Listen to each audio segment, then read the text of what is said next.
is to cut electricity bills for everyone. Our cheap power plan would do exactly that and cut electricity bills by 20% in time for winter. Why won't they consider it? Mr. Speaker, it's astonishing that the Shadow Secretary of State should come to the House and call vital support for people over the winter a handout. This is support for 1 in 6 people in this country. There will be thousands, millions of our constituents who are taking advantage of this support this winter. And it's right that we should be looking to target support at those most in need. And I'm proud that this is a government that is going to be providing support, £150 off bills to 6 million people this winter. Thank you, Mr. Speaker, but it is not the government providing, it is other households providing through their bills, and he should be honest about that. Now, even the chief executive of Ofgem has said axing the carbon tax would bring down electricity prices. Our cheap power plan would cut people's electricity bills by 20% now, not just for a few, but for everyone. If he really cared about families struggling with their bills, he would look at it. Thank you, Mr. Speaker. Look, I'm not going to resile from the support that we are offering vulnerable households this winter. £150. The honourable lady is saying, how is any benefit provided in this country? It's provided by all of us pooling our resources together in order to provide support to the most vulnerable. And I am proud of that record. I am proud of that record. And when it comes to her proposal over our carbon tax, look at the coalition that she has amassed against her of businesses, of church leaders, of others who have said that this is not a workable proposal that would cause more uncertainty for British businesses. Our Liberal Democrat spokesperson. Thank you, Mr. Speaker. I wonder if the Minister would commit to an emergency home insulation programme beginning this winter for people on the lowest income, so we can drive down their bills now and, more importantly, for good. And will he acknowledge, given the conversation we had very recently, the realities of rural fuel poverty? 25% of the houses in Westmoreland, like many other rural communities, were built before 1900. They're so much harder to insulate, more expensive to heat. So will the Warm Homes discount be tailored to cut bills in rural communities too? Thank you, Mr. Speaker. I was pleased to meet with the honourable gentleman yesterday to discuss some of the issues in his constituency, and as we discussed, as we look at the future schemes, we will be looking at how that can apply to different types of housing across the country. In terms of this winter, the support that we've put in place is the Warm Homes discount, which is on offer to 6 million people across the country, 1 in 6 households, £150 off bills, and that's the support we're offering this winter. If he has other suggestions as to how the Warm Homes discount should operate, as I said to my colleague earlier, there's a consultation currently running that closes next Thursday, and I would encourage him and organisations in his constituency to respond to that. Mr. Speaker, question number 3, please. Minister.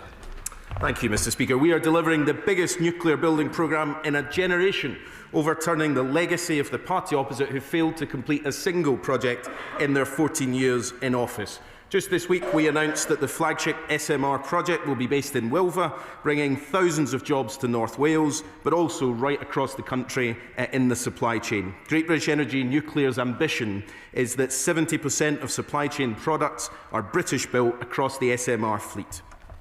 Dr. Alderson.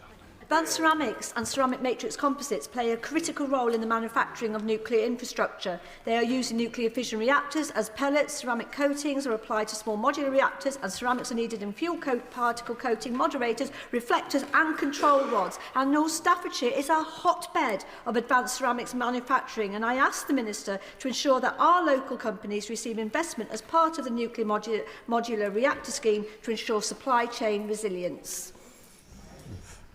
Well, she's a fantastic champion of her community and of the potential of businesses in her community to contribute to this. We've been very clear as a government, we want UK supply chains to benefit from these projects, to deliver their world-leading expertise across all our civil nuclear projects, the SMR programme and Hinkley Point C and Sizewell C. To achieve this, we'll continue to engage with industry right across the country to address any barriers of entry into the nuclear sector for particularly SMEs who might not know exactly how to enter the supply chains here, to make sure that they are the best possible placed to take advantage of the huge number of opportunities that will be created by this new golden age of nuclear in the UK. Mr. Speaker, the Minister has outlined the determination and urgency on nuclear power. Can he outline the fact that, and I would hope he is able to, that everyone across the United Kingdom will benefit from lower costs in terms of the construction of mini nuclear reactors? Well, we know that to bring down bills for everyone, we need a clean power system that includes nuclear, providing the stable baseload across the country. That also benefits Northern Ireland through the interconnectors that we have, but obviously energy decisions are transferred in Northern Ireland. We're committed to bringing down the costs of these projects as much as possible, but also making sure we get the economic advantage of them. And of course, when these projects are on the system, they're delivering clean power, secure power made here in the UK for generations, and that is how we'll deliver our energy security and get us off the volatility of fossil fuels, which is what's driving up his constituents and my constituents' bills and has been for so long. This is the answer to our energy security and for good jobs right across the country. Very moved. Question 4. Minister. Thank you, Mr. Speaker. I know from my time in industry that what business and industry needs to invest is certainty, and it's this government that has provided that certainty. Over £52 billion of private sector investment has been won into clean power thanks to the certainty of our clean power mission. That's why the party opposite's decision to trash our reputation as climate leaders was roundly rejected by business groups and the energy industry. We're delivering jobs and growth. They will put all of that at risk. For a moment. Muraz Mittendar, Mr. Speaker. Critical minerals are essential to power our renewable energy future. Since the general election, the National Wealth Fund has invested £28 billion into South Crofty Tin Mine and £35 billion into Cornish Lithium, both in my constituency of Campbell, Redruth and Hale. This is alongside major clean energy investment nationwide, including £33 billion from SSE, with 80% of that going into upgrading the UK's power grid. Does the Minister agree that this is exactly the kind of long-term investment that we need, using public funding to crowd in private investment that was inexplicably ignored by the Conservatives and would be cancelled by reform? Thank you, Mr. Speaker. The government does recognise the important role of the public sector and the private sector working together to unlock the benefits, such as in critical minerals, as my honourable friend mentioned. I thank him for his invitation to visit some of the companies that he mentioned in Cornwall, and I look forward to taking up that opportunity for a visit very soon. Stephen Flynn. Mr. Speaker, on this government's watch, Grangemouth has shut. Oil and gas jobs are being pushed off a cliff, and in the last 20 minutes, it's been announced that 400 jobs are to be lost at the Mossmorran plant back home in Scotland. The company blame the UK government's policy environment. Now, they stepped in to save jobs at the steelwork in Scunthorpe. Are they going to intervene to save jobs in Scotland? Thank you, Mr. Speaker. Now, of course, my thoughts and the thoughts of the government are very much with the workers and their families at what is, I know from personal experience, an extremely difficult time. We have to recognise that this was a commercial decision taken by the company, and while we explored every reasonable avenue of support, the firm does face significant global challenges. The government stands ready to provide support through the DWP Rapid Response Service, and I and other ministers will be very happy to meet with the honourable member to discuss what more we can do. Relish. Thank you very much, Mr. Speaker. The breaking news that the Mossmorran chemical plant is to close is yet more industrial vandalism being put upon Scotland. Like what happened at Grangemouth, hundreds of workers on site and communities will be plunged into chaos. Why will the government not take a future stake in what comes next at Grangemouth to give workers and communities prosperity and security? Thank you, Mr. Speaker. So, as my honourable friend mentions, this is a very difficult time for the workers and their families, both at the announcement that was made earlier this morning and across Grangemouth. I can say that in both areas, the government has been and remains in regular contact with the companies. But we do have to recognise that there have been significant global challenges facing the company involved in the announcement this morning, Exxon, where they've already closed another chemicals plant in France. Nick Timothy. Thank you, Mr. Speaker. The government seems to accept that China presents a range of threats against this country, and we're going to have a statement later today about threats against members of this place. We also know about China's domination of the world market in cellular internet modules and the ability to insert kill switches into technology. So will the Minister take this opportunity to rule out any role for Mingyang in our energy infrastructure? Thank you, Mr. Speaker. Many companies want to invest in the UK because of our clean energy mission, and any decision that this government takes will never compromise our national security. If we want to talk about China, let's compare the record of this government with the previous government.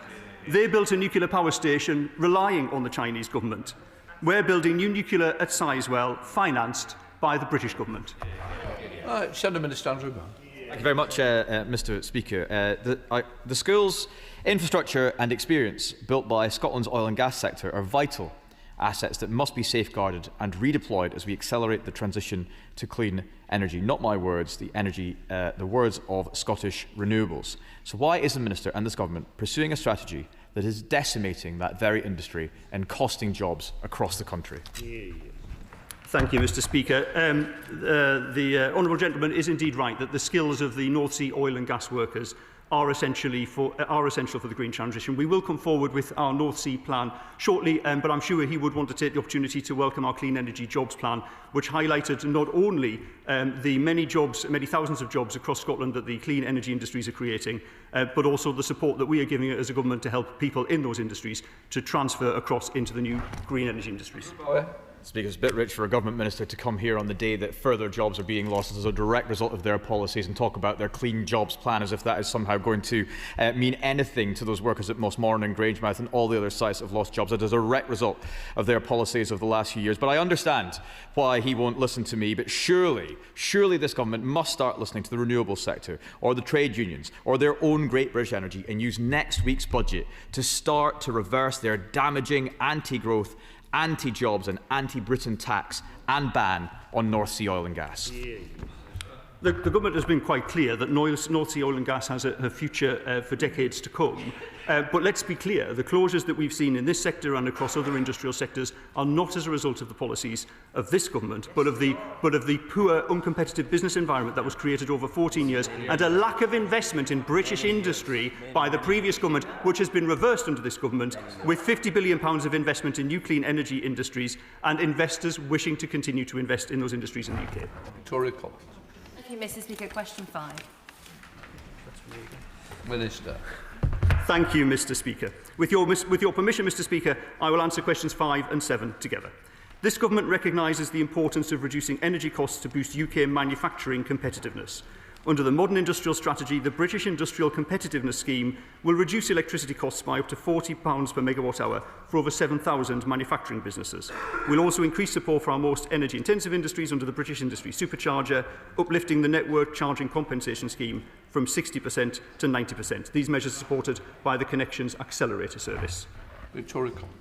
Thank you, Mr. Speaker. Businesses across my constituency, like Redbourne Berry Mill, Total Cowburger and Redbourne, have written to me talking about the crippling cost of increased energy. That, coupled with increased costs of national insurance, business rates, means they are struggling to keep going. So, ahead of the autumn budget, will the government also commit to the Liberal Democrat call to break the link between gas and electricity prices to provide that much-needed relief for businesses and families?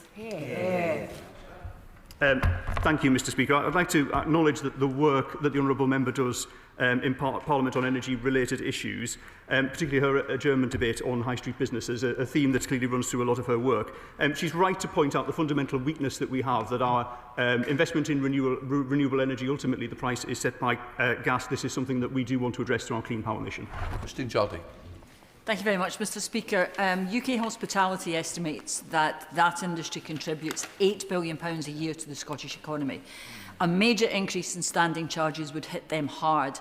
Many businesses in the sector are energy hungry, like distilleries, pubs, restaurants, and across my constituency there is concern about the winter ahead. They want to know what this government is going to do to protect them and to ensure fairness for small businesses. Thank you, Mr Speaker. I do understand just how important the hospitality is to the honourable member and to her constituents, a major part of the local economy. And I think that the challenge here is that the government's clean power mission, the investment in renewable energy, lifting the onshore wind ban, our investment in offshore wind at pace, is bringing down energy costs and will bring down energy costs from 2030 onwards. The crucial bit is how we help businesses to manage the transition between now and 2030. And measures such as the British Industrial Competitiveness Scheme, which was announced in our industrial strategy, will support over 7,000 businesses across the country. Oh, thank you very much. Very much welcome the increased help the government is giving to energy-intensive industries like Tattersall's in my constituency through the increase to the electricity network charges discount. But given they still face problems competing with other European steel producers, can I also urge him to keep having discussions with other ministerial college and with trade unions about what further measures we could do to protect them and shield them to the benefit of sites like Llanwern? Thank you, Mr Speaker. I'd like to thank my honourable friend for raising the issue of Llanwern. It's a site that I know very well, one that I've worked on in the past. She's right to raise the issue around competitiveness of energy-intensive industries. In my earlier answer, I talked through a number of measures that we're taking to reduce levies and energy costs for those industries. But rest assured, I am continuing to look to see if there's anything more that can be done. Deb Robertson. Thank you, Mr Speaker. The ceramics industry across the country is foundational to every single part of the government's industrial strategy. Ceramics is an energy-intensive industry. So can the Minister confirm whether recent discussions of high energy costs for business have made mention of ceramics, an energy-intensive industry with deep roots in my constituency, where Armitage Shanks has been operating for over 200 years? Thank you, Mr Speaker. I was very pleased to meet with the honourable member recently to discuss Armitage Shanks. I'm concerned about the ceramics businesses in his constituency and across the region. We do want these businesses to be competitive, and whilst much of our earlier discussion has been about electricity prices, of course, for ceramics and many other energy-intensive industries, the issue is gas. After policy costs, the UK is competitive with many European countries on gas, but I do understand there are competitive pressures from outside the EU, and I will continue to engage with him and the ceramics sector to look at these issues. Thank you. Liberal Democrat spokesperson Tim Farron. Thank you, Mr Speaker. The recent Cumbria Tourism Business Survey showed that 56% of businesses are struggling to pay their energy bills, with an astonishing 14% of them actively considering selling up or closing down. Once a community loses its pub, it loses its heart and it very rarely gets it back. So will the Minister speak ahead of the budget with the Chancellor and others in the Treasury to back our calls as Liberal Democrats for a 5% cut in VAT to support this vital industry, which is, after all, at the forefront of sustainable business practices and at the heart of so many of our communities? Thank you, Mr Speaker. I must admit, as a regular Cumbrian tourist myself, I do absolutely appreciate the joys of a countryside pub in his constituency, and I do understand the pressures that they are under. I will, of course, leave any sort of commentary on the budget for the Chancellor at the appropriate time, but rest assured that I am making the case for increased competitiveness in British industry every single day in this job. Thank you. Tom Gordon. Question 6, Mr Speaker. Minister. Thank you, Mr Speaker. We are reviewing the system of consumer protection and oversight for home retrofit installations, as the system we inherited is deeply flawed. We are committed to creating a simpler, stronger system of standards and oversight that will give consumers the confidence that they deserve, and we will consult on proposals for retrofit system reform early next year. I'm Gordon. Thank you, Mr Speaker. I appreciate the response that the Minister's given. He won't be surprised to hear me banging on about spray foam. Just say to Mr Easton, you're going to have to sit down because you're standing at my side when the other member's standing. Tom Gordon. Thank you, Mr Speaker. I appreciate the answer that the Minister's given. He won't be surprised to hear me talking about spray foam insulation once again. One of the biggest frustrations that people have is that they feel that there's not the faith and trust in government schemes because of the failures of the installation of spray foam insulation under the previous government. So what steps is he taking to make sure that mortgage lenders have to do away with a blanket ban on providing mortgages to people with spray foam insulation? What steps is he taking to reform Trustmark? And what consideration is he giving to actually fixing this problem once and for all? Thank you, Mr Speaker. It's fair to say that I am gripped by this problem, because without confidence in the consumer protection around installation of these schemes, we will not hit the targets for clean power by 2030 and creating warm, safe, homes that we need to. And I appreciate the honourable gentleman's constructive manner in which he's addressed this issue. In terms of what we're doing, as I discussed with them last month, we're working with lenders and financial institutions to resolve some of these outstanding financial products accessibility. But it's not the case now that all lenders have a blanket ban, and we are making some progress there, and we'll conduct further assessments to quantify the extent of spray foam. And in terms of the future system, I would be keen to work closely with him and others who have examples from their own constituency about how we design the future system. Dixon. His previous comments at the Public Accounts Committee last week.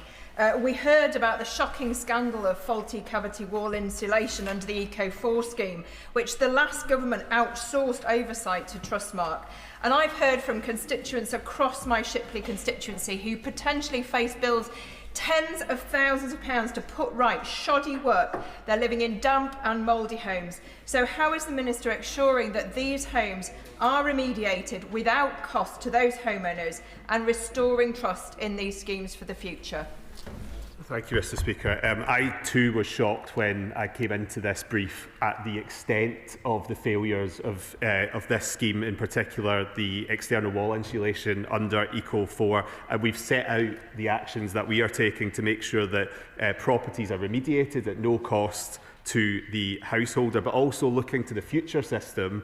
The three principles that I believe we should follow is that work should be done right the first time. It should be simple and easy to navigate from the consumer's point of view. And when things do go wrong, I don't want them to go wrong, but when things do go wrong, there needs to be swift remediation through the system to ensure that the system delivers for consumers. Gordon McKay. Question number 9, Mr. Speaker. Minister. Thank you, Mr. Speaker. Clean power is the route to energy security and energy independence for the United Kingdom.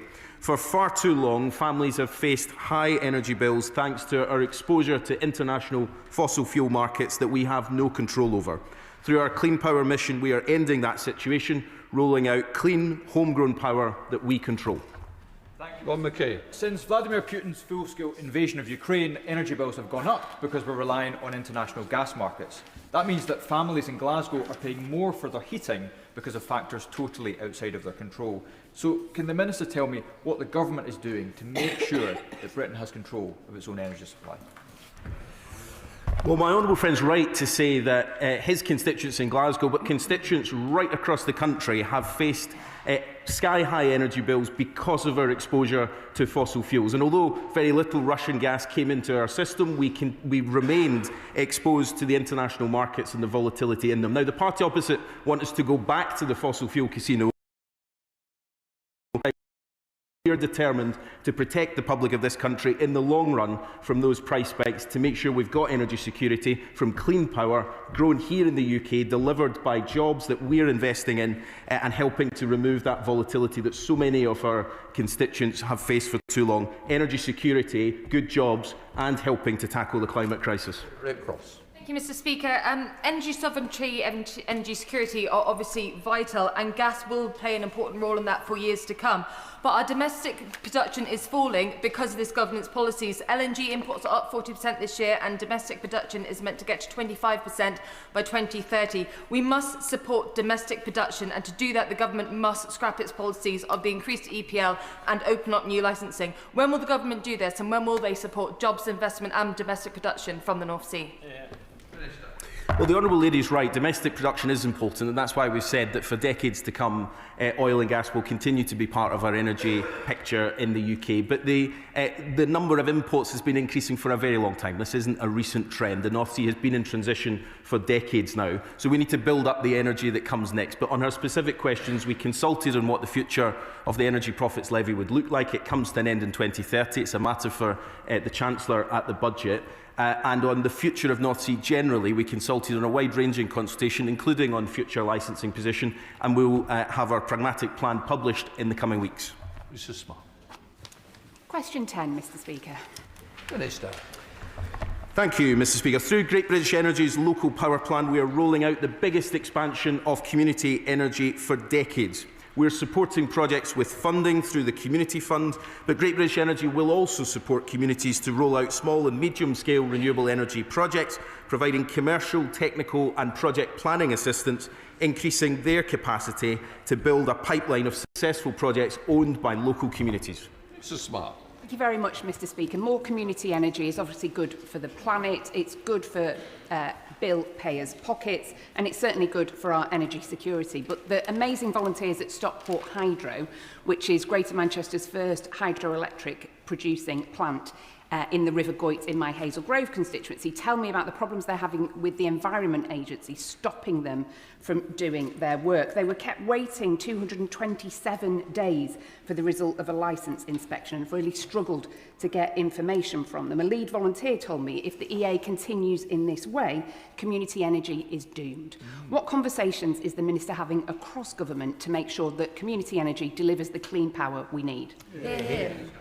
Well, I thank the Honourable Lady for that, and I pay tribute to all those involved in Stockport Hydro for the work that they're doing, but clearly it has been too much of a challenge and we need to make that easier.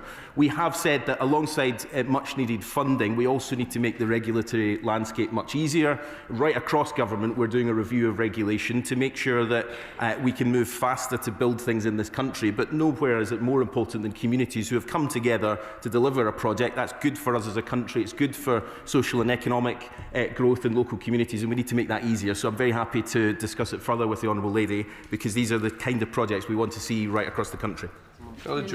Question number 11, Mr. Speaker. Minister. Thank you, Mr. Speaker. Ministers in my department have regular discussions with Cabinet colleagues on a range of matters. This includes solar policy. The large-scale solar projects which are given to the Secretary of State to make quasi-judicial planning decisions on are not part of conversations like this. But solar panel remains a hugely important part of our energy mix. It is the cheapest and fastest to deploy, and it will be a key part of how we meet our mission for clean power by 2030.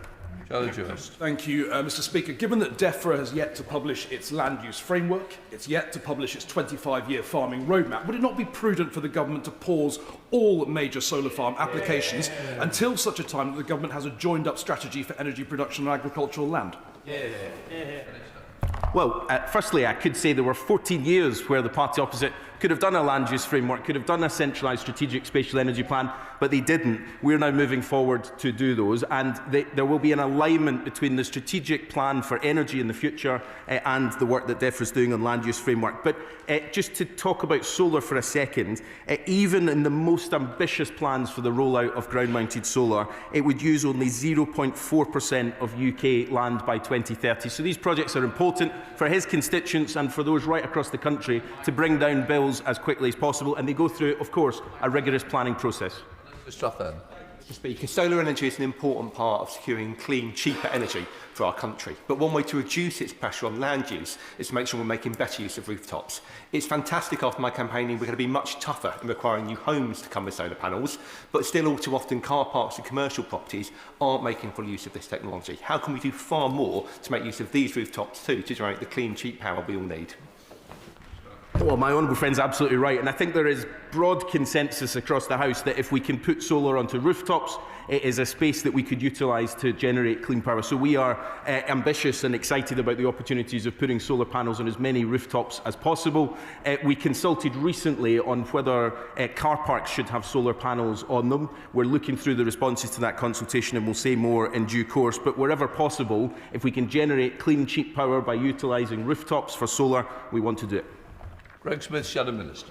Thank you, Mr. Speaker. I agree with the Minister that rooftops are the place to put solar. And indeed, as my right honourable friend for East Surrey, when she was Secretary of State, made clear, agricultural land should be protected from ground-mounted solar installations. The campaign group, Stop Oversized Solar, has found operational sites and solar facilities in the planning pipeline alone are set to replace an area of farmland bigger than Merseyside. And overall, up to 5% of UK cropland is at risk from solar. So why does the government persist with the 1% claim of land take? When Labour said food security is national security, did the energy team not get the memo? Well, first of all, Mr Speaker, I always welcome consensus in the House, and I'm delighted to hear there is still consensus on rooftop solar. I know the party opposite's moved away from so many of its previous positions. I wasn't sure if this was going to be another one off them, but I'm delighted to hear that. It's a wonder why it wasn't built over the past 14 years, but we'll leave that to one side. On the question of land use, look, we've been really clear. Ground-mounted solar is going to play an important part in this as well. It can't all be rooftop, but we do want to make sure that communities are part of those decisions. The planning process is hugely important for that, but we also recognise some communities have felt that there hasn't been a joined-up strategic approach to it. That's why we're publishing the Strategic Spatial Energy Plan alongside the Land Use Framework. And even at our most ambitious scenarios, 0.4% of the land will be taken up with solar. Question 12, Mr Speaker. Minister. Thank you, Mr Speaker. Great British Energy and Great British Energy Nuclear will invest over £8.3 billion this Parliament in homegrown clean power. We'll keep backing renewables through Contracts for Difference, which secured record solar and the world's largest floating offshore wind farm last year. Allocation Round 7 will build on this success, for which we've already announced a budget of over £1 billion across offshore wind. The results will be announced in due course. Thank you, Mr Speaker. Across Scotland and the UK, towns that once powered our economy have been left behind as coal mines, steelworks, dockyards, and we're hearing now refineries and chemical plants are closing down, taking generations of skilled workers with them. We now have a chance to revive these communities by rebuilding British manufacturing to supply the components of our green transition, as well as the wider net zero economy. So as the Government prepares to conclude its consultation on the future of the North Sea, does the Government plan to invest in the factories of Britain and upskilling our workforce to be the innovative and sustainable local supply chain the North Sea and our net zero economy needs? Thanks. Yes, and she touches on a number of points. Firstly, the transition does mean building on the industrial strategy that we outlined as a government, because we're not agnostic about industrial policy. We care that things are built in this country again. That's why there's a £1 billion supply chain fund to make sure that we get the economic advantage of the clean power transition as well as the energy security. There's a broader question around building up the skills to make sure that there is a future workforce that can take advantage of that. She and I both know that that sits with the Scottish Government, which is woefully underfunding further education, a route where so many young Scots might take the opportunity to embark on a career in energy, and I hope there'll be a change of government in Scotland soon. Tom Hayes. Thank you, Mr Speaker. I'm thrilled that University Hospitals Dorset NHS Trust, one of the region's biggest emitters, has secured 2 grants totalling £3 million from Great British Energy for solar investments, but their ambition goes further. They want to develop a geothermal solution that pulls energy from the geology under the Royal Bournemouth Hospital. Will the Minister meet with me and the Hospital Trust so we can explore this potential decarbonisation project together? Sounds like a great idea, Mr Speaker. I'm very happy to meet with them to discuss it. Dr Elpington. Thank you, Mr Speaker. Question 13. Thank you, Mr Speaker. We have set out our plans for clean power by 2030, and that's the best way to get bills down for good. And this winter, 1 in 6 households will receive the Warm Home discount, a £150 discount on energy bills for those who need it most. Thank you, Mr Speaker. I'm grateful to the Minister for his response. The National Audit Office recently reported that 98% of the 23,000 homes fitted with external wall insulation under the previous government schemes are at risk of damp and mould unless they are swiftly remediated. So can I ask the Minister what steps he is taking to ensure that homes insulated under those schemes in Surrey Heath are remediated in a timely and trustworthy manner? And what assessment has he made of the role that home insulation will play in our wider efforts to reduce bills, but also to protect climate and nature?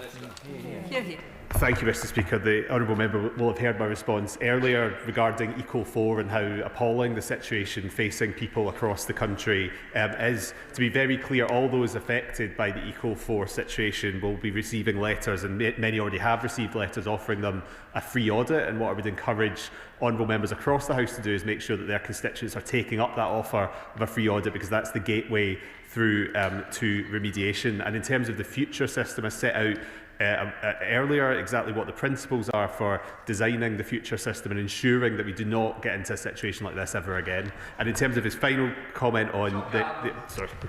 Thank you, Mr Speaker. Question number 14, please. Thank you, Mr Speaker.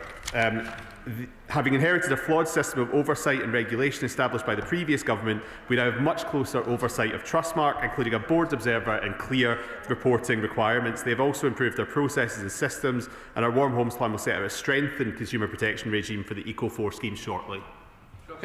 Speaker, I welcome that answer. Can I ask the Minister, in Leicester South, hundreds of constituents of mine installed external cladding as part of the Eco4 system, and despite using Trustmark contractors, my constituents have been left to pay hundreds of thousands of pounds of fines because these contractors failed to obtain correct planning permission. To make matters worse, when these homeowners approach the contractors to complain, they discover, surprise, surprise, they've all gone bust. These are not rich people and now face stress and financial hardship. So will the Minister please meet with me and my Highfield residents to discuss a potential redress of this issue? Thank you, Mr. Speaker. I share the members' concerns on this issue, which is a shocking dereliction of duty by the previous government in terms of the oversight of these schemes. I'm aware of the particular situation in Leicester, and we are undertaking specific work in Leicester to engage with the community around ensuring that people take up the offer of an audit and therefore get their homes remediated. And I'm more than happy to meet with the member and any affected members who have the situation with Eco4 in their constituency. Rachel Taylor on topicals. Question number 1, please, Mr. Speaker. Minister. Thank you, Mr. Speaker. My right honourable friend, the Secretary of State and the Minister for Climate are in Brazil at the COP, fighting for Britain's interest in the global transition and playing our part in securing leadership on the climate crisis. Since our last oral questions, we've announced 250 schools will benefit from Great British Energy's solar rollout. SSE has announced $33 billion of private investment in the energy system. We've set out our Clean Energy Jobs Plan to create 400,000 new clean energy jobs, and letters have started to arrive to the 6 million families receiving £150 off their bills this winter. That's the difference this government is making to deliver energy security, climate leadership, good jobs, and to protect households and businesses. Rachel Taylor. Thank you, Mr. Speaker. Last year, over 1,000 former mine workers in North Warwickshire and Bedworth benefited from this government's historic decision to release the surplus from the mine workers' pension scheme. Now, members of the BCSS scheme, like my constituents Ray Sweet, Don Jennings and Andy Callow, are seeking that same justice. I held an event with the BCSS members in my constituency, and I heard from a woman who joined the National Coal Board at 16, who went to the mines at 5:30 in the morning to ensure night shift miners got their pay packets. Could the Minister reassure her and others like her that the government is doing everything it can? So, I'm sorry, one of us is going to have to sit down.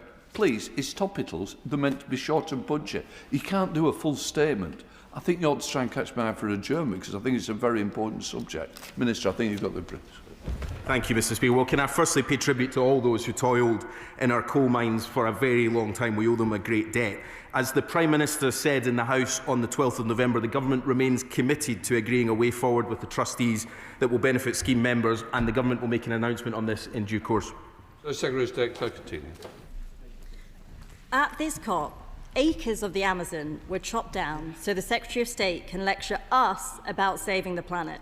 So can the Minister justify why his government didn't even put a single penny into the Forest Fund, which at least could have repaired some of the damage?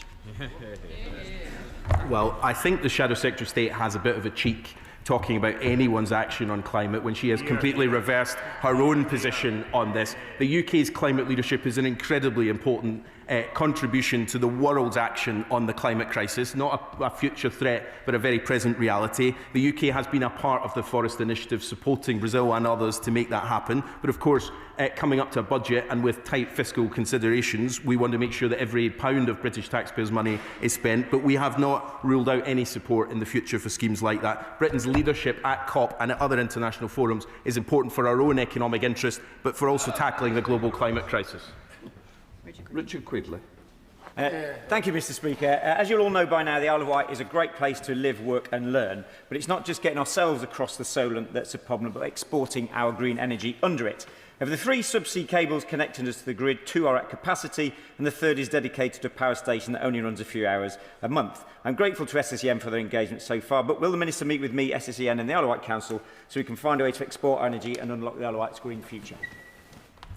Well, this is partly why the upgrade of our grid is so important. My honourable friend references the particular example in the Isle of Wight, but right across the country, we need to build much more transmission infrastructure so we can get power to communities and businesses who need it most, and to bring down bills by getting that clean power to people. I'm happy to speak to him further about the specific case, and I know he's already engaging with the DNO that's responsible for this case to make sure it happens. Speaker, in my constituency of Newbury, over 3,600 families are living in fuel poverty. And whilst I welcome the Warm Homes discount that will help with bills, it's really the Warmer Homes plan that we need to see rolled out. Can the Minister give any assurance to my constituents when they'll be able to see that investment happen? Thank you, Mr Speaker. The Warm Home Plan will be funded to £13.2 billion and we will announce the Warm Home Plan before the end of the year. Thank you, Mr Speaker. The North East is a vital hub for clean energy supply chains, and my constituents in oil and gas want to be part of that transition. But years of underinvestment under the Tories mean that many North Sea ports cannot host modern turbine manufacturing. So as the government prepares its plan for the future of the North East, what will he consider infrastructure investment to enable communities and workers in the North East to better benefit from the clean energy jobs? Thank you, Mr Speaker. I recognise what my honourable friend says in terms of the importance of port infrastructure in the North East. We made a manifesto commitment to support investment in our ports through the National Wealth Fund, and I'd be happy to discuss with her how the North East in particular could benefit from that. Alex Brewer. Thank you, Mr Speaker. In North East Hampshire, small energy-intensive businesses such as hair salons are really struggling because they cannot reduce their consumption. What plans does the Minister have to support small businesses like these? Thank you, Mr Speaker. In questions earlier, I outlined the Business Industrial Competitiveness Scheme, which we announced in our industrial strategy, which will extend support to a wider range of businesses. We do recognise the issues that businesses are facing in terms of high energy price, primarily as a consequence of the policies of the previous government not to invest in renewable energy. We're changing that by investing in British homegrown renewable energy. Councillor Fuchs. Thank you, Mr Speaker. I'm sure members all across the House will today want to join me in sending their very best wishes to residents all across Monmouthshire who've been severely affected by floods this weekend. Particularly the residents of Monmouth who had, one of them has told me they had a tidal wave coming down Drybridge Street at 1:30 a.m. in the middle of the night. It was terrifying, and businesses and houses have been decimated. I know the Minister recognises that we are facing a climate crisis, which means events like this are all the more frequent. Can the Minister reassure me he will continue to work with Cabinet colleagues to meet, in order that we meet our climate change commitment, so we stop events like this happening so frequently? Can I also suggest it was such a big issue that nobody put in for a UQ, because I really do think it's important. Well, firstly, can I say I'm sure the whole House will share her comments about her constituents in Monmouthshire, and our thanks go to the emergency services who have also done an incredibly diligent job in difficult circumstances. She's right, though, it is yet another example of where the climate crisis is not some theoretical future threat, but a very present reality, and we have to tackle that climate crisis as quickly as possible. That's why we're doing everything we can as a government to get off fossil fuels, but also, of course, investing in flood defences across the country. Speaker, the Minister will know that our peatlands are a vitally important store of carbon, storing 26 times more carbon than UK forests. So would he therefore agree with me that green energy projects built on peatland must prove that they are going to be able to mitigate more carbon than they are able to release through their construction and disturbance of the underlying peat? And would he commit that any nationally significant infrastructure project that fails that test will be refused by him? Thank you, Mr Speaker. Well, I can't comment on specific planning decisions. I can reassure my honourable friend that the planning regime considers the importance of peat for biodiversity, water and carbon storage in decisions about renewable infrastructure, and there are existing protections for peatland habitats and deep peat in the National Policy Planning Framework. Christopher Vince. Thank you, Mr Speaker. Can I welcome the investment in Roydon Primary School, a fantastic primary school that I had the pleasure to visit in my constituency of Harlow earlier this year, to have solar panels on their roof. Can the Minister talk about the difference that will make in terms of bringing bills down, but also the potential educational impact that can have on young people learning about sustainable and green energy? Well, I congratulate the school in my honourable friend's constituency. They will start to receive money off their bills immediately, which of course can then be reinvested into delivering exactly what we want schools to be delivering in better teaching facilities and resources for school children. But when I visited a school that had GBE solar panels on its roof, the other thing that I learned was that the number of lessons that had been around the clean energy that the children had learned about how that sustainability was improving their school, but also the wider impacts on the planet, and that's an important curricular benefit. From Pitney lives in home. He has no other affordable heating options available to him other than oil, despite being really keen to transition to renewable energy. It's going to cost him about £20,000 to be able to do that. So what steps is the Minister taking to support off-grid homeowners transition to sustainable heating alternatives, and what assessment has he made of using renewable liquid heating fuels? Thank you, Mr. Speaker. The Warm Homes Plan, which will be launched before the end of the year, will address issues in rural homes, but she may also be interested to know that a consultation was launched today on alternative heating fuels, which she may want to submit a response to, and some of her constituents may. Josh Fenton. Thank you, Mr. Speaker. Healthy peatlands are among the most carbon-rich environments on the planet, acting as a carbon store and reducing flood risks.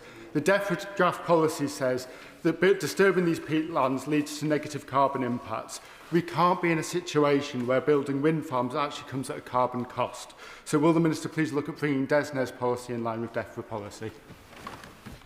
Thank you, Mr. Speaker. The honourable gentleman will have heard me responding on peatlands a moment ago, and there are, as I said, existing protections for peatland habitats in the National Policy Planning Framework, but I'm more than happy to meet with any honourable member to discuss the Government's plans for clean power and the impact of them. Bob Blackman. Thank you, Mr. Speaker.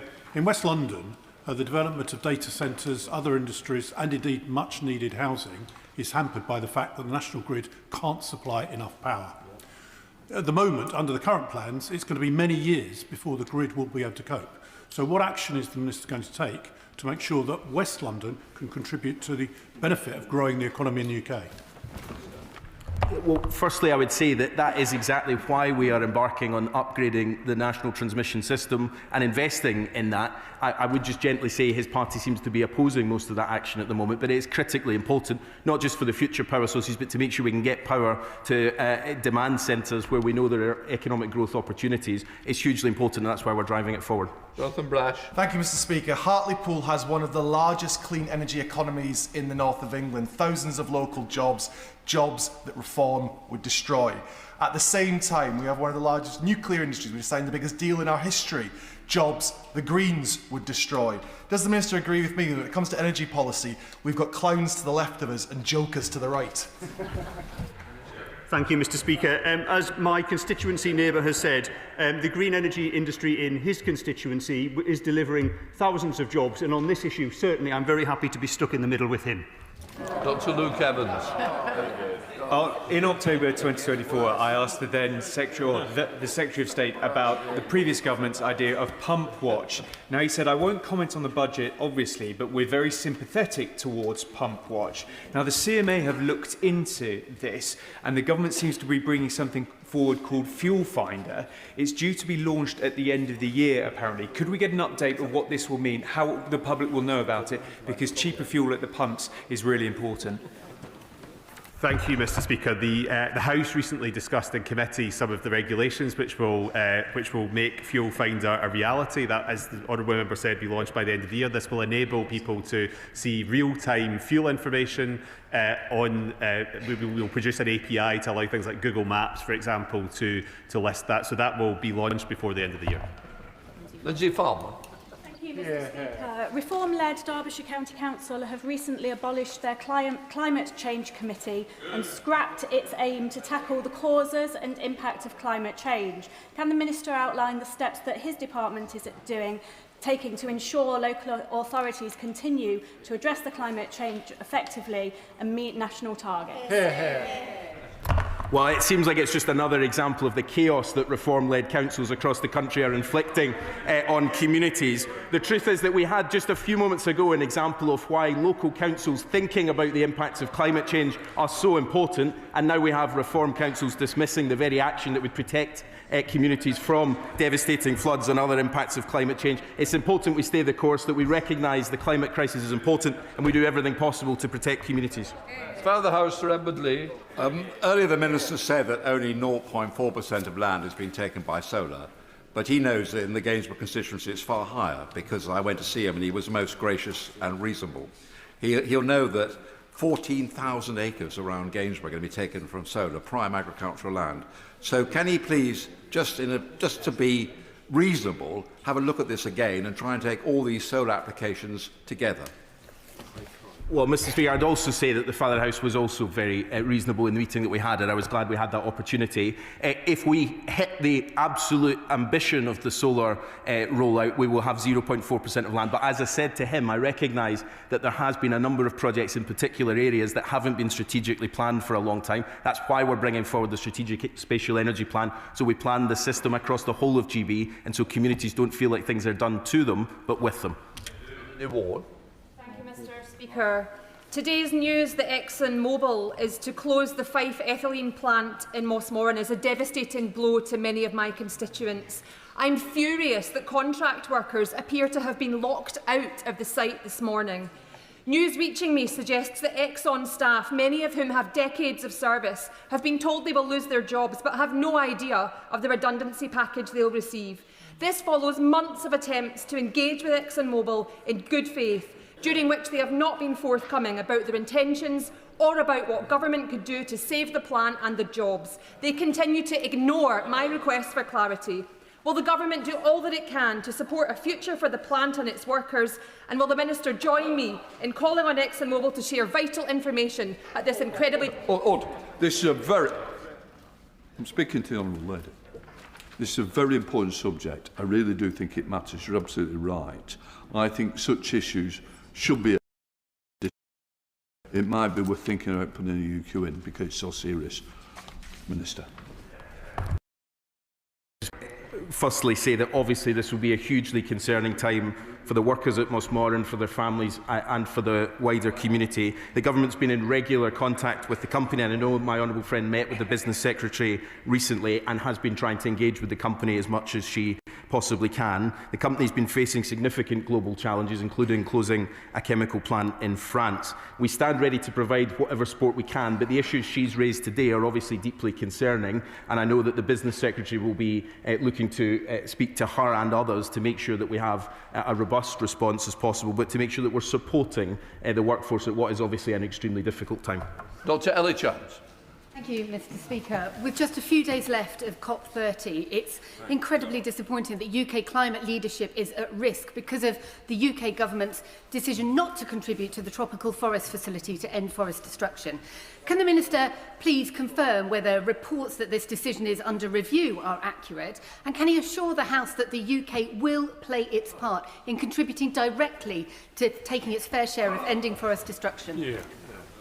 Well, we are taking a leading role at COP, but also at home, driving forward the Clean Power mission, which requires the infrastructure that the Green Party actually regularly opposes. So they talk on this issue, but they don't actually deliver it. We're at COP, fighting for Britain's interests, but also playing our part, leading the world and making sure that collectively we can collaborate to tackle the most existential crisis the planet faces, and we'll continue to make that a key priority of this government.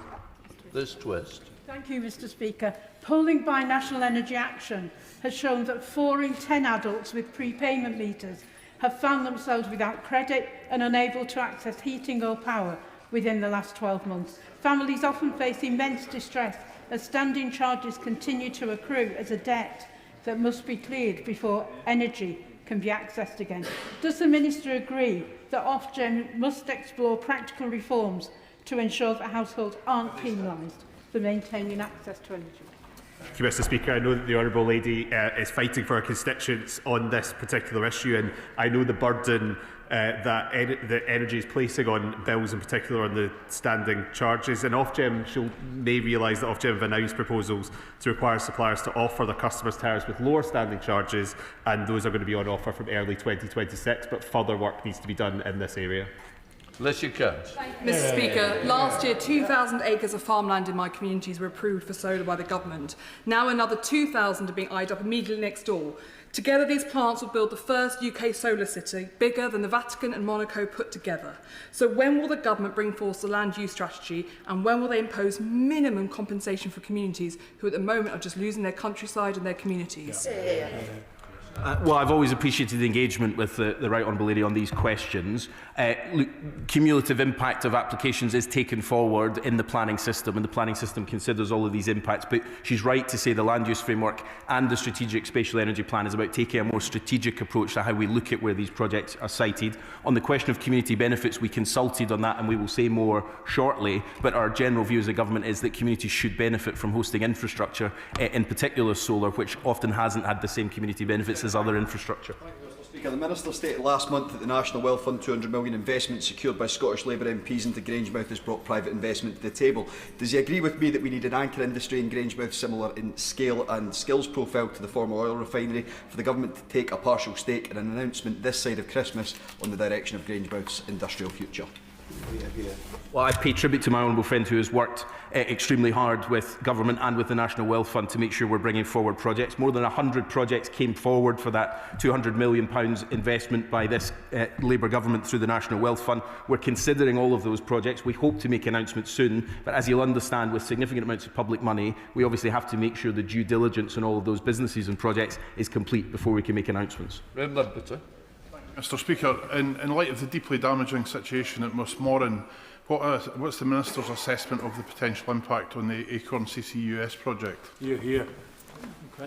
Well, we're obviously still processing this news this morning, but I can say that I've had a number of conversations to make sure that the wider energy infrastructure as relates to Mossmorran and to Grangemouth itself and the pipelines that connect them will not have any risk to our energy system. The wider question about Acorn is one that obviously I've taken forward recently, gaining the carbon capture part of the brief, and I'm meeting with the company regularly. It's a project that we've put money into supporting because we want to see it succeed. Thank you, Mr. Speaker. The XLCC's project to build the UK's first HVDC subsea cable manufacturing factory at Hunterston, with its HQ in my constituency, represents a major opportunity for Ayrshire. It's exactly the kind of investment in renewable energy we need to drive growth, create jobs and strengthen our energy security. What steps is he taking to support firms such as XLCC to deliver these projects? Well, partly the reason why we are so keen to make sure that the supply chain from the upgrade of our grid is in the UK is to make sure that there are opportunities for factories in constituencies like my honourable friend. I met with her and with my right honourable friend, the Secretary of State for Scotland recently, and with XLCC to discuss that opportunity. I know that they are changing their business model at the moment, but remain committed to being part of the supply chain for cables in the future, and we'll continue to do everything we can to support them. Bradley Thomas. Thank you, Mr. Speaker. The oil refining industry employs tens of thousands of people and is crucial to our energy security. It's a key part of the ministerial brief. The sector is under immense pressure. Can the Minister tell the House when he will meet directly with industry representatives? Well, I have met with industry representatives. In fact, when I met them, they told me that it was the first time they'd met with government in 13 years.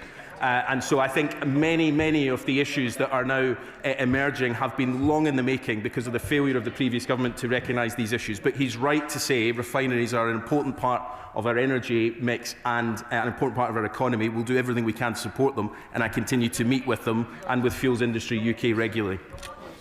Jim Shannon. Mr. Speaker, a pithy question and hopefully very important for us. With Northern Ireland receive our dedicated share of UK-wide peatland funding schemes such as those under the Nature for Climate Fund? Thank you. Thank you, Mr. Speaker. I'm more than happy to meet with the member, and I'm sure the Minister for Climate will be more than happy to meet when she returns from COP.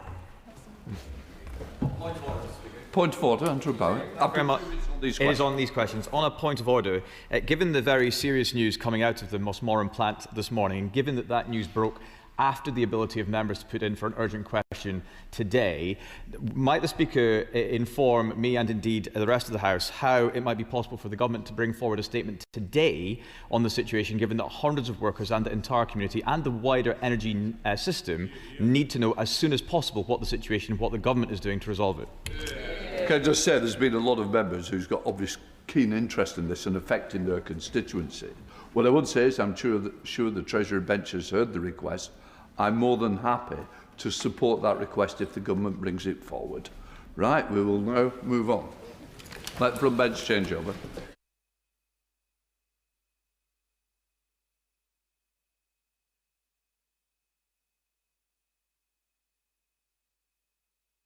We now come to the statement. Security Minister Dan Jarvis. With your permission, Mr. Speaker, I would like to make a statement on Chinese espionage targeting UK democratic institutions and government action to counter the breadth of threats posed by China and by wider state actors. But before I begin, let me first pay tribute to the crew member of the Royal Fleet Auxiliary Tide Surge who is missing off the coast of the Republic of Ireland. I know the whole House will join me in sending our very best wishes to the ship's company and to their families back at home. This tragic incident is a reminder of the sacrifice members of our armed forces make in the service of our country. Mr. Speaker, earlier today, MI5 issued an espionage alert to members of this House, members of the other place, and parliamentary staff to warn them about ongoing targeting of our democratic institutions by Chinese actors. Before I set out the threat and what we're doing to meet it, let me thank you, Mr. Speaker, for your support in issuing the alert and your tireless efforts to safeguard the security of this place and the people who serve within it. I encourage all parliamentary colleagues to read the alert and to get in touch with the Parliamentary Security Department if they have any immediate concerns. Now, Mr. Speaker, our intelligence agencies have warned that China is attempting to recruit and cultivate individuals with access to sensitive information about Parliament and the UK government. MI5 have stated that this activity is being carried out by a group of Chinese intelligence officers, often masked through the use of cover companies or external headhunters. It is not just parliamentarians who should be concerned by this. Parliamentary staff, economists, think tank employees, geopolitical consultants and government officials have all been targeted for their networks and access to politicians. I urge all parliamentarians and their staff to be wary that China has a low threshold for what information is considered to be of value and will gather individual pieces of information to build a wider picture. Let me speak plainly. This activity involves a covert and calculated attempt by a foreign power to interfere with our sovereign affairs in favour of its own interests, and this government will not tolerate it. It builds on a pattern of activity that we've seen from China, with cyber operations by China state-affiliated actors targeting parliamentary emails in 2021, and attempted foreign interference activity by Christine Lee in 2022, and other more recent cases. We will take all necessary measures to protect our national interests, our citizens, and our democratic way of life, including working with our allies and partners. Mr. Speaker, the world has changed a great deal since I first stepped forward to serve our country almost 30 years ago. And while some things have changed, some things remain the same.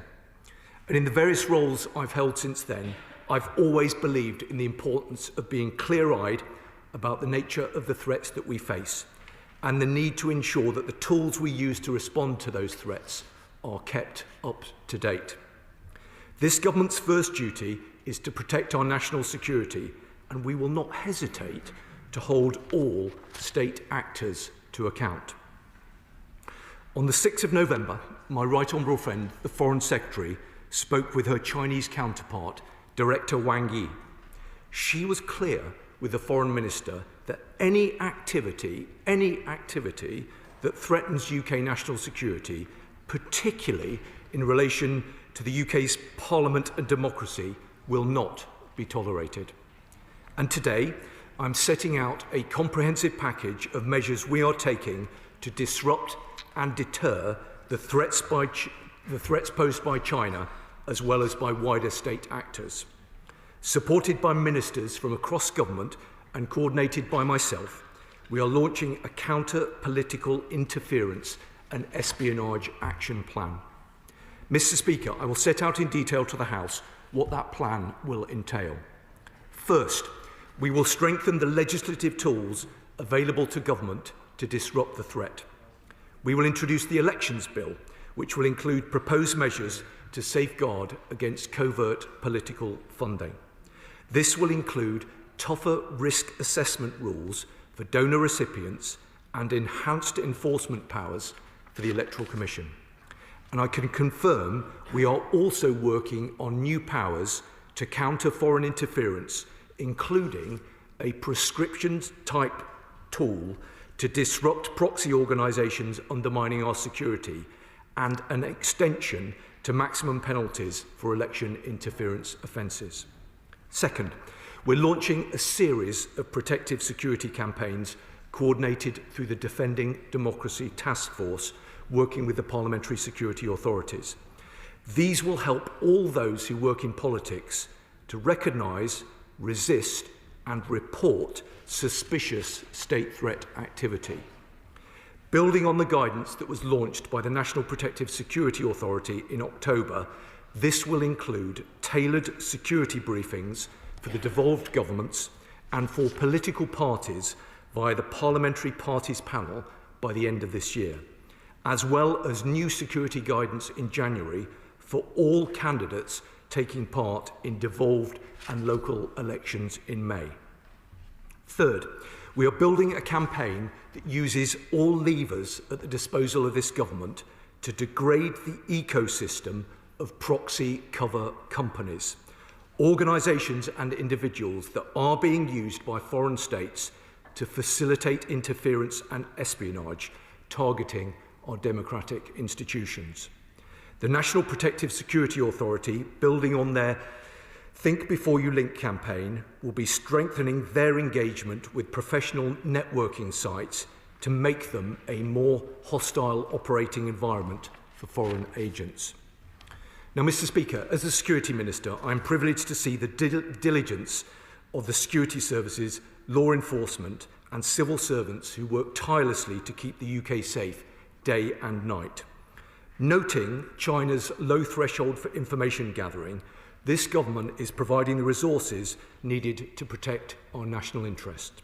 So, I can announce that the government has committed to investing £170 million to renew the sovereign encrypted technology our officials use to do their vital work. This programme of work will help to ensure sensitive diplomatic, economic, trade, security, law enforcement and policy development arrangements are safeguarded from espionage by any state threat actor.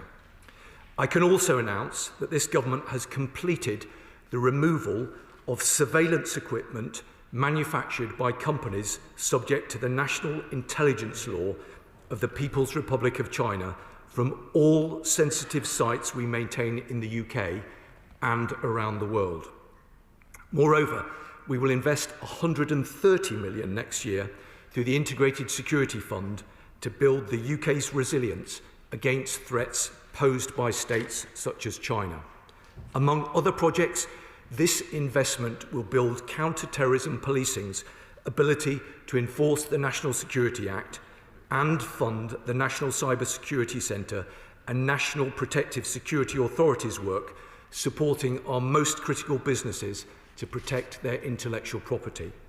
Indeed, the National Protective Security Authority's work is an important reminder that China doesn't just pose threats to our democratic institutions, but also to other sectors. Let me talk briefly about two other sectors in particular. First, education.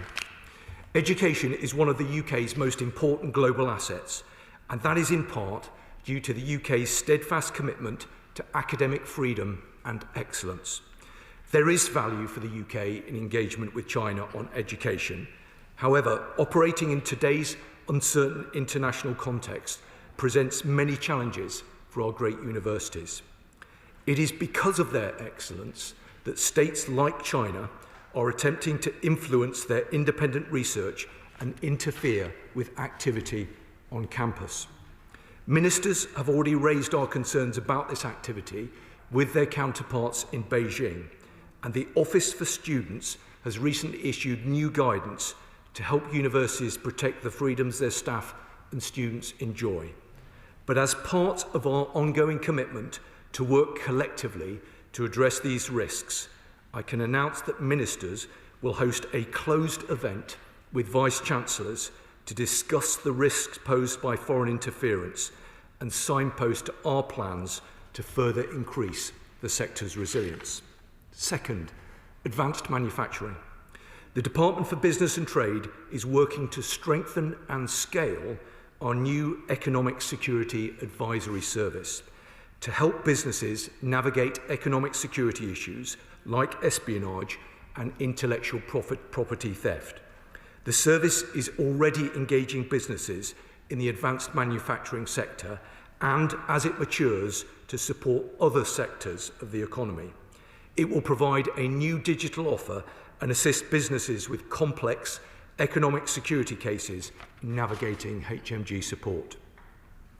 Mr. Speaker, in October, I told the House that this government remains steadfast in our commitment to disrupting and holding state actors accountable for wide-scale cyber espionage operations, and we stand ready to go further, to disrupt, degrade and protect against the dangerous and unrestrained offensive cyber ecosystem that China has allowed to take hold. Earlier this year, the NCSC, with international allies, called out 3 technology companies based in China with a global malicious cyber campaign targeting critical networks. And just last week, we introduced the Cybersecurity and Resilience Bill that will help to make critical sectors of the economy and the public sector a harder target from cyber attacks, including malicious cyber activity emanating from China's territory. The government will continue to take further action against China-based actors involved in malicious cyber activity against the UK and our allies. This will form part of a broader campaign that the UK is delivering to disrupt and degrade the dangerous cyber ecosystem that China has allowed to take hold within its territory. Now, Mr. Speaker, let me assure honourable members that we will not shy away from using all the tools at our disposal, including sanctions, as necessary. Mr. Speaker, our country has a long and proud history as a seafaring nation, trading around the world with those countries that share our way of life and with those that do not. China is the world's second largest economy, and together with Hong Kong is the UK's third largest trading partner. It's in our long-term strategic interest to continue to engage with China. We must cooperate on areas where our interests align: climate, global health, trade, scientific research, illegal migration, and serious organised crime, to name just a few areas. But we will always challenge any country, including China, that attempts to interfere, influence, or undermine the integrity of our democratic institutions, and we will take all necessary measures to protect UK national security. That is why we have taken the action today, and I am clear that further steps can and absolutely will be taken, disrupting and deterring China's espionage activity wherever it takes place, updating our security powers to keep pace with the threat, helping those who work in politics to recognise, resist and report the threat, and working with partners across the economy to strengthen their security against the threat. Mr. Speaker, our strategy is not just to cooperate.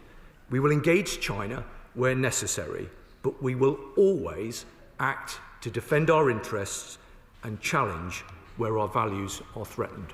I commend this statement to the House. Just to say, the Minister did take 14. It's a very important subject, so I've no problem with that. So it may be helpful if you need 7 minutes. It's there. Shadow Minister, unless you can. Thank you, Mr. Speaker. My heart also goes out to the missing crew member, their ship's company and their loved ones at home. Let us all hope for good news. Thank you to the Minister for advance sight of his statement and for his time last week. But the revelations today are no surprise. They are the latest in an ever-growing list of actions by the Chinese Communist Party interfering in our sovereign affairs and trying to undermine our democracy and our country. The pernicious nature of this threat should not be underestimated, and I welcome the Minister's plans for a new prescription tool to counter foreign interference. Also, that the government has completed work we started to strip surveillance equipment manufactured in China from sensitive sites. On education, however, plans to discuss foreign interference with Vice-Chancellors is quite inadequate. I've had those discussions and face nothing but naivety and intransigence. But they are also useless unless the government is willing to use its teeth to defend those institutions under attack. Earlier this month, Norway and Denmark alerted us to the existence of dual-use kill switches in Chinese-made electric buses, allowing China to switch off buses and bring chaos to transport systems. So could the Minister give an update on the investigation into our bus networks, but also the chips that have been placed in Ministry of Defence vehicles that require our members of the armed forces to be silent whilst travelling around our country in defence of our nation? On academic freedom, Sheffield Hallam University was blackmailed by Chinese security services into cancelling research into state-sanctioned Uyghur slave labour. So what update on the police investigation into this and the coercive campaign can the Minister share? And will he also admit that it was a mistake for his party to cancel our university free speech provisions and use them to convince the government to reintroduce them now that the threat is on the front pages of our newspapers? Yeah.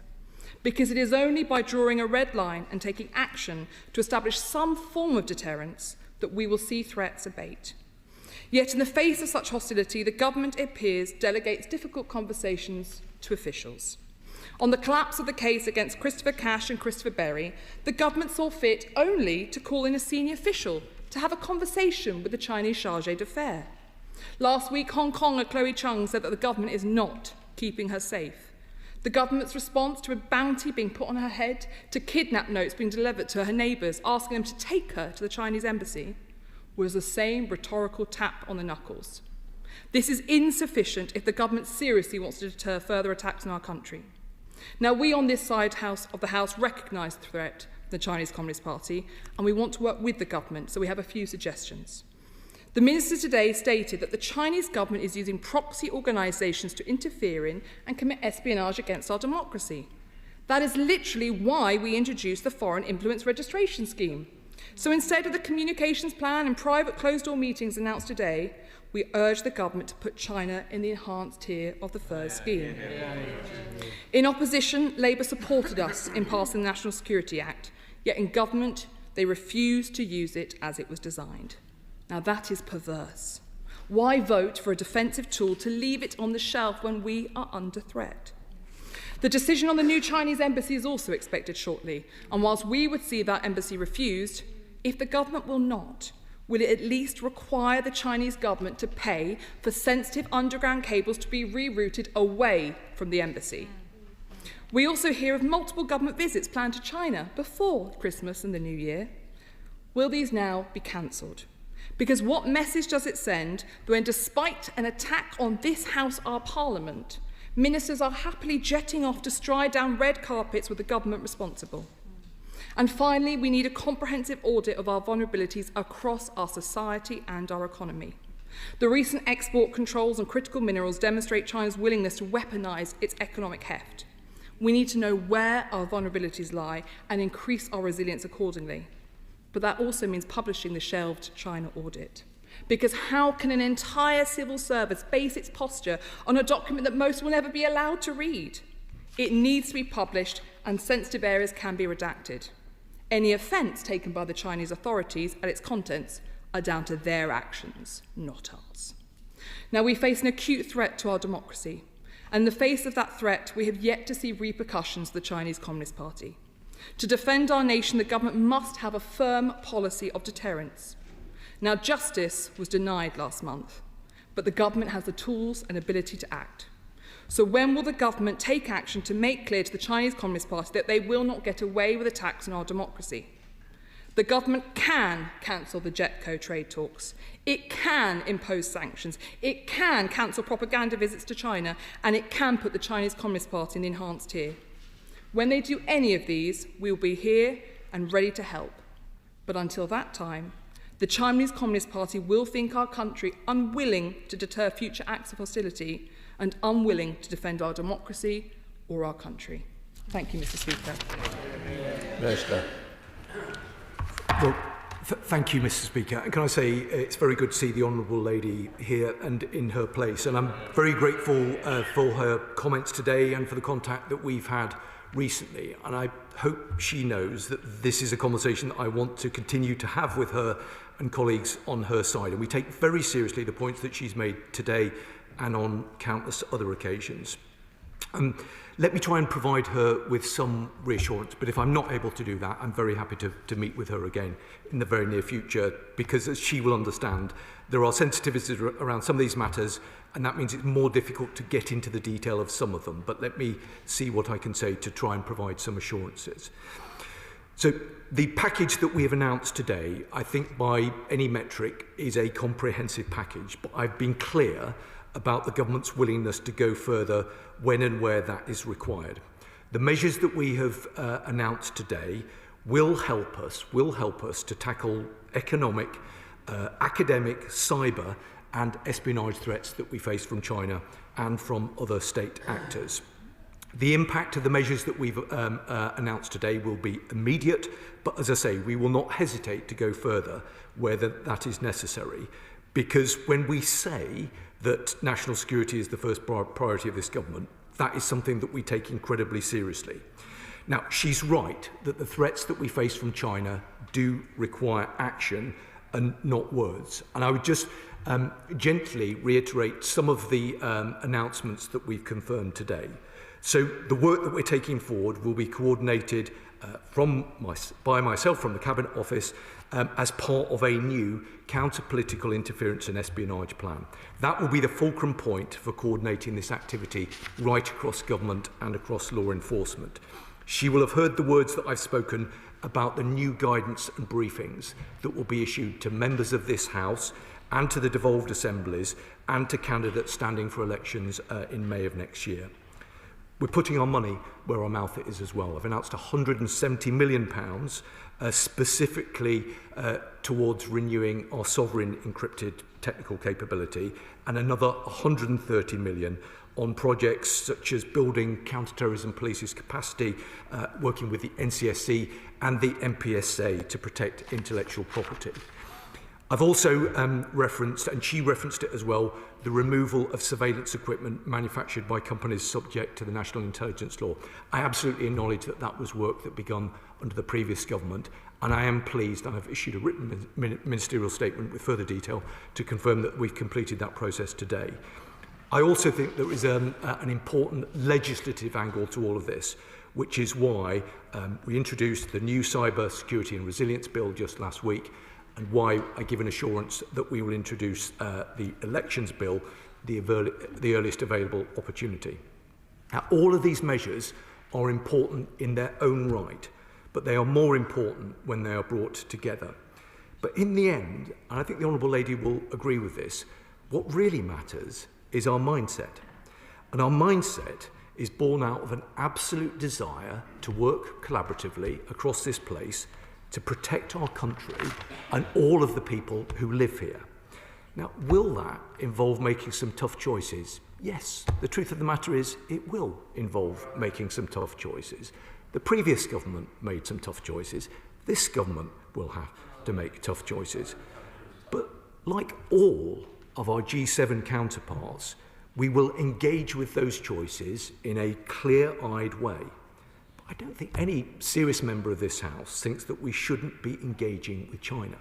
The debate is around the nature of the engagement. Now, the Honourable Lady made some important points, and if I'm not able to address them adequately, I will come back to her. She specifically raised the importance of education and academic freedoms, and I completely agree with her, and she specifically referenced Sheffield Hallam University. I know that she will understand that because active inquiries are ongoing into this matter, it wouldn't be appropriate to comment on the specifics of what's allegedly happened at Sheffield Hallam, but the points that she makes are well made, and I give her an absolute assurance that we take them incredibly seriously. She also raised, and it didn't come as a huge surprise to me that she did, the issue of FIRS. Now, she will remember that FIRS is a product of the National Security Act. Now, there are some members in this House who said that we wouldn't introduce FIRS at all. Then when we confirmed that we were going to introduce it, they said that we wouldn't be able to do it by the 1st of July. I gave a categorical assurance that we would introduce it by the 1st of July, and we did. We are looking closely at whether it is necessary to make further additions onto the enhanced tier, but I can say to her that no decision has yet been made specifically with regard to China. She also asked me about the embassy. This is a matter that there's been much discussion in this place, and we are moving towards a point of decision. She will understand that that is not a decision for me. It is a decision that will be made by the Secretary of State for Housing, Communities and Local Government, and he will do that in a quasi-judicial capacity. And as a consequence of that, I am very limited in what I can say. But I can say, as I have said previously, that national security has been the core priority throughout that particular process.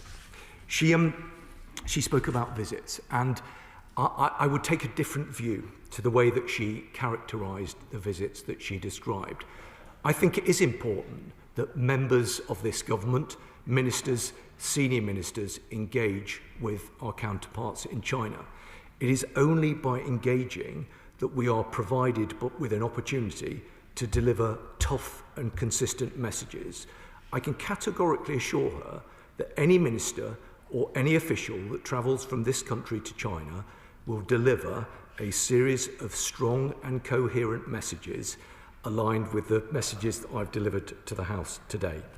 She asked also about the audit. She'll know that the previous Foreign Secretary gave a statement in this House about the China audit, but I'll look carefully at the specifics of the points that she makes. To conclude in my response to her, I hope she knows how seriously we take these matters, and I categorically assure her that I'm very, very happy to work collaboratively with her and colleagues on her side to make sure we secure the right outcome for the country. John MacDonald.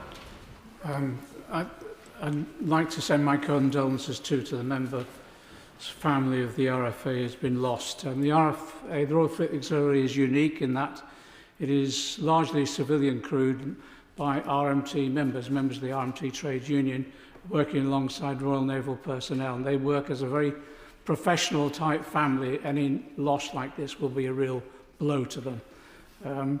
Can I raise the issue of security of Chinese nationals and others in this country? 2 weeks ago, I was at a demonstration on behalf of Lee Chan-yuk, who's our colleague, the General Secretary of the Hong Kong Federation of Trade Unions, who's been and the founder of the Labour Party in Hong Kong, who's been in prison now for 4 years. And at those demonstrations, there's always a fear of the monitoring that's taking place of the demonstrators, and particularly for Chinese nationals, for their security in this country. And I'd welcome the Minister's view on what further action can be taken to reassure people that in the exercise of their democratic rights in this country, they do not become vulnerable to any actions by the Chinese state here. Well, Mr. Speaker, I'm very grateful to the Right Honourable Gentleman, including for his opening remarks, which I know will have been shared by the whole House. He does raise a very important point about transnational repression. The government takes these matters incredibly seriously. We have relatively recently completed a very significant piece of work through the Defending Democracy Task Force looking at the issue of transnational repression. The government is absolutely crystal clear that it is completely unacceptable for China or for any other country, for that matter, to target individuals resident in this country. I recently met with members of the Hong Kong community who raised very significant concerns about the targeting of them. And I was clear to them, as I am clear to the Right Honourable Gentleman, that none of that activity is remotely acceptable to the government. And we will do everything that we can, both to make sure that the individuals that he refers to are kept safe and also that they feel as though they're being kept safe. I come to Liberal Democrat spokesperson Lee Smart, but obviously some extra time as well allocated. Thank you very much, Mr Speaker, and I'm very grateful to the Minister, as I always am, for advance sight of his statement. The news that the CCP is waging a campaign to infiltrate our Parliament is deeply offensive to our sovereignty, though perhaps it's not surprising to those who have been paying attention to the recent collapsed espionage case and uncovering of interference at a UK university.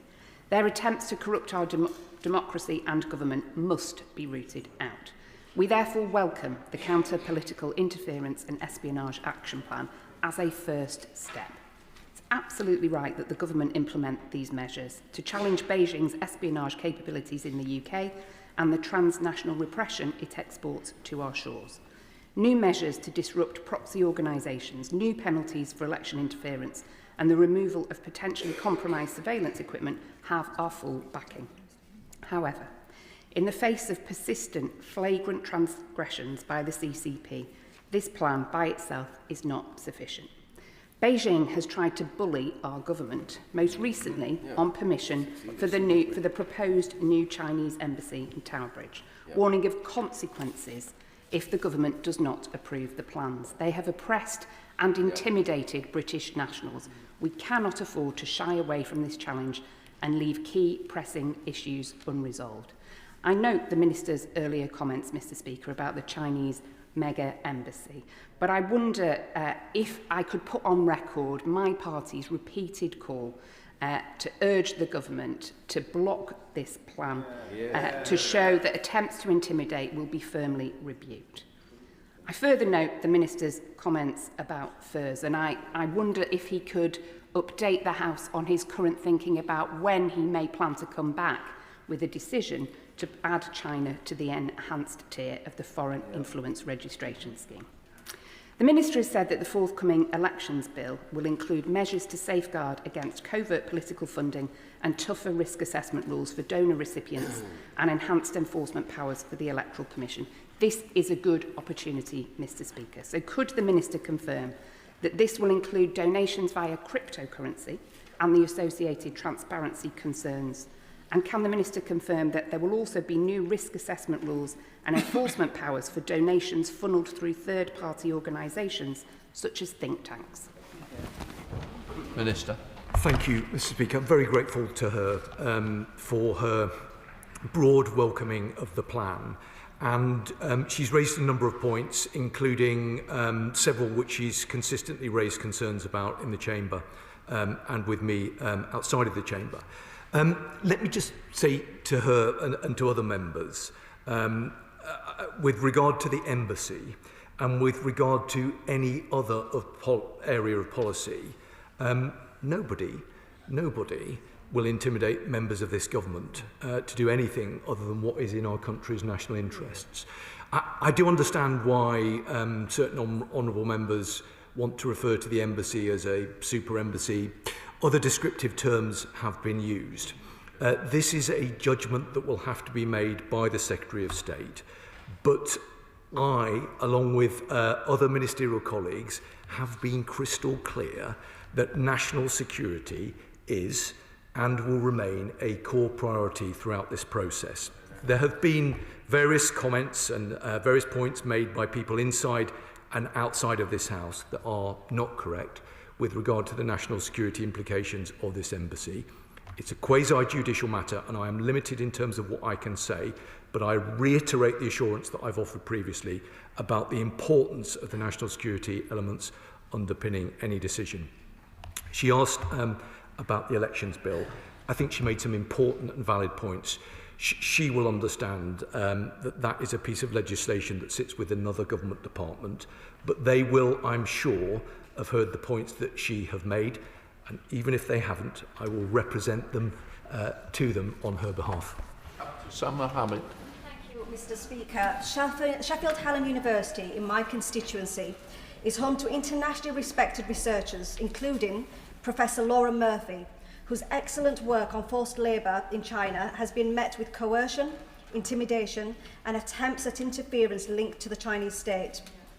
At a time when universities are increasingly financially vulnerable due to a sharp decline in international student numbers, the risk of hostile states exploiting that vulnerability is growing. I welcome the closed event for Vice-Chancellors to address these concerns. Will the Minister explain whether that event will explore how it will protect academics like Professor Murphy from being silenced, and will it provide more robust support to universities who are left exposed to pressure, intimidation and undue influence? Minister. Well, Mr. Speaker, I'm very grateful to her.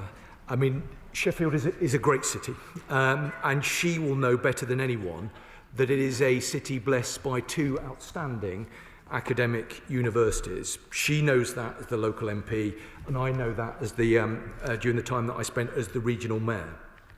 Now, for reasons that I know that she will understand, because there remain active inquiries into this matter, I am very limited in terms of what I can say about the specifics. But what I can say to her more generally is that any attempt by any foreign state to intimidate and coerce universities to limit free speech and academic freedoms in the UK will not be tolerated. And the government has made this clear to Beijing after learning of this case. Now, the new Office for Students has issued guidance recently that makes it explicitly clear that universities should not tolerate attempts by foreign states to suppress academic freedom. I'm pleased that she welcomed the closed event with Vice-Chancellors, and of course we will make sure that both of the Vice-Chancellors from the City of Sheffield are invited to attend, and of course I'd be happy to discuss these matters further with her. Chair of the Select Committee, Dame Curran. Thank you very much, Mr. Speaker. Does the Minister consider that China represents a current threat to this country?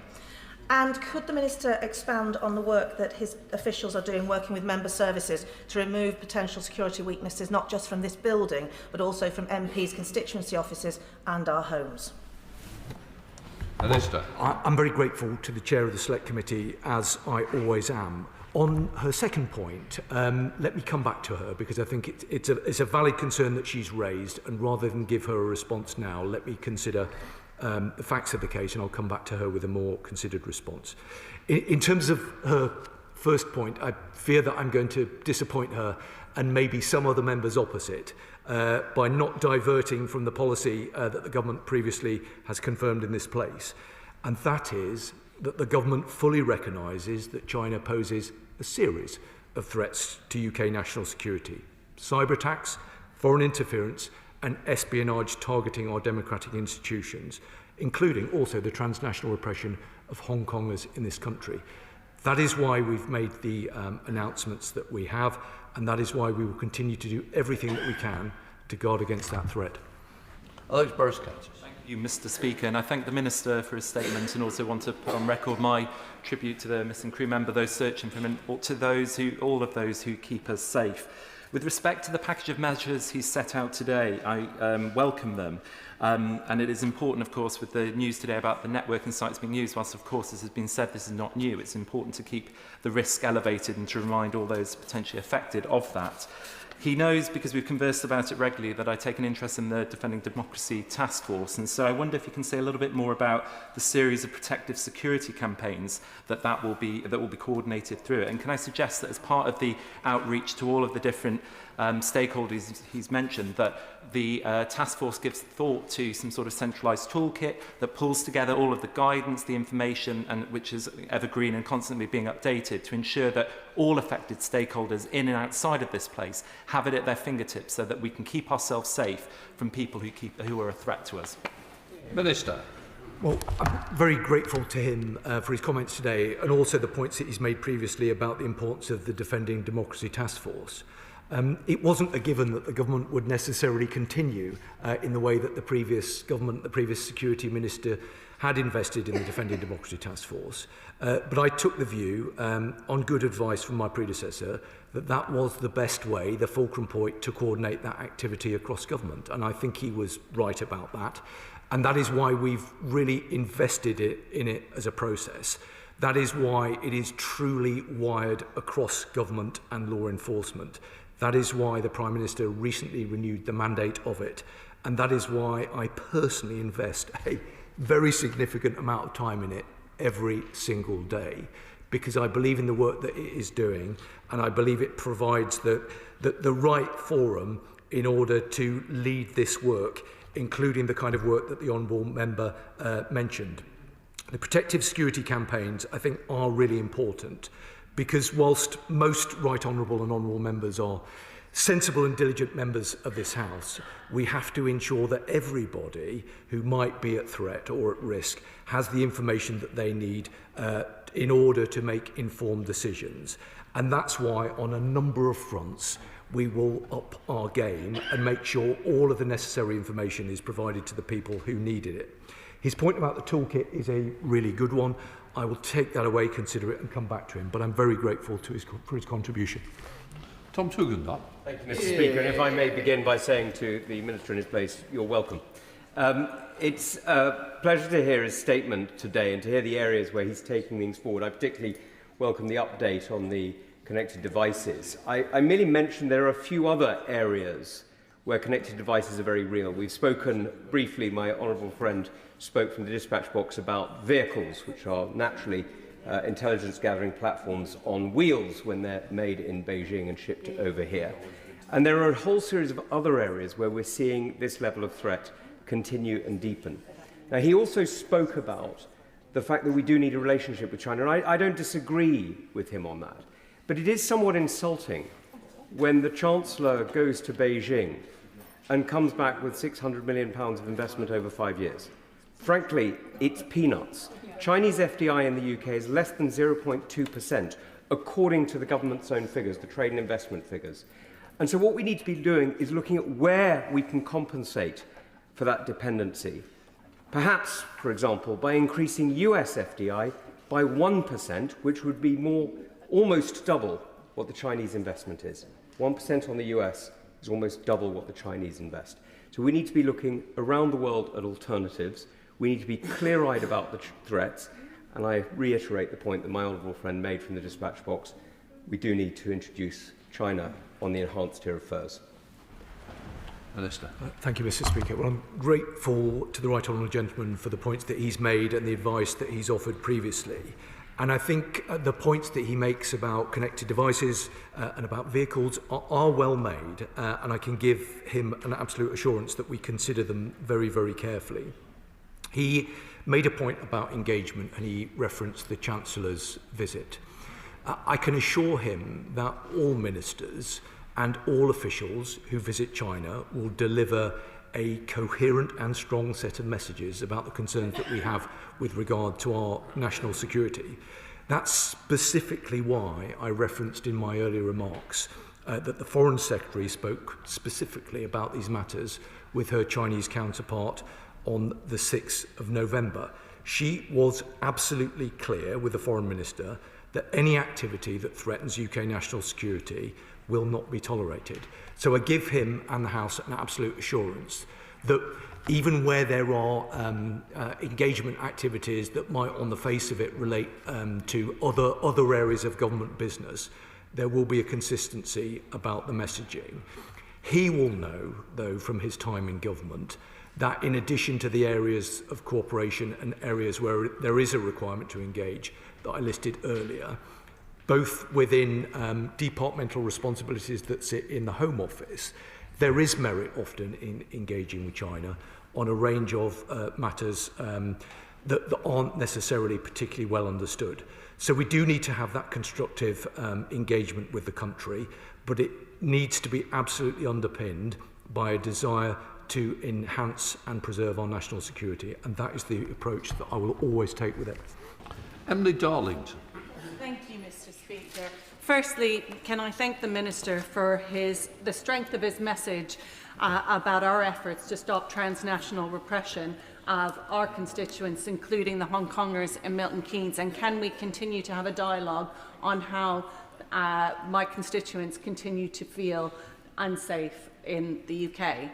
I wanted to raise an issue that goes alongside Mr. Speaker's conference, which is the online world and how we protect and defend our democracy in that online space, particularly from foreign actors, state actors, their proxies and non-state actors who use the online environment to destabilise our democracy. I would ask, would he meet with me to talk about some amendments that I'm preparing for the elections bill to ensure that we do not have these threats online and we protect them as much as we protect ourselves from the threats offline? Well, I'm very grateful to her, and let me reiterate what I said previously about how completely unacceptable it is that any transnational repression takes place in this country, and the government will continue to stand with and support members of the Hong Kong community who've relocated here to the UK. She's right also to raise the important work done by the Speakers' Conference. And at the most recent meeting of the Defending Democracy Task Force, we looked carefully at the recommendations. There's a lot of very positive work that has been done by Mr. Speaker's Commission, and we will want to work very closely with him in order to deliver where we can on the recommendations. She's absolutely right to raise the importance of the online environment, and these are conversations that I'm having with colleagues across government, including with DCIT. In terms of the point about the meeting, she will understand that the particular piece of legislation is an MHCLG lead, but I'll make sure that she gets a meeting with the relevant minister, whether that is myself or a colleague in the other department. Clive Jones. Thank you very much, Mr. Speaker. In Wokingham, we have a really strong Hong Kong community. They tell me regularly how concerned they are about the growing threat of Chinese espionage and the influence in our politics. Many of them will have bounties levied on their heads. What is the Minister doing to ease the concerns of our Hong Kong community, especially my constituents, and what is he doing to protect them and to protect our institutions? Mr. Speaker, it's an entirely fair and reasonable point, and let me give him reassurances further to what I've already said today and on other occasions. The government will continue to stand with and support members of the Hong Kong community who've relocated here to the UK. I recently met with members of that community myself, specifically to discuss their concerns.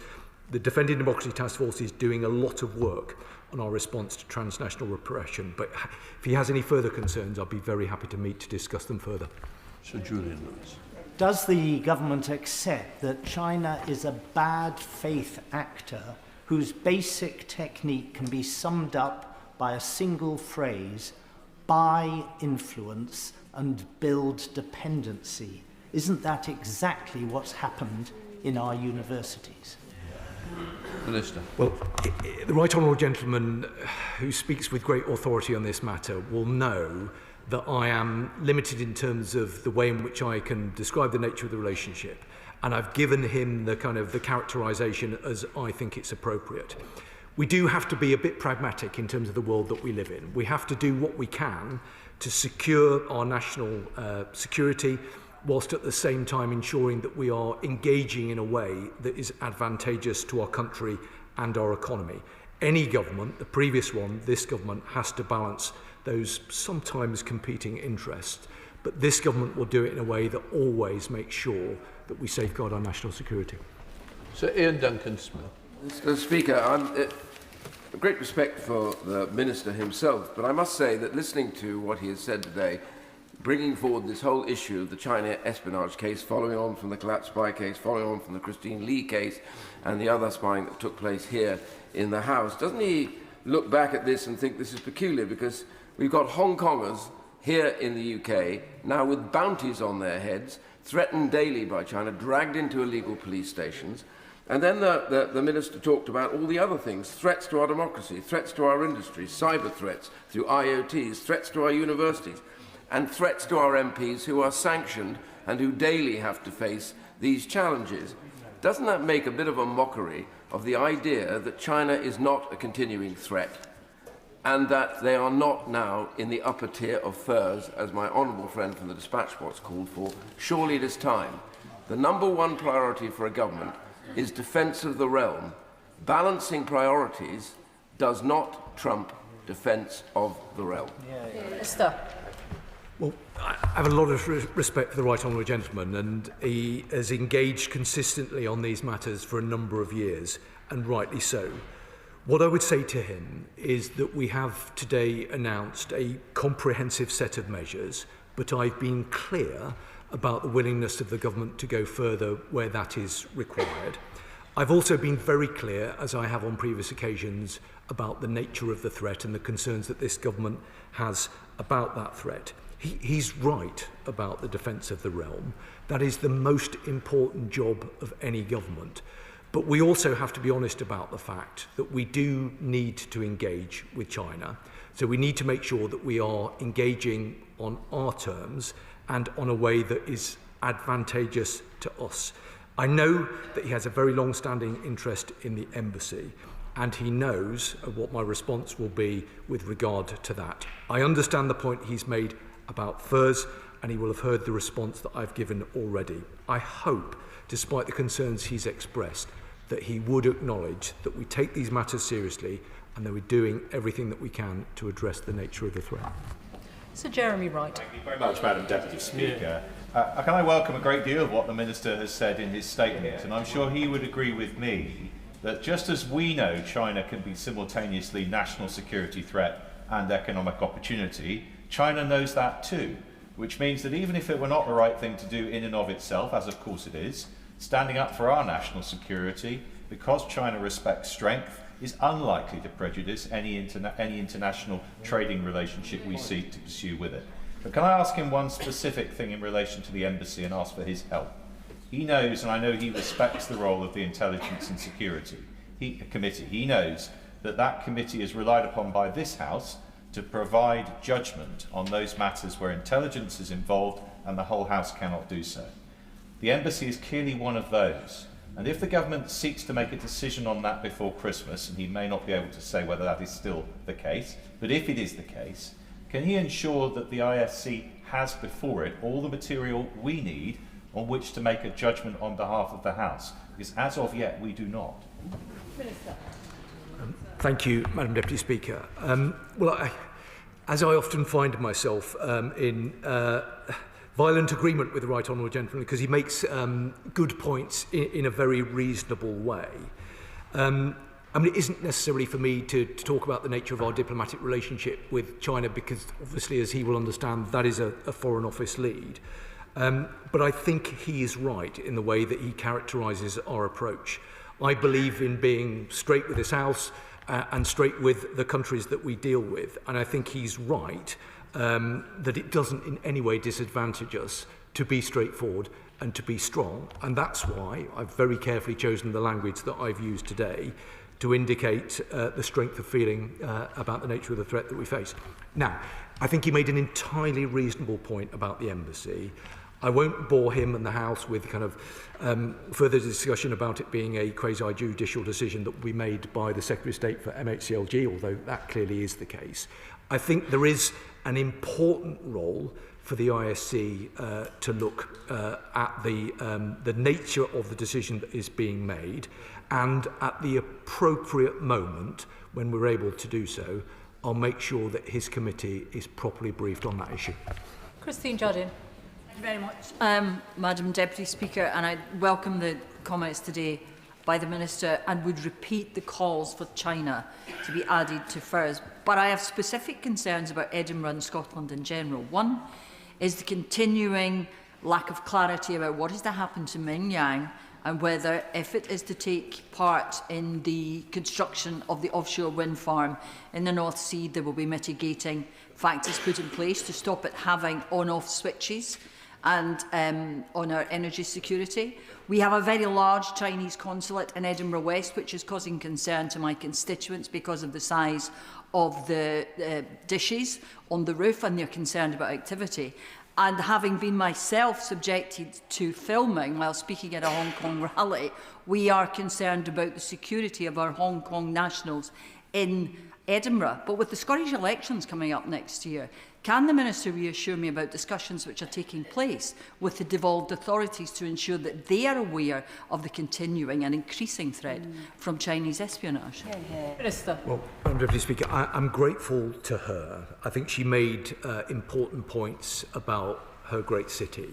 I can give her assurance that there is that engagement taking place.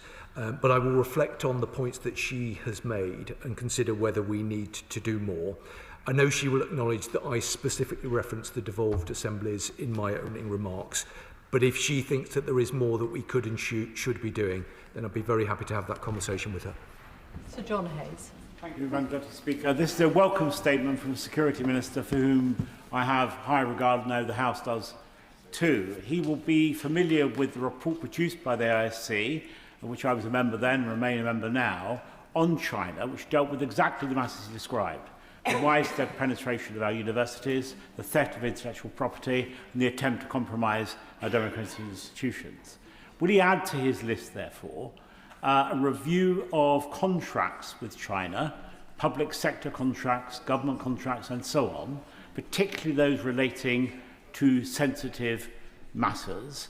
And will he finally do this simple task? As he said he was a plain-speaking man, mindful of the collapse of the recent trial, will he say from the dispatch box now that China is a threat to our national security? Minister. Well, I'm grateful to one of my predecessors, and I always listen very carefully to what he has to say, and I'm always grateful for the contributions that he makes. He knows precisely what the government's line is specifically with regard to China in terms of his final point. I think he did make a good point about the contribution of the ISC, and I hope members of that committee understand and recognise the importance that we attach to the work that they do, intending to have regular contact with the committee, including in the near future. I thought he made an entirely reasonable point about contracts. I will take that away, undertake to look at it and come back to him privately with a response. Dr Andrew Murison. Thank you, Madam Deputy Speaker. I welcome the package and I welcome the Minister's commitment to continuing engagement with Beijing.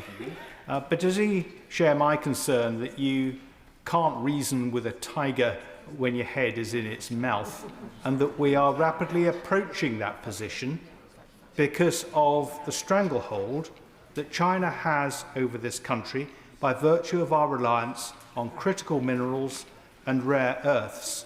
And as he seeks to strengthen our position, will he ensure that we diversify our ability to gain access to those critical elements and thus ensure that China respects this country rather than sees us increasingly as weaklings, a situation that will of course deteriorate further in the event that China, God forbid, controls Taiwan? Well, I'm grateful to him, as I always am. I'm conscious that I've now been joined on the Treasury bench by the Foreign Secretary, so I'll have to be extremely careful about what I say now in terms of the characterisation of the relationship. But I can say to him, and I hope this will provide some reassurance, that the government will be bringing forward a critical mineral strategy. That's led by DBT, but clearly there'll be significant input from the Foreign Commonwealth and Development Office. I hope he understands how seriously we take these matters. I understand why he characterises the relationship in the way that he does, but I know, as a former minister himself, that he will understand that there is a degree of practical reality about how we manage that relationship. Yes, we make sure that we underpin our national security, but yes, we also have to engage in other areas. It's important we do that in a clear-eyed way, and that is how the government will proceed. Can I encourage the remaining members and indeed the Minister short questions and short answers, please? There's an important statement to come and a very heavily subscribed debate. Chris Law. Deputy Speaker, our devolved nations, our local authorities and our educational institutions are not adequately being made aware of the risks that China poses, as evidenced in this weekend's Sunday report by David Leask. Now, the Minister's mentioned briefings with devolved governments, guidance for candidates and a closed event with university vice-chancellors, but will he ensure that these are not one-off events and that there will be continuous and up-to-date flow of information from this day forward? And can I also ask for an urgent meeting with the Minister on behalf of myself and for our SNP group?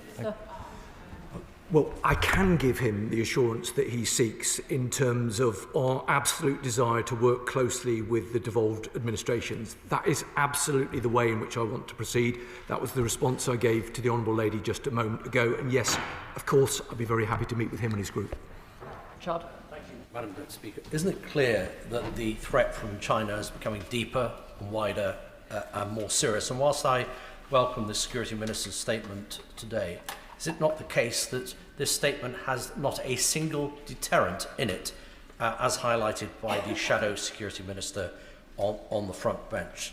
So I just wondered, to be helpful to the Security Minister, I just wondered whether he would consider reviewing government security classifications policy, given that he mentioned the new encrypted system that he's going to introduce and fund, so that we can have a review of government papers that are classified, but also the threat to this place, and he mentioned low threshold, whether select committee confidential inquiries pre-publication are reclassified, so any leaking of those documents, as indeed leaking of government documents by civil servants, has a far higher and tougher sanction.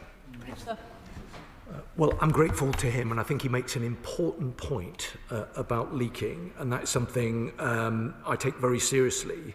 As the Minister responsible for the Government Security Group. I can give him an assurance, and I hope that the package of measures that we brought forward together conveys the strength of feeling and the seriousness with which we take the issues that we are dealing with. He did, as he always does, made a number of other really useful and constructive points, and rather than come back to him now, I will look carefully at them and consider them further. Richard Tice. Thank you, Madam Deputy Speaker. It is not a coincidence that just a few weeks after the collapse of the China spy case, that MI5 is now issuing this major espionage alert. China smells weakness. And with regard to the embassy, Minister, whilst you say it's the decision for another minister, the reality is this is a strategically important decision by this government on behalf of the British people. And does the Minister understand the British people will be shocked if planning consent is granted? And China will also smell weakness. Well, what I can say to the Honourable Gentleman is that this is a strong package of measures that we've announced today, but I've also been crystal clear about our determination to act further where that is necessary. I think that is the right approach. It is an approach that will mean that we are best able to guard our national security, whilst at the same time engaging with China on other areas of policy, including illegal migration. Griffiths. Thank you, Madam Deputy Speaker. The Minister stresses the importance of mindset. So can he tell me if it was a failure of mindset which underpinned the failure to secure a prosecution of 2 alleged Chinese agents, and why parliamentarians should now trust that he has the mindset to keep us safe? As I said in the House yesterday, and as she will understand, I hope, and as Right Honourable and Honourable Members will understand, these were not decisions that were taken by the government. These are decisions that were taken independently by the Crown Prosecution Service, which are rightly independent of government. What the government has done today is bring forward a strong package of measures, and I hope that she and her colleagues will support them. Tom Gordon. Thank you, Madam Deputy Speaker. I previously mentioned that the Joint Committee on Human Rights report into transnational repression specifically singled out China for the most comprehensive TNR campaign of any country within the UK. The report called for China to be on the enhanced tier of FIRS. If all those actions that the Chinese government are taking in regards to espionage, bounties on people's heads, and the clear attempts to subvert democracy don't qualify them to be on that enhanced tier, then doesn't this undermine the scheme? Well, firstly, let me say I do very much appreciate the work of his committee, specifically with regard to the report that they published on transnational repression, and I know that he will note that we responded fully to that report. He makes the point about FIRS, and I understand why he does. He knows what the government's position is at this particular moment. I spelt it out earlier on. FIRS is an important tool, and we will carefully consider how best to use it. John Cooper. Thank you, Madam Deputy Speaker. The Chinese General Sun Tzu said that the opportunity to defeat the enemy is presented by the enemy himself. Are we not presenting an opportunity for defeat when members of our military ride around in Chinese cars? And why on earth is this government facilitating secretive trade trips to Beijing for members of the Scottish Government? Well, Sun Tzu said a number of things, and perhaps that they lend themselves to a debate all of its own. I'm not aware of the specific point that the Honourable Member has made, but I'm very happy to look into it if it would be helpful to him. Richard Ford. Thank you, Madam Deputy Speaker. According to media reports, university administrators at Sheffield Hallam told a professor of Chinese studies that she would have to abandon her research. This followed a separate defamation lawsuit against Sheffield Hallam University, as reported by the BBC. Now, I appreciate that the Minister cannot comment on the specifics of that case, but will the government do more to support universities in resisting so-called SLAPs, the strategic litigation against public participation? Yeah. I'm grateful to him. I think it is worth me being clear about the importance that this government attaches to academic freedom. We're incredibly proud of our universities, and as a Yorkshire MP, I'm incredibly proud of Sheffield Hallam University, as I am Sheffield University. That's in part why we made the announcements that we have today, and why we will be holding what I think provides a very good opportunity to engage with Vice-Chancellors to look carefully at the nature of the challenges that they are facing and support them in responding to those challenges. Ben Obsi-Jecty. Speaker. The Honourable Gentleman knows the answer. We are looking carefully at whether other countries should be added to the enhanced tier, but we will take that decision in due course and bring it forward in the normal way. That's what the Security Minister said when I asked him for the 4th time last month why China isn't included within the enhanced tier of the Foreign Influence Registration Scheme. So for the 5th time of asking in as many months, I'm hoping the Minister will offer some clarity this time. Given the range of measures he's just announced, what would it take for the government to deem China to be a threat? And therefore, when will he assess whether China should be added to the enhanced tier? Well, Madam Deputy Speaker, I admire his perseverance and patience on this particular issue. Unfortunately, I'm going to disappoint him by referring him to the answer I gave previously. Jim Allister. Can I take the Minister back to devolved issues? In the case of Northern Ireland, international trade, quite rightly, is a reserved matter. Yet last Wednesday in Belfast, the Chinese government, no less, hosted a major investment conference in collaboration with the local Department of the Economy, with 120 Chinese companies, including Huawei, ZTE and BYT.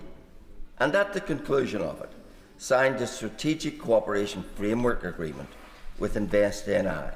How is that possible when international trade is a reserved matter? And will this government finally closely examine the operation of the Stormont Executive and its collaborations with China? Minister. Well, I'm grateful to him. I can say to him that I was in his part of the world just a couple of weeks ago, and we take very seriously the importance of engaging with the devolved administrations. I'll look carefully at the points that he has made and reflect on them, and if he wants to discuss them further, I'd be very happy to do that. Jim Shannon. Madam Deputy Speaker, can I thank the Minister very much. I think we are greatly encouraged by the steps that the government are taking. But having chaired an APPG, one of the ones, and some of the members here close to me are all members of that, we had our website hacked, stories were replaced, and also had in conversations that we have been under surveillance by the Chinese government whilst in Northern Ireland. I'm so glad that the Minister has acknowledged this wide-scale threat. While pouring money into security is good, there is clearly a ramification to trade outcomes for those Chinese agents involved in espionage. The message today, as a consequence of the recently mishandled court case, can never be repeated. And I ask the Minister this question, that our language is set, our defences are raised, and that we're not to be trifled with by any foreign powers, certainly not by the Chinese government. Minister.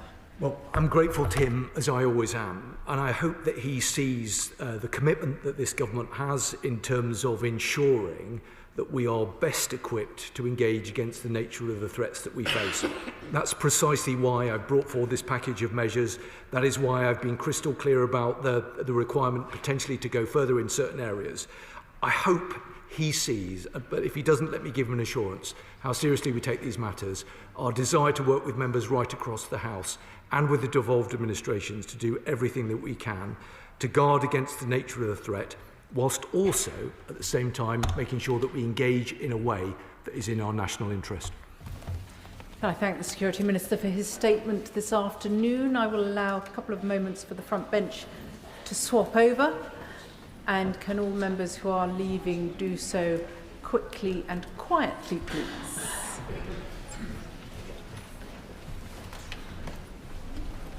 Which brings us to a statement on Gaza and Sudan. The Foreign Secretary. Thank you, Madam Deputy Speaker. I want to update the House on two of the world's gravest conflicts, in Gaza and in Sudan, following recent resolutions in the UN and discussions at the G7, and also on the action that the UK government is taking to pursue peace. Firstly, in Gaza, after 2 years of the most horrendous suffering, the ceasefire agreement led by President Trump, with the support of Qatar, Egypt and Turkey, has been in place for 6 weeks. 20 hostages are now home with their loved ones, and the remains of 25 more have been returned so their families can grieve. More aid trucks are entering Gaza, but the ceasefire is highly fragile, and there is still a long journey ahead to implement the commitments made at Sharm el-Sheikh and to get to a lasting peace. Last night, the UN Security Council passed Resolution 2803. The UK voted for this important resolution, which authorises the establishment of an international stabilisation force for Gaza, transitional arrangements, including the Board of Peace and a Palestinian committee. It underscores the essential need for humanitarian aid and reconstruction and points the way to a path to Palestinian self-determination and statehood. Crucially, it is supported by the Palestinian Authority and Arab and Muslim partners in the region and beyond. And this resolution is a critical staging post which sustains the unity around President Trump's 20-point plan. But momentum must now be maintained. It is essential that an international stabilisation force and trained Palestinian police can be deployed quickly to support the ceasefire and to avoid a vacuum being left, which Hamas can exploit. We will also need the urgent formation of a Palestinian committee alongside the Board of Peace. And as we were clear at the UN last night, these transitional arrangements must be implemented in accordance with international law and respecting Palestinian sovereignty and self-determination.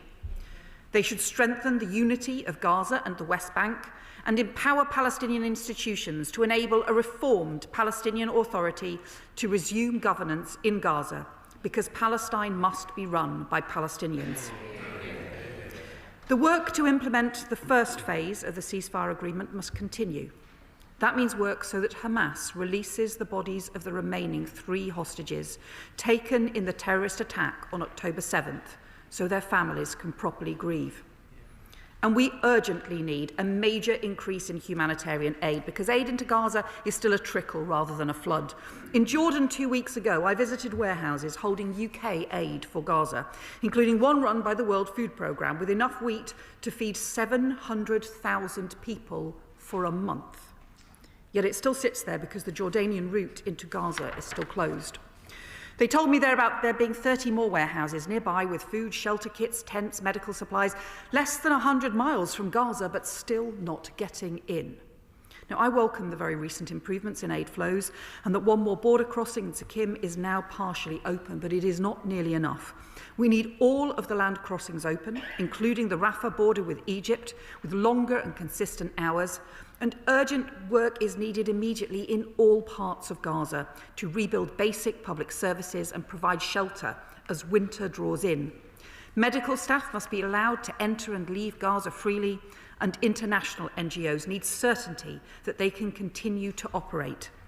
And I spoke to the King of Jordan and to doctors in Amman about a maternity and neonatal field hospital unit, which stands ready to be moved into Gaza. But again, they can't yet get it in. So the Israeli government can and must remove these restrictions and uncertainty now. As well as working with the US and others, we are drawing on distinct UK strength to support a lasting peace. We're providing expertise on weapons decommissioning and ceasefire monitoring based on Northern Ireland experience. We're supporting demining and unexploded ordnance, including with £4 million of new UK funding for the United Nations Mine Action Service and funding to surge in experts, including from British organisations such as the Halo Trust and the Mines Advisory Group, whose impressive work I've recently seen firsthand. And on civil-military coordination, we have UK deployments into a dedicated US-led hub for Gaza stabilisation efforts. But beyond Gaza, stability in the West Bank is essential to any sustainable peace. And I am concerned that the PA faces an economic crisis induced by Israeli restrictions that are strangling the Palestinian economy. The Netanyahu government should be extending, not threatening to end, the arrangements between Israeli and Palestinian banks, arrangements that are crucial to the everyday economy for Palestinians. It is crucial for stability, which is in Israel's interest too. And the pace of illegal settlement building continues. We have seen further appalling incidents of settler violence during the olive harvest. And while I welcome Israeli President Herzog's expression of concern, the response of the Israeli authorities is still completely insufficient practically and legally. Tackling settlement expansion and settler violence are vital to protecting a two-state solution, in line with the UK's historic decision to recognise the State of Palestine. Madam Deputy Speaker, let me turn now to Sudan, where the worst humanitarian crisis in the 21st century is still unfolding right now. The UN humanitarian chief, Tom Fletcher, who has just visited the area, has described it as the epicentre of suffering in the world, and he is right. Over 30 million people need life-saving aid. 12 million have been forced from their homes. Famine is spreading, cholera and preventable disease are rampant. And in El Fasher, following the advances by the RSF, horrifying scenes of atrocities with mass executions, starvation and the systematic use of rape as a weapon of war. Horrors so appalling that they can be seen from space. As UN OCHA have put it, El Fasher is a crime scene. There are satellite pictures showing discoloration of sand consistent with pools of blood, multiple clusters of objects consistent with piles of human bodies, and the apparent burning of bodies and operations to dispose of bodies in mass graves. Further horrors will yet unfold unless greater action is taken. A year ago, Britain tabled a resolution at the UN Security Council demanding humanitarian access and civilian protection, but it was shamefully vetoed at that time by Russia. 6 months ago, at our London Sudan conference, the UK brought together international partners and secured £800 million in funding, but the situation continues to deteriorate, including with North Kordofan now under threat and fighting moving to El Obeid. We need a complete step change in efforts to alleviate suffering and bring about peace. That means more aid to those in need, where the UK has committed over £125 million this year alone, delivering life-saving support to over 650,000 people, treating children with severe malnutrition, providing water and medicine, and supporting survivors of rape. But the challenge is still access. The RSF still refuses safe passage to aid organisations around El Fasher. The SAF is bringing in new restrictions which stand to hinder aid. Both sides must allow unhindered passage for humanitarian workers, supplies and for trapped civilians. We are urgently pressing for a 3-month humanitarian truce to open routes for life-saving supplies. But aid will not resolve a conflict willfully driven by warring parties. So we desperately need a lasting ceasefire underpinned by serious political process. At the Manama Dialogue Conference in Bahrain 2 weeks ago, I called for the same intense international efforts to address the crisis in Sudan as we have seen around Gaza. At Niagara last week, I joined our G7 partners in calling for an immediate and permanent ceasefire, the unimpeded access of humanitarian aid, and for external actors to contribute to the restoration of peace and security. We're engaging intensively with the Quad countries, the UAE, Saudi Arabia, Egypt and the United States, who have now together called for an immediate humanitarian truce and external support and arms that are fueling conflict. And I strongly support Secretary Rubio's latest comments regarding the need to end the weapons and support that the RSF is getting from outside Sudan. And last Friday, the UK called a special session of the United Nations Human Rights Council, in which a UK-drafted resolution was passed securing an international consensus for an urgent UN inquiry into alleged crimes in El Fasher, because impunity cannot be the outcome of these horrifying events. We need to make sure teams can get in to investigate these atrocities and hold the perpetrators to account. And I've instructed my officials to bring forward potential sanctions relating to human rights violations and abuses in Sudan. Madam Deputy Speaker, the UK will play its full part to ensure it is the Sudanese people, not any warring party, that determines Sudan's future. Wars that rage unresolved do not just cause untold harm to civilians, they radiate instability. They undermine the security of neighbouring states. They lead migrants to embark on dangerous journeys. So we are striving to meet those urgent humanitarian needs, striving to secure not just the absence of conflict, but the presence of lasting peace. And from Gaza to Sudan, that can only be done through international cooperation and through countries coming together for peace. I commend this statement to the House. Shadow Minister Andrew Rossendale. Thank you, Madam Deputy Speaker, and I thank the Foreign Secretary for advanced sight of her statement. His Majesty's opposition welcomed the passing of the US drafted resolution at the United Nations Security Council yesterday. The US has shown consistent leadership on the Middle East, and for that we are grateful. Hamas must now release the final 3 deceased hostages. We keep their loved ones and their families of all deceased hostages in the forefront of our thoughts. We cannot even begin to imagine what trauma they have endured. Madam Deputy Speaker, key to yesterday's resolution was a mandate for the International Stabilisation Force. But can the Foreign Secretary set out exactly what Britain's contribution will be to that force? The government speaks about the need for the force to be deployed quickly to avoid potential power vacuum being filled by Hamas. So, what is Britain's contribution? Are we looking at technical assistance, the sharing of expertise or intelligence, funding, action on the ground, or all of the above? It is important that the Foreign Secretary is clear and precise about these details. Can she also update the House on which countries are expected to participate and what their contributions will be? Of course, the removal of Hamas from power and its full disarmament are vital if we are to turn this ceasefire into a sustainable end to the conflict and the cycles of violence. Following yesterday's vote, what practical contribution is the UK going to make to these efforts? She will be aware that there are several points in the US President's plan specifically on this. So where does the UK dock into those initiatives? And has the Foreign Secretary identified which areas the UK will focus on as a contribution to the broader transitional day after plan?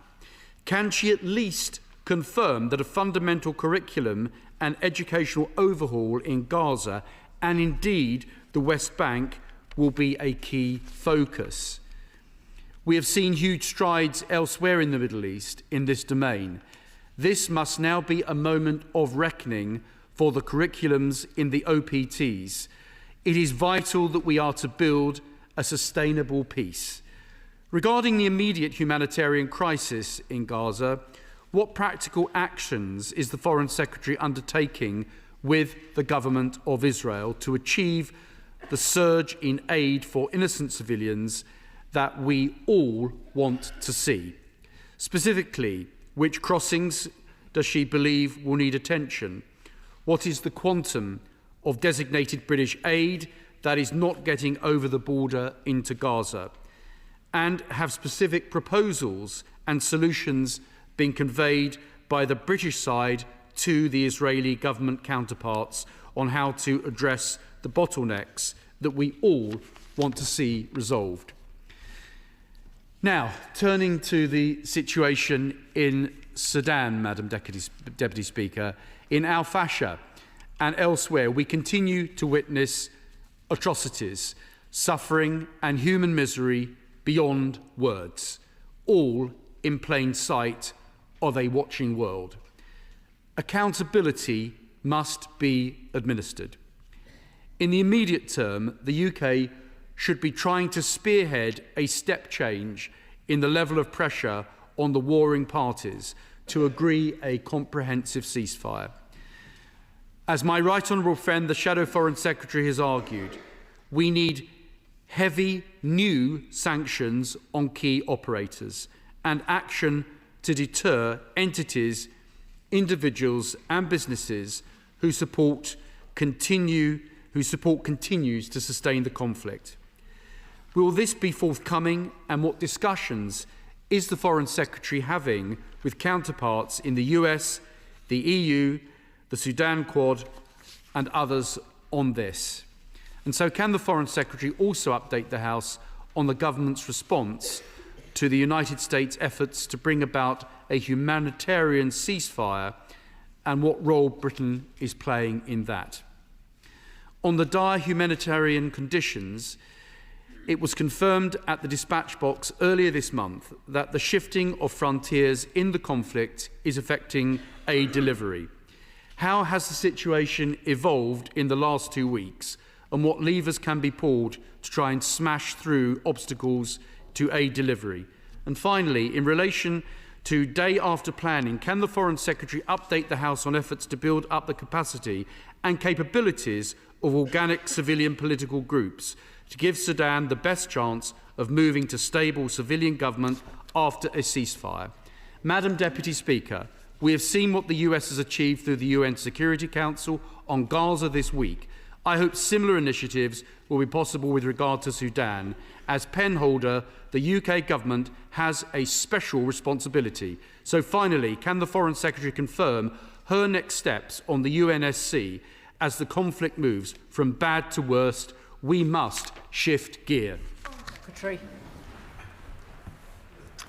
Can I thank the opposition front bench for their response on both the issues around Gaza and Sudan, to take the points that he raised in turn. In terms of the International Stabilisation Force, we do not expect the UK to contribute troops to the International Stabilisation Force, but we are already providing military and civilian deployment into the Civil and Military Coordinating Committee that is led by the US and is drawing up practical arrangements for implementing the 20-point plan. In terms of the nature of the contribution that we expect the role we expect to continue to play, we already provide some training for Palestinian police, for example, and I have met US military forces who are involved in that training, and I've met them in Jordan. Other countries are also offering to provide that training for Palestinian police, which is also going to be critical to maintaining security and safety.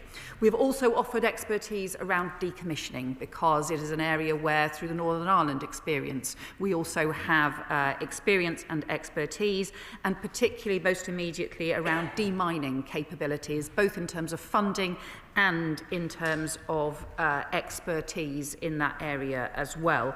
He also raised the issues around curriculum reform. I completely agree with him. This needs to take place. This is a crucial part of the Palestinian Authority reforms, and I have discussed this directly with President Abbas, and the importance of maintaining the commitments that the Palestinian Authority has made to curriculum reform needs to be essential, both in terms of the occupied territories and also in Gaza, and both in terms of the West Bank, and in terms of Gaza as well. In terms of the practical issues around the opening of crossings, we want to see all of the crossings opened. We want to see restrictions lifted. Again, the coordinating committee, which has the UK presence, is working directly with the Israeli government to seek to improve access and both the monitoring and also improve the arrangements in order to get more aid through. But I do continue to urge swifter action to be able to get that desperately needed aid in place. In terms of the Sudan issue, I welcome his support for sanctions. I have had personal direct discussions with all the members of the Quad, including most recently with the Secretary of State, the US Secretary of State, Marco Rubio, last week, and I know how strongly he also feels about the terrible, horrendous atrocities that are taking place in Sudan now, and we will continue to offer our support to that process. In terms of aid delivery, based on what the UN and Tom Fletcher have been saying, it looks as though not only the routes, some of the routes in are currently completely inadequate, so there is both security that is needed to be provided, but also infrastructure in order to get the desperately needed scale of aid in. We will need to look at air routes in as well as the truck routes in. And then he is right as well to point to the need for the organic support for Sudanese organisations, civilian organisations. It is crucial ultimately that we have a transition to a civilian administration in Sudan, an end to the horrendous fighting that we have seen, the horrendous abuse, the horrendous sexual violence we have seen, with reports on all sides of that kinds of those sorts of atrocities taking place. And I would, I think, finally say the US leadership has been incredibly important in achieving the ceasefire agreement and the peace process so far in Gaza, but it has also depended on the international community coming in alongside the US and working together to deliver the progress so far. We need that same international commitment for Sudan, and we need the whole international community to pull together to deliver progress in the same way. Chair of the International Development Select Committee, Sarah Champion. Thank you, Madam Deputy Speaker. This morning, members received a private briefing on Sudan. One of the academics stated, Al-Fasher is a slaughterhouse. Our low estimate is 60,000 people have been killed there in the last 3 weeks. Madam Deputy Speaker, that would make it the biggest atrocity crime since the 1990s. These are civilians, they're not soldiers. This is not about conflict, it's about genocide. FCDO have been briefed on the likelihood of mass casualty events for years. In November 21, FCDO were publicly warned of a likely genocide. The recent ICAI report concluded that last year, officials took the least ambitious option on civilian protection. Foreign Secretary, scrutiny and diplomatic surge can slow down this slaughter. So are we leading the 25 states who joined the joint statement on the 11th of November to work together to put pressure on UAE? Why hasn't our atrocity prevention team been surged? Tawila now needs to be the focus of our protection. What are the evacuation plans to protect up to 650,000 people from genocide? Foreign Secretary, the Sudanese civilians need a champion. And as UN penholder, will that be us? Secretary. Can I thank my honourable friend and also the work of her committee on this issue. She is right to point out the truly horrendous nature of what is happening in Sudan now, and the horrendous, the atrocities. We've seen everything from the people being executed in the middle of a maternity hospital. We've seen the scale of the lives being lost, and also the fact that so few people are emerging out, that is deeply troubling about what more we may discover as well. And it is because that I am so deeply concerned about this that I've raised this not just at the Manama dialogue, but also at every international discussion that we have been having, foreign ministers, and also directly with all of the members of the Quad, including the UAE, the US, the Saudi and Egypt as well, because we need that urgent action. And I agree with her too that this is about also preventing further atrocities, which we are at risk of any moment if we do not have that urgent action. Liberal Democrat spokesperson Callum Miller. Thank you, Madam Deputy Speaker, and to the Foreign Secretary for advance sight of her statement, which I welcome. The Foreign Secretary is right that the scale of the humanitarian catastrophe in Sudan is horrendous, as are accounts of systematic murder, rape and torture, often targeted at civilians from specific ethnic groups, and in particular, the widespread use of sexual violence towards women and girls. The UK has a special responsibility as the pen holder for Sudan at the UN. We must be relentless in pursuing true protection for civilians. So will the Foreign Secretary update the House with her assessment of the role of external actors in supporting the warring parties? Will she lead efforts at the UN to secure and implement a country-wide arms embargo? And will she set out how the UK will ensure that the UN inquiry that she referred to can gather evidence so that those actors both inside and outside Sudan who are responsible for these atrocities are held to account? Turning to the Middle East, Madam Deputy Speaker. Last night's UN Security Council resolution marked an important step forward, and I hope it will reinforce the fragile ceasefire in Gaza. Yet vital details are missing from the resolution.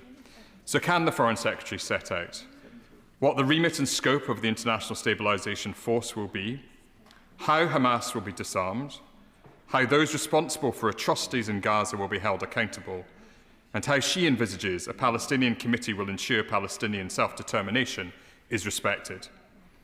The resolution focuses on Gaza, but we desperately need a clear roadmap to securing a two-state solution.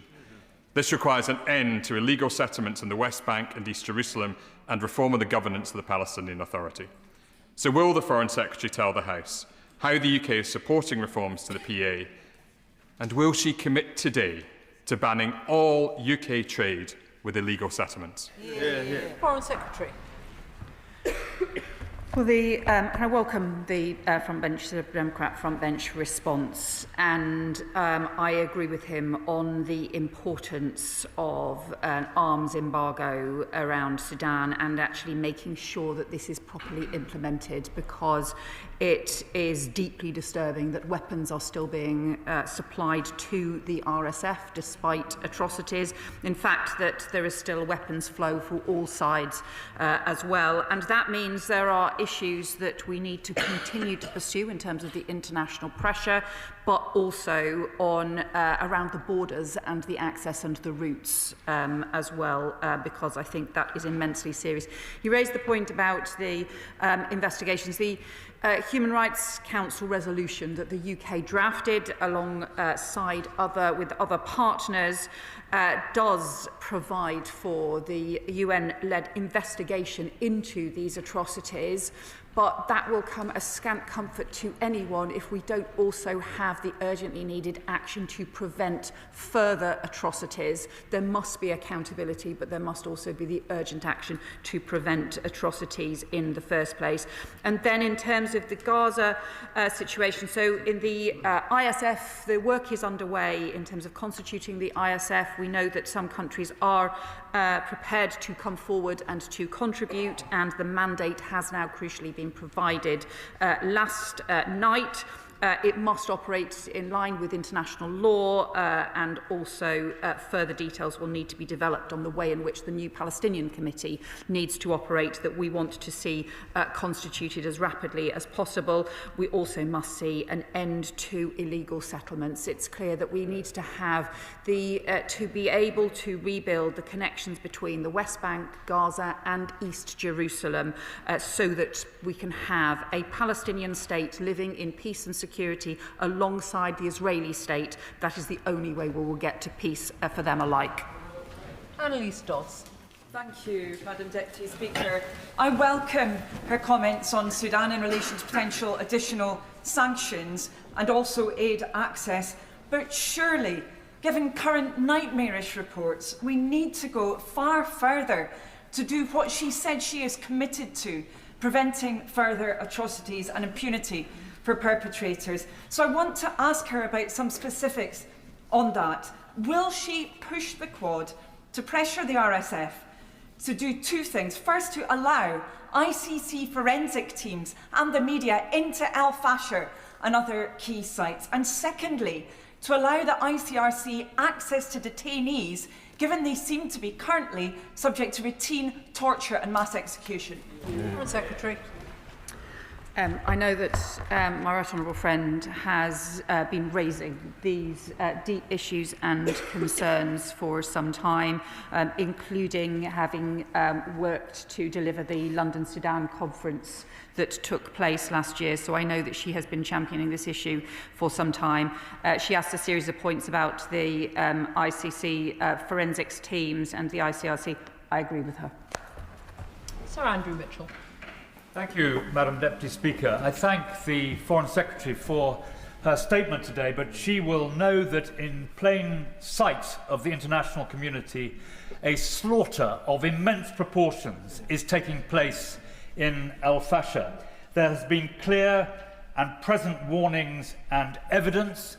This is ethnic cleansing that is far worse than anything that took place in Srebrenica, and we know it is spreading outwards, as the Foreign Secretary made clear in her statements. This is a specific UK responsibility at the United Nations. Does she agree that it is essential that she and the Prime Minister hit the phones to the African Union and senior UN countries and use our position to lobby President Trump to act? We piously intoned, in this place too, never again on solemn occasions each year. Does she agree that it is happening again, in plain sight, before our eyes, and there is no effective plan to end it? Again, I know the Honourable Member has been a champion for the civilians and people in Sudan in the face of the most immense suffering for a long time. I agree with him on the points that he makes, that there is simply not yet the kind of urgent plan that we desperately need for Sudan.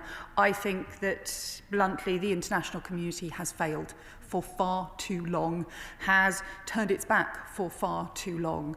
The UK has put forward the resolution that has now been agreed, fully agreed, at the Human Rights Council. When we sought to put the resolution to the Security Council a year ago on similar issues, it was vetoed by Russia. We have sought to increase aid, but the fact is, if the aid cannot get in because of the continuing conflict, then aid is simply not sufficient. We do need the same intensity that we have had around Gaza, and rightly had around securing peace in Gaza. We need that sustained intensity of effort now right across the international community for securing peace, at least starting with a humanitarian truce in Sudan. It is urgently needed, and I can assure him that this is a topic of every phone call that I am having, not just with the Quad, but more widely. David Taylor. Deputy Speaker, and I want to associate myself with the remarks of the chair of the Select Committee that I'm also a member of, and others who have spoken about the horrors unfolding in front of our eyes. We've heard reports that Tawila is next, and there are 650,000 people there. That includes desperate civilians. It also includes probably British citizens as well, working as aid workers. And to associate myself with the remarks that the former International Development Secretary mentioned just now, what more can we do to help protect civilians right now from harm, including, I hope, within the ceasefire negotiations that you're doing so much to try and bring about, looking seriously at some kind of peacekeeping force to protect civilians from harm? Can I also thank my honourable friend? I know he has championed this issue for a long time, and thank him for the continuing work on the Select Committee as well. Like him, I am deeply worried about Taweelah. I am deeply worried that it will be next if there is not concerted action to pull the warring parties back from the brink, to halt the RSF advances and to at least have a humanitarian truce for long enough to get the humanitarian aid in, to get the civilians out. But frankly, we need an end to this horrendous conflict overall. And as we have seen in Gaza, it is only when there has been that huge international effort coming together that we can make progress. We need to do the same urgently now. Richard Ford. Thank you, Madam Deputy Speaker. The Foreign Secretary announced earlier this month additional funding for Sudan.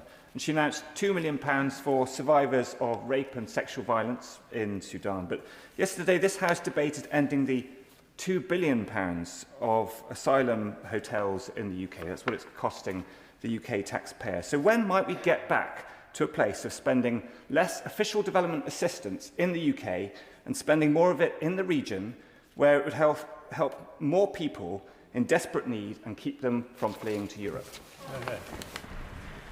Well, he will know that we have already taken steps to reduce the money and to make savings on the money that was being spent on asylum hotels. And yesterday, the Home Secretary announced further reforms to the asylum system.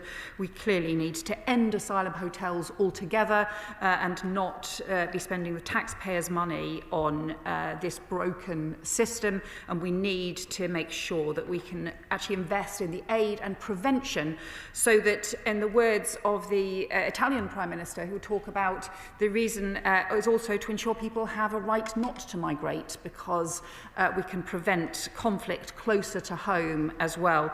But most immediately, he refers to the issues around survivors of rape and sexual violence. This has escalated in the most horrendous way in recent years, and we are funding some additional action in order to tackle rape and the use of rape as a weapon of war. We will need to increase that work. Afzal Khan. Thank you very much, Speaker. As the fighting engulfed Al-Fashar and severe food insecurity spread across Darfur, women in Gaza are experiencing extreme hunger, displacement, death, and sexual and gender-based violence. So will the Minister outline what steps the UK is taking with the regional and international partners to secure protection and support for civilians, and in particular, women and girls at risk?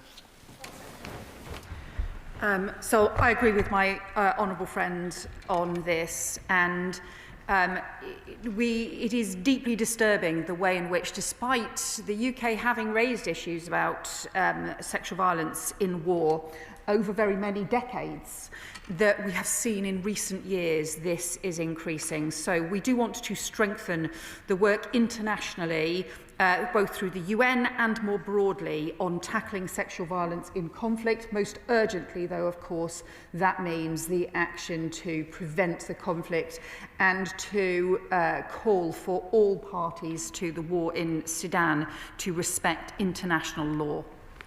Sir Julian Lewis. On Gaza, will the government consider making representations to the Israelis that it does Israel's reputation no good and it doesn't help the BBC World Service to report accurately, that external journalists are not allowed into the Gaza Strip? And now that the fighting has diminished, the excuse for not allowing that disappears. And on the RSF, I note that she referred to Secretary Rubio's comments regarding the need to end the weapons and support for the RSF. Can she explain to the House who mainly are supplying the weapons and support to the RSF? So on Gaza, I agree with him completely. We need journalists must be allowed into Gaza, and we need the accurate reports. I am worried about the scale of the devastation we will then see, but it's essential that we have the journalists in to be able to verify that. On the issue about the RSF, we have identified there's work done by the UN which identifies a range of different routes and sources of arms, but he will also know that there is a right, it's important that not just the Quad members, but other players that I think he is probably aware of as well, also need to be held to account and need to be involved in the process of ensuring arms do not get into Sudan. Laura Kirk-Smith. Madam Deputy Speaker, and I thank the Foreign Secretary for her work and for the update on Sudan and on Gaza. And I was really glad to hear her talk about the West Bank, because while we hope that a fragile peace is taking hold in Gaza, the opposite is true in the West Bank. Last month, the UN recorded 260 attacks by settlers on Palestinians, including the olive farmers, which is the highest rate of settler violence that we have seen since the UN started collecting records in 2006. The Foreign Secretary rightly said that the Israeli government's response has been completely insufficient, but what more will she do to press the Israeli government to rein in these deadly illegal attacks? My honourable friend is right that the olive harvest is also particularly important, both economically and culturally, for the Palestinian people. And we are clear that the settler violence must end. She will know that we have introduced sanctions as a result on particular Israeli ministers, as a result of some of the things that we have seen around the West Bank. We will continue to maintain pressure on action against the settler violence and also against illegal settlements in the West Bank. Brian Matthew. Thank you, Madam Deputy Speaker. I welcome the statement, but why is the FCDO's atrocity prevention team not working with the Sudan team? Our briefing on El Fasher this morning gave a minimum estimate of 60,000 murdered thus far by the RSF in El Fasher, with bodies being buried by bulldozer. El Obeid is likely to be the next, and Tawila camp is expected to be attacked on Christmas Day. This is the worst human atrocity since Rwanda. The Prime Minister and the Foreign Secretary need to call it out for what it is, mass murder, and engage with the UAE to see it stopped and trade ended if it is not. Thank you. Like him, I am very worried about El Obeid and also Tawila as well, and preventing further atrocities. I have discussed the issues in Sudan and the huge humanitarian risks with the UAE and also with other members of the Quad as well. It is essential that we maintain the maximum pressure through the Quad and beyond from the whole international community as well. And I know that is something that the US, who are also part of the Quad, are extremely keen to do. Rachel Maskell. Thank you, Madam Deputy Speaker, and I do thank the Foreign Secretary for the focus she's putting on Sudan. We certainly know from the horrific bloodshed in El Fasher that the RSF have got their sights, as we've heard, on Tawila and then onto Khartoum itself. We have got to stop those atrocities from occurring, and we know that it is being fuelled by the supply of weapons via the UAE, including Chinese drones and mercenaries which are coming through the UAE as well. Can she set out a bit more detail about the talk she's having with the UAE to stop their supply, which is fuelling this conflict? Well, she's right that we need to ensure that the issues around the weapons, but it's also not just the weapons, it's also the pressure on the warring parties, as well as addressing issues around weapons supplies. So I have held discussions myself with all the members of the Quad, including with the UAE, also with the US, who are seeking to drive process around peace, and with Saudi and with Egypt as well. It's hugely important that all, but not just the Quad countries are involved in this, but also other countries, including neighbouring countries who have borders with Sudan, where we have seen issues around weapons being transferred, also including countries much more widely across the world as well, and that there is an international concerted effort, both around weapons, but also around the pressure on the warring parties to refrain, to abide by international law, and to agree to the humanitarian truce. Given that the next debate is very heavily subscribed, I just thought it would be helpful to members if I were to indicate I will finish this statement at about 3 o'clock. Kit Malthouse.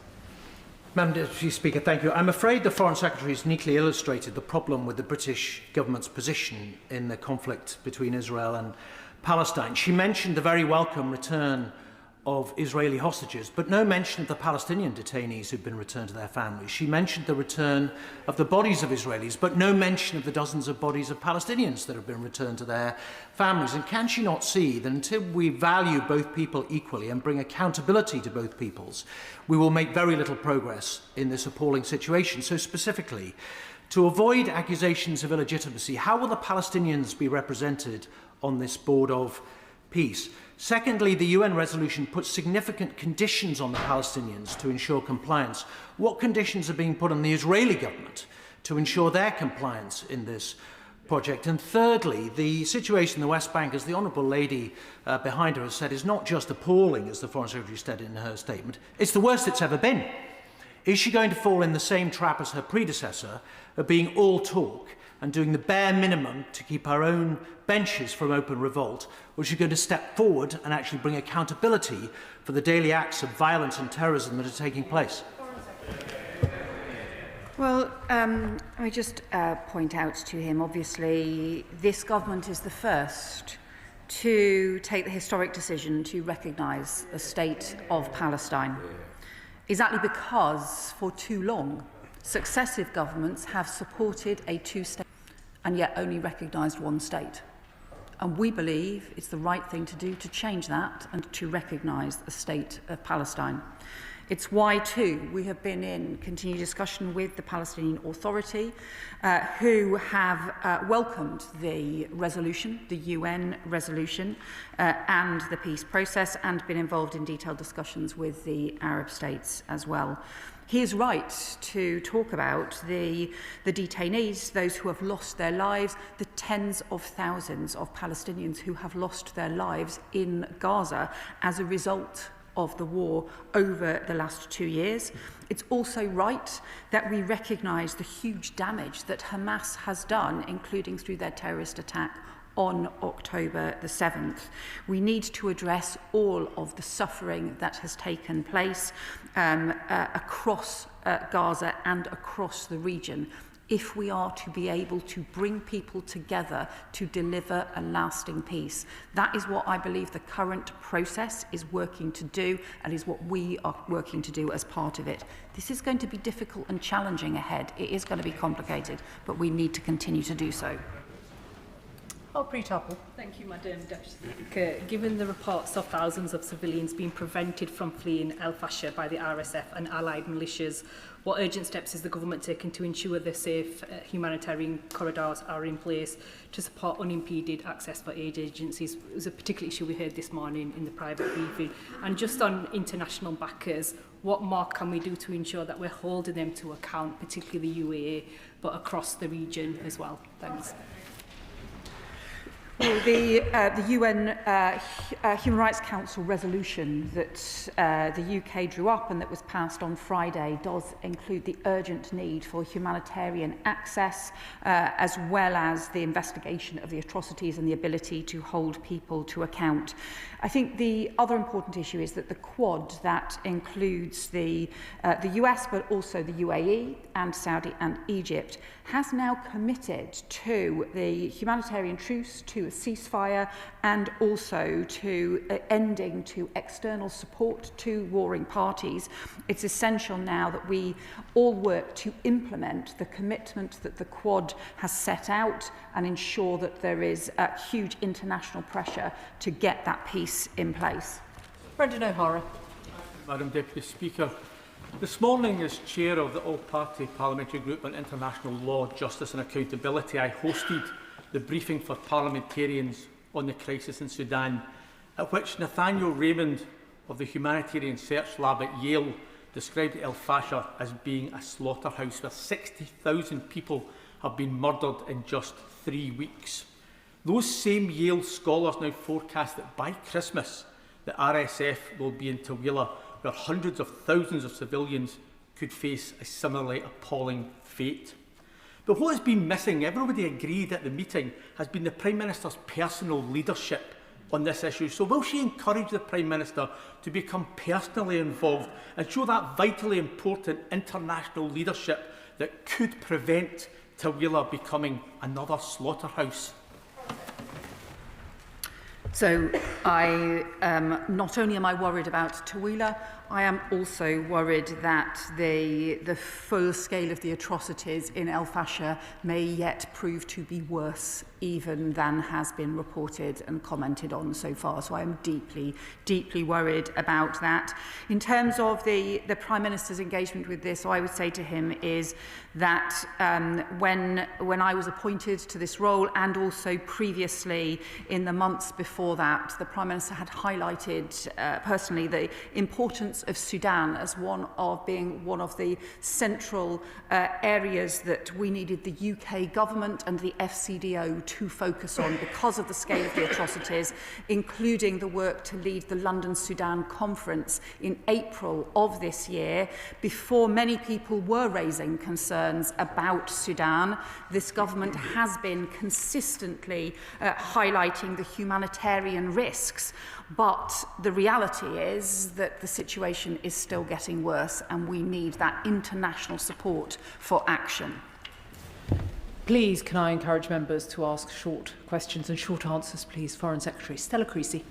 Thank you, Madam Deputy Speaker. Can I thank the Foreign Secretary for her very strong and principled leadership about conflict resolution. On the International Stabilisation Force, I wonder if she can update us. She'll be very aware of the heavy rains and flooding that we've now seen in Gaza. She's absolutely right about the importance of getting food in, but there are reports that the Israelis are blocking mobile homes and tents. So can she say some more about what we're doing when they say that a dry night is a luxury? And just on this point about war crimes and investigation of war crimes, clearly the future of Gaza is also about a truth and reconciliation process. Will the ICF play any role in that, please? So the first issue on the need for shelter, this is particularly becoming acute as we move towards winter. And we know that some of the warehouses, for example, that I saw in Jordan have in them the winter supplies, including the tents, including shelter. And of course, there's going to be a much bigger reconstruction effort needed to properly restore homes for Palestinians across Gaza. We are continuing to urge the lifting of restrictions around some of the restrictions that are preventing the tents and equipment going in, and will continue to do so. And this is an issue that the CMCC, the coordinating committee, is also raising. She is right to raise issues around accountability, but she will also, I'm sure, agree that the most immediate issue is to ensure that the peace is in place, and the immediate task of the International Stabilisation Force will be to sustain and monitor peace in Gaza so that the IDF can withdraw from Gaza. David Mundell. Thank you, Madam Deputy Speaker, and I very much welcome the Foreign Secretary's proactive statement, and I hope that will be the pattern of engagement with Parliament going forward. In addition to the horrendous atrocities that she and others have detailed, the World Food Programme have identified that 700,000 people face catastrophic hunger conditions in the coming months in Sudan. So we really do need that step change, but we need some evidence of it. So can she be clear that the exchanges with the UAE have been robust and that there are real efforts to engage the African Union? So the honourable member is right to talk about the extreme hunger, the famine that is taking place. In fact, I've seen worse figures suggesting there are 8 million people at risk of famine in Sudan. That is the equivalent of the population of London.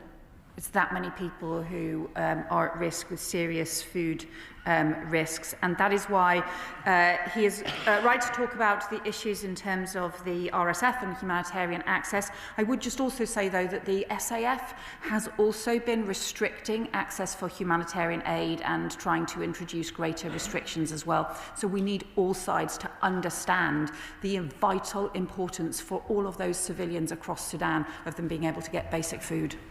Martin Rhodes. Thank you, Madam Deputy Speaker. I welcome that the Foreign Secretary made reference to the West Bank in a statement, and others have made reference to the highest levels of attacks by settlers on Palestinians in the area. Will the government now consider taking the step that other European countries are taking of banning all trade with illegal settlements?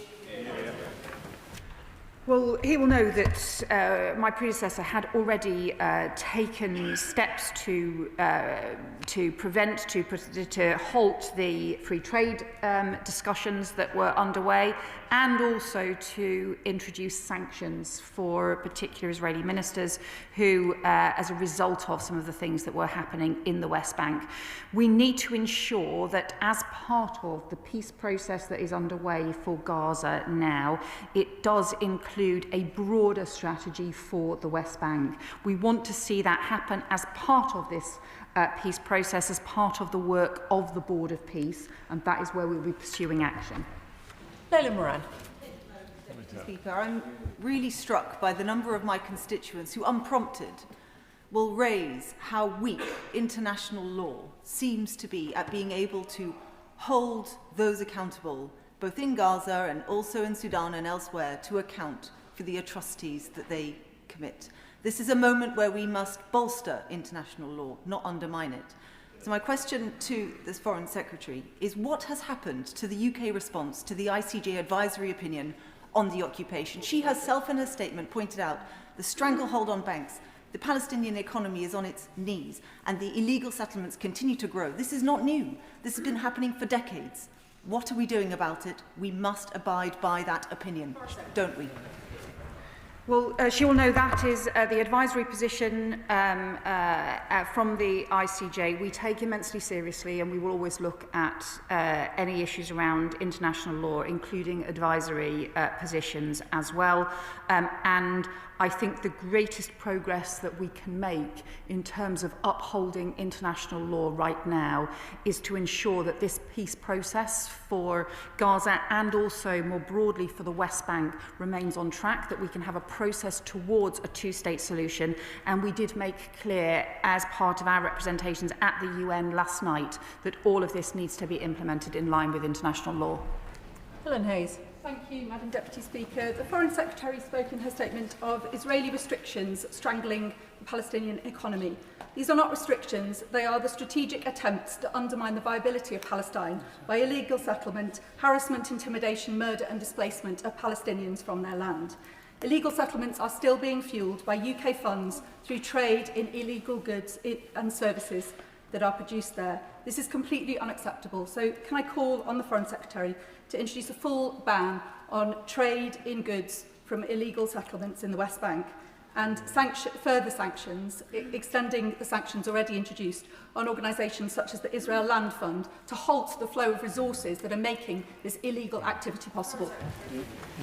Well, she's right to raise concern about the scale of the illegal settlements and also the way in which they have been expanding, but also the settler violence and, I would add to that, the withholding of funds to the Palestinian Authority that are also desperately needed. As I've said, we have already introduced the additional sanctions and also the restriction of the free trade agreement process. What we also need to do critically now, just as progress is being made on Gaza, is ensure that we have a broader process to include the plans for the West Bank and also for a two-state solution. We have continually raised this as part of the discussions and will continue to do so. It is important that the UN resolution does provide very clearly for that journey towards Palestinian statehood, for it to have the support of so many countries now, including the US, for that process is really important. Mark Pritchard. Thank you, Madam Deputy Speaker. Can I also welcome the passing of UN Resolution 2803? The Foreign Secretary mentions a two-state solution. Given the current Prime Minister of Israel doesn't seem particularly keen on a two-state solution, is that not a problem going forward for a permanent and lasting peace in the region? And on Sudan, isn't it the case that Russia are deliberately destabilizing Sudan? They have a self-interest through the Wagner or so-called Africa Corps group in Sudan, seeking to mine out gold and to take out oil. So what action can the British government take against those who are supplying the supply chain, getting those minerals out? First, on the issue around the position of the Israeli government, we clearly strongly disagree with the Israeli Prime Minister on this. But I would just also say Israel has signed up to President Trump's 20-point plan. And it is important that the 20-point plan is implemented, which includes recognition of the importance of Palestinian statehood as well. And on the wider issue, we had the most evident overt nature of it with Russia vetoing the UK resolution on Sudan 12 months ago. And did that openly in the UN. He will know our continuing concern about Russia's engagement in a whole series of conflicts. Paul. Deputy Speaker, can I welcome the leading role the UK has played at the United Nations, both in trying to corral international action on the slaughter and the sexual violence in Sudan, but also on the international leadership we've shown in recognising the state of Palestine, an historic recognition, as she's acknowledged. But can I thank her also for her personal commitment and her personal action in getting sick and injured Palestinian children to British hospitals? And can I ask her, can she tell us what more the UK can do, given the NHS expertise, in rebuilding healthcare in Gaza itself? I strongly welcome my honourable friend's point. I went in Jordan to meet some of the doctors and the hospital that was helping with the transfer of the medevaced patients from Gaza through Jordan and here to the UK, to thank them for their support. We will continue to provide that support for the sick and injured children. And also we are working now on ways in which we can work with other neighbouring countries on how best to support the rebuilding of healthcare in Gaza. It's urgently needed, and it is an area where we have considerable expertise. Shawkat Adam. Thank you, Madam Deputy Speaker, and I thank the Foreign Secretary for her statement, and I agree wholeheartedly in regarding to Sudan. Both sides must allow unhindered passage of humanitarian supply. However, I do not share her confidence in a US-led plan simply because the US is directly responsible and participant in war crimes and genocide happening in Gaza. They supplied over 10,000 tons of weapons. We have over 69,000 Palestinians killed. Does the Minister agree that this is nothing more than the imposition of an illegal occupation through coercive methods? And if this plan is adopted in its present form, it will be a mockery of the entire international legal system, and the United Nations will be acting in direct contradiction to the fundamental tenets of international law. So let me just say to the honourable member, it's because of the US-led plan, widely supported, including by Qatar and Turkey and Egypt in the mediations, that we have a ceasefire in Gaza after 2 years of the most horrendous suffering. And President Trump's leadership, and they're determined to take this forward, is immensely important. I would also say that the UN resolution passed last night had the support of and has been welcomed by the Palestinian Authority, as well as by neighbouring Arab and Muslim states as well. That is important to maintain that unity. We will not get progress if we don't. It's important ultimately that we can deliver the two-state solution that this government is committed to, but we need everyone to work together to deliver that. Rebecca Long-Bailey. My constituent was separated from her 5-year-old son during the horrors of displacement in Sudan. By sheer miracle, he made it to Saudi Arabia and is now staying there temporarily until the 1st of December, after which time he'll be forced to return to Sudan. What can the Foreign Secretary do to support families like this by way of evacuation pathways or humanitarian schemes? I will happily look into the particular case for her constituent that she raises, but there is just an urgent need to get the humanitarian aid in, but also to get safety for those who are facing the most horrendous circumstances at the moment. She's also right, in a situation like this with such terrible conflict, families get separated and needs that support in order to be able to reunite. Ben Lake. Can I echo the Foreign Secretary's horror at the slaughter in Al-Fasher, and I share her concern that further atrocities will take place unless the international community can secure decisive intervention. With that in mind, can I ask the Foreign Secretary what response has there been to Friday's resolution from the warring parties, and how does the government, in conjunction with its international partners, intend to apply pressure upon them, not only to comply with the resolution but also international law? I would say to him bluntly that the response from the warring parties has been wholly inadequate, and both sides are still refusing to deliver the ceasefire that we urgently need, even a humanitarian truce to let aid get in. There have been talk, there has been words put forward, but it is still completely inadequate given the scale of the humanitarian crisis that we face, and we will need continued pressure on all warring parties to act. Mohammed Yassin. Thank you very much, Madam Deputy Speaker. I thank the Foreign Secretary for the increased aid to Sudan and for confirming that no UK military equipment is known to have entered the conflict. As UN penholder on Sudan, what early discussions has the UK government had with the ICJ to ensure that those responsible for war crimes, especially against children and women, include the use of rape as a weapon of war, are brought to justice? Well, I welcome the points that he's made, both about aid and also the restrictions on weapons as well. The approach that we have been taking, we earlier this year secured the renewal of the UN fact-finding mission, because the first stage is to ensure that there is evidence, and then most recently the Human Rights Council resolution on enabling a full UN investigation into those atrocities. It's crucial that we have those investigations so that the international courts can then hold people to account. Ellie Chowns. Thank you, Madam Deputy Speaker, and I thank the Foreign Secretary for her statement. Can I ask the Foreign Secretary, what further concrete steps will she take to increase pressure on Israel to allow humanitarian access for the 30-plus humanitarian NGOs that have been blocked from delivering urgently needed relief, and pressure to stop Israel supporting settlement expansion and settler violence? And on Gaza, likewise, what new concrete actions will the government take to press those who are supporting the warring parties to stop the slaughter? And specifically, how will she persuade the UAE to put more pressure on the RSF to stop the slaughter?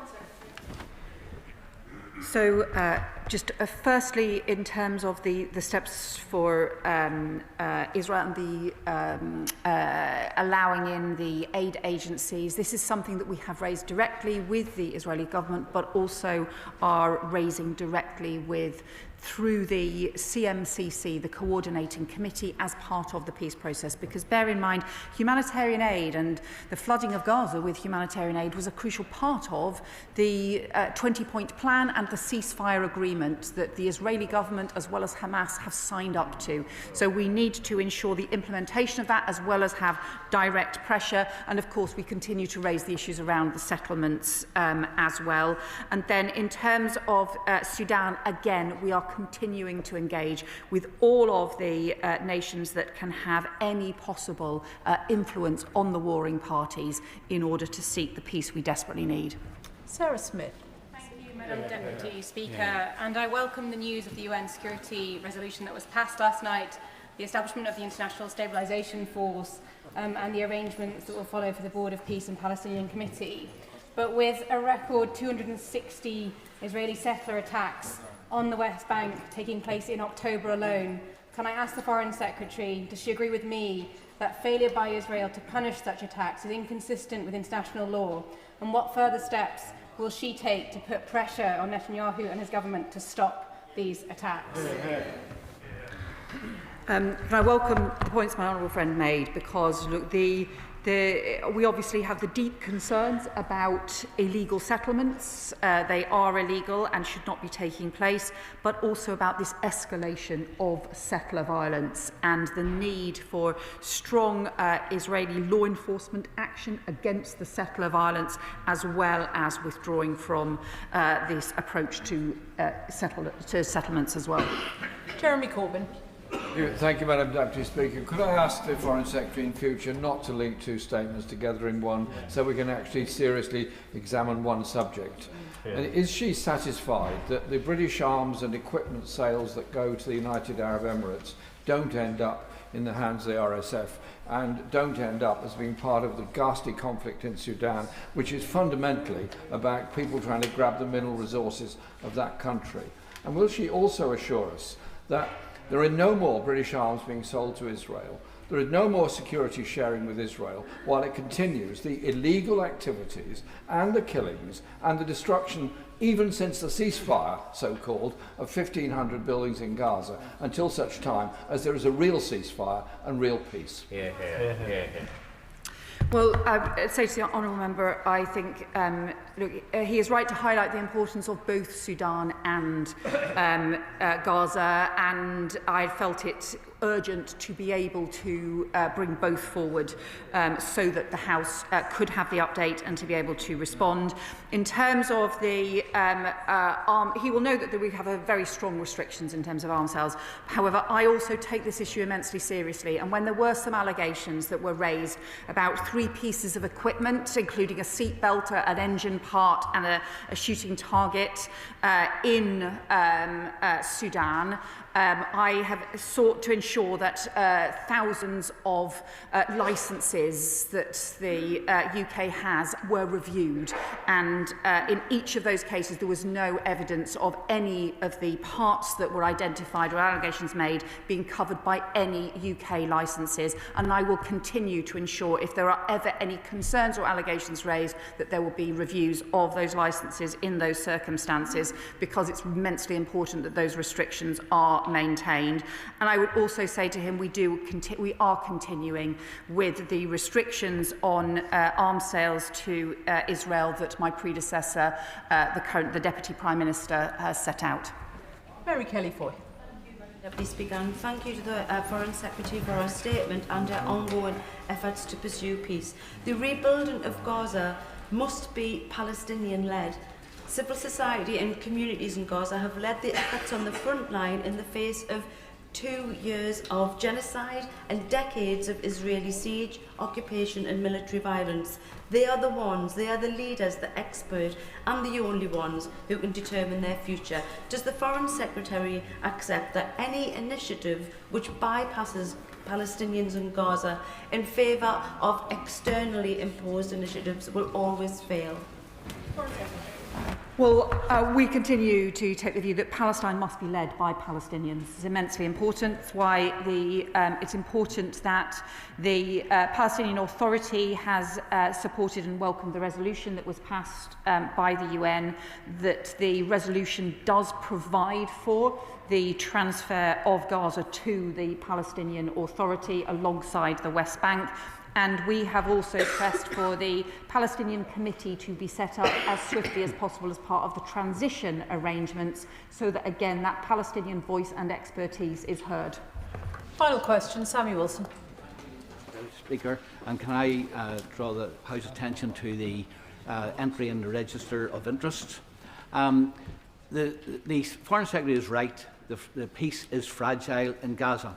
Despite the fact that the Israeli government has agreed the 20-point peace plan, has agreed the UN resolution, and despite what she has said, has allowed over 20,000 truckloads of aid into Gaza since the ceasefire, while at the same time Hamas have refused to accept the UN resolution, continue to terrorise individuals in the Gaza territory, stockpile weapons and have refused to give up their own weapons. What can she do to ensure that Israel is encouraged in its path towards peace and Hamas is discouraged in its resolution to continue the conflict? Well, the Honourable Member rightly says that we have a 20-point plan. Both the Israeli government and Hamas signed up to it. It includes the decommissioning of weapons, something that the UK feels strongly about. It includes ensuring that Hamas does not play a role in the future governance of Gaza or of Palestine. And it includes the Israeli government ensuring that there is humanitarian aid is properly restored to Gaza, and also that the IDF can withdraw fully from Gaza as well. This is an ambitious 20-point plan. We know that, of course, there will be difficulties in implementing it, but we also know how incredibly important it is. And it is only through international community coming together, but also through the Israeli government and Hamas respecting the commitments that they have signed up to, that we will make progress and we will keep the desperately needed peace for Palestinians and Israelis alike. Can I thank the Foreign Secretary for her statement this afternoon? Point of order, Mark Pritchard. Thank you, Madam Deputy Speaker. Whilst I'm sure the whole House is grateful for the Foreign Secretary coming here today and making this important statement, there does seem a pattern where the government are combining two very, very important subjects, as outlined by the Right Honourable Member for Islington North. These issues of a real concern to all of our constituents across the House, and I think they are worthy and they merit individual statements by the Foreign Secretary or somebody else on the Treasury bench. I seek your guidance, Madam Deputy Speaker. Can I thank the honourable gentleman for his point of order and for having given advance notice of it. He will, of course, be aware that the combination of statements is not a matter for the Chair. That is, the government determines statements, but I'm sure that the Foreign Secretary has heard his comments this afternoon. Point of order, Alicia Cairns. Thank you, Madam Deputy Speaker. Scrutiny in this House requires timely and meaningful engagement by ministers with shadow front benches. Disappointingly, as Shadow Safeguarding Minister, responses from the member for Birmingham Yardley have been woeful. An average of 48 days per letter written to them. At worst, the longest response was 97 days. When I was chaired the Foreign Affairs Committee, my own government responded within 10 days to all letters received. So can I ask what advice you can kindly give on how we get responses as front benches in a dutifully and timely manner? I thank the honourable member for her point of order. Members should receive timely responses to their correspondence with ministers, and it is disappointing to hear she has experienced such a significant delay. Ministers themselves are responsible for the timeliness of their response, and I hope the Treasury bench will have heard her concerns and pass them on to the relevant department. Honourable members may also wish to raise their concerns with the Leader of the House at business questions every Thursday. Point of order, Seamus Logan. Thank you, Madam Deputy Speaker. I seek your advice. I currently have a number of written questions which are overdue for a response from DEFRA ministers. In total, these amount to 15 written questions, 14 of which were due by the end of October, and one response which was due on the 5th of November. 6 of my 15 questions were tabled as named day questions. As written questions are one of the ways in which members can hold the government to account, and with perhaps as many as 100,000 civil servants based in London, I would ask if you have any advice on what members can do when replies from departments are not forthcoming. Can I thank the honourable member for his point of order, and he is right to say that written questions are an important way in which members may hold the government to account. As he will have heard me say earlier, ministers themselves are responsible for the timeliness of their responses, but I hope the Treasury bench have heard his concerns and will pass them on to the relevant department, I think in this case DEFRA. Both the Leader of the House and the Procedure Committee may also take an interest in these matters, and so the honourable member may wish to raise his concerns with them. Point of order, Helen Maguire. On a point of order, Madam Deputy Speaker, during my remarks last week, I stated the Queen Elizabeth Foundation for Disabled People had entered administration when this process hasn't begun yet. I also noted the loss of 48 NHS beds when these beds belong to the charity and are occupied by patients referred to them by the NHS. I apologise for any confusion, and may I take this opportunity to once again share my disappointment that the Queen Elizabeth Foundation for Disabled People will be closing after 90 years of delivering its vital service. Can I thank the Honourable Lady for advance notice of her point of order? She has corrected the record, as she did this time last week, and I hope she will not be seeing this as a regular method and opportunity to reiterate her political points. Point of order, Adnan Hussain. Madam Deputy Speaker, may I seek your guidance, please? This is now the second occasion which I have sought to contribute on this extremely important and urgent matter, and yet have not been called to speak. I fully appreciate the pressures of time and the number of honourable members wishing to contribute. However, given both the significance of the subject and the interventions I had prepared on behalf of my constituents, may I ask for your advice on how I can ensure that I'm able to take part and be heard on future debates on this topic? Yeah. I'm grateful. Can I thank the Honourable Member for his point of order? I think there are 2 points which we heard from the earlier point of order. The combination of statements does not help, and the Treasury front bench will have heard my comments earlier on that point. It is a matter for the government when they decide to schedule statements and indeed the issues and subjects on which they will be. The second point regarding the timeliness and the length of statements, which I do think is important. It is always regrettable when all members cannot get in a statement. However, I at regular occasions throughout the statement exhorted both members and indeed the Foreign Secretary to make questions and answers short. We would have been able to accommodate many more members if people had listened to that guidance. We now come to the 10-minute rule motion. Sonia Kumar. Thank you, Madam Deputy Speaker. I beg to move that leave be given to bring in a bill to require the Secretary of State to prepare and publish a report on access to finance for women in business, to make provision about the publication of data relating to access to finance for women in business and for connected purposes. The Access to Finance for Women's Bill seeks to confront one of the most urgent and entrenched inequalities in our economy. The Honourable Lady has an important 10-minute rule motion, and there are far too many private conversations which is preventing me from hearing her comments, let alone the rest of the House. Sonia Kumar. The Access to Finance Women's Bill seeks to confront one of the most urgent and entrenched inequalities in our economy, the persistent barriers that women in business continue to face. Despite the entrepreneurial spirit and innovation demonstrated by women across the United Kingdom, they remain significantly understated among recipients of capital and public financial support. The evidence is stark.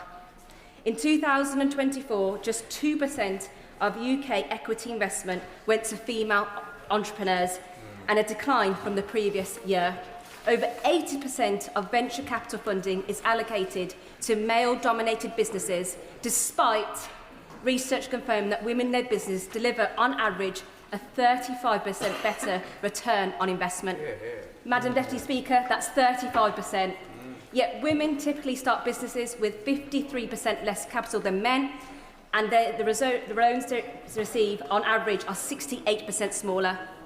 Approval ratings for funding are lower, and too often women must pitch to all male investment panels. Evidence from early-stage equity markets show that male investors express less interest in female founders, while female founders investors are more likely to back them. For black female entrepreneurs, the challenge is even greater. Between 2009 and 2019, a mere 0.02% of venture capital funding went to black women. And this is not just a disparity issue, it's an economic one. The 2019 Rose Review estimated that 250 billion could be unlocked to the UK's economy if women were supported to start and scale businesses at the same rate as men. Adjusted for inflation, that figure now stands at a staggering 300 billion. And that is the scale of opportunity we are failing to unlock. Even in challenging economic circumstances, women in my constituency of Dudley continue to lead the way against the odds. Iron and Velvet, for example, the UK's only manufacturer of eco-friendly, water-soluble cleaning sachets, is headed by a truly inspirational woman. Deborah MacDonald, CEO, told me investors frequently undervalue or question the ambition of female leaders. According to the Black Country Chamber of Commerce, just 20% of members' companies are led by women, and outside London, such businesses are even rarer. We can't allow this to persist. Madam Deputy Speaker, that injustice goes beyond numbers. It holds back potential in every community, from the West Midlands to every region of our country. And I welcome the UK Government's recent commitment of 400 million to support underrepresented fund managers, and the doubling of its investment in female-led venture capital funds to 100 million through the Invest in Women's Task Force. Yet when compared to our international peers, the UK is simply losing ground. The United States of America stands out globally as the leading country for women-led businesses in 2025. Over the past 2 decades, female-owned businesses in the US have grown dramatically, with a 100% increase. Between 2019 and 2023, these businesses contributed a whopping 1.4 million new jobs and generating $500 billion in revenue. Meanwhile, in Sweden and Poland are surpassing the UK with more targeted strategies to improve women's access to finance.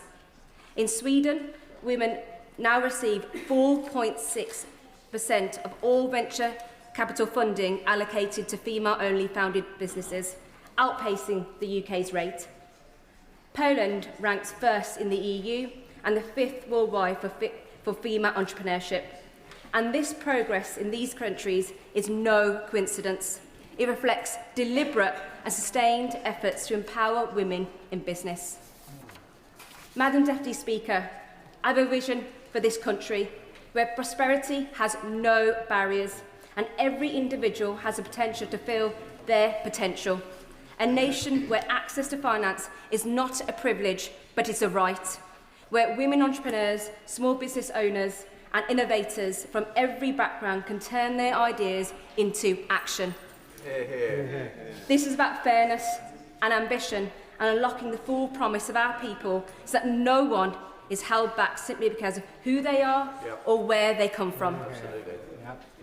So in this bill, I propose 3 core measures backed by experts to begin dismantling these barriers. The first pillar, mandating transparency and accountability within financial institutions. The British Business Bank would lead this transformation to ensure genuine equity in access to finance. Banks, venture capital firms and public funding bodies were required to publish gender disaggregated lending data, review their practice on bias and embed anti-discrimination measures across every stage of investment and loan assessment. For too long, a lack of data has hidden the barriers for women entrepreneurship. The measures bring these inequalities into light. By exposing where decisions fall short of equity, institutions will be compelled to act not out of obligation, but because inclusion strengthens our economy. Absolutely. Yeah. It ensures capital is allocated on potential and performance are not prejudiced. As Becky Cooper, a pioneering woman in business, co-founder of Lumino, told me, sunshine is the best disinfectant. Second, the bill directs the British Business Bank and related government-backed schemes to expand their outreach and set measurable targets. At least 30% of all finance provided should support female-led businesses, and the percentage of equity finance for female entrepreneurs must increase to 2% by 10% by 2030. This reflects a key recommendation from the Women's and Equalities Committee, a groundbreaking report on female entrepreneurship. Thirdly, this bill requires the Secretary of State to publish and prepare a report on access to finance. Madam Deputy Speaker, I've already laid out the inequalities that exist in this area, but mandating the Secretary of State produce this report is essential for transparency, accountability and progress. Without clear reporting this bill is calling for, the scale of inequality will remain hidden. From this report, we can begin to develop other policies to unlock investment for women and other disadvantaged groups. Finally, bridging the gap between men and women in finance. Madam Deputy Speaker, this is not just a bill for women. It's a bill for our economy, our communities and our collective future. It is a bill that recognises that fairness and prosperity goes hand in hand. It's a bill that will remove barriers for women for occupational participation and will benefit from increased innovation, job creation, to stronger families and a more resilient society. This is a critical moment. Unlocking £310 billion of growth by investing in female-led businesses is not just the right thing to do, it's smart economics. Empowering women and women's businesses is among the most effective investment we can make as a nation. This bill is about fixing the system, not fixing women. The question is that the honourable member have leave to bring in the bill. As many as are of that opinion say aye. Aye. Of the contrary, no. I think the ayes have it. The ayes have it. Who will prepare and bring in the bill? Liam Byrne, Sarah Edwards, John Cooper, Dan Aldridge, Grinja Singh Josan, John Slinger, James Asser, Rachel Taylor, Matt Weston, Polly Wellington and myself. Sonia Kumar.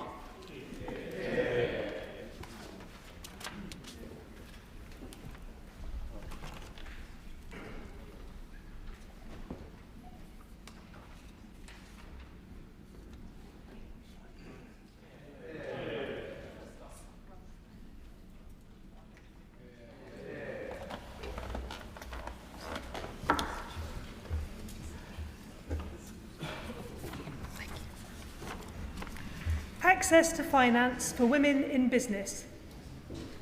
Second reading what day? 28th November 2025. 28th of November 2025.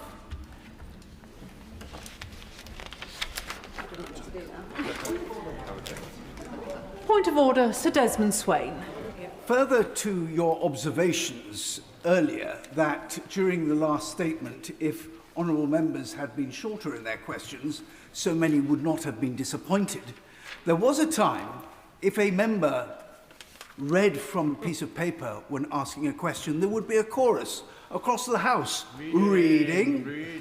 Can I suggest that if honourable members were required to remember their questions, they would be obviously shorter.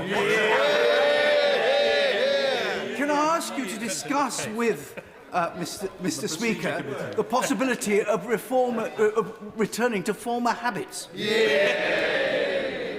Can I thank the right honourable gentleman for his point of order? He is, of course, right, and were members to refer to the guide on courtesies and behaviours in the House, they might find some advice on whether questions and indeed interventions should be read, particularly from telephones. The clerk will now proceed to read the orders of the day. Northern Ireland Troubles Bill. Now. The reasoned amendment in the name of the official opposition has been selected. Minister to move the second reading. Thank you very much, Madam Deputy Speaker. I beg to move that the bill be now read a second time. On the 11th of June 1966, a 28-year-old storeman, John Patrick Scullion, was shot dead on the doorstep of his home in West Belfast by the Ulster Volunteer Force, regarded by many as the first sectarian killing of the Troubles. By the 10th of April 1998,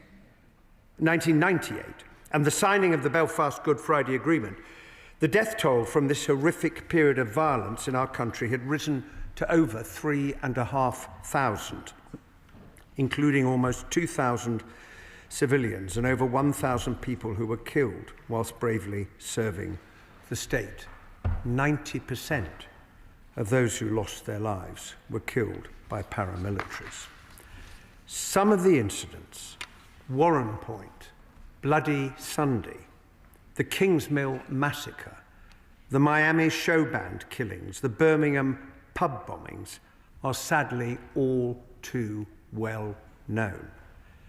Others, many others less so, although for each family, their grief, privately borne, has been just as strong and just as painful. Fathers and brothers, mothers and daughters, children, people from all walks of life, each one a tragic and needless loss of a loved one. Needless because there was always an alternative to violence, an alternative made real when the Good Friday Agreement was signed. Now, some found that agreement, which included early release of prisoners convicted of Troubles-related offences, very hard to accept. But over 70% of voters in Northern Ireland backed it in a referendum because they knew that this was the moment to lay a foundation for peace which could give hope to citizens right across these islands for a future free of violence. Of course I will give way. I'm very grateful, Madam Deputy Speaker, to the Secretary of State, and I think it's appropriate that he opened as he did, but he should recognise that when he gave a date from which the Troubles started and concluded, he finished on the 10th of April 1998, and he knows well that that means he did not include the largest atrocity of the Troubles, which occurred 4 months later in the town of Omagh, and he knows that nothing within this bill will make provisions available for those families. And whilst an inquiry is ongoing into the Omagh atrocity, that does not answer the questions relating to the Irish Republic. Will he consider extending the dates to include the largest atrocity from the Troubles? Well, I'm grateful to the right honourable gentleman for raising that point, which we have discussed in the House before. As he has acknowledged, there is currently a public inquiry set up by the last government into the terrible events that occurred at Omagh. And I think the right and proper thing to do is to let that inquiry proceed with its work and hopefully provide the answers that families are looking for. Now, Madam Deputy Speaker, Northern Ireland is now a largely peaceful place, but for many people, including who I've had the privilege of meeting, they have shared with me their grief, their pain, their anger and their loss, and they still live with the effects of those decades of violence. Far too many have still, all these years later, been unable to find an answer to the simplest of questions. What happened? How did my loved one die? Of course, I'll give way to the honourable member. And further to the point of the honourable member for East Belfast referred to, the Republic of Ireland government and the Garda Síochána have to respond for the things that they fell short of. For instance, whenever my cousin was killed and others were killed, they crossed the border and to sanctuary and safety. And also when it comes to collusion between the Garda Síochána and those people who were murdered, those are some things we need to have within this process today. Can the Secretary of State assure me and assure all of us on behalf of our constituents that the justice that we all seek will happen through this here? Because I'm not quite sure that I see it at this moment. You can't. Well, I say to the honourable member, for whom I have enormous respect, that I hope very much that that is the case, because one of the consequences of the agreement reached between the British and the Irish governments, which was published on the 19th of September, is that the Irish government will move, once our legislation has been put in place, from their current position, where they will not cooperate with institutions which we know have failed, I shall come on to that point in a moment, to the fullest possible cooperation with the Commission. And by doing that, opens up the possibility of information which people have not seen for too long. And the architects of the Good Friday Agreement knew that this issue, the suffering of victims and survivors, needed to be addressed, but they were not able to do so. And if we are honest with ourselves, we know that this unfinished business falls to us, all of us, because time is running out. And Madam Deputy Speaker, I want to say this directly to all the families, some are here in the gallery today, others watching our proceedings, that we've heard your call, and I hope the whole House has heard their call, for us to do more to help you get the answers that you seek. So what is this bill aiming to do, and why is it needed? It seeks to put in place a means of dealing with legacy that can actually command broad public support in Northern Ireland, in particular for those families who've been trying to find answers for so long.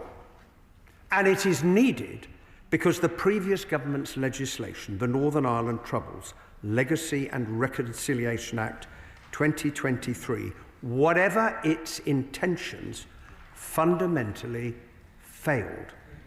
It failed because it has been found in many respects to be incompatible with our international obligations, so creating a legal quagmire of uncertainty. Of course I will give way. How confident is the Secretary of State that his provisions for preventing compensation for interim custody orders will withstand challenge in the courts?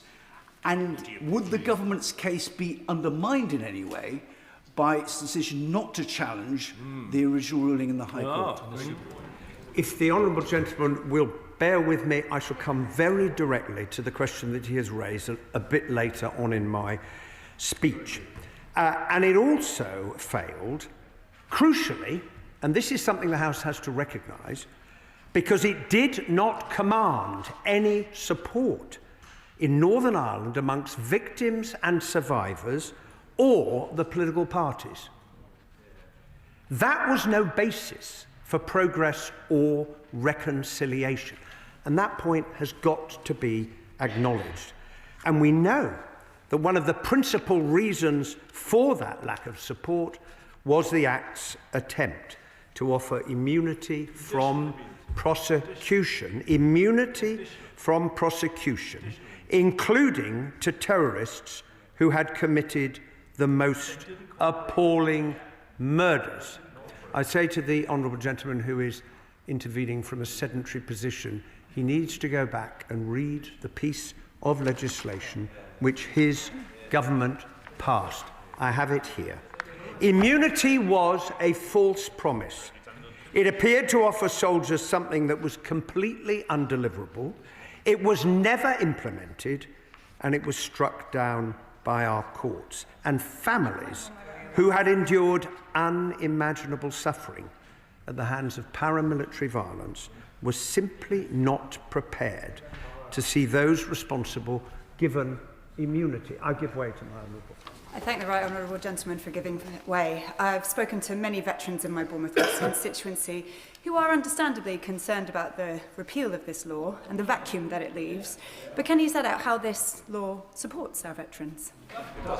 Well, I shall do that. Again, if my honourable friend will bear with me, I shall come very directly to that shortly. I will give way to the right honourable gentleman. I'm very grateful to the Secretary of State, and on what I hope is a non-contentious point, will he take this opportunity to explain to all parts of the House something that not everybody realises, which is that the 1998 Sentences Act means that no matter how heinous the crime, no matter whether it was committed by a member of the armed forces, unlikely but possible, or by a Republican terrorist or loyalist terrorist, no one will serve more than 2 years actually in jail. And that is something that people need to realise. Compromises have had to be made, and they have to be made equally on both sides if international law is not to strike them down. Well, the right honourable gentleman is indeed correct on what he says, and that was in part the basis on which the Good Friday Agreement was reached, and 71.7% of the people of Northern Ireland gave their support to it. And compromise, of course, is essential in the interests of peace. There was also anger, Madam Deputy Speaker, on the part of many of those who served in Northern Ireland who saw immunity as an affront to the rule of law that they were seeking to protect, and as implying some sort of moral equivalence between those who served in our armed forces and terrorists. There is no moral equivalence whatsoever between those members of our armed forces who acted lawfully in carrying out their duties and paramilitaries who were responsible for barbaric acts of terrorism. We owe our Operation Banner veterans an enormous debt of gratitude, and I say to those watching, those in the gallery, today, your service and your sacrifice will never be forgotten, and we have a duty to care for all those who served. And that is precisely why we are putting in place in this legislation new measures that are designed specifically to protect veterans, and it's why the Ministry of Defence always provides legal and welfare support to any veteran asked to participate. And these safeguards have been designed specifically for veterans, following close consultation with veterans. Some will necessarily apply to others, including former police officers, while others will only apply to veterans. Veterans will be protected against repeat investigations. Part 3 places a duty on the Commission not to do anything that duplicates any aspect of previous investigations or proceedings unless it is essential. That is a very high threshold. If a veteran is asked to give evidence publicly as part of an inquest or the Commission's inquisitorial proceedings, they will not be forced to travel to Northern Ireland. They will be able to do so remotely. I will give way. Can you just clarify, essential for what? To get... Well, that the Commission is an independent body established, well, he says established by the last government's legislation. They argued very strongly it had to be independent. Essential is a very high bar. It is for the Commission to make that judgment. I give way to the... I'm very grateful to the Secretary of State and for clarifying a number of issues already, but nevertheless, from the veterans that I've spoken to, I think they will be looking for clarity that they cannot and will not be placed on trial simply for carrying out orders. Yeah. Decisions about prosecutions, and I shall come on to the point, are made independently by prosecutors. Independently, but this is the absolute foundation of our independent legal system. Decisions by prosecutors based on the evidence. And if one looks at the facts, in the last 27.5 years since the Good Friday Agreement, one veteran has been convicted for a Troubles-related offence, and going back to the Right Honourable Gentleman's point, he received a suspended citizens. If asked to give evidence to an if you bear with me, if asked to give evidence to an inquisitorial proceeding, any veteran will be entitled to seek anonymity, as is already the case for public inquiries and inquests. The Commission and coroners will have to consider the health and well-being of elderly witnesses, including whether it would be appropriate for them to give evidence at all. And a new statutory advisory group will provide an opportunity for victims and survivors of the Troubles, including from a service background, to be heard in the Commission's work. This group will, of course, not include anyone who has previously been involved in paramilitary activity. I will give way. The Minister says that it won't include any former paramilitaries, but where in Clause 8 or elsewhere is there a prohibition on such participation? Because the provision is about victims and survivors, which are undefined, and a victim under our iniquitous current definition of victim could be somebody who made themselves a victim by blowing themselves up by their own bomb. Such a person could serve on the advisory panel according to Clause 8. Well, I say to the Honourable Gentleman, if he could just reflect on what I just told the House. I've told the House that anyone who was previously involved in paramilitary activity will not be appointed, will not be appointed to the Victims and Survivors Group. I'm giving the House that assurance as the Secretary of State. Now, these measures will be complemented by other commitments to ensure, for example, that no veteran is cold-called, and I and the Defence Secretary will continue to work with veterans, the Royal British Legion, the Veterans Commissioners and others to ensure that we get this right. Now, there are those who have claimed, I will give way and then I'm going to make progress, but of course. I'd just like to ask the Secretary of State, with regards to the last point around victims and survivors, whereabouts in the current bill does it say? And if it doesn't say that, will he amend the bill to make sure that it does? I've given the House an assurance. I would just point out to the honourable gentleman, this is the last government's piece of legislation.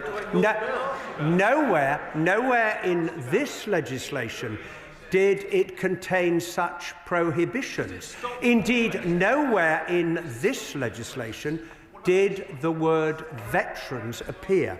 I've given the House a very clear assurance in relation to the point. I've given the House a clear assurance in relation to that point. Now, there are those, I'm going to make progress, who have claimed wrongly that this legislation will somehow lead to a huge increase in prosecutions of veterans, or that it is only veterans who've been prosecuted in recent years, or that on-the-run letters have given IRA members amnesty, an issue we have discussed across the chamber. None of these things is the case. As I've just said to the honourable member, just one, soldiers be convicted since the Good Friday Agreement. The majority of those who have been convicted, or indeed those currently facing live prosecutions, are paramilitaries, including Republicans. And as for the on-the-run letters, Prime Minister David Cameron could not have been clearer when he said in 2014, there was never any amnesty or guarantee of immunity for anyone, and there isn't now. What is more, the Legacy Act also shut down over 1,000 police investigations into unsolved Troubles-related killings, including the deaths of 264 members of our armed forces who were murdered by terrorists. A great many families have spoken of the distress this caused them. Mary Morland, who was widowed when her husband John, a UDR reservist, was killed by the IRA 9 days before Christmas in 1988, says, as a veteran and war widow, I strongly believe in accountability and the rule of law for all, and take pride in the fact that the British Armed Forces are the finest in the world. Like many others, I have always been opposed to the Legacy Act. It was legislation that was fundamentally flawed. I tentatively welcome the process of repealing and replacing the Legacy Act. The new legislation must be balanced, fair, rights-based, and capable of delivering meaningful outcomes for victims and survivors. I agree. Or Paul Crawford, whose father was murdered in 1974 by the UVF. He says, I understand that British Army veterans are an important constituency, but so are we, victims and survivors of the conflict. Our voices matter too. Our experience of loss, pain and trauma are very real. Many of us have been waiting for more than 50 years for truth and justice, and none of us are getting any younger. The legacy of the conflict needs to be addressed, and this legislation needs to be passed. I agree. Or Paul Gallagher, whose response was shared with WAVE, who do such important work to support victims, survivors and families. In January 1994, Paul was 21 years old. He was a civil servant. There was a knock on the front door of his family home, and paramilitaries took him and his family hostage. He was shot 6 times as they left and has spent the rest of his life using a wheelchair. He is a campaigner who I've had the privilege of meeting several times, and WAVE writes, and I quote, what the party opposite proposed in 2023 enraged Paul. He's not naive. He knows that securing a prosecution against the people who did this would be difficult. But offering an amnesty to these people so they could walk forever free, that to Paul is a moral outrage. How can someone like Paul, who has been betrayed by the system, believe once again in the rule of law? Now, this Troubles Bill seeks to right the wrongs of the Legacy Act, so that together with the Remedial Order, which we've laid under the Human Rights Act, we return to the broad principles of the 2014 Stormont House Agreement, negotiated by the last Conservative government, and seek to achieve greater confidence amongst communities across Northern Ireland. And for those families who have already approached the Commission for help, their cases will transition seamlessly into the new arrangements when the Troubles Bill hopefully becomes law.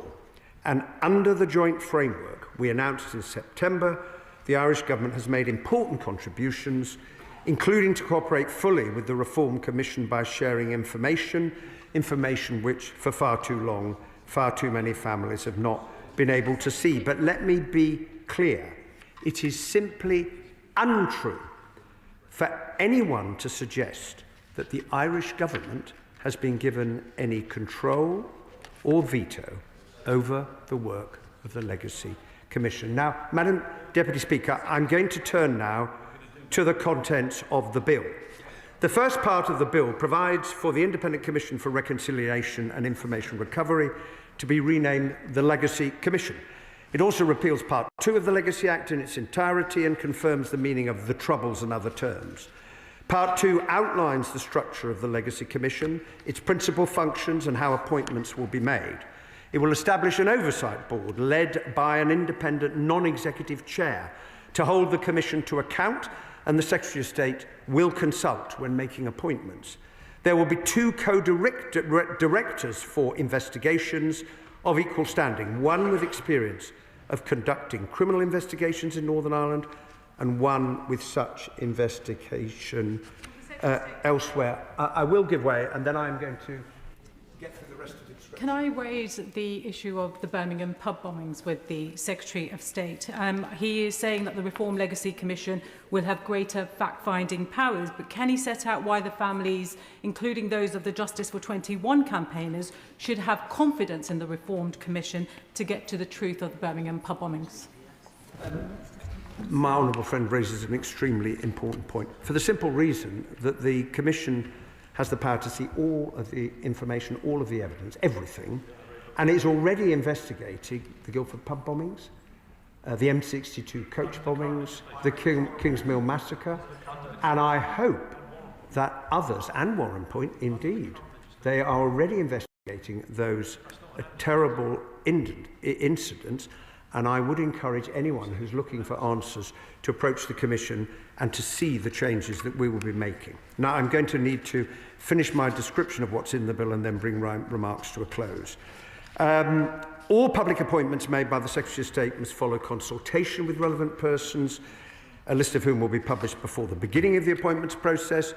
Part 2 will fulfil our commitment to create a fairer disclosure regime, ensuring that the Commission has access to any and all information it requires and is able to publish as much of that as possible, subject to proportionate safeguards, which are necessary because even historic information can pose a direct risk to life and safety today or threaten our national security. However, the bill ensures that any decision to prevent public disclosure is subject to a balancing exercise with reasons given where possible, akin to the Inquiries Act, and can be legally challenged.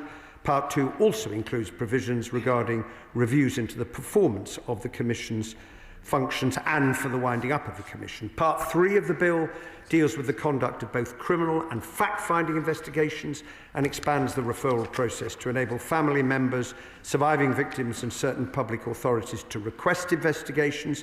In all cases, following a case review, the Director for Investigations will decide whether or not the investigation is to be carried out as a criminal investigation or a fact-finding investigation. The Commission will be able to refer any relevant conduct to prosecutors, as is already the case with the Legacy Act, so there's no change in that respect. In the conduct of its investigations, the Commission must comply with the statutory conflicts of interest duties set out. Each investigation will conclude with a report produced by a judicial panel member under Part 4 of the bill. Inquisitorial proceedings will be established to handle cases that would otherwise have been inquests but are transferred to the Commission. These proceedings will draw on the Inquiries Act 2005. They will be chaired by a judicial panel member, be able to consider evidence in public. Crucially, unlike inquests, these proceedings can also consider sensitive information in closed hearings. With that in mind, the bill provides the Secretary of State with the power to direct inquisitorial proceedings in respect of the small number of cases that were halted prior to the 1st of May 2024 due to the exclusion of relevant sensitive information. I will give way one last time. Briefly, if the bill is as good as the Secretary of State would have the House believe, why then have 9 very senior 4-star officers, 8 generals and 1 Air Chief Marshal written to the Times and described it as, in their words, a direct threat to national security? Well, I would say to the honourable gentleman, I don't agree with that. I don't agree with that assessment. There is nothing in this bill that can be described as a direct threat to national security. And I also note, and it would be good if the honourable gentleman would acknowledge that point, that those generals who wrote said they do not call for immunity. And maybe the opposition front bench would like to reflect upon that. No, I'm going to have to bring, because there's many people who want to speak.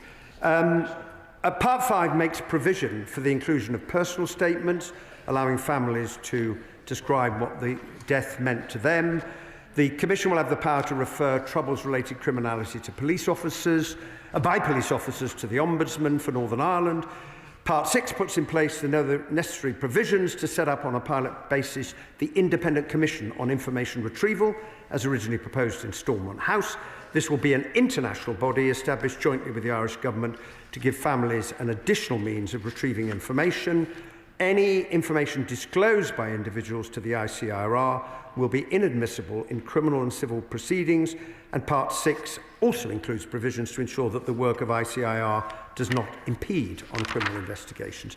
Madam Deputy Speaker, the Government has long committed to restore those troubles-related inquests that were halted by the Legacy Act, which is why under Part 7 of the bill, the inquests that were in progress prior to the 1st of May 2024 but subsequently halted will resume. Inquest cases that had been directed by the Attorney General but were not in progress will be subject to an independent assessment by the Solicitor General as to whether they are most effectively progressed in the Legacy Commission or the coronial system, and the Solicitor General will have to have regard to 3 statutory criteria.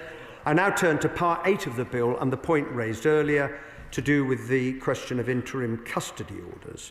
In short, these provisions seek to address the interpretation made by the UK Supreme Court in Adams regarding the application of the Carl-Toner principle, with which the government and indeed the previous government disagreed. That principle is vital for government, and it is right that it should be protected, including by dealing with what are considered to be incorrect inroads into it. Clauses 89 and 90 put it beyond doubt that the Carl-Toner principle applied in the context of interim custody orders by stating that any order made by a Minister of State or Under Secretary of State is to be treated as an order of the Secretary of State. I refer the House to a written ministerial statement that I have today laid in Parliament, which sets out in greater detail the Government's position on this matter. Madam Deputy Speaker, the Troubles Bill will leave in place Part 4 of the 2023 Legacy Act, which means that the important provisions relating to oral history, academic research and the memorialisation of troubles remains intact. Those measures stem from the Stormont House Agreement, have been widely supported in principle, and Part 8 of the bill will also require the Commission to produce and publish a historical record. Separately, Part 8 also allows any conduct which does not meet the definition of serious or connected troubles-related offences in the bill to be investigated by the relevant police forces. As a result, potentially serious offences, including sexual offences, will always have a route to investigation should evidence come to light. Part 9 deals with general matters. I will now bring my remarks to a close. Madam Deputy Speaker, I am acutely conscious that for many families in Northern Ireland, time is running out. With every year that passes, memories fade, witnesses are lost, and crucial evidence grows weaker. And that is why the government has to fix the mess that we inherited. But what is this really about? It is about those who continue to live with the pain of what happened to them or to someone they love. Now, we know the overwhelming majority of those who were killed died at the hands of paramilitaries. And as the Honourable Member for Lagan Valley, who so powerfully reminded us just over a month ago, the people who died were not in the wrong place at the wrong time. It was the terrorists who were in the wrong place, doing the wrong thing. We must be clear that terrorism is always wrong. And just as we have to recognise that while the vast majority of those who served in Northern Ireland did so with distinction and bravery, in the words of the apology offered in this House by the former Northern Ireland Secretary Brandon Lewis following the Ballymurphy inquest, he said, "It is clear that in some cases the security forces and the army made terrible errors too."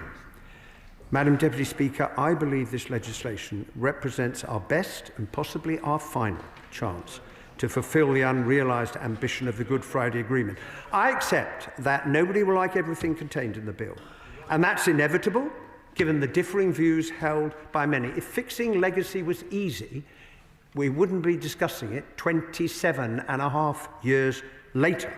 But let me read from a letter the Northern Ireland Victims Commissioner has sent me about our approach, which he says has been received, open quotes, with cautious optimism by victims and survivors. And he goes on to say that we should, and he's talking about all of us, get a move on rather than waste more precious time, and encourages all of us as parliamentarians to continue to show courage and determination to deliver for victims and survivors. Now, it's no wonder he refers to caution, because victims and survivors have been let down so many times before. And that's why it's our responsibility now to take this forward. And I will continue to talk to victims, survivors, veterans, others, colleagues in all parts of the House during the passage of the bill to consider where amendments might further improve it. But equally, I hope that all who seek a fair and effective way forward will recognise that the bill represents a fundamental reform of current arrangements and that it should be given a chance to succeed. And I commend this bill to the House. The question is that the bill be read a second time, and I call the Shadow Minister Alex Burkhardt, and I ask the front bench to keep their opening statements short because it eats into the contributions that backbench members can make. Alex Burkhardt. Thank you very much, Madam Deputy Speaker. I'd like to start by paying tribute to those brave souls who served in Operation Banner, the longest and surely one of the most difficult operations that our military forces ever undertook. And I know that some of them are in the gallery today. I know that some of them are sitting behind me. And I would like to thank them with my whole heart for the service they gave and extend that same thanks to the brave men and women of the RUC. The generations that have come after cannot fully understand what you went through, what you saw, and what you did for peace. Thank you. The last government chose to draw a line under the litigation of the Troubles, and today that line is being erased. Our Legacy Act was a response to the emerging legal reality, no less true than it was 3 years ago, that the legal system was ceasing to provide meaningful answers to victims, whilst dragging veterans through the courts in clearly vexatious cases. The process itself had become a means of punishment, and time is reducing the chances of convictions. We created a new means of providing victims and their families with information, one which offered the opportunity to claim conditional immunity in return for information retrieval. That process is now up and running, and thanks to the excellent work of Sir Declan Morgan, to whom I'd like to pay tribute, I understand the ICRIR is currently considering about 250 cases and is taking on more every month. Confidence is growing. It is working. But the bill before us today strips out the conditional immunity introduced by the Legacy Act, and it reopens the door to vexatious litigation against veterans, whilst leaving it very unlikely that terrorists will be prosecuted. The Secretary of State himself has confirmed that there have been only 5 terrorist convictions in the past 13 years, and as time passes, the chance of successful prosecutions will reduce further and further. In the past year alone, we have debated the manifest failings of the system as it is in this House, the terrible decision in the Clono inquest, the 1991 incident in court in Belfast last month, where a Special Armed Forces soldier was acquitted by a judge who said the case was ludicrous, but not before the man in question had been investigated for 4 years. And of course, the case of Soldier F, where no conviction was possible despite one of the longest inquiries in British political history. The legislation before us today will perpetuate disappointment for victims and despair for veterans. But the government is claiming that it has no choice but to legislate, and is making that claim for 3 reasons. The first is it objects to conditional immunity. The second is its belief that the Legacy Act is incompatible with the European Convention on Human Rights, and the third is the fact that the Legacy Act lacked cross-party support. I give way. The honourable member for giving way. Does he recognise that that immunity that was promised never came into action because the British courts rejected it? And does he accept that we are not taking away immunity because it was never possible in the first place? It was never given a chance because his government dropped its appeal. Something I will return to shortly. No. To start with conditional immunity. The Legacy Act provided immunity to individuals in return for them providing an account to the Commission that was true to the best of their knowledge and belief. This is the immunity to which the government is now opposed. But I'm afraid, Madam Deputy Speaker, this objection is born of acute political amnesia. This House will know that the Blair government accepted that the price of ending the conflict was a departure from the norms of criminal justice in Northern Ireland. They gave us early release, 483 prisoners, 143 of whom were serving life sentences, including, it must be said, the man who in 1984 tried to kill the entire British cabinet. The Sentencing Act, 1998, referred to by my right honourable friend from New Forest East, which limits prison terms to 2 years. The decommissioning weapons legislation, which allowed for the destruction of forensic evidence, which would have led to convictions, and an effective amnesty for all those who provided information to the Independent Commission for Location of Victims remains. In short, immunity in return for information. We also had the controversial letters of comfort, 156 of them. One was received by John Downey, thought to have been the Hyde Park bomber, the case against whom collapsed on the production of his letter because it had apparently been issued in error. Nevertheless, that letter effectively granted him immunity from prosecution.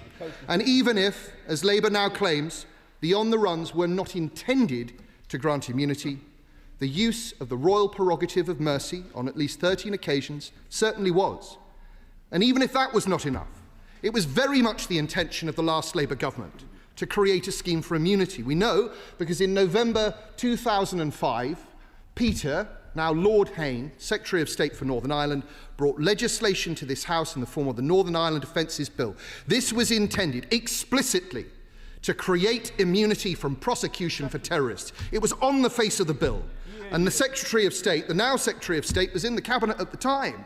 He would have been supportive of that legislation that he now refers to as moral outrage.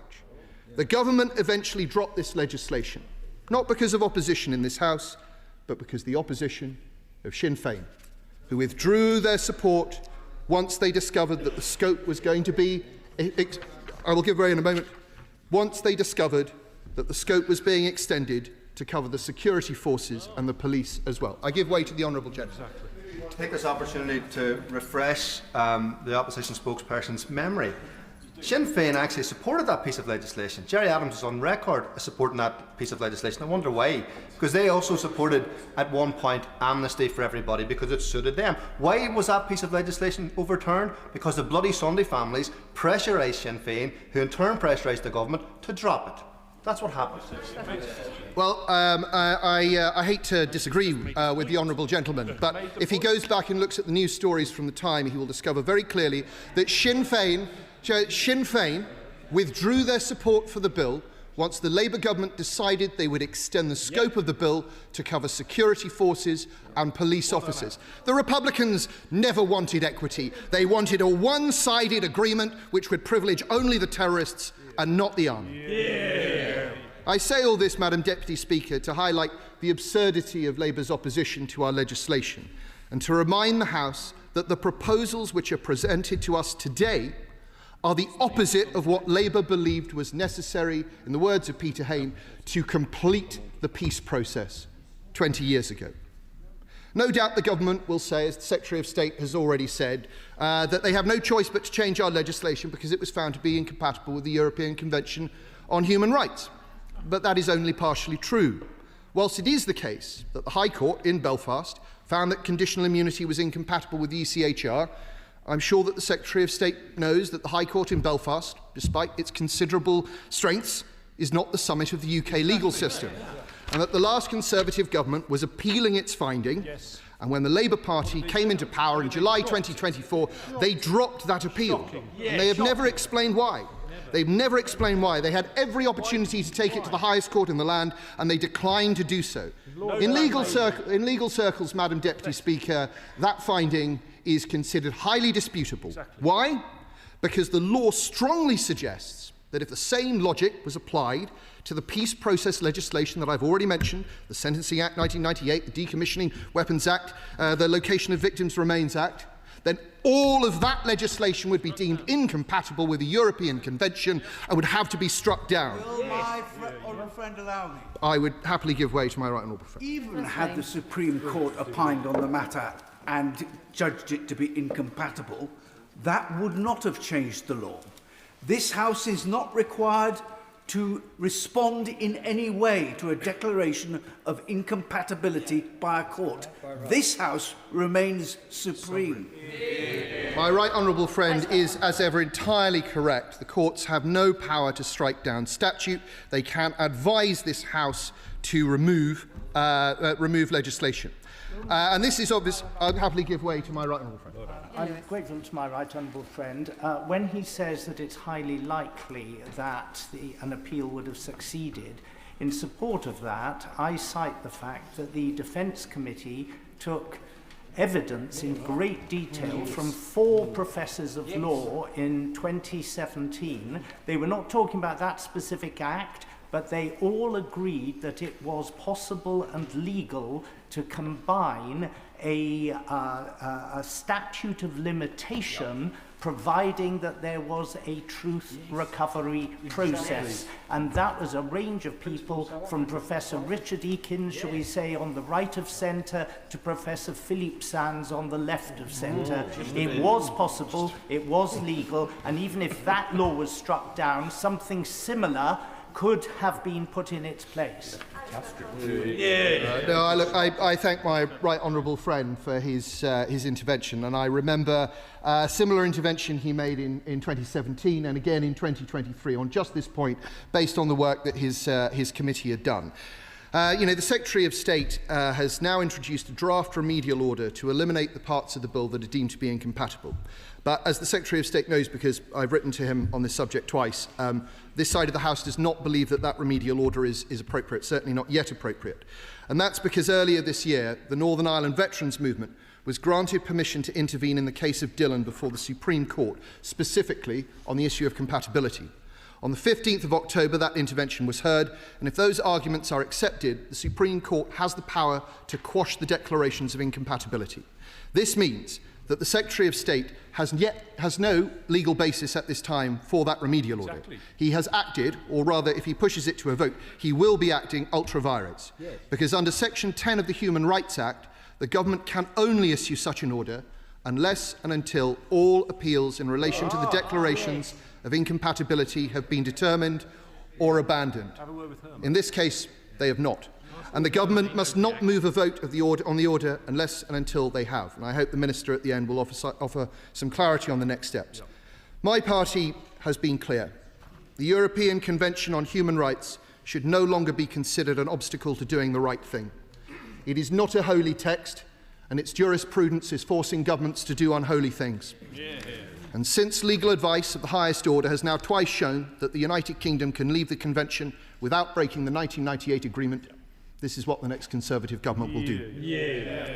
This government has previously said that it has to legislate because the Legacy Act did not have cross-community consent. But where is that cross-community consent today? It doesn't exist. If there had been a cross-community solution on legacy, Madam Deputy Speaker, Stormont would have found it. But I suspect that no solution is to be found. And this means it is the responsibility of this House to protect those now abused by the system. This bill will fail to do that. It will not help victims find out the truth. It will not give comfort to our veterans. It will reopen old wounds and allow infection to come in. I'll give way to the former Minister. The spokesperson has outlined doing the right thing. Isn't doing the right thing getting justice for the over 1,000 families, including 200 veteran families, who've waited for too long for answers about their loved ones? Putting victims at the heart of this process would mean doing the right thing, which is getting on with this legislation which will deliver the justice which is needed, instead of delays and dithering, of which is what the opposition's legacy bill provided. I certainly, with all due respect to the honourable lady, who I enjoyed working opposite, the last government did offer delay and dithering. It offered firm legislation, and what she is outlining, I'm afraid, is just an unrealistic view of the future.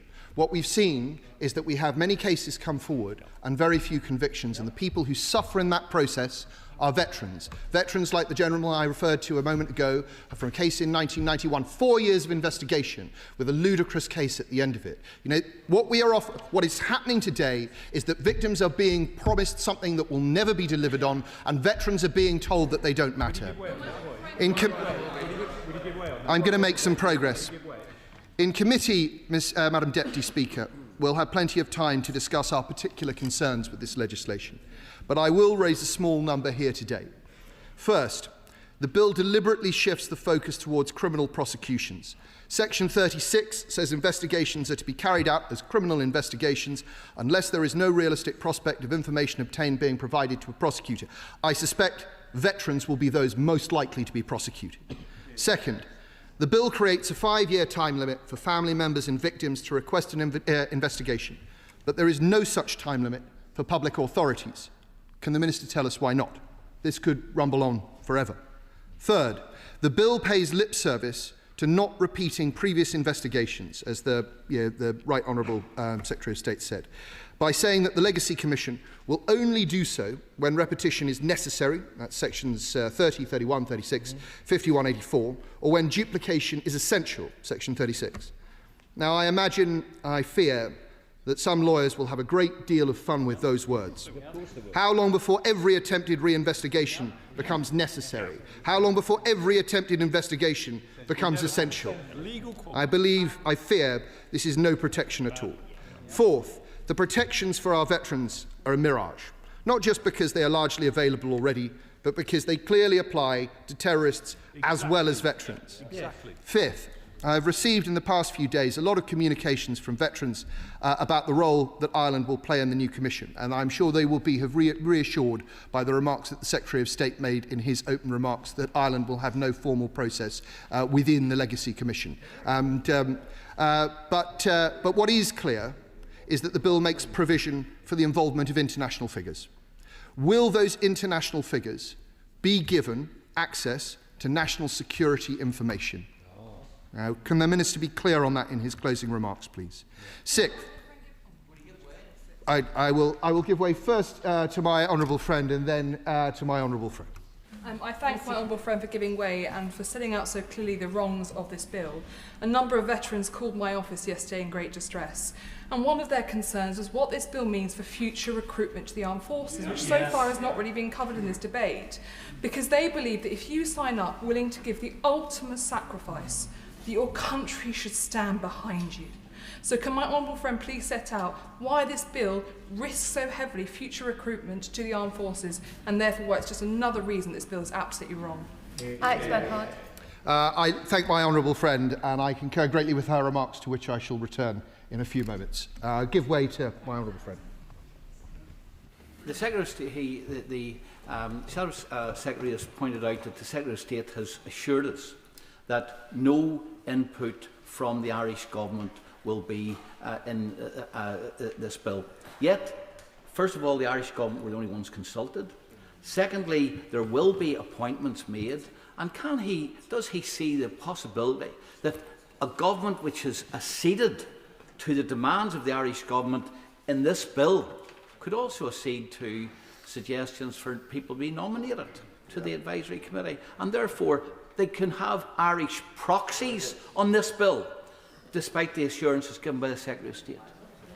The honourable gentleman raises interesting and important points, and I think one of the things that we are concerned about is within the Legacy Commission's framework, who will have access to sensitive national security information. It'd be very good to have clarity on that from the Minister later.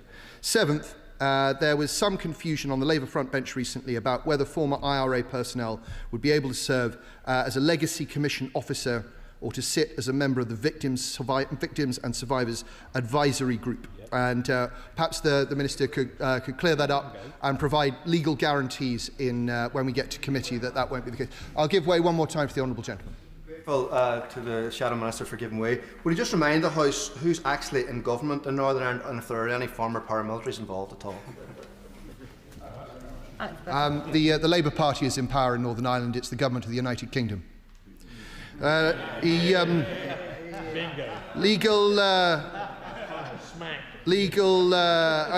my honourable friend from Huntingdon said, it would be good to get legal guarantees on this point. Last, veterans have been asking publicly for the inclusion of the word veteran in the bill. They do not consider themselves victims or survivors. They consider themselves veterans, and they are hoping that the government will recognise them as such in legislation. I'll give way to the honourable lady. Many in this House believe in the rule of law and the equality of every person in front of the law. Between 30 and 40,000 people were properly convicted of paramilitary offences. 300,000 soldiers served under Operation Banner. Can the member outline how many of those have been in court? Alex Burkhardt. So, the honourable lady, I think the honourable lady is misunderstanding the point that I'm making. The point that I'm making is that when it is clear that vexatious complaints and vexatious investigations can be begun, then everyone who served feels under threat. Yes. Everyone feels... Yes, the honourable lady asked from a sedentary position, so for the purpose of Hansard, she says, are they vexatious? It is very, very clear from the case that was heard in Belfast last month that was a vexatious complaint. The judge said it was ludicrous. The judge said it should never have come anywhere near the court. But for 4 years, a member of the Special Forces was pursued. For 4 years. And all of his comrades and colleagues thought that they might be they might have the same legal action brought against them in future if such a thing could happen. I will happily give way to my right honourable friend. I just want to return to the last intervention. The very way the intervention is made suggests that this was a numbers game based on the numbers that were out there.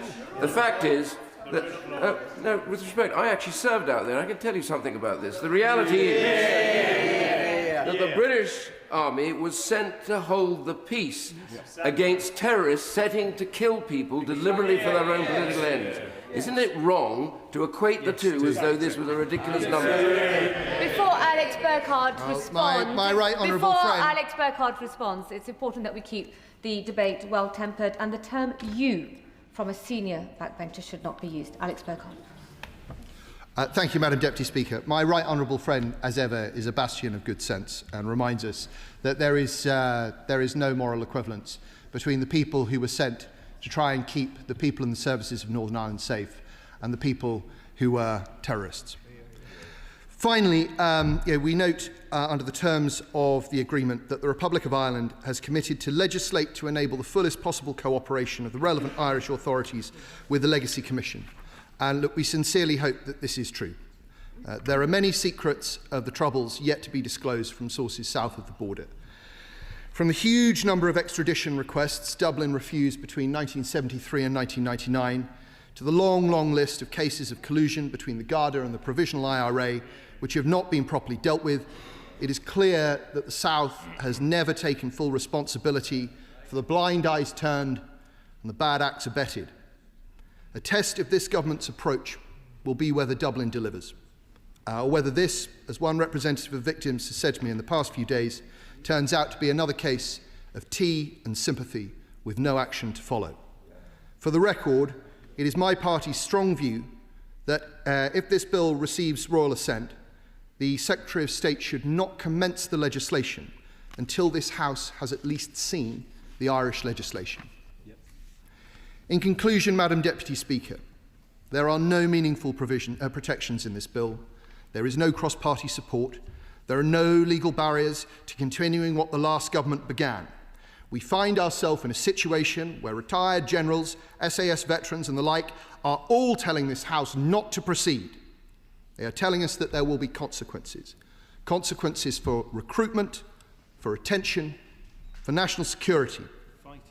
This morning in a statement, Soldier Z said, "The damage being done to the morale and fibre of UK Special Forces and Armed Forces must be understood by the public, because it is very well understood by the SAS."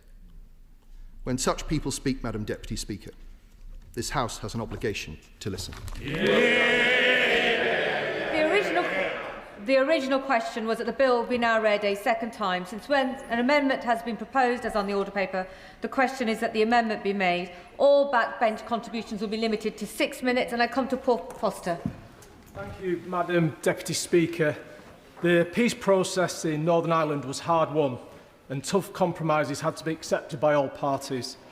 The Good Friday Agreement was never going to have the wholesale support of all, but it brought about an end to the horrendous violence.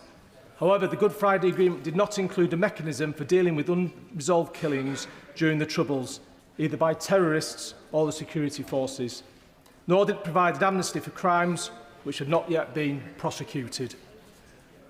Let us also not forget that, according to Commons Library data, around 3,520 people lost their lives during the Troubles, of which 1,441 were British service personnel, 722 of which died at the hands of paramilitaries. 300 RUC officers were killed, and 301 individual deaths were the responsibility of the British military, of which 121 were Republican terrorists, 101 loyalist terrorists, with the remainder all civilians. We have a duty to ensure that all legacy issues arising from the Troubles are therefore dealt with compassionately, diligently and legally. The previous government's Legacy Act has been found to be unlawful by both the High Court in Belfast and the Court of Appeal. The High Court found that several provisions of the Act to be incompatible with the European Convention of Human Rights, and it was therefore deemed unlawful. They also found that it was incompatible with Article 2 of the Windsor Framework and should therefore be disapplied. The Court of Appeal upheld this decision and also found that additional aspects of the Legacy Act to be incompatible with the ECHR as well. Now, there are many separate elements to the Northern Ireland Troubles Bill, but I'm going to keep my contribution to two specific areas, that of immunity from prosecution for historic crimes and the concerns of my fellow veterans moving forward under the new Act. As a veteran, I have never sought nor agreed that as a British serviceman I should ever be permitted immunity from prosecution for my actions during service. We work within the law of armed conflict, the Geneva Convention, the laws of the United Kingdom when serving here, to name but three. We are trained to undertake operations within strict legal protocols, whatever the provocation we are experiencing or the hostile environment we are in. There has been much opposition to the immunity offered within the Legacy Act. The three Veterans Commissioners in July said, "This is not a call for immunity from law, but for fairness under it." Ben Wallace, the former Defence Secretary, said, "The British Army is not above the law, but for fairness under it." Brigadier John Donnelly, who served in Northern Ireland, now chair of the Centre for Military Justice, said only last week, "You cannot have a system of law that applies to some groups and not to others. It is vital that soldiers operating in support of the civil powers are held fully accountable to the laws they are required to enforce. That is the difference between the soldier and the terrorist. What we must also understand is not just British service personnel who were granted immunity from prosecution under the previous legislation. It was also terrorists who murdered civilians and British servicemen and servicewomen. There are currently more than 200 investigations into deaths of Operation Banner soldiers that were shut down upon the enactment of the Legacy Act against the wishes of those soldiers' families. Immunity from prosecution is dangerous because it invalidates the justice system, sacrifices victims' rights, weakens deterrence, violates international law and undermines long-term peace and trust in our institutions. I will never agree that immunity is the appropriate solution. It sets an awful precedent. And just think if it were to be implemented by foreign governments currently in military conflicts, we would be rightly appalled. Moving up. I wonder whether the honourable member has any views on the South African Truth and Reconciliation Commission that did exactly that. I have plenty of views on that, but it doesn't change my view on immunity. I believe immunity is wrong, particularly for soldiers. Moving on to my fellow veterans, I understand your concerns that any investigations into historic deaths have previously disproportionately focused on the actions of the armed forces and the former police officers rather than the paramilitaries. The government has recognised this and has introduced a number of key protections for anyone asked to provide information. These include protection from repeated investigations, a right to stay at home, a right to anonymity, protection from cold calling, protection in old age and the right to be heard. But here's another important issue. We must and will protect, I'm almost done, we must and protect our veterans from vexatious and unwarranted investigations. And the creation of a Reformed Legacy Commission must not only provide for accountability, but also the protection of the innocent.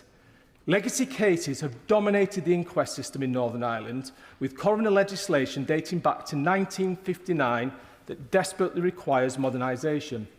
The 1959 legislation was never created to deal with the numerous and complex types of legal issues they are now faced with. However, coronial law in Northern Ireland is a devolved matter, but a modernised inquest system could dictate new rules of procedure, change eventual standards, affect disclosure processes and reshape how Article 2 is applied, thus providing multiple additional Order. I call the Liberal Democrat spokesperson, Paul Kohler. Thank you, Madam Deputy Speaker. Though I've not held the spokesperson role for long, I've met veterans, victims and survivors, academics and members from across this House and the other place. Those conversations have been humbling and instructive, reminding me of the horror Northern Ireland endured and the courage of those who lived through and served during the Troubles. I want to begin by recognising the Secretary of State's work in bringing forward this bill. Dealing with the legacy of the past requires legislation and practical action the public can trust. I want to make it clear the Liberal Democrats welcome the intent to repeal and replace Part 2, certain aspects of Part 3 of the Conservatives' failed Legacy Act. That legislation was a profound misjudgment. It commanded no confidence in Northern Ireland, was opposed by every major party, and placed the UK in breach of its human rights obligations. Not only did the Tories provide conditional immunity for serious Troubles-related crimes, they also offended victims and the shadow minister seems to forget this, alienated veterans by appearing to equate them with terrorists. This bill rightly removes those provisions, ends immunity and restores the principle that no one is beyond the law. Clause 1 confirms that the Independent Commission for Reconciliation, Information Recovery will continue under a new name. The Legacy Commission, with reformed governance and functions. This recognises the need to rebuild a process the people of Northern Ireland can trust. We support the government's intent to reform the Commission, but expectations are high and confidence is fragile. Any effective legacy process must also ensure that narratives of the Troubles remain accurate, that victims of terrorism are neither forgotten nor morally equated with perpetrators. At the same time, they were victims of lawful and occasionally unlawful acts by the state, whose right to truth is equally important. Only a system founded on transparency, independence and fairness can command confidence across all communities, with previous actions, such as the letters of comfort issued to paramilitaries in the past, did so much to undermine. Clause 3 sets out the Legacy Commission's structures and functions, including investigating deaths and serious harm, holding inquisitorial proceedings, producing a full record of deaths and securing public confidence, a requirement I strongly welcome. It also establishes an oversight board, provides strategic direction and scrutiny. But with the board drawn from within the organisation, the real test of its effectiveness will lie in the independence and integrity of those appointed to lead the Commission in the first place. Clauses 4 to 6 give the Secretary of State power to appoint commissioners, directors of investigation, judicial panel members. Even with the consultation requirements under Clause 9, this concentration of powers risks undermining trust. Appointments through the Northern Ireland Judicial Appointments Commission or a similar independent mechanism would surely strengthen public confidence. My concern is heightened as the Secretary of State also appoints the Victim and Survivors Advisory Group under Clause 8. When one person controls both the Commission's leadership and its advisory body, independence is difficult to discern. Turning to the fundamental issue of veterans' protections under the bill, these amount to the following. Unsolicited contact would be limited to official channels, which is clearly important. There will be an end to repeat investigations, but the undefined caveat, unless it is essential to do so, leaves the scope unclear. Veterans will have the ability to seek anonymity, although a provision to that effect already exists under the Criminal Evidence Act. Veterans will have the right to give evidence remotely, but there will not be a default presumption to do so. Veterans' welfare will have to be considered, which is at best vague, and veterans will be represented on the ministerial advisory group, which, whilst welcome, does not in itself offer protection. Veterans are surely right in arguing this is not enough. This has implications not just for them, but our current service personnel and potential future recruits. As the 9 4-star generals who wrote to the Times last week made clear, the provisions of the bill have profound implications for both service morale and future recruitment. May I intervene? Of course. Thank you very much for allowing me to intervene. My family have served in the army for many generations, including myself in the Troubles in Northern Ireland, and indeed my son now. We have seen and deeply admired the Army's core values of courage, discipline, respect, integrity, loyalty and selfless commitment. Would my honourable friend accept that the retired generals and the many serving sons of my son make an extremely pertinent point when they say that the Northern Ireland Troubles Bill will negatively impact retention and recruitment in the British Army at a time when we are desperate to bolster our armed forces? Before Mr Kohler resumes his position, we must keep interventions short. We have many people wishing to contribute. Paul Kohler. I thank my honourable friend for his intervention, and yes, I absolutely agree. This will have profound implications for both service morale and future recruitment, particularly in respect to our special forces, which is why the bill must go further. With over 10% of the Lib Dem benches made up of former members of the armed force services, my parliamentary party is acutely aware of the risks veterans took, the sacrifices they and their fallen comrades made. Our concern is fairness, not shielding a wrongdoing. Many veterans under this bill will remain exposed to uncertainty, possible retrospective judgment, and scrutiny over sensitive personal data and service records. This concern is heightened by the stark disparity in record keeping. Veterans' actions were documented in detail, whereas the activities of those engaged in terrorism were not.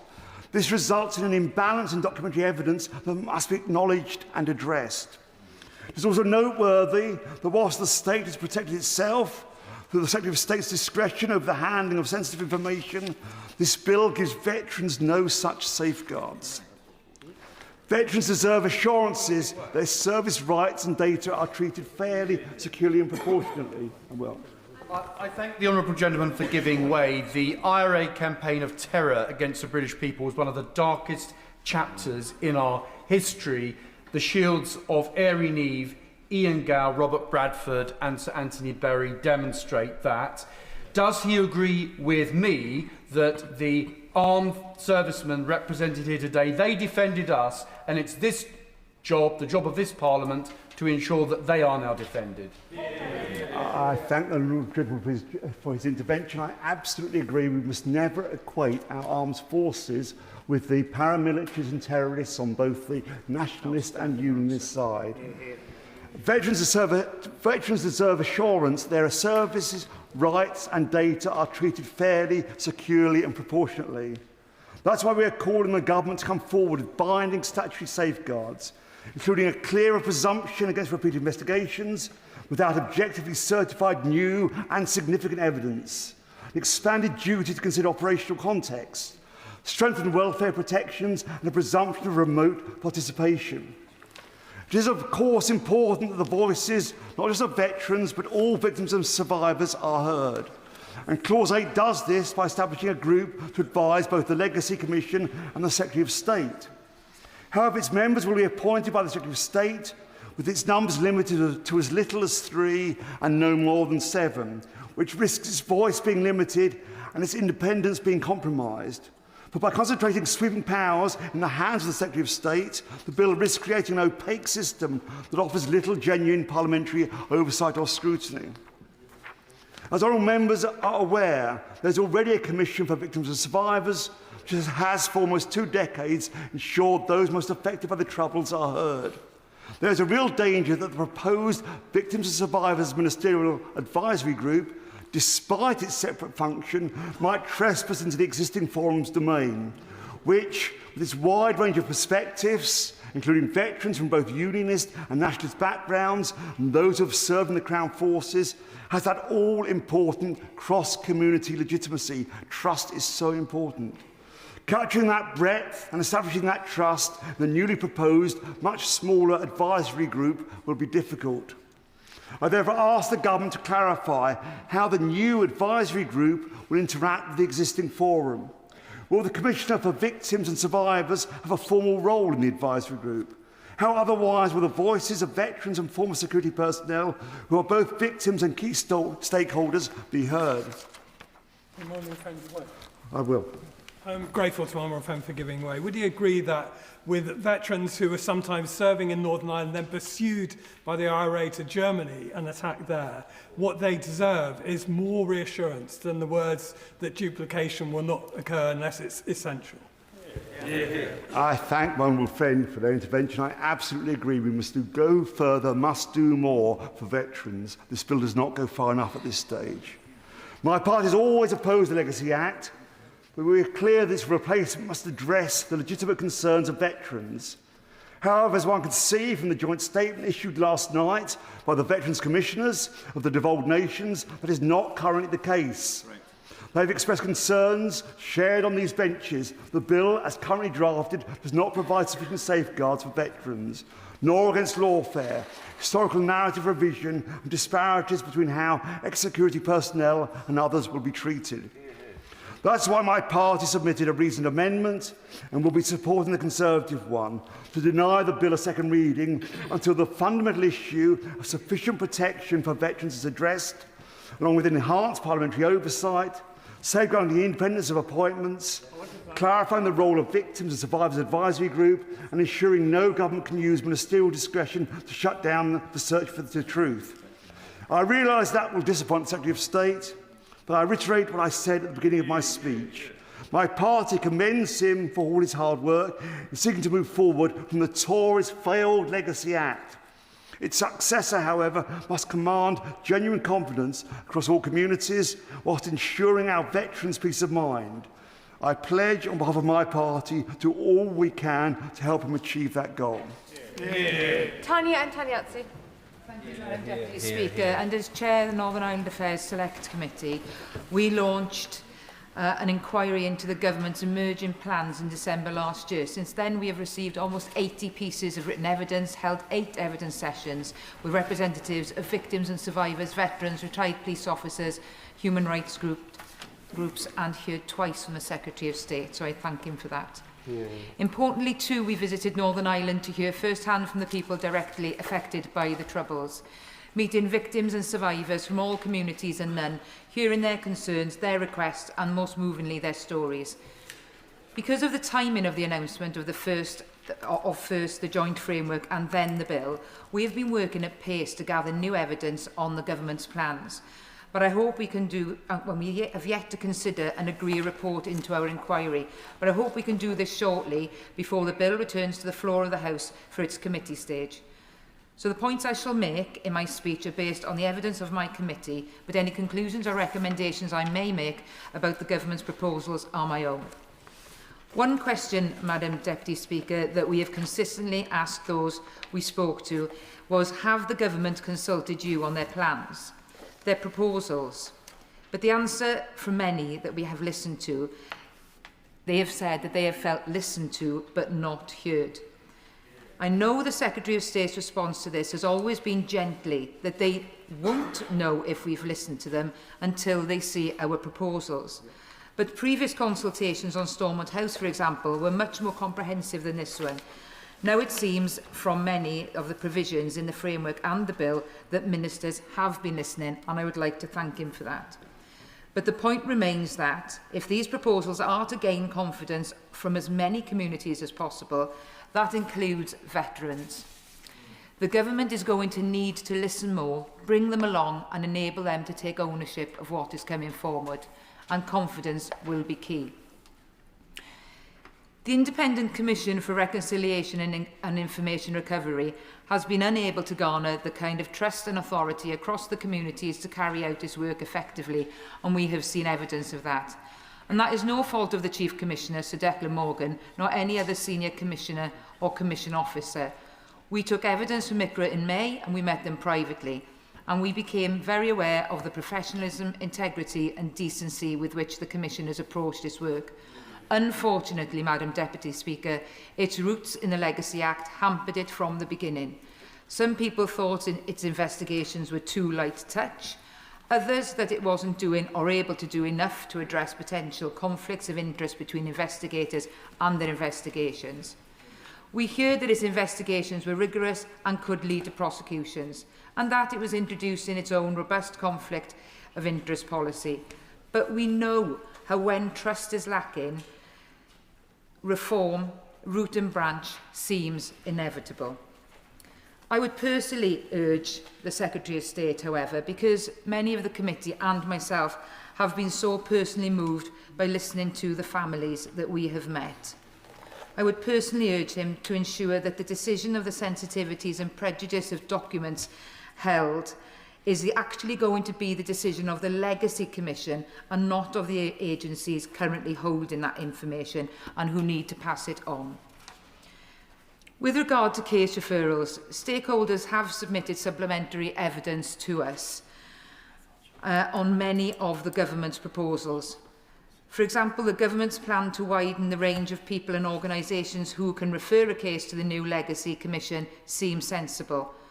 But there are still potential changes that could be made to the definition of close family members, which would make that more inclusive and reflective of the reality of modern family life. And the time it has taken for some families to gain an investigation.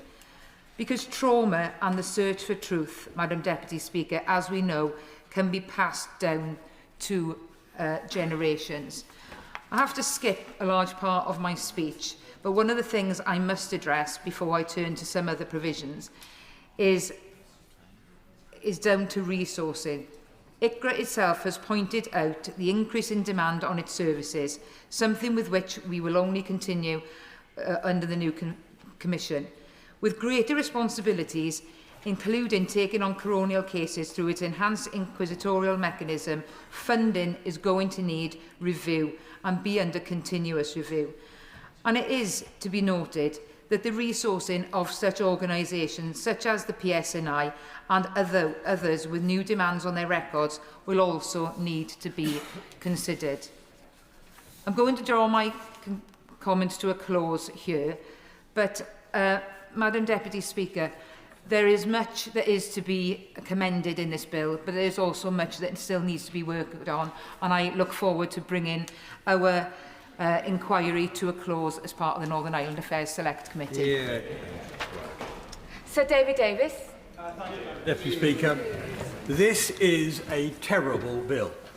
Its central failing is that it will lead to the persecution of patriotic, innocent British soldiers whose only sin is defending our democracy with heroism and skill.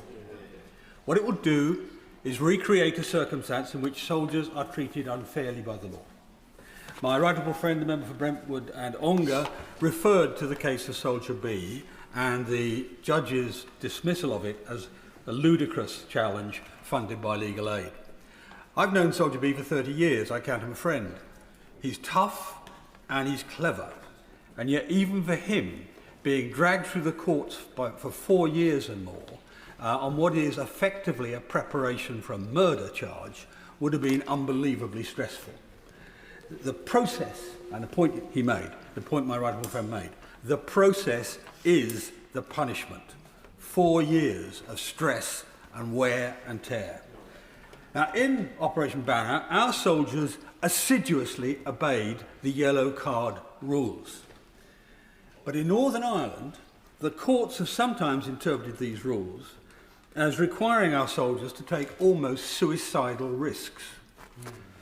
We're dragging men in their 70s and 80s through coroner's courts in Belfast and judging them by a standard that makes no sense in a military context. To illustrate this, let me share with the House a single case highlighting what can happen to soldiers under these circumstances. On the 16th of March 1978, in the middle of the night, 2 SAS soldiers were manning a covert observation post. They saw 2 men in combat clothing moving towards them. One of our soldiers, David Jones, stood up and challenged the men. The IRA gunman immediately shot him down in a burst of gunfire. That story would have been at the back of the minds of every soldier who subsequently served in Northern Ireland. Yes. They made their decisions in the face of the risk of immediate death. It's a measure of their professionalism that hundreds of terrorists were arrested alive under the circumstances when the soldiers themselves could have been killed. The debate today is actually about morality. It's about whether this House chooses justice over political convenience, truth over revisionism, and loyalty over the cynical rewriting of history. The government claims that today's problems arise from legislation passed by the previous government, which allegedly created an amnesty for terrorists. Really, what are the facts? Labour under Blair gave effective, de facto, maybe in law it's challengeable, but de facto amnesty to at least 650 terrorists, men who carried out more than 3,000 killings. Early release schemes, the on-the-run letters, and the Royal Prerogative of Mercy collectively created a vast secret system of de facto immunity. Secret because they knew people wouldn't accept it. No, I'm sorry, I haven't got time. People knew it wouldn't be accepted. And that, by the way, is why Gerry Adams asked for, and I quote, an invisible system for dealing with the on-the-runs. Yes, he did. On-the-runs. You know, why are they on the run? They're on the run because they're criminals. And this was a secret system to deal with it. In contrast, our 300,000 of our soldiers defended democracy in Northern Ireland. They defended law and order, they defended democracy, and they defended the innocent citizens of Northern Ireland, which we often forget in this. They acted as a direct opposite of the IRA, the gangster organisation that terrorised the communities in Northern Ireland, and by the way, all communities. Remember, the IRA killed a very large number of Catholics in order to terrorise that community. Yet today, those who uphold the law face relentless legal pursuit, while those who broke the law receive leniency, letters and legal shelter.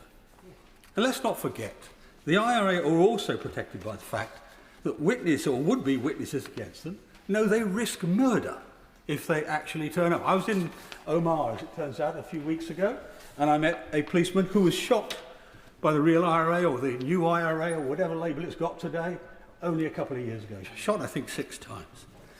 So, instead of attacking those who served, we should honour them, their service and their patriotism, and not treat them as worse than the killers they defeated. The House must say enough. Enough moral inversion, enough rewarding terror whilst hounding those who defended the public. And we are told that this new bill is necessary because Northern Ireland will not support alternatives. Well, let me say this. When leaders must choose between consensus and justice, real leaders choose justice. Yep. This bill must not rest on appeasement. The world watches while Britain chooses today. Its allies with concern and its enemies with enthusiasm as they plan future decades of lawfare against our best soldiers. If we do not speak up to protect both our current service personnel and our veterans, in the future the innocent will suffer, and we will find ourselves unable to defend our nation. Hannah. Madam Deputy Speaker, time is short, but I hope today that we can consider the why as well as the how pain can be addressed in Northern Ireland. For the SDLP, we approach legacy on the basis of the rule of law, equality before the law, and the impact on reconciliation. And we recognise that this is not a sterile debate that just takes place in this room or in committee rooms. It's not a knockabout, it's not a headline, it's not for a tweet, it's a daily reality for many thousands of families. And while legacy remains unresolved, it is like a fog around us in Northern Ireland, shaping the tone of our politics, affecting how communities interact with one another, our policing, and the ability of government to deliver. This bill isn't perfect legislation, rarely is, but we can't miss the opportunity to deal with legacy. It is not about an obsession with the past. Getting this right is about an obsession with a non-violent and reconciled future. It's positive that we are discussing today a bilateral agreement between the Irish Government and the Government in London, a much needed departure from unilateralism pursued by the last government. Despite clear warnings, they pressed ahead with a deeply flawed legacy bill that was not only struck down by the courts but rejected by every single party, north or south of Ireland, and by more or less every single victim or survivor who spoke on the record. They exploited the fiction that we had to draw a line under the past because nothing else was working, while fighting and stalling the processes which were. The Conservative Party's approach to legacy diminished the rule of law, disregarded bilateral communities, and worst, it wasted the time and the years and the energy of so many blameless victims and survivors. The joint framework allows both governments to begin meeting their responsibilities on dealing with the past. We acknowledge the journey and the effort of the Secretary of State and his officials, and though we will seek by amendment to make the final legislation robust enough to withstand less well-intentioned political oversight. I understand that close work is happening across the Irish Sea, and the Dublin's legislation will be published swiftly when this bill has made its way through the House, so that its architecture can be compatible with the arrangements we have at the end of the legislative process here. It is right that it is delivered in parallel. It is right that it is a partnership, so I can understand only as cynicism those who make lurid claims about what the Irish government have or haven't done, but cry foul at any attempt to address it. The SDLP don't pick and choose which victims we support. We don't pick and choose those from whom we demand accountability. Every death was a tragedy. Every murder was wrong. And publicly and privately, we will push Dublin, like we will push everyone else, on their obligations and omissions, on this framework and on the Omar inquiry. But we will not tolerate or dignify the distortions and the revisionism, including for many across this House who tempt to draw equivalence between the government of the Irish Republic and the murder machine of paramilitaries, or the systematic involvement with paramilitaries from London.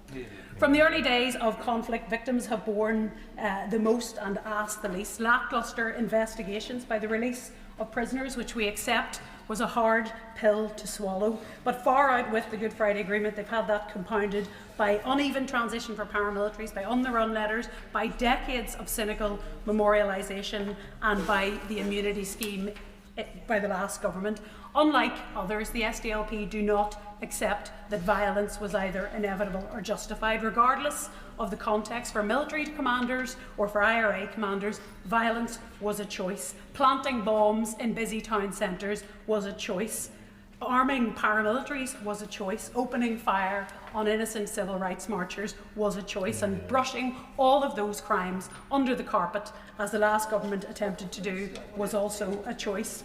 For too many innocent people, their deaths were treated as collateral. Decisions were made that some lives were worth more, less for expending a goal that could never have been achieved that way. That has never been properly acknowledged. The IRA have never needed a legal process to admit that truth, and that they made that futile and brutal choice many times. Loyalist paramilitaries have never acknowledged that their war was with innocent Catholics, that their victims were selected purely on the basis of the family or faith they were born into. They don't need legacy legislation to acknowledge that point. And likewise, the running of state agents by security forces was not a necessary evil. It was reckless, it was morally corrosive, and it should shame those who conducted it and those trying to pretend it didn't happen. So uncomfortable as it may be for many, including in this House, we must address disclosure. We must address it to understand how non-state actors also operated with impunity, and for many, directing terrorism had very little to do with political ideals and more to do with power, control and dominance over the communities they claim to defend. Legacy processes need to shore up confidence in the rule of law. How this House legislates on legacy will have an effect on the confidence in policing. There's no perfect way to address our troubled past. We have to be honest that there isn't a pathway to justice or even truth for every family, but we do have to deliver on promises made to so many over the years. From those who suffered loss, I hear daily their dignity and their fortitude and their wisdom that can emerge from pain. We should hear and we should heed those voices. We should proceed with this bill, and we should finish with the words, not of mine, but of the fine Ulster poet John Hewitt, who said, "Bear in mind these dead, I find no plainer words," and he asked us not to differentiate depending on how that person died, and to offer truth and justice for all of them. Gavin Robinson. Thank you very much, Madam Deputy Speaker. It's a pleasure to follow the Honourable Lady, and we do work on these issues, though we don't always agree. Madam Deputy Speaker, I think it is fair to say that our history is sorrowful, it is pitiful, and it's painful. But it's founded upon, or grounded upon, a corruption of justice. And whilst we listen to the politics between Labour and Conservative and the back and forth in this chamber, you have to go back to 1998 to find that corruption of justice. The release of prisoners, the litany of failure, and the lamentable approach to those who terrorised our society across communities. In Northern Ireland, On the Run scheme was not the same as letters of comfort, but royal prerogative of mercy and a de facto amnesty to paramilitaries. Only 2 weeks ago, we had the Minister from the other place, from the Northern Ireland office, meet with 25 victims, one of whom a member of our party shot in 1981 in Knocknacloy by a member of the Provisional IRA.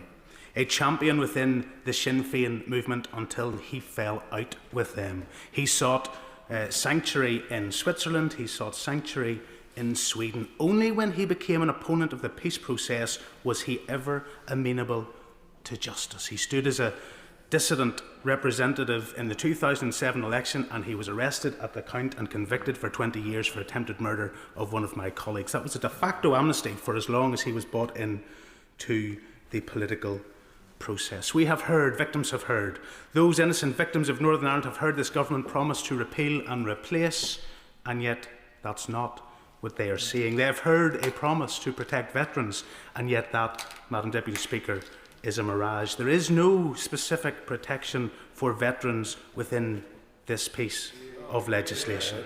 None. And when we heard the Veterans Minister on the radio last week asked 4 times, could she rule out a member of the IRA being on the Victims Advisory Forum, she could not. That the Secretary of State did not take the opportunity to say he would accept an amendment to ban paramilitaries from that advisory board, I think is a shame. But, Madam Deputy Speaker, shame runs throughout the legacy of our past and government's approach to it. Innocent victims, does it work for them? I have to tell you, Madam Deputy Speaker, innocent victims are sick, sore and tired of people on either side of this bench, and maybe even these ones, pretending to speak for them. Yes, it is true, some innocent victims want truth. Some innocent victims want to know what happened, but others want justice. They want justice, and they have not received it. For veterans, are there protections for veterans? No. Does the word veteran feature in this legislation at all? No, it does not. Victims and veterans are sick of gaslighting, of this psychological torture of having their own beliefs, their understanding and their memory challenged and questioned to the point where they think they've got something wrong. For paramilitaries, well, paramilitaries were invited to Lambeth Palace to create the amnesty scheme that the Conservatives brought through, and will be satisfied enough that their concerns have been listened to by this Labour government. I have raised with the Secretary of State time and again the lamentable failure on his part to support the Director of Investigations solely because he has a history in the RUC. And what's the answer to that? The answer is to create an equal position to sit alongside him. We have a Human Rights Commissioner in Northern Ireland who, even though the Supreme Court has attested the independence of the Director of Investigations and the ICRIR, we have a Secretary of State who has decided, at the behest of the Irish, to create a co-equal position for fear of contamination. That is outrageous. It is not legally sustainable, it is not legally required, and it cuts to the heart of the professionalism and the integrity not only of that individual, but of all those who served in the Royal Ulster Constabulary, and 302 of which were murdered by paramilitaries in Northern Ireland. So when we talk about protections for veterans, what about those who served in the PSNI or the RUC before them? What about those who served alongside and were deployed alongside members of the armed forces? Where's their support, Secretary of State? It's not in this legislation. Whenever the Northern Ireland Retired Police Officers Association had to go to court themselves, who paid their bills? They did. They had to raise tens of thousands of pounds to challenge the police ombudsman who was rewriting the past, to challenge a police ombudsman who asserted collusive behaviours, a legal phraseology which does not exist. They've had to defend their honour by themselves because they have had no government of any hue that has stood by their side and defended them. They defended us. And so too, we, Secretary of State, should defend them. And that the Secretary of State has sullied himself in this Parliament by the engagement with the Irish Republic. Sullied himself. I have it on good authority that the Irish Republic have cautioned against amendments. The Irish government construed a memorandum of understanding on the OMA inquiry to ensure they would only assist in answering what the UK authorities could have done. What the UK authorities could have done to prevent that atrocity, not what they could have done yet. For decades, they harboured terrorists in there. They refused extradition. They supported and financed terrorism in Northern Ireland. And has the Secretary of State put them under any pressure, Madam Deputy Speaker? No, he has not. What legal obligation have they to see whether this legislation passed as to whether they adhere to the European Convention of Human Rights? None. Colin Eastwood. Thank you, Madam Deputy Speaker. 50 years ago this month, Columba McVeigh was taken away by the IRA. He was murdered and his body was disappeared. His family are still searching for Columba's remains. 2 years later, Captain Robert Nairac, the same. Before that, we know about Jean McConville, a widowed mother of 10, disappeared by the IRA. Eventually, many years later, their family was reunited with her remains. The people who carried out those tragic murders, those despicable war crimes, would be, if the party opposite had their way, free from any concern, free from prosecution. Magella O'Hare was 12 years old when she was shot by a British soldier on her way to chapel in Armagh. Same goes for Magella. Patsy Gillespie was tied to a van, chained to a van by an IRA unit, made to drive a van with a bomb in to an army base in the Buncrana Road in Derry. Patsy was killed along with 5 other soldiers. The people who murdered Patsy and the 5 soldiers free from prosecution if it was up to the members opposite. I have to say, Madam Deputy Speaker, as I sat with the families of Bloody Sunday in a court last month and looked at their devastated faces, after 53 years of them searching for justice, I expected better from some of our leaders and some of our politicians. I didn't expect tweets with the parachute regiment insignia on it being put out by senior members of this House. I didn't expect fulsome support for Soldier F from other senior members of this House. Let me just put on the record, because it's important, because it seems to me that lots of people who talk about Bloody Sunday never actually bothered to read the Savile Inquiry. Savile Inquiry that, of course, was set up by a British government, led by a British judge, supported by subsequent British Prime Ministers. Soldier F, by his own admission, killed 5 people on Bloody Sunday. He killed Michael Ray, he killed William McKinney, he shot James Ray in the back, and while James Ray was lying face down on the floor in Glenfada Park, Soldier G came over and finished him off, standing on top of him, shooting him in the back. He then shot Paddy Doherty, and Paddy Doherty was crying out that he didn't want to die alone. So Bernard McGuigan crawled to him waving a white handkerchief. What did Soldier F do to Bernard McGuigan? What did Soldier F, I'm going to finish this. What did Soldier F do to Bernard McGuigan? He shot him in the head, killing him instantly. He then tried to kill an Italian journalist who was looking through a window in the Glenfada Park flats, or the Rossville flats. He shot 6 bullets into that window, and by a miracle, Fulvio Grimaldi survived. He then went on to pervert the course of justice by lying through his teeth, claiming that 4 of the people that he shot, who were innocent civilians, they were proven to be innocent civilians subsequently, that they were engaged in riotous behaviour. Then he went to Fort George Army Base, where the people who were arrested on that day were being held. He assaulted several civilians, including a Catholic priest, Terence O'Keefe. He then stood a 16-year-old boy, Dennis McLaughlin, up against a gas blow heater until he fainted and collapsed. What did he do then? He kicked him to his feet, and he asked the young fella, did he want a drink? When the young man answered he did, he spat in his mouth. A few months later, he went to the Shankill Road. Something you don't hear, by the way, from unionist politicians. He went to the Shankill Road on the 7th of September 1972 and admitted shooting a Protestant man called Robert Johnson. He lied again, saying that Robert was a gunman. He wasn't a gunman, and the coroner's court made that absolutely clear. Robert Johnson was totally innocent as well. I have never once heard a unionist politician or anybody in this House stand up for Robert Johnson and the other man that was killed on that day. I will.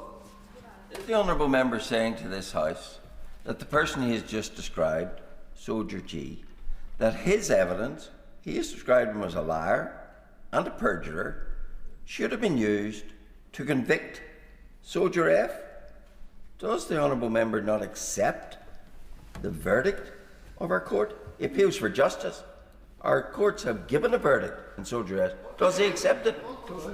And the Bloody Sunday families accepted the verdict because they made the point that was absolutely clear. Between 1970 and 1974, the British government, the British Army, the Royal Military Police and the RUC were engaged in a cover-up of mass proportions where any single member of the British Army who was arrested was questioned without legal representation and not under caution. That meant that any of those cases were doomed before we even got started. What I am laying out in this House today, and the member might not like it, whether or not there was a conviction in the court, I am laying out the truth, not as I say it, but as Soldier F admitted it, and as what was found by an international inquiry of truth that was set up by this government and accepted, of course, by this government, accepted by the Prime Minister Cameron. When Prime Minister Cameron said what happened on that day was unjustified and unjustifiable. But then what we see is the British government, the MOD, paying at least £4.3 million to defend somebody whose actions they knew were unjustified and unjustifiable. That is the truth. That is the fact. He got far more legal representation than anybody would under legal aid. And if anybody wants to check those figures out, they're available for all to see. What has happened in this debate is that people don't seem to be able to come to the simple fact of the matter that every single murder was wrong, whether it was committed by the IRA, whether it was committed by the British government, and not one single person should be free from prosecution. They shouldn't be allowed impunity. And those people who stand in this House and talk about how great the British Army was and how much they care about the British Army, why then, if that is your position, why then are you accepting and supporting people who committed mass murder? How many times do I have to remind colleagues? There isn't much time left. Why then are those members supporting people who, by their own admission, murdered innocent civilians, civilians who should be seen by anybody in this House as citizens of the United Kingdom? The hypocrisy that has been on display in this place many times, everybody can see it. And I know many people in this House served in Northern Ireland. Well, there's lots of people at home watching this who live in Northern Ireland and are sick, sore and tired of this. If this legislation has any chance of giving people some trust, some truth and some justice, it should be allowed to proceed. We, of course, have issues with this. We have issues around the national security parts of this and the issues around sensitive information, and we put proposals and amendments to that regard in the process as we go on. But we have to give this a chance. We have to give our victims a chance. And all this... Tom Tugendhat. Thank you, Madam Deputy Speaker. And I welcome the speech that the honourable member just gave. And the reason I welcome it is because he recognised correctly, fully and truthfully that all of those who were victims, or almost all of those who were victims in those terrible years of the Troubles, were UK citizens. They deserve the recognition, the respect and the same protection as any other citizen in the United Kingdom. It is indeed one of the foundational reasons of why I'm a unionist, because I believe that we are all equal on these islands, or rather on that part of these islands. But we can look, and I understand why we are, but we can look back a lot at history. We can look back a lot at what has got us to the position we're in. But if I may, I want to drag the government's eyes forward. Because the reality is what we're doing here in reopening, in ending our own version of the South African Truth and Reconciliation Committee, with its problems, with its failures, with its lacunas, with all of the gaps that that necessarily has, is we're ending the opportunity to move on with all of the pain that that brings, and we're reopening wounds that sadly we all know will never close. Now, I can look at the agreements that were made in the 1990s. I can speak about the deals that Tony Blair did. And like everybody here, I can be deeply critical about the injustices that he allowed. But I can't then welcome the peace that he brought. I can't welcome the peace if I'm critical of the process that he needed and others needed to make it happen. So I'm very, very cautious about those who would go back and criticise and call out, and I understand the pain of so many. But if we want peace, we have to move forward. And that's where this bill is really difficult, because it doesn't just affect the peace of these islands, as important as that is. It actually affects the peace of Europe and the wider world. Because what it is doing, it is telling people across these islands that actually your service when you sign up won't be for 5 years or 10 or whatever it says on the recruitment contract, but it will be for as long as our enemies and those who seek to do us harm wish to bring prosecutions against us. Now, I wrote about this for Policy Exchange in 2013 and again in 2015 in 2 papers, The Fog of Law and Clearing the Fog of Law. And the point that is so fundamental is we think this is about us. We in this chamber have got the idea that somehow or other, the law, the justice system, what we shape, what we decide here, it's all about us. Well, I'm afraid it's not.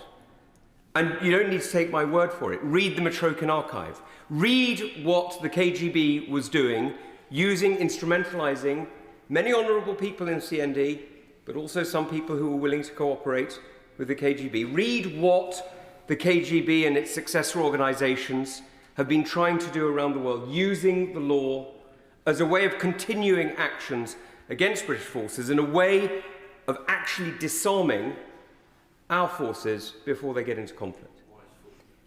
And the tragedy is that for all the well-meaning aspirations of this government, and I understand, I have a lot of respect for the Minister in his place.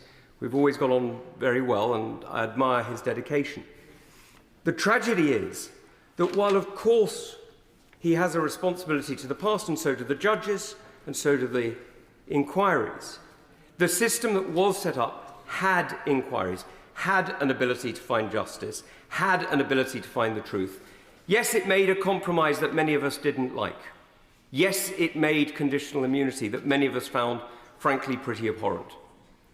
But the truth is it also gave the possibility of moving forward, and it sent a message to our enemies that we simply would not tolerate our soldiers, our troops, being dragged through the courts ad infinitum, because all that does is demonstrate weakness. Now, let's just look at the numbers in this country. We have a population of what, 65 million people roughly? And we have security forces of maybe 300, 350,000, something like that. The equations are pretty clear. The challenges are pretty clear. We also have enemies mustering on our gate, as we know very well. We have our friends in countries like Denmark and Sweden reintroducing conscription because they realise the threat from the east. We have countries like Poland spending much more on defence than we are because they know that Russia is a real threat.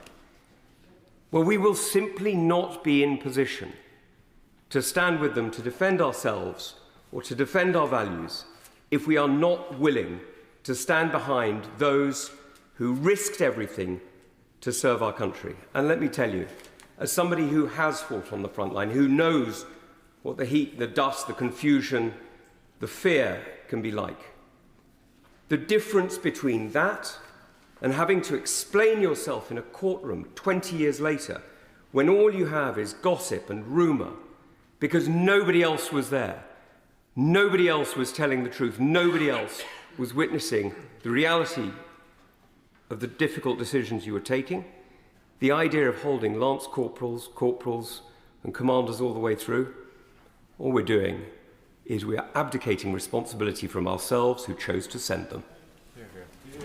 Paul Wheeler. Madam Deputy Speaker, I'm going to keep my remarks relatively brief because I think there are many valued voices yet to be heard in this debate. I welcome that we have this bill before us today.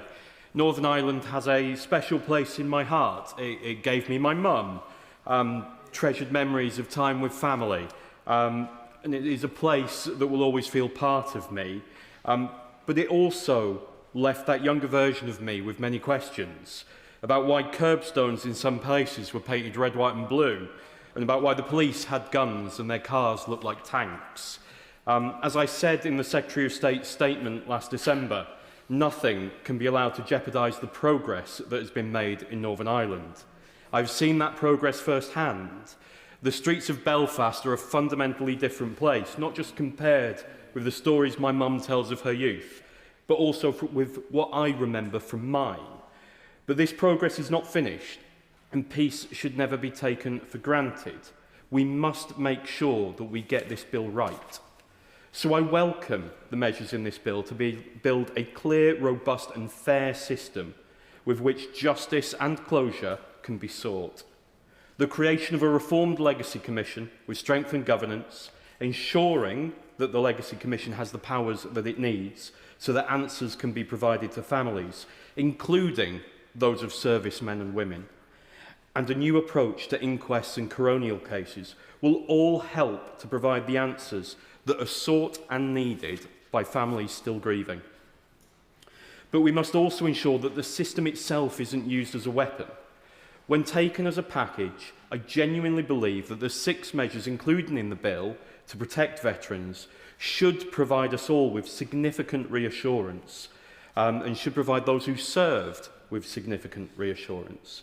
There can be no equivalence drawn in this or any other process between those who served in our armed and security forces to protect life and promote security and stability, and terrorists, whether loyalist or Republican. The thing that was too often forgotten during the Troubles were the ordinary people, those who found themselves caught in the middle and on too many occasions lost their lives because of it, and we must not forget them now. I thank those who served to protect people, our veterans, who found themselves in communities not too dissimilar from the ones they grew up in, having to do an immensely difficult job. And I also thank those who saw that peace was the way forward. As we debate this bill, it is incumbent on all of us to remember where we have been and just how fragile this process can be. So please let us all get this right, provide justice for grieving families and protections for those who served. So, Julian Smith. I want to thank all military service men and women who served on Operation Banner. And it was not just the military, the RUC, on every visit to a police station in Northern Ireland. The lists are long, the lists are wide, and I pay tribute to members and family members of the RUC and also to our security services and agents and staff. I also pay tribute to parliamentary colleagues past and parliamentary colleagues present who served in Operation Banner. I condemn utterly the actions, the mindless and needless violence of the IRA, who were, in the words of my right honourable friend Raleigh and Wickford, one of the most ruthless and vicious terrorist organisations the world has ever seen. I also want to pay tribute to innocent victims of the Troubles. The list of atrocities is long, and the IRA principally is responsible for the vast majority of them, along with loyalist paramilitary groups, neighbours, sons, daughters, husbands, thousands of families impacted in the smallest part of the United Kingdom. Madam Deputy Speaker, given the broader legislation on legacy has been so long awaited, it is important to emphasise some regulations I brought in as Secretary of State on behalf of the last Conservative government on victims' payments. And victims' payments were the first stage of the legacy process. Many people have applied successfully for these payments, but I would urge the Secretary of State to promote these payments to particularly military and other victims and veterans, because I understand there are many more people that could apply for them. I would also urge him to look at considering the bereaved and what could be put in place for the bereaved, using some of the principles that we adopted on the committee to exclude anybody that was injured by their own hand. Madam Deputy Speaker, there are a number of observations I'd like to make today. I'd like to pay tribute to my front bench for representing and standing up for our soldiers, for articulating the clear dangers of lawfare and the rewriting of history. But perhaps we as a party and we as a House should have listened earlier to my right honourable friend for New Forest East inquiry around statutes of limitations. But that would have, in my view, had to be done as a much bigger reconciliation process. I also just think we need to be so careful on debating the issues of amnesties, but also in parallel recognising these were British citizens often that were killed by the very limited number of armed forces that behaved badly. It was an amazing achievement for David Cameron to have his speech in the Museum of Bloody Sunday in Derry, and he acknowledged through his tone the wrongs that were committed. They were limited, but they were committed, and we have to admit that that happened. Can I urge the Secretary of State to look at further options during the course of the passage of this bill for strengthening the protection of veterans? One is an idea from the Noble Law Cane that could be made to Northern Ireland's 1967 Criminal Law Act in order to deal with cases where a soldier thought they were acting in legitimate self-defence. Second, there are significantly larger volumes of legal aid paid out in Northern Ireland. Can that be looked at? And also, the Honourable Member for North Antrim raised the roving mandate of many inquests, and can anything be looked at there to focus those inquests for the ones that are coming back under this bill? On the commitments from Ireland, I worked very closely and positively with the Irish government to restore Stormont in 2020 and helping in 2024. But I remain sceptical as to how far Ireland is going to or be able to go in the provision of information for families. Are they really going to be able to open everything up on Omar? We have to be frank that given the political headwinds that they face, there is limited incentive for them to do this. So it'd be useful to understand the legislation and the commitments that have been made. We also need to be honest about our security services. There are going to be limits to what our security services can release. And I think we have to be honest with our families, about this. And then on funding, there are various statutory commitments to in the bill, but there are no statutory commitments on funding.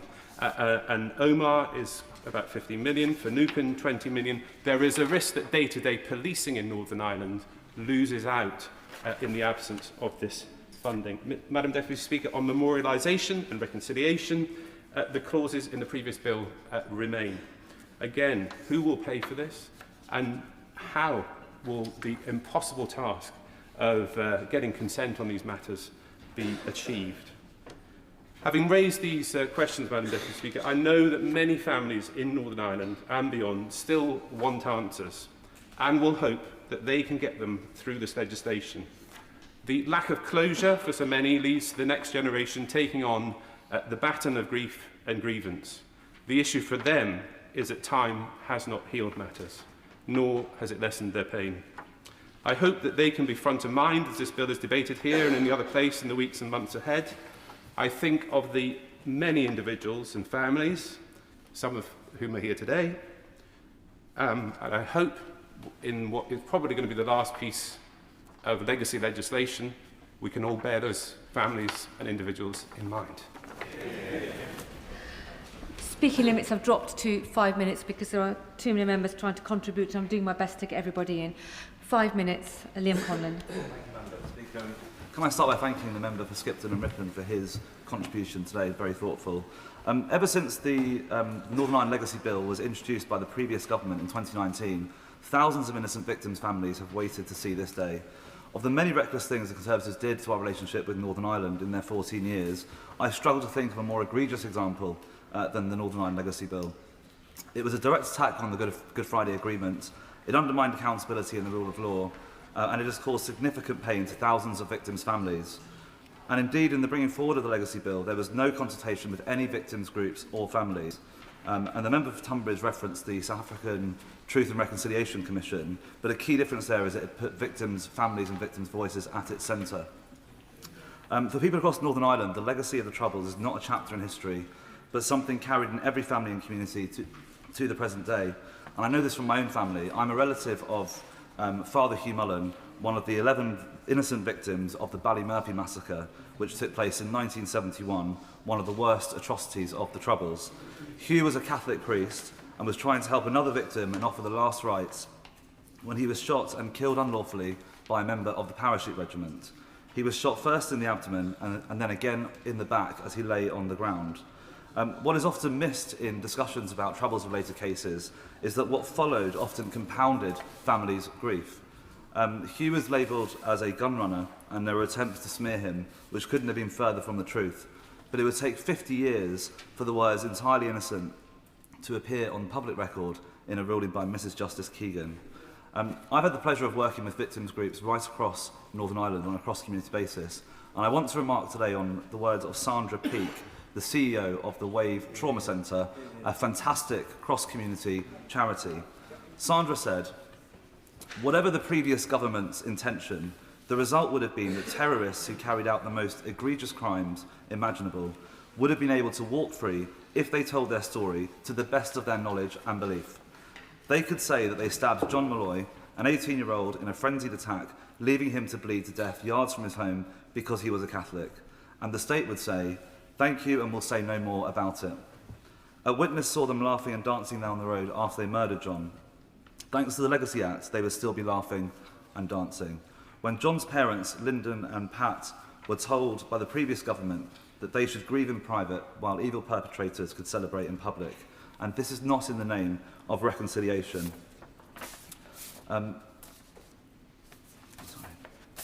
Madam Deputy Speaker, I have met many victims' families, and I can tell you that they are some of the best people I've met. In the face of unimaginable trauma, they have led campaigns for justice with immense courage and dignity. They are not motivated by revenge or retribution, but by their love for their relatives and determination to secure truth and justice. The Legacy Act, introduced by the last government, denied them all those things and did so without consulting them. And so I'd like to finish with the words of Michael O'Hare, brother to 12-year-old sister Magella, shot by a soldier in South Armagh on her way to church one morning in 1976, and I'm pleased to see Michael in the gallery today. Michael said about today's bill, "This is an important day for families like ours who thought we'd seen the door closed forever on these cases. Magella was just an innocent little girl who didn't deserve to be gunned down when walking along the road with her friends. We deserve truth and accountability. It's a huge relief that this is now a possibility again, even if we've had to wait for it for half a century. It's never too late to do the right thing.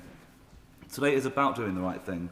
It's a step forward, and I'd like to thank the Secretary of State for Northern Ireland for all of his work on this, and to every victims group who have been part of bringing this bill forward. Robin Swan. Thank you very much, Madam Deputy Speaker. For your tomorrow, we gave our today, would have been a phrase that many in this House stood in honour sombre at the last Remembrance Sundays as we stood across this country remembering those who served and those who sacrificed. When I stood at those memorials in South Antrim, Ballyclare and Antrim and Crumlin and saw wreaths laid for the members of the UDR, the RUC and the home battalions, it brings home where and why the veterans that we talk about in this place must also reflect and respect those veterans from Northern Ireland who didn't return to home or to barracks here in England, Scotland and Wales, but every night returned to their own homes, having defended their neighbours, their loved ones and their families and workmates. Or in regards to the victims that have been mentioned in it, I noticed the Secretary of State listed a number of atrocities. He didn't mention Tiban. 14 construction workers returning home from Omagh, blown up because the IRA considered them targets because they were working on a military base, and therefore they described them as collaborating with forces of occupation. Madam Deputy Speaker, our veterans and innocent victims are still waiting for their tomorrow while they actually suffer and reflect and carry the scars and pains of what was a 30-year terrorism campaign delivered on the doors and the workplaces of their neighbours. So what is challenged in regards to this, and I think the former Secretary of State for Northern Ireland in regards to that, is how the trust and the involvement of the Irish government in this process is particularly challenging and galling to us in regards to this. The Belfast Agreement has been mentioned a number of times in regards to this, and I do look in honour and respect of what my party delivered in bringing forward that peace process, but it was delivered in 3 strands: a Northern Ireland only basis, a North-South basis and an East-West basis. And I've asked the Secretary of State this before: where now does legacy sit within those 3 strands? Because it seems now that he is abdicating and working in parallel with the Irish government in bringing forward what is happening. When he stood on the 19th of September beside the Len Taoiseach, Simon Harris, who told the media afterwards that there would be no specific protections for veterans. And as we've seen, there are no specific protections for veterans in this legislation. The example that has been used once again is that veterans won't have to go to Northern Ireland to give evidence. Tell that to a Northern Ireland veteran. What protection, what special coverage is this government actually giving those men and women who served over there? Yesterday, the Irish government and the BRIC organisation and conference that they held actually said following that, the Irish government has insisted that the legislation must remain true to the framework that had been agreed. So where are the amendments that will come from this place, from the elected representations of the United Kingdom in regards to what will be brought forward? So when we do look for those amendments that are necessary in this bill, and I do look for support across the House, when we look for the definition of what an innocent victim actually is, as they are brought forward, and have that opportunity to clarify that those responsible for the planning or implementation of an unlawful conflict of a related incident are not included. Or crimes that trigger an investigation must actually include sexual crimes as well, as it should not be underestimated the use and deployment of sexual crime by terrorists and terrorist organisations actually to influence and control the population of Northern Ireland. And as has been raised by the Honourable Member for East Belfast in regards to the second Director of Investigations, why? Why and what power will they have? Powers that will be in the gift and the patronage of this Secretary of State. Powers actually to be able to appoint a constable.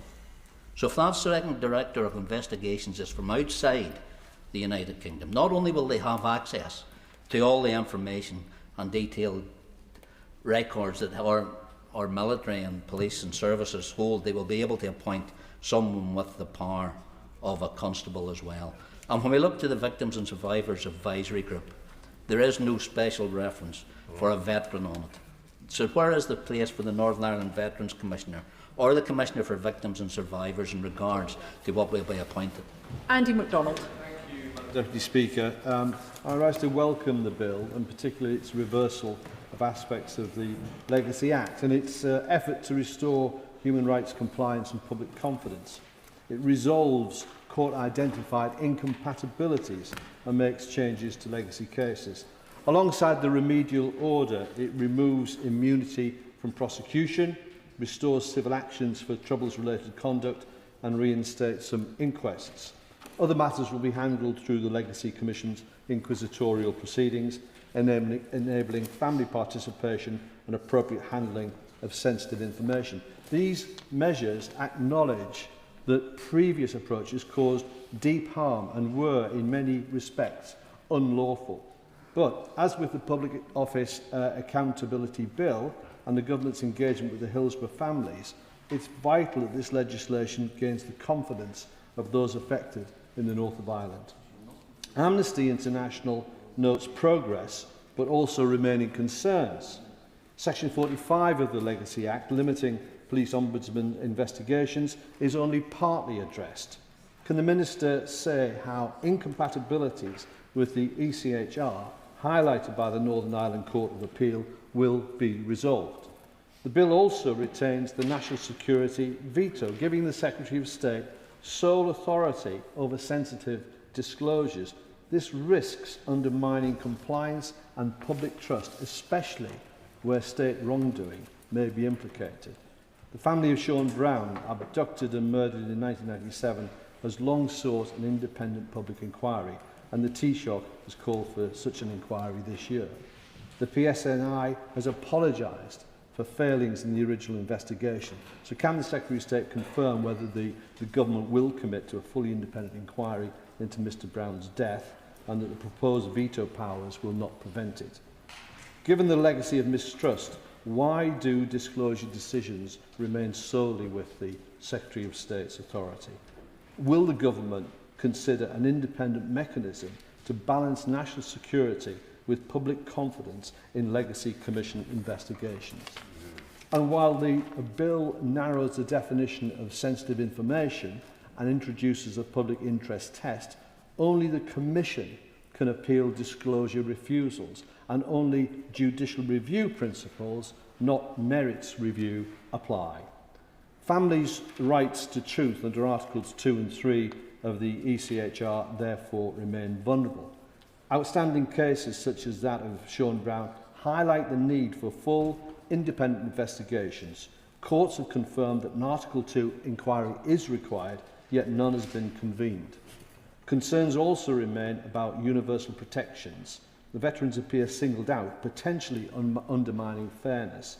Can the Secretary of State clarify how the bill will ensure that protections apply equally and that no group is seen as prioritised over victims and families? Additionally, the bill states that human rights are to be respected rather than imposing a binding obligation. Clearer language would strengthen accountability and reassure the public that all bodies must comply fully with the ECHR. Will the Government make this explicit? Finally, independence in appointments, particularly of judicial panel members, is essential. The Secretary of State's broad appointment and resignation powers risk perceptions of political influence. Strong safeguards are needed to maintain trust. So in conclusion, Madam Deputy Speaker, while the bill and the remedial order mark progress, significant issues remain around disclosure, independence, inquiries and universal protections. I urge the Minister to clarify how the bill will rebuild trust and ensure fairness, transparency and full human rights compliance for victims and for families. Thank you. John Lamont. Madam Deputy Speaker, we rely on British soldiers to keep our country safe. They put their lives on the line to defend our country, and they put themselves in harm's way to do so. But there's a shadow that hangs over our armed forces today, and it's this bill. As a member of the Petitions Committee back in July, I had the privilege of proposing the debate on the petition to protect Northern Ireland veterans from prosecution. It was inspirational to see so many veterans come to Parliament for that debate. And again, here today in Parliament Square and in the gallery, we see veterans gathered in opposition to this dreadful piece of legislation. By the time that petition closed, it had over 200,000 signatures. I had the honour of meeting the petition creator, Ian Lyles, who spent 36 years in the army, including 13 in Northern Ireland. It was his palpable anger against this bill that caused him to start the petition.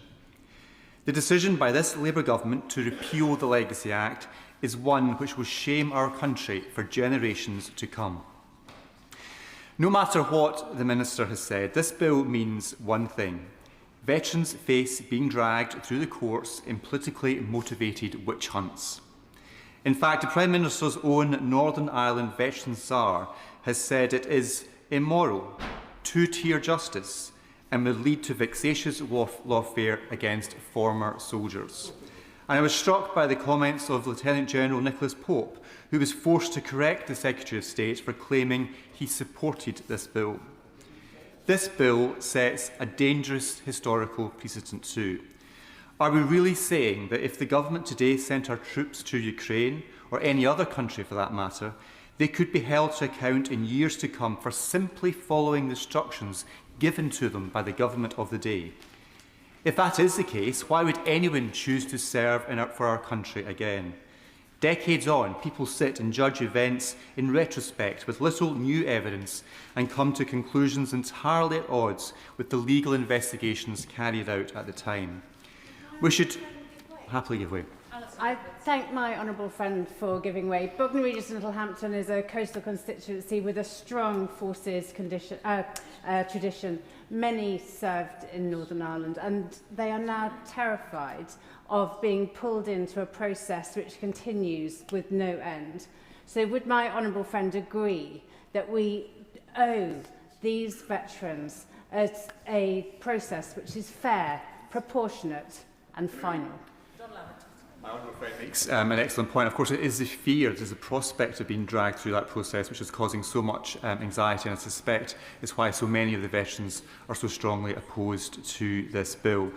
Madam Deputy Speaker, we should also be clear about the difference between the actions of soldiers and those of terrorists. When terrorists get up in the morning, they go out with murderous intent to use violence to attack our democracy and our nation. Soldiers do not. They put themselves in harm's way to keep people safe and to protect our nation. The difference is the intent. Soldiers serving our country, whether in Northern Ireland or in any other conflict, are forced to make instant life or death decisions. They are not lawyers sat behind a desk, able to gather a team and spend days to decide whether to act or not. The Legacy Act was by no means perfect, but it is better than the disgraceful spectacle of veterans being dragged through the courts. Madam Deputy Speaker, there are nearly 2 million veterans across our country. The sad truth is that many feel their service is no longer respected. Veterans are only demanding protection for following orders from High Command and from vexatious politically charged lawsuits. Our armed forces are extraordinary men and women who keep us safe, who go on difficult missions in dangerous and challenging places. We must defend those who defended us, and that is why I oppose this bill so strongly. Rena Murray. Thank you, Madam Deputy Speaker. Kilsyth War Memorial bears the names of the men of the town who lost their lives in foreign war. Men whose service we recognise and remember every year on VE Day, VJ Day and Remembrance Sunday. But on one face of that memorial sits a single solitary name, a name set apart. And the difference between this name and the others is stark. This son of Kilsyth also lost his life in the service of his country. In his case, he was killed by the Provisional IRA. In a town where his family still live, where his school friends are currently marking their significant birthdays. His name on that memorial is a reminder that his life and the ultimate sacrifice he made will not be forgotten. Just 2 miles down the road lives another family, They too lost a loved one, a cousin, killed in an ambush by loyalist paramilitaries in the 90s. I've known about the military death for a long time. It was one of the first things I found out about as I became a candidate. I discovered about the other one when we met families as a part of a select committee visit to Belfast.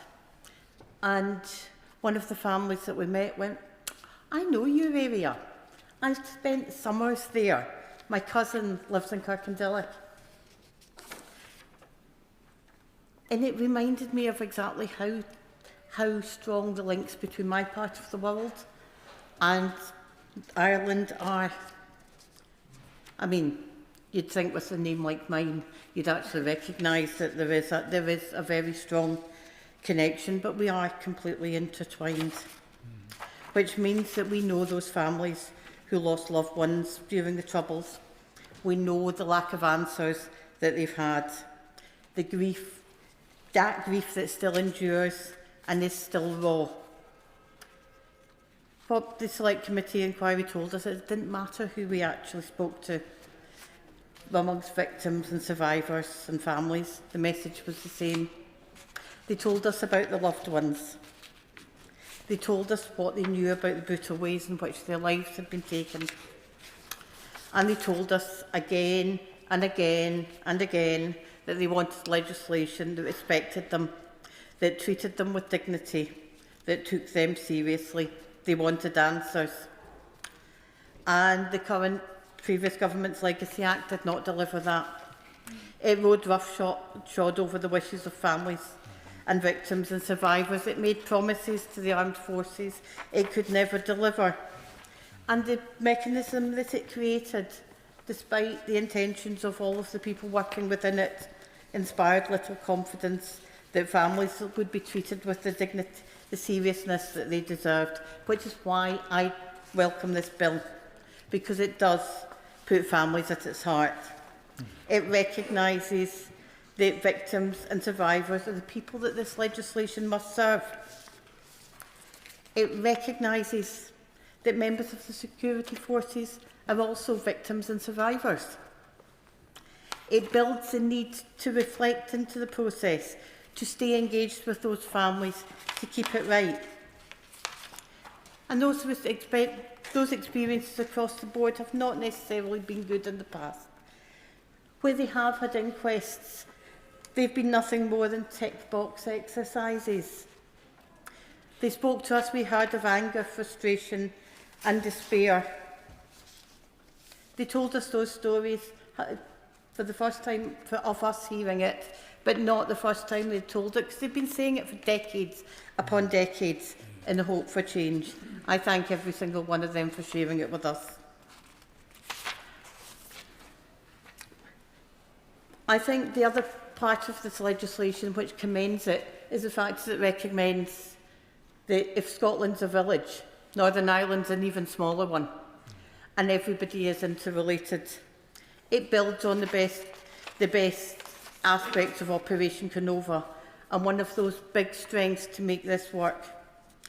Like any piece of legislation, the bill's not perfect, but it's a step in the right direction, a necessary step, a long overdue step, and one for the sake of those victims, those survivors and those families we cannot afford to get wrong. Sir Ian Duncan-Smith. Madam Deputy Speaker, I rise to support my front bench in their concerns about the present legislation. Three facts stand out: that the bill does not protect veterans from criminal cases, even repeated ones, because this means essentially through this bill that they are likely to be dragged through the criminal process multiple times if accused of wrongdoing or even to give evidence.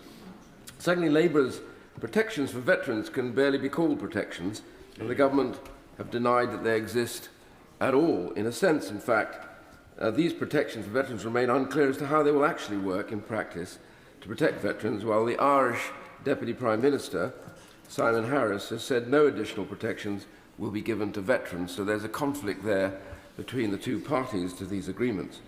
And it also remains unclear if the protections for veterans in the new legacy deal will protect paramilitaries and terrorists alike. And interestingly, my honourable friend in the dispatch box did ask the question of the Secretary of State, and he never answered it, and I'd be grateful if at some point he'd like to answer this, or the Minister, if he gets up, do these protections extend to both sides of this issue? But the main point I really want to make today is, having served in Northern Ireland, was also how people quickly forget just what a peculiar and terrible event it was. So peculiar because to have British troops on the ground in the United Kingdom, with British citizens all around them, having to keep the peace in a part of this United Kingdom, it seemed almost outrageous, but that is what we were called to do. We had strict rules of engagement, and these were very tough at times to follow because of the nature of the threat and what could happen around the corner. You never knew whether, if you went to a house, that there would be somebody sniping at you or shooting at you, and that played on the senses and alertness of those soldiers. Sure, mistakes will have been made, but that was the very nature of the background as to why that would happen. And I say this simply on the basis, I will give way. For giving way, he makes a very important distinction in the manner in which we deployed our soldiers. What he has described is a policing action, and there is very different requirements and scrutiny about delivering a scrutiny. And does he not find it incredulous that other members of his party are conflating that with the concerns that we would be placing upon our future veterans who would be fighting a conflict where we hope that those soldiers act forwards in a way that is entirely different to that which he's described? Well, I'm not going to, if he doesn't mind, follow him down that road, because I simply want to reflect on what happened here. The reality is many people as veterans believe that that will be a problem for future recruits, but I'm not going to follow him down that road if he wants, because I have a limited amount of time, and I just want to reflect on something here. I was, in actual fact, not in favour of the previous legislation by the previous government at the time, because I felt that equating this by giving rights to both sides to avoid any prosecutions would not necessarily work. I was, however, persuaded in the final analysis by one particular case, and the honourable gentleman that spoke earlier mentioned Robert Nairac. Robert Nairac was a very good friend of mine, and I came to the conclusion that there was no way on earth that we were ever going to find out what actually happened to this brave soldier who served in Northern Ireland. We've had bits and pieces to relay the fact that he was almost certainly tortured, that he was executed, but then we don't ever get to know, and his parents died never knowing, and his family still wonder what happened to him. Was he ever buried? Is it true that he was cut up and that somehow spread, and nobody wants to own up to it? And it struck me that as long as there was a likelihood that somebody would be prosecuted for that, we will never know or get closure on this at all. And I was persuaded on the grounds of that really it was a time to shift from the way we were behaving, where we were dragging soldiers through inquiries and into the courts. And as Soldier F even now tells us that it is unlikely that we will achieve what everyone here keeps talking about as justice. What we'll achieve is a permanent state of anxiety and nobody getting justice in the course of this. And it struck me that was the only thing we could do, was to get to the root of the problems, get those cases to be explained, get those who were involved in them to tell the families what happened, why it happened, and therefore at some point they would at least have a clearance in terms of their knowledge and understanding of why these things took place. I wish we knew where he lay, if he lies at all anywhere. I wish his family knew, and there are many other soldiers in those circumstances as well as the civilians too. Terrorism and the brutality of the IRA was something appalling, and yet we are still arguing about it even today. I also take us back about a month to Norman Tebbett's funeral. Norman Tebbett, I remember when he watched the person that set the bomb and blew the ground at Brighton up. He watched as he walked free, and I remember him saying to me afterwards, he said, it was the worst moment in my life. I went through all of this, I had injuries. He said, because this man went free, because we had to get peace in Northern Ireland, but my wife will never be free because she is immobilised for the rest of her life, and I have to live with that with her. We are both trapped in what happened in those seconds at the bombing. I think for his sake and for everything else, he recognised finally, horrible as it was, that there was a necessary compromise to be made. And all I simply say, the attacks on the previous legislation forget that this was about trying to get truth and reconciliation and learning from other countries like South Africa, difficult and problematic as it is. I simply say to the government, there are major faults in this legislation, and I hope that the Secretary of State will respect the fact that amendments will be made and he will accept many of them. David Smith. Thank you, Lady Speaker. Just over 20 years ago in my red Vauxhall Corsa, I rounded the bend at the bottom of the Woodstock Road, Belfast, and drove straight into the pregnant pause in the middle of a riot. To my left, a baying mob of young East Belfast men, and to my right, a baying mob of young men from the Short Strand.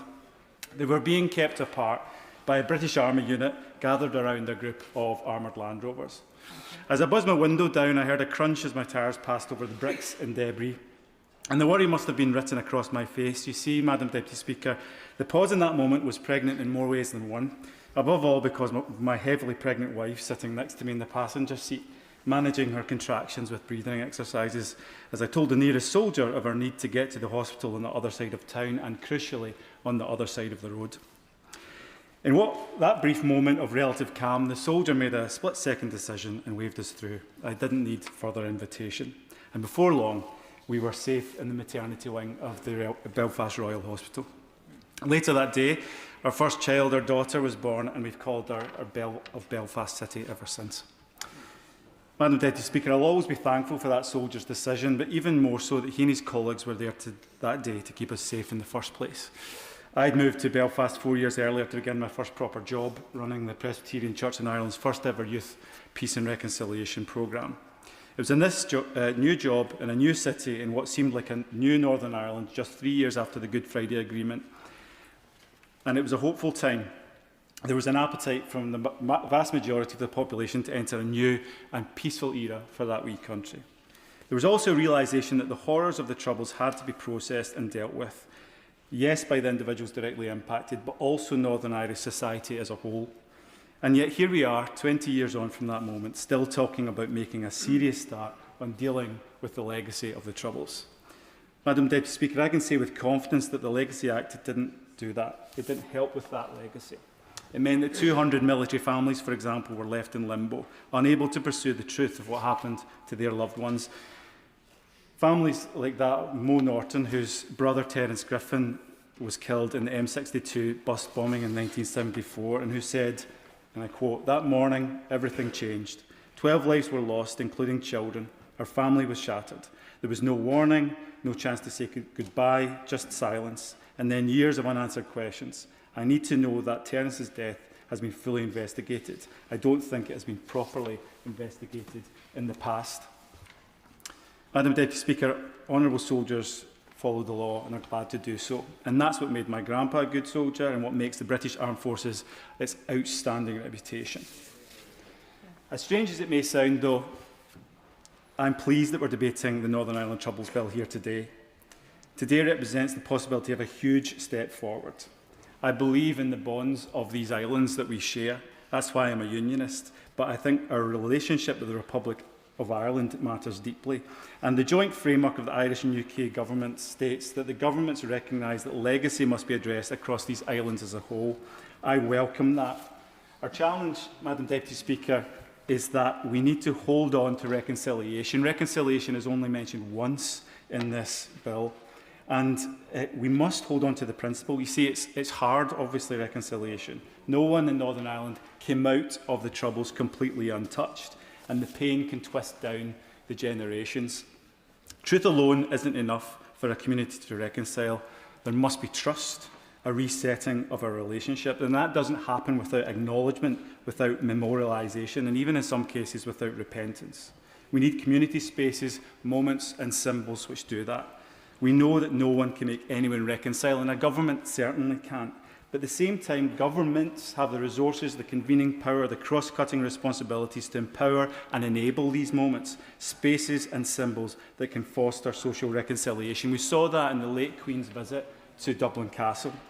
So I welcome that commitment.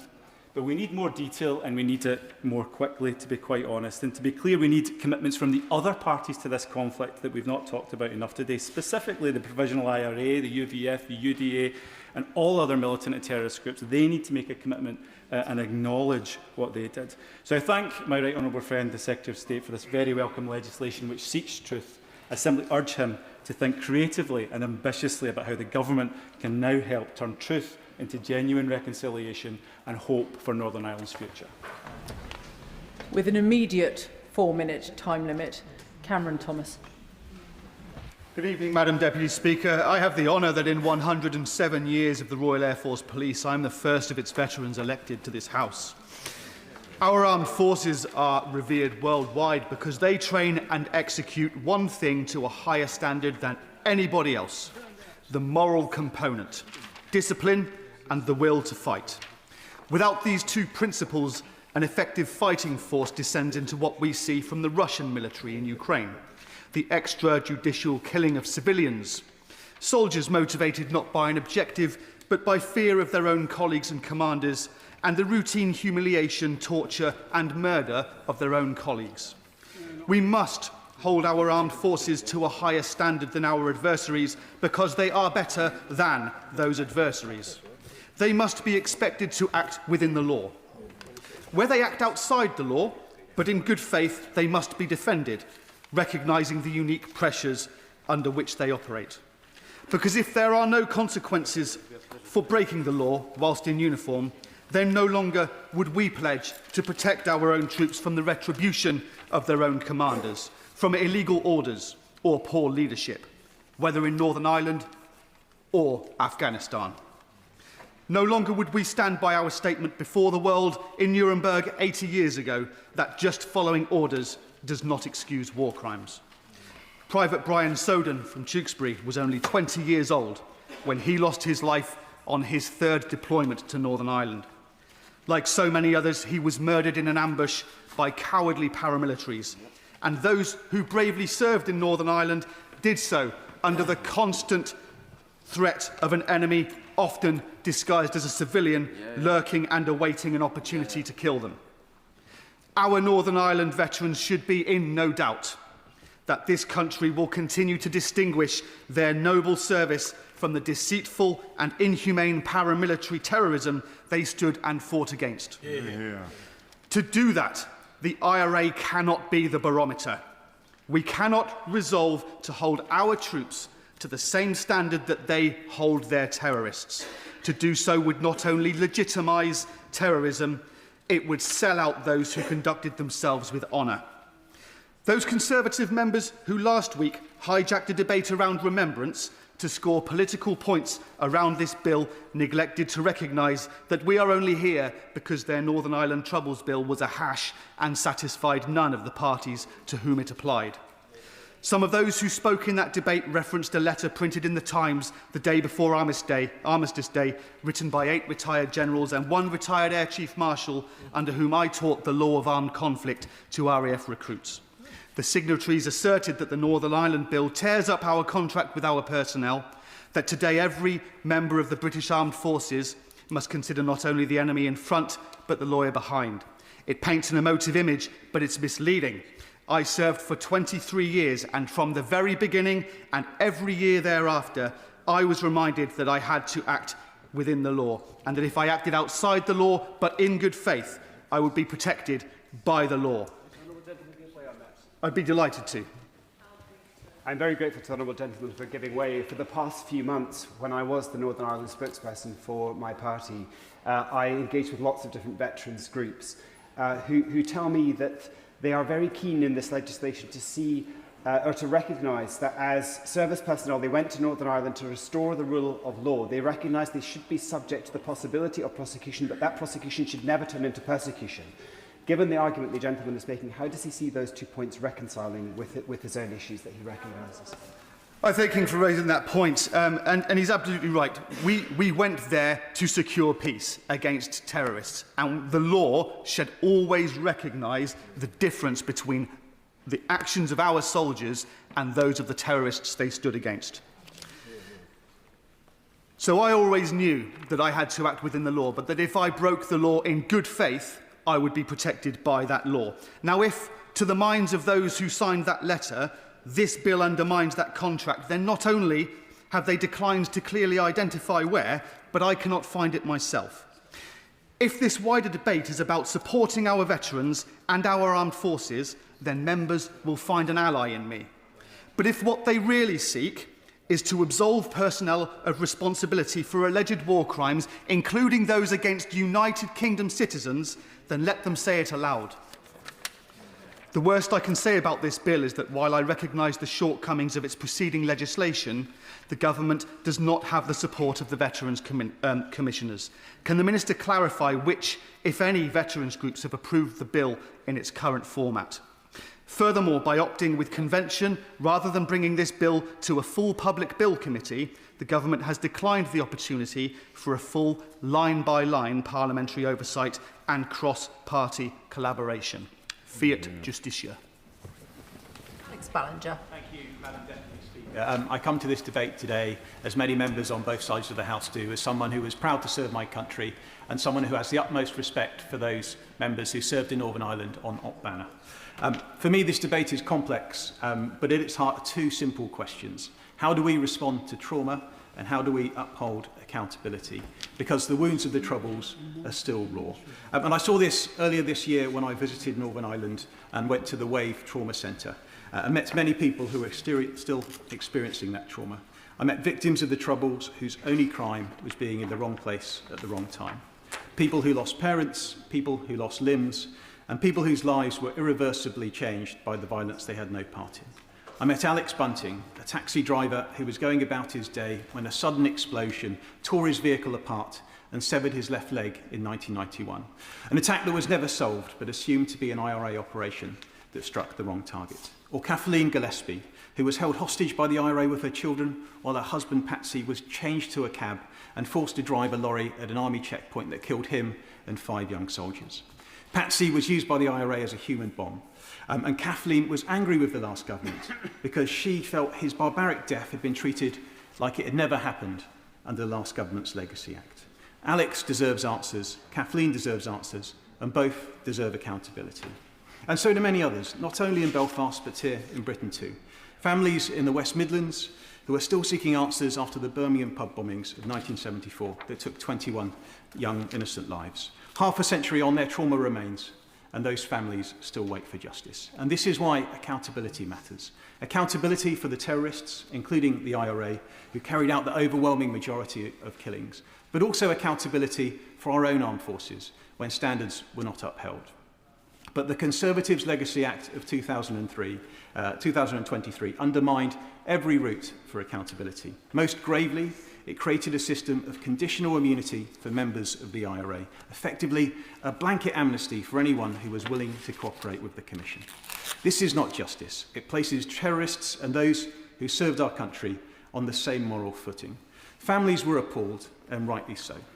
Audrey, whose brother, Private Winston Donnell, was murdered by the IRA in 1971, said, "We always had a very slim hope of getting justice, but this amnesty has let us and other families down. Our government has let us down badly." Victims of IRA terrorism and victims of state wrongdoing deserve that opportunity for accountability.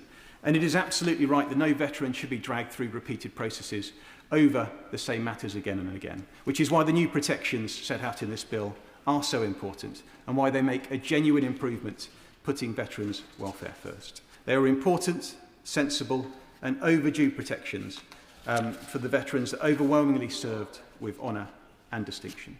Madam Deputy Speaker, the legislation we debate today seeks to fix the grave failings of the Conservatives' 2023 Discredited Legacy Act. It helps victims pursue justice, it restores a chance of accountability for terrorist crimes, and it provides stronger, fairer protections for veterans than anything in the previous government's approach. Carla Lockhart. Deputy Speaker. At the outset, let me restate unequivocally we on this bench will always stand with the innocent victims and survivors of terrorism in Northern Ireland. We will stand with the families whose loved ones were cut down by a ruthless and bloody terrorist campaign. Their pain has not diminished, and neither will our determination to defend truth, justice and moral clarity. Yet, Madam Deputy Speaker, we continue to hear attempts to justify or sanitise and romanticise terrorism. We hear repeatedly from Sinn Féin's leadership, from the so-called self-proclaimed First Minister for All and from Mary Lou MacDonald that there somehow was no alternative to the IRA's barbaric campaign of violence and that it was justified. Justified? That is an affront to every innocent family whose loved one was murdered. There was always an alternative to murder. There was always an alternative to placing bombs under cars, and there was always an alternative to shooting innocent men, women and children. I want to take this House back to 1987, two significant events. The IRA bombing of the Service of Remembrance at the Cenotaph in Enniskillen, killing 12 people and injuring at least 60 more, and the SAS engagement of heavily armed terrorists in Loughgall, in my constituency. Which one of these incidents do you think was granted a public inquiry? Not the murder of innocents and injuring of many more, or the heavily armed terror gang, rightly engaged by the security forces and saving countless lives in the process. Such is the subversion of the legacy process in Northern Ireland that the murder of innocents at Enniskillen has never had a public inquiry. In recent times, the Secretary of State visited Loughgall and heard directly from innocent victims of the IRA's East Tyrone Brigade, one of the most brutal, ruthless killing wings of the IRA. He spoke with two men whose families endured unimaginable suffering at the hands of some of the IRA's most notorious killers. Their testimonies were powerful and deeply moving. The East Tyrone Brigade were not freedom fighters. They were heavily armed terror unit. Having already killed hundreds of innocent people, they mounted a killing operation at Loughgall, intending to obliterate any RUC officer in that station. They never paused in their murderous intent. They did not stop to give any officer an opportunity to walk away. Madam Deputy Speaker, terrorism must never be sanitised or justified. Those who defended the innocent must never be sacrificed to appease those who glorify violence. And would she accept that, despite the Secretary of State's promises to the House today, that this legislation would enable some of those people and their supporters to be included in the Victims Advisory Group? And indeed, if he consulted the Justice Minister in Northern Ireland, the leader of the Alliance Party, she would say yes, they should, because they're innocent victims as much as the people who they killed. Point well made. This bill speaks of inquests, and we firmly believe every family deserves a full and fair investigation. But really, Loughgall, not only has it been to the ECHR and the UK found to be justified, but it's actually getting a second inquest. How does that make innocent victims feel? There must be no more vexatious pursuit of the security forces, and this bill doesn't protect them. Only 10% of trouble-related deaths were caused by the security forces, and almost all of those occurred in engagements with terrorists. Yet the narrative we hear today is deliberately inverted. There is no comparison, none between terrorists and those who stood as a human shield in their path. The SAS soldiers who served in Loughgall deserve this government's full support. Madam Deputy Speaker, the government have also allowed the Irish government an entirely disproportionate role in shaping legacy, while innocent victims here in Northern Ireland feel sidelined. And let us be very clear, the Irish state has its own legacy, a dark, uncomfortable legacy, which has yet to confront with honesty or transparency. This is the same state whose own tribunal, the Smithick Tribunal, found collusion between members of the Garda Síochána and the IRA in the murders of Chief Superintendent Harry Breen and Superintendent Bob Buchanan. Two senior RUC officers were ambushed and executed after information was passed by the Irish police to terrorists. The same with Ian Sproul, 23-year-old from Castledown. These are not isolated incidents. Across border areas, families have credible concerns about the Irish state failures to arrest, failures to extradite, failures to share intelligence, failures that allowed terrorists to flee across the border and live openly. Madam Deputy Speaker, we will stand with every innocent family whose loved ones was murdered. We will stand with the RUC, we will stand with the UDR, we will stand with our veterans, and we will stand with the SAS. Terrorism was wrong, it was never justified, and it cannot be sanitised. Graham Downey. Thank you, Madam Deputy Speaker. I want to take you back to a Saturday in March in 1993. I was getting ready to leave the house on a little blue Sprinter bus that would stop outside the house and take me into town. I was meeting some friends there for a couple of hours and I probably told my mum I needed to buy her a Mother's Day card or something like that. The next day I planned to walk my border collie dog, Jem, and maybe play some games on my computer. I would normally have been playing football on Sunday as well, but we were shortly moving house and city, so I'd stopped playing. Just as I was about to leave the house, Madam Deputy Speaker, my mum told me I wasn't going. I was 11 years old and utterly indignant. The rage was ready to go. But an emergency news bulletin was on the TV instead. Rare then, but almost unheard of now. The newsreader said a bomb had exploded in the town centre. I wasn't going anywhere. Later news bulletin said the IRA had carried out a bombing just as they had when they detonated a bomb at an industrial site in the town a few weeks before. There was no social media and not really much more information or even rumours. News that night indicated deaths and multiple casualties. The town centre was closed off. The next day felt strange, but not overly so. I'd grown up in an RAF base, I was very used to threats from the IRA bombings, I was used to checking my car, and I was also aware of this kind of language being used in the news. The next day, Madam Deputy Speaker, I went out to walk Jem at the park as I planned, a huge park with football fields, and I saw someone, I think it was Gary, who I used to play football with, and asked him why the team wasn't playing that day. He said the game was cancelled because one of the boys in our team had been critically injured in the bomb attack and was in hospital. Madam Deputy Speaker, this was the first time I'd heard that the unnamed boy was in fact my friend, Tim Parry, and that he was in intensive care, having suffered life-threatening injuries on Saturday the 20th of March, the day before Mother's Day. I grabbed the lead on Jem and ran home, flushed, not crying, not even sad, an 11-year-old boy who just didn't know how to respond and was totally overwhelmed, not knowing what to think. I crashed through the front door. While I was out, my mum had had a phone call from a friend telling her what had happened.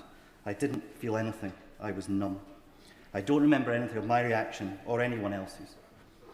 With the hindsight of 32 years, the news 5 days later on the 25th of March that I now realise was inevitable. Tim had died after his life support machine was turned off. Another young boy, 3-year-old Jonathan Ball, had died at the scene of the bombing. I missed Tim's funeral. I was back with my family in Scotland, something I regret to this day. Madam Deputy Speaker, I don't know what happened in Warrington in 1993, other than someone I was friends with and played football with every week had been killed. Since that day in Warrington, I have tried to understand. At university, I studied the politics of violence. I completed my dissertation on the politics of paramilitaries. I worked in Northern Ireland, and as part of that, had to meet and shake the hand of some of the people from the IRA ultimately responsible for the deaths of both Tim Parry and Jonathan Ball.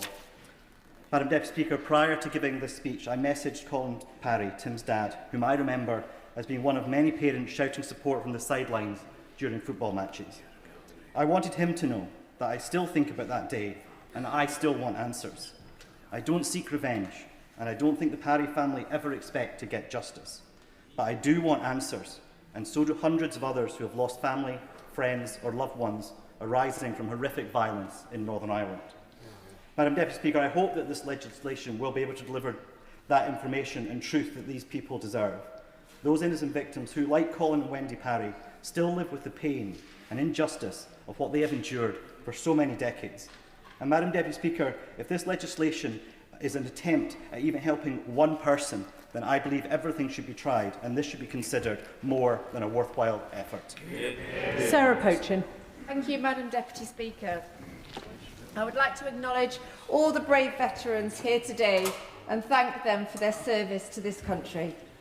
I grew up in the height of the Troubles in Northern Ireland in a deeply patriotic household with a father who served in the British Army. I remember watching the news when the IRA blew up Lord Mountbatten in 1979 and the effect it had on my father.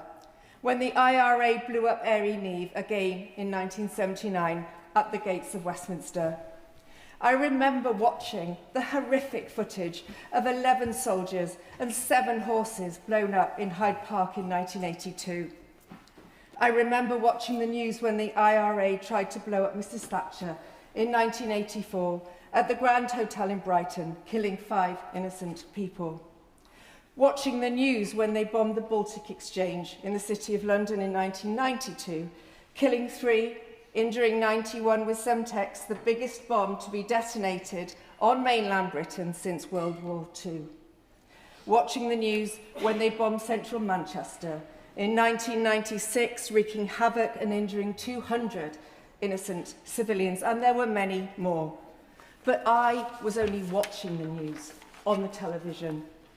What I, like so many of us voting on this bill today, have no experience of is the horrors on the ground that our brave veterans faced in this war against terrorism. Like so many of our veterans, my father did not speak of his tours in Northern Ireland. He did not speak of what he did or what he saw. He did not speak of the risks he took. It was simply his job and his duty. My father is no longer with us, but I know he is watching me make this speech, watching me speak on behalf of our brave veterans, many of whom are watching these proceedings today, watching me speak out as to the injustice of them facing prosecution for simply following orders. These brave men serve their Queen, their country, and their regiments without question. They risk their lives to protect us, and yet now, in their retirement years, they are facing prosecution from this Labour government and their shameful Northern Ireland Troubles Bill. The Good Friday Agreement was undoubtedly a historic achievement. But I remember watching the television with my parents when the Queen shook hands with Martin McGuinness and finding it so hard to watch. Watching the prosecutions of our veterans when IRA terrorists were given comfort letters and immunity from prosecution has been equally hard to stomach. And the existence of the public coroner's court in this legislation to appease Republicans is nothing short of enabling show trials to demonise our veterans. All applications should be heard by the Legacy Commission and the Legacy Commission alone. This legislation is wrong, it's unfair, and moreover, it will dissuade young men and women from considering a career in the armed forces at a time when we are already struggling to recruit. We have benefited from years of relative peace in this country, but now more than ever, the government needs to be prepared for hostilities, needs to be prepared to defend this country and its citizens. In a recent joint letter to the Prime Minister, 9 four-star generals said that with this legislation, British soldiers need not worry only about the enemy in front, but the lawyers behind. How powerful are those words? Calvin Bailey. Thank you, Madam Deputy Speaker. This is an important and necessary bill. It is needed to repair the legally and morally flawed Legacy Act passed by the previous government. That act created confusion and an already complex and sensitive area of law, history and military doctrine, and it made impossible promises, offering a route for immunity for terrorists who killed British citizens on British soil. What is worse is that those who created that mess now seek to mislead the veterans by portraying this bill as some form of injustice. It is despicable. As a veteran, I thank all of those who served during Operation Banner, and I understand the genuine concern in the veteran community that these issues have reopened, and I hope we hear some humility from those opposite who caused this situation. This government has had no option but to clean up the consequences of the previous bill, and it is difficult and sensitive work, but necessary if we are to address veterans' concerns properly and to restore credibility. That view is shared by the Veterans Commissioner for Northern Ireland, Scotland and Wales, who have recognised the constructive engagement that they have had with the ministers, and I welcome that spirit of honesty and collaboration. In that same vein, I am proud to represent the position of the Royal British Legion as the chair of the Armed Forces Parliamentary Group for the Armed Forces Community. The RBL has said that the government's commitment to introducing safeguards for veterans is necessary. The legislation must protect veterans from repeated investigations while ensuring bereaved armed forces families can continue to pursue answers to their long-standing questions. If you had been here during the debate, yes, I would, but no, you can sit down and listen. Those two principles... The honourable gentleman knows better than to use the word you in those circumstances. Calvin Bailey. Madam Deputy Speaker. Those two principles, protected from repeated investigation by giving families proper answers, must sit at the heart of this bill. And we know the previous government's act shut down investigations into the deaths of our armed forces personnel and denied answers to hundreds of families. Its conditional immunity scheme was ruled unlawful by the Northern Ireland High Court, leaving us with the need for a new and credible approach. In that spirit, the Royal British Legion has proposed several improvements. First, the provision of giving evidence remotely, anonymously and with welfare protections could be strengthened with clear guidance on how decisions will be made. Second, it should not be left to veterans to explain the context of the events that took place in their troubles. A senior member of the Ministry of Defence should be a representative to provide factual context and describe the dangerous situation in which our veterans found themselves. Third, the bill rightly recognises the impact of repeated investigation, and the Legacy Commission it is important to set out clear criteria so that duplication happens rarely and only when justified. And finally, the Victim and Survivors Advisory Group rightly includes references to armed forces victims. But the bill should state explicitly that veterans or their families of those we lost will have guaranteed representation. I thank the ministers for their engagement so far, but I ask the Secretary of State to confirm that he will continue to actively engage with the Royal British Legion ahead of the committee stage.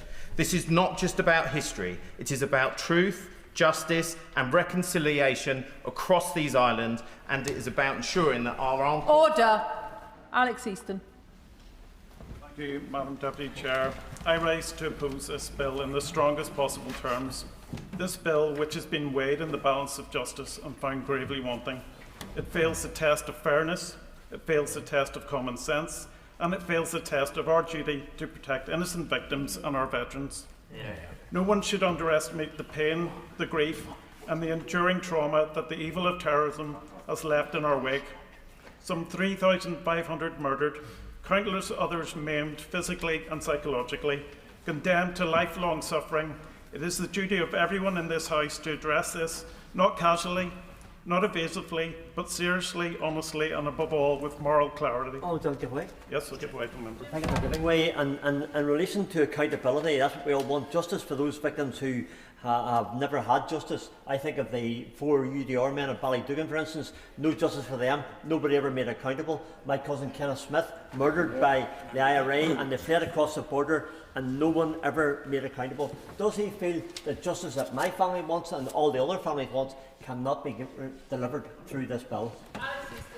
Thank the member for his comments, and he's perfectly right. This bill will not give justice to innocent victims. And it's moral clarity that is grievously lacking in this bill. Far from delivering justice, the legislation seeks, in effect, to rewrite history.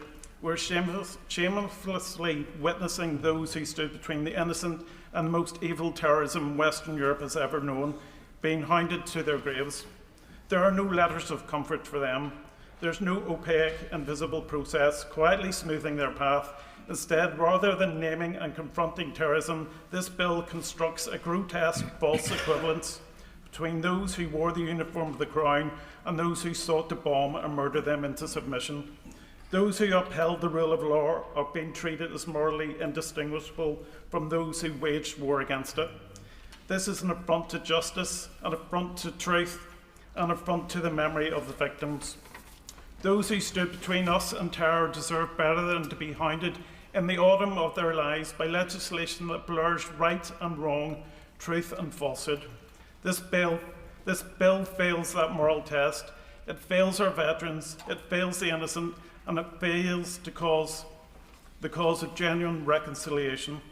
Justice demands that history never forgets those who chose the path of murderous terrorism and those who stood in their path and defeated them. This House has a duty not to pass legislation simply to make us feel better about the past or for reasons of political expediency, but to pass legislation that is fair, honest and just. I'm also deeply concerned about the legacy procedures and operations outside the framework, even of the ICRIR, such as public inquiries into nationalist and Republican cases, such as Pat Finnegan, when victims of the IRA get no such inquiries. Operation Denton, which operates without any statutory framework or safeguards at all, and which has been reportedly been travelling to Dublin and disclosing UK intelligence material to campaign groups, as reported in the media last month. Just specifically on the bill, I too have serious concerns in regard to Clause 5.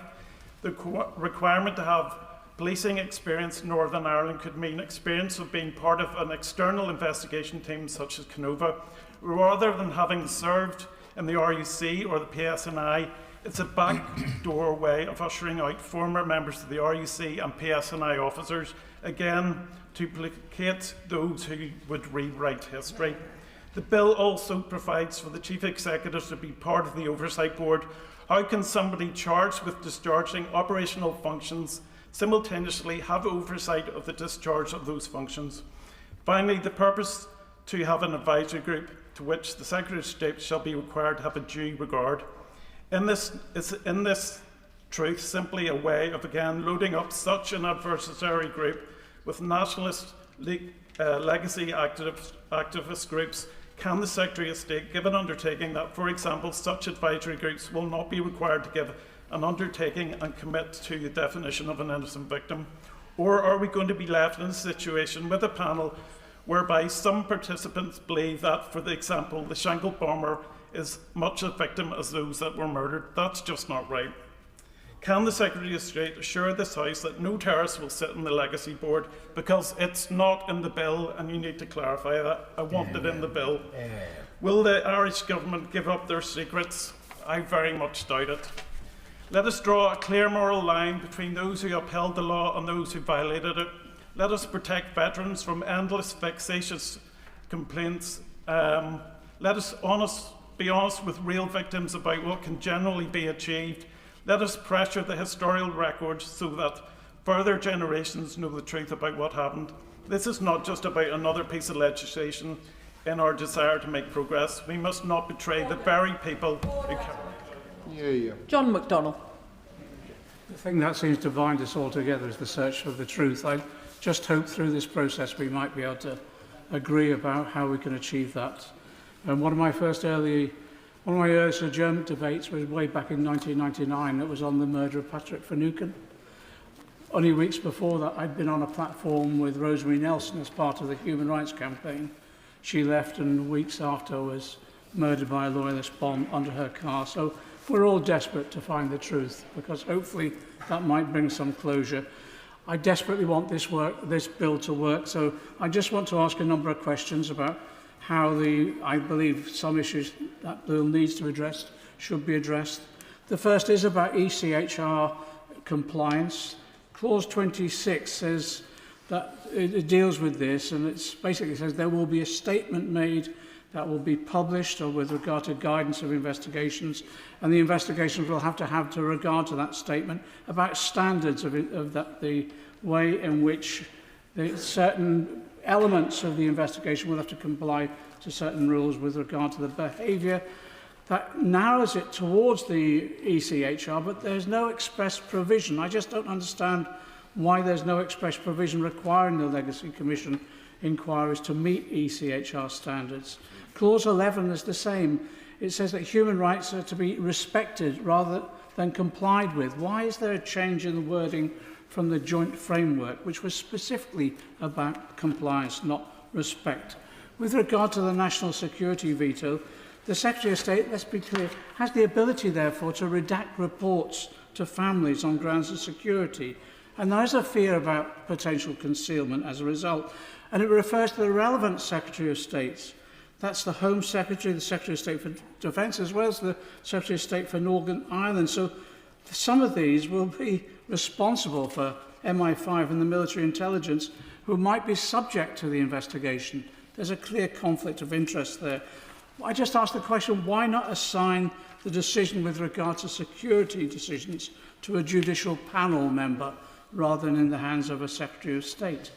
With regard to the appointment of staff, there's immense powers in the hands of the Secretary of State to appoint the Chair, the Commissioners, the Director of Investigation, the Chief Executive Officer, the Judicial Panel. And it says the Secretary of State has a duty to take advice from, and I quote, a relevant panel of persons, names to be subsequently published. It's not clear who these advisors will be, what their status will be, what their experience will be even. In addition to that, under the Stormont House Bill, the Minister for Justice making appointments makes it on the basis of a binding recommendation from an appointments panel of statutory office holders. Why have we departed from this approach in this particular piece of legislation? Finally, as well, because there's been reference to the interment clauses of 89, 80 and 90 in the bill, can I just remind the House, of course, a number of the members of the Provisional IRA were interned, but it wasn't just suspected provisionals who were imprisoned at that time. There were more general political opponents of unionism. There were members of civil rights organisations and trade unionists. And I believe they deserve justice just as much as anybody else. I'm hoping this bill, as we go into the next procedure now, there will be now some cross-party element of how we can improve this so that we can secure the confidence of all as we go forward. If not, it will remain a matter of rancour for the future, and I don't believe we'll be serving our constituents or anybody properly in that respect. Lincoln Job. Thank you, Madam Deputy Speaker. The Defence Select Committee visited Canberra in Australia recently, and for those of you who don't know, those members who don't know the geography of the place, the old Parliament building looks down a row of trees across a lake to the National War Memorial. And when they built the new Parliament building in the 1980s, they pushed it back so that it had exactly the same view, and obviously the implication being that the decisions that were made in their Parliament ended up down at the War Memorial. And it was a sense of focus, and I hope that we can have that focus today. The curator of the National War Memorial said that it's quite the thing, with no cameras, with no fuss, on a Monday to find the Prime Minister and other members of the Cabinet on their hands and knees scrubbing the tomb to the unknown Australian soldier. I did 4 tours of Northern Ireland. My first was in 1992, and I served 3.5 years there trying to bring peace to that place. And on my first tour, in my first week, I was manning a checkpoint just by the Divis Flats. And my roadman called me over. We'd had a Hilux van drive in. And he called me over and said, "Say to the platoon commander what you've just said to me." And I looked into the driver's eyes and he said, "I've got a bomb in the back of this van." And I knew immediately that he was lying. And the reason I knew immediately he was lying was because I had no experience there, but I had been trained. And as my grandmother used to say, an ounce of experience is worth a ton of enthusiasm. And so I know that there is no one in the Cabinet with any experience in government. I know that there's no one in the Cabinet with any experience in the military. So if only we had some people with experience who could send a message to the Cabinet that what they're doing is wrong. Maybe it would be the 210,000 who in record time filled in a petition, got a Westminster Hall debate. And many of the veterans that were there today are there here, and I thank them for their presence, and I enjoyed meeting them again over in Parliament Square today. Maybe it's the 2,512 veterans I have in my Spelthorne constituency who've written to me to tell me that the government are making a mistake. Or maybe it's the 9 4-star generals who have written to the government an open letter telling the government that they are making a mistake. And I've tried to get my head around why the government so glibly is ignoring them. If 9 former chief superintendents the Chief Constables wrote to the government and said, you really need to think again. If 9 former senior bishops wrote to them and said, you really need to think again, then I find it bewildering that the government thinks it knows better than those 9 4-star officers who wrote saying that this bill does not offer sufficient, proper protection to those who are doing their duty in good faith. And the problem is that the Secretary of State knows this, that this piece of legislation itself is part of that proxy war which answers the question, who won? Yes. And it is a shot being fired, and our veterans, I'm afraid, are being used as chess pieces in that disgraceful proxy battle in order to relitigate and answer the question, who won? When we last spoke about this at Westminster Hall, I begged the Secretary of State to listen to the Veterans Minister and his advice. I can only assume from this bill that he has not done so, and I will be voting against it tonight. We have unfortunately run out of time for backbench contributions. I call the front bench and I call the Shadow Minister, Mark Francois. Thank you, Mark. This has been a very lively and at times impassioned debate, and rightly so, when we remember what's at stake. Some 300,000 British soldiers served in Northern Ireland on Operation Banner between 1969 and 2007. They were sent there by this House to uphold the rule of law during a decades-long sectarian conflict, often playing piggy in the middle between 2 warring sets of armed paramilitaries. Thank you for your brave service.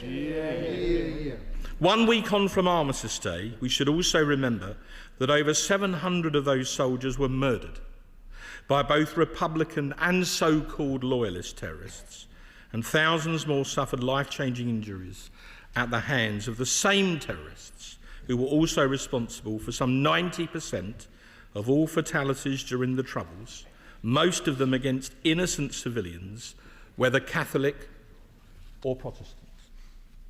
Many of those who deployed on Op Banner were recruited at a young age from tough northern towns in what we would today call red wall constituencies, from Bury to Bolton and Blackburn to Burnley, and which are currently mostly represented by Labour MPs. Ministers reassure them that their commitment to our veterans is unshakable. And then, as the veterans have highlighted, in this 107-page bill, with its 98 clauses and 6 schedules, the word veteran doesn't appear once. Moreover, the so-called 6 protections for veterans, which General Sir Peter Wall, a former head of the British Army, called a meaningless insult to them, also apply in the most part to paramilitaries as well, a fact which ministers are now simply too embarrassed to admit. For context, for years, Sinn Féin and their old comrades association, the IRA, have sought to use lawfare via a conveyor belt of coronial inquests and civil prosecutions to pursue our veterans through the courts. This is not just an attempt to punish those soldiers who bravely opposed them, much of it, ironically, taxpayer-funded, but more broadly, it is part of a politically inspired campaign to rewrite history in the terrorists' favour. It was this process that our 2023 Legacy Act effectively ended. Hence why Republicans are so absolutely desperate to repeal it. The veterans can clearly see this, and they are genuinely mystified and indeed extremely frustrated that ministers cannot.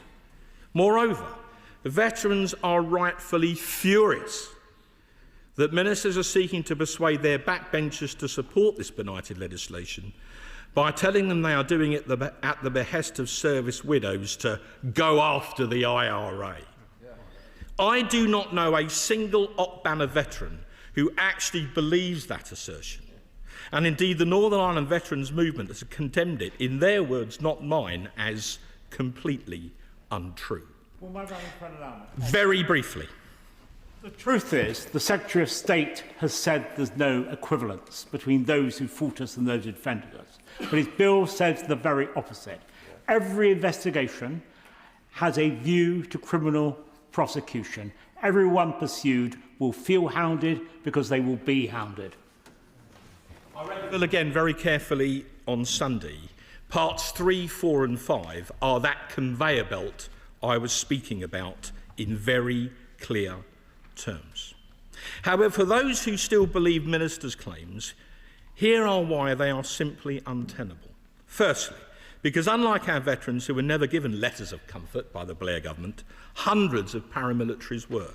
And before anyone says, oh, those letters have no legal validity, tell that to the families of the 4 soldiers killed in 1982 and 7 horses by the alleged Hyde Park bomber John Downey, whose subsequent murder trial at the Old Bailey in 2014 collapsed when he produced his letter in court and the judge promptly abandoned the proceedings. Indeed, that is how the existence of these hitherto secret letters, at the insistence of Gerry Adams, even came to light.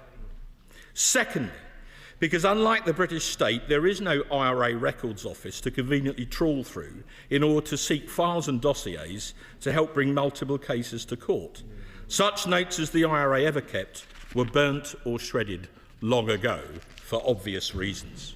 Thirdly, after the recent acquittal of Soldier F, when Judge Lynch KC, in a 2-hour judgment, said the evidence from 53 years ago was, his phrase, well short of the standard required for a successful prosecution, the Northern Ireland Secretary himself admitted in the House on the 3rd of November that it is vanishingly difficult to obtain convictions all these years on.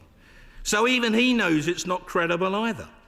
Yet for the veterans, it's the process itself, the sword of Damocles, hanging over their heads, often for years, often without remorse, which is the punishment as much as the eventual outcome itself.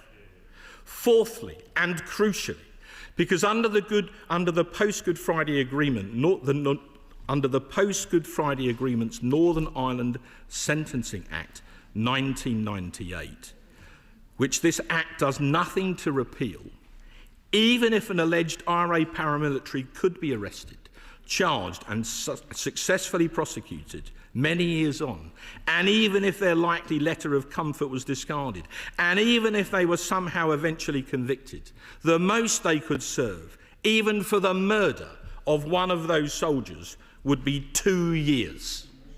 And that's before they're given early release. And lastly, and most powerfully of all, the wives themselves have decried it. Helen Kelly, the wife of 2-para soldier Ned Kelly, brutally injured by a bomb on Op Banner in 1994, 4 years before the Good Friday Agreement, said this yesterday about the government's plans. These are her words. If Labour think I will be given closure, that's a load of rubbish. This is opening up old wounds and setting anxiety off in families for whom this has never ended. Labour can't hide behind us military wives saying we'll get closure, because we won't. It needs to remain in the past, stopping the tit for tat. We're the forgotten ones still living out that nightmare. And what about the operational effects on recruitment and retention in today's army? Our armed forces already have more people leaving than joining, and this revival of lawfare will make that worse. Bluntly, fewer people will sign up and more will leave, especially among our special forces, which is a gift to our enemies and a worry to our friends. Indeed, General Lord Dannett, another former CGS, said recently, if potential recruits to our armed forces do not believe that their government will stand by them when performing their duties in a lawful manner, then why risk joining at all? And just last week, in an unprecedented move in my 24 years in this House, 9 very senior officers, including 3 previous heads of the British Army, Generals Carlton, Smith, Sanders and Wall, wrote an open letter to the Times heavily criticising the government's proposals in this associated bill, which they powerfully describe as a direct threat to national security. If time permitted, I could read out literally dozens of quotes from more generals to commanding officers and a former regimental sergeant major of the SAS, down to junior NCOs, all of them criticising Labour's proposals and their adverse effect on our armed forces, whether past, present or future. And yet still, the Northern Ireland Secretary knows better than all of them, and he ploughs on regardless. And then when our elderly veterans, some of them now in their 80s, some of them in failing health, some of them even literally Chelsea pensioners, for goodness sake, end up in court again, perhaps as early as next year, who do they think the public are then going to believe? That's why even prominent Labour figures are now breaking ranks to tell the government to change course. Lord West, the former Labour Security Minister, has publicly cautioned ministers over Labour's proposals, and Lord Glassman, founder and chairman of Blue Labour, recently said of Labour's legacy plan, we must reverse it as soon as possible. The Royal British Legions expressed their concerns about this bill and its effect on veterans, as have Help for Heroes and the 3 Veterans Commissioners as well. This is a virtually friendless bill. So in conclusion, Madam Deputy Speaker, there is no other country on earth that would treat its own brave veterans in this way. None. This is a truly wretched bill, supported by Sinn Féin, but opposed not just by these benches, but also by thousands of veterans and their highly experienced former commanders who really do know better. I say to all of those veterans tonight that if we get the chance, we will do whatever it takes to rescind Labour's bill and to stand by them, just as we sought to do with our original Legacy Act of 2023. Even the public opposed Labour's pernicious plans too. A parliamentary petition just referred to, entitled Protect Northern Ireland Veterans from Prosecution, has amassed over 1/5 signatures, which led to a heated debate in Westminster Hall. The sketch writer Quentin Lett said he had never seen Westminster Hall so packed before, and neither had I. The division lists last forever, and certainly until the next genuine general election. So I would genuinely caution Labour backbenchers not to be seduced by the blandishments of the whips. I should know, I used to be one. Into following their ministers blithely, who I believe are acting akin to Lenin's wise fools, and helping to revive Sinn Féin's vile campaign of lawfare against the British Army. So when all is said and done, it's a very straightforward choice this evening, a matter not of micro-detail but of principle. So it's the no lobby to stand with our veterans, with Private Tommy Atkins, without whose brave service there would never have been any Good Friday peace agreement in the first place. Or it's the I lobby for two-tier justice, for lawfare, for years, and largely at taxpayers' expense, against our own troops who had the courage to deploy to Northern Ireland and oppose the terrorists in the first place.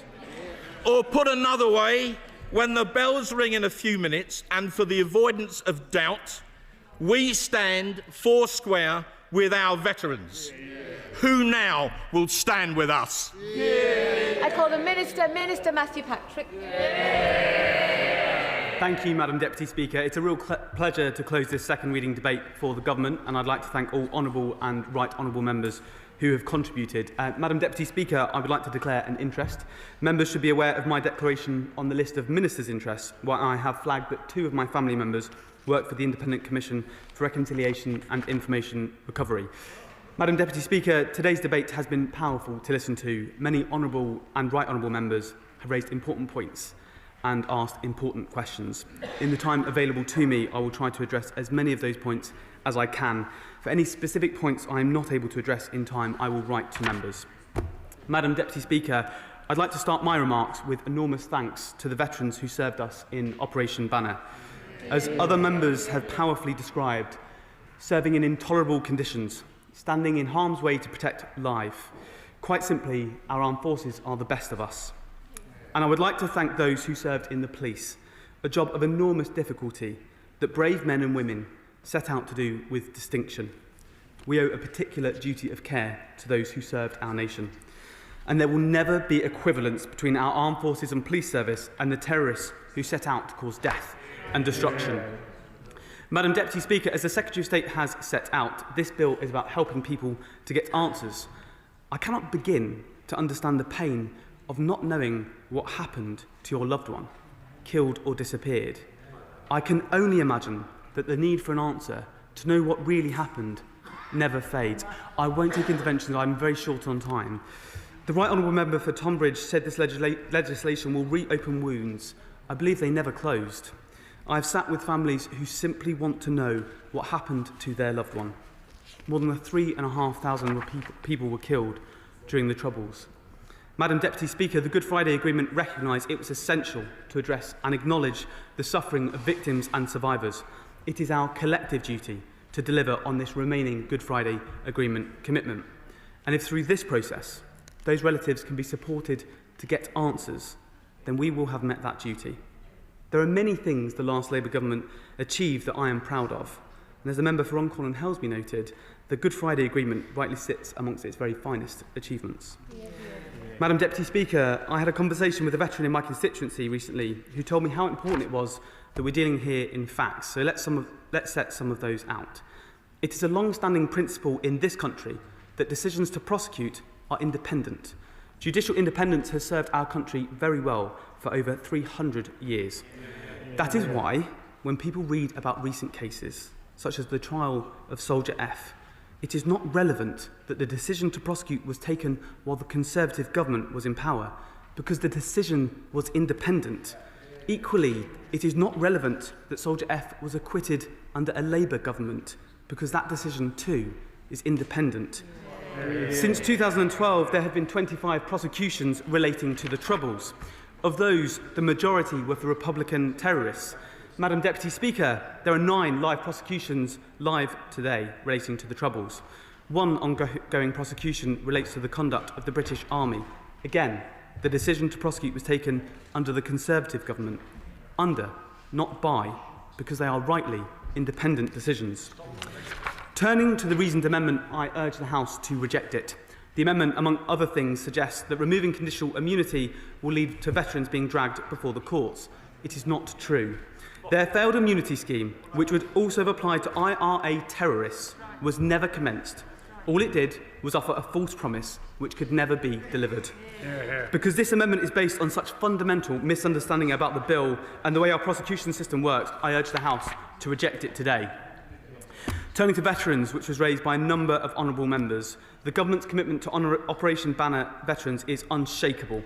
We must not forget that over 1,000 armed forces families lost loved ones during the Troubles, and that over 200 investigations into the deaths of armed forces personnel and veterans were shut down by the last government's failed Legacy Act. In the search for answers, they, as much as any family, deserve a fair, proportionate and transparent system. And they would not want for the terrorists who took the lives of brave soldiers to have any form of immunity. Members talked about our protections, and I want to reiterate that our bill puts in place strong and important protections that were not included in the failed Tory Legacy Act. I'd also like to take this opportunity to thank the Minister for the Armed Forces, himself a veteran of Northern Ireland, for his close work and attention to put in place these important protections. Madam Deputy Speaker, we have published our fact sheet which details where the protections sit throughout the bill, so I will not rehearse them all here given the time I have available to me. The honourable member for Brentwood and Ongar asked how we can continue with the remedial order. The government abandoned its appeal and therefore has the ability to continue with the order. For those, including the Right Honourable Member for Tonbridge, who talked about morale, I am proud of the protections in this bill. I'm also proud more broadly that this government has given an important pay rise to our armed forces, and I believe morale was harmed by the actions of the last government. The honourable member for Brentwood and Ongar, I apologise, I've got a short amount of time to finish, raised this idea of immunity. As I've said in response to a reasoned amendment, we should remember no veteran ever received immunity. It was undeliverable, a false promise. The conditional immunity, championed by the party opposite, would have meant that someone who murdered a UK citizen on UK soil would have walked away scot-free. And this is what they are calling for us to return to. The Right Honourable Member for Tonbridge was right when he said their offer of immunity was pretty abhorrent. And as the Honourable Member for Beckenham and Penge set out so powerfully, the immunity offer was an insult to the families of those killed. And I believe, as the Member for South Ribble indicated, an insult to veterans too. On the issue of on-the-run letters, they did not grant immunity. The case of John Downey was cited as proof. He is currently subject to live criminal proceedings for the murder of 2 soldiers in 1972. Clear proof those letters grant no immunity. I'm grateful to the honourable members who drew our attention to the voices of victims and survivors. It is important that these families are at the heart of this legislation, and they are. In order to ensure that we increase the confidence in the new Legacy Commission and enable more families to come forward. That is why we are significantly reforming it through this legislation. The Honourable Member for Gower, the Chair of the Select Committee, asked about the definition of family members. We believe we have the definition right and proportionate set out in Clause 93. Clause 8 sets up a Victim and Survivors Advisory Group, which is designed to ensure that the voices of victims and survivors are heard. On the issue of who will be appointed to that group, which was raised by many colleagues, including members for Belfast East and Wimbledon, it is absolutely vital that this group can command confidence, and this government will therefore not appoint anyone who has previously been involved in paramilitary activity to this group. That is a clear commitment made by my right honourable friend from this dispatch box. A number of honourable members across the House have raised issues with prosecutions. Let me be really clear on this important point. As I set out in my opening remarks, decisions to prosecute are independent. Our judiciary is independent. I disagree with those members who claim prosecutions are vexatious or political. Madam Deputy Speaker, turning to the issue of inquest, I do not have time. Turning to the issue of inquest which has been raised by honourable members, as the government has long committed to, Clause 84 makes it clear that a small number of inquests that have been halted by the Legacy Act will be able to proceed. Inquests that had been not commenced hearings before the Legacy Act will be subject to an assessment by the Solicitor General based on statutory criteria to determine whether they will be most effectively progressed in the Legacy Commission or the coronial system. This position reflects the significant role that a reformed Legacy Commission can play in achieving outcomes for families, particularly given its far greater capacity to handle sensitive information when compared to an inquest. I've stated I have a very short amount of time, and I want to address as many of the points as I am able. A number of honourable members, including the honourable member for Brentwood and Ongar and the member for Belfast East, raised the commitments by the Irish Government and the role that they will play. The clear commitment of the Irish Government to provide the fullest possible cooperation with the Legacy Commission will help provide many more families with an opportunity to obtain information they have long sought. This partnership represents 2 governments coming together, each making sovereign commitments and promising to carry them out in their own jurisdictions. I believe that the Irish Government will honour the promises they have made. The agreement has been signed in good faith, and we are each committed to do what we promised to do, independently in our parliaments. Madam Deputy Speaker, in the interest of time, I'd like to conclude my remarks. I am grateful to all honourable and right honourable members who have contributed to this debate. I know we will continue this debate as the bill progresses. And as we do, I know we will hold in the forefront of our minds who this is all for. For victims and their families right across the United Kingdom. For all those who bravely served us in intolerable conditions. For Northern Ireland and its future. Madam Deputy Speaker, I commend this bill to the House.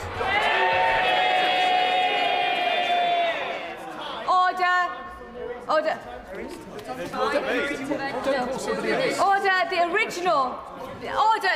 Be seated. Order. The original question was that the bill be now read a second time. Since when an amendment has been proposed, as on the order paper, the question is that the amendment be made. As many of that opinion say aye? Aye! No? No!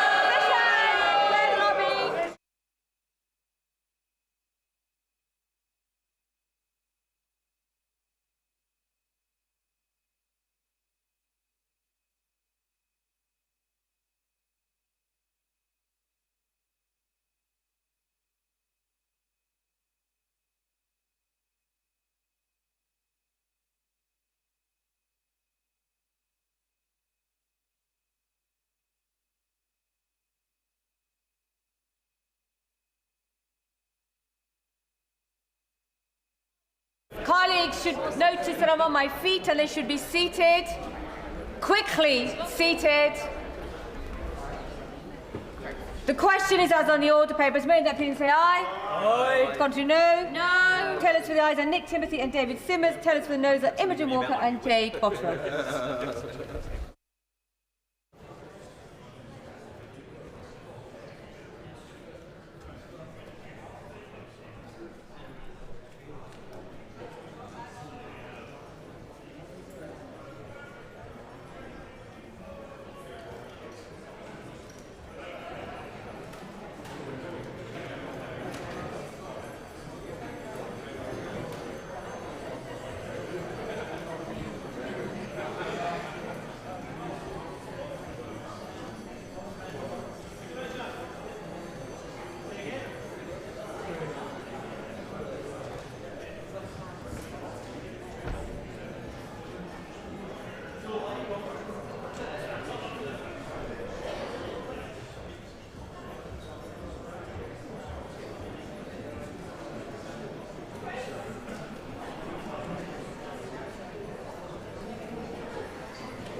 Order. The ayes to the right, 165. The noes to the left, 327.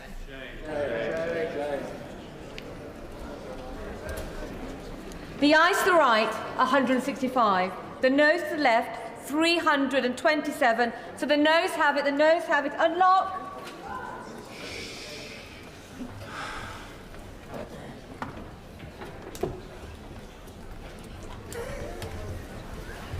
The question is that the bill be now read a second time. As many that opinion say aye. Aye. And the contrary, no. No. Clear the lobby.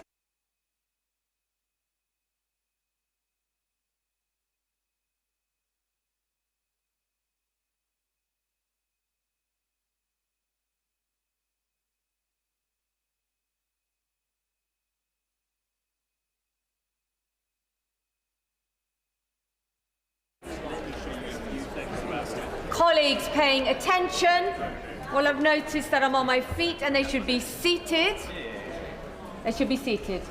The question is as on the order paper. May the opinion say aye. Aye. Contrary, no. No. Tellers for the ayes are Imogen Walker and Jade Bottrell. Tellers for the noes are Nick Timothy and David Simmons.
Order, order.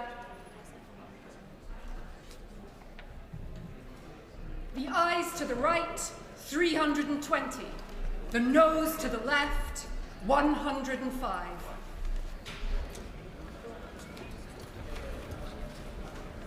The ayes to the right, 320. The noes to the left, 105. So the ayes have it, the ayes have it. Unlock.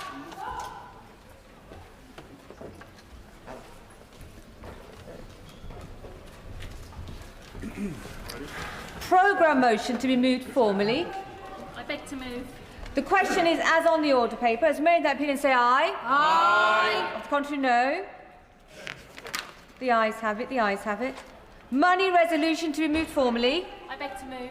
The question is as on the order paper. As made that opinion say aye. Aye. Of the contrary, no. The ayes have it, the ayes have it. I'll give the front benches a few moments to shuffle over. Point of order, is it absolutely relevant for right now? Sir Julian Lewis, point of order. I'm very grateful to you, Madam Deputy Speaker. Can you tell me, is there any way within the rules of order that I can draw attention to the way in which the junior minister, in summing up and purportedly taking part in the debate that has just ended, refused to take any interventions for lack of time, yet finished his speech with 2 minutes left to go? Can you say anything that might encourage a government with an unhealthily large majority to enter into the spirit of real debate? Order. I will make that decision whether it is or isn't a point of order. I don't need interventions from the front bench. Sir Julian Lewis, you are a member of outstanding experience, and you know better than most that is most definitely not a point of order. It is up to the members speaking if they wish to accept or decline an intervention, and therefore he declined yours most positively. Right, we're going to move on to the statement on ExxonMobil on Mossmorran. Statement, Chris MacDonald. Thank you, Madam Deputy Speaker. With your permission, I wish to make a statement on the closure of the ExxonMobil Fife ethylene plant at Mossmorran in Scotland. And I would like to thank particularly Madam Deputy Speaker, Mr Speaker, for accommodating this statement today. Like many members of this House, I am saddened to learn of Exxon's plans to close their Fife ethylene plant. This decision is, of course, extremely worrying news for those employed by Exxon, as well as contractors who work at the plant, those employed by the companies who supply the site with gas, and those at the adjacent natural gas liquids plant, which is operated by Shell. Whilst this is no solace to those impacted at Exxon, Shell have confirmed that they do not see their workforce or operations affected by this closure. The Government and ExxonMobil have been discussing the operating environment around the plant since April, with my officials endeavouring to meet Exxon every week since August. Government ministers also met with Exxon regularly this year, underlining our commitment to exploring every possible opportunity to retain the site's operations. This afternoon, I spoke with Paul Greenwood, the chair of ExxonMobil. He assured me that Exxon are not suggesting that this closure was due to a lack of action or will on behalf of the government. It was a commercial decision made when the numbers simply did not add up. He reiterated to me that the site is 40 years old, inefficient and in dire need of modernisation to be commercially viable for the future. The company estimates that it would have cost close to $1 billion of capital investment to bring the site to a point where it would be profitable. When combined with a challenging petrochemicals market, including a sharp decline in ethane supply in the North Sea, the investment was likely to outweigh the return. ExxonMobil has already closed similar assets in Europe and is divesting from activities where there is no short-term path to profitability. Despite exploring alternative use cases for the site, none offered a viable route to sustainable operations. As the site has been significantly loss-making for the last 5 years, and with the investment potentially taking a further 5 years before it would reach its potential, Exxon decided against continuing operations. And in those circumstances, the support from government that Exxon needed to change those calculations was beyond acceptable levels. Exxon were aware of this, and they have acknowledged that, even with support, the commercial circumstances were simply too stark and the costs would have been too great. So despite tireless, inventive and determined work from both government officials and Exxon, the challenges facing the site were ultimately insurmountable. The decision for government not to provide financial or bespoke policy support was communicated to Exxon by my right honourable friend, the Business and Trade Secretary, but we have of course retained an open dialogue with the company throughout.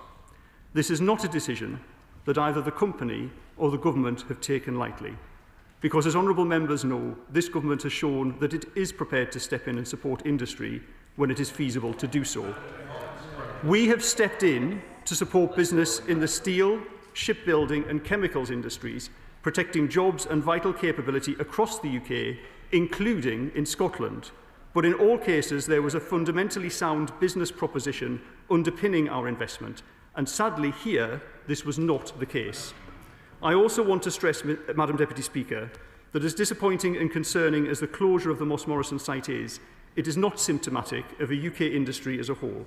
Our commitment to support UK industry is clear in the many steps that we have taken since coming to government last year. Our modern industrial strategy lays out a raft of policy interventions to ensure that British industry remains a world leader that is hugely innovative and investable. A strategy to cut red tape, lower energy bills and get spades in the ground. And the fact that we've seen £250 billion of investment committed and over 45,000 jobs supported since July is testament to that strategy's success so far. The closure of the Fife plant is a commercial decision made by ExxonMobil, but of course it has a very human cost. There are 179 direct employees and 250 contractors employed, with more in the supply chain, and I know members across the House will be primarily worried about these individuals and the communities impacted. Let me assure the House that the Government stands ready to provide support through the Department for Work and Pensions Rapid Response Service and their involvement in PACE. The Secretary of State is meeting with Unite tomorrow as part of a wider visit where he will discuss options for more support for the affected employees. I also met with Unite earlier today and I will meet with GMB colleagues tomorrow.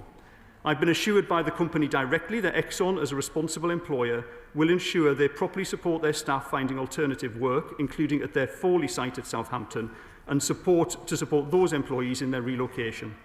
Our focus now is on helping the workforce through this troubling period and ensure responsible next steps are taken for the decommissioning and remediation of the site. Long term, we are ensuring that UK manufacturing at large benefits from this government's growth mission.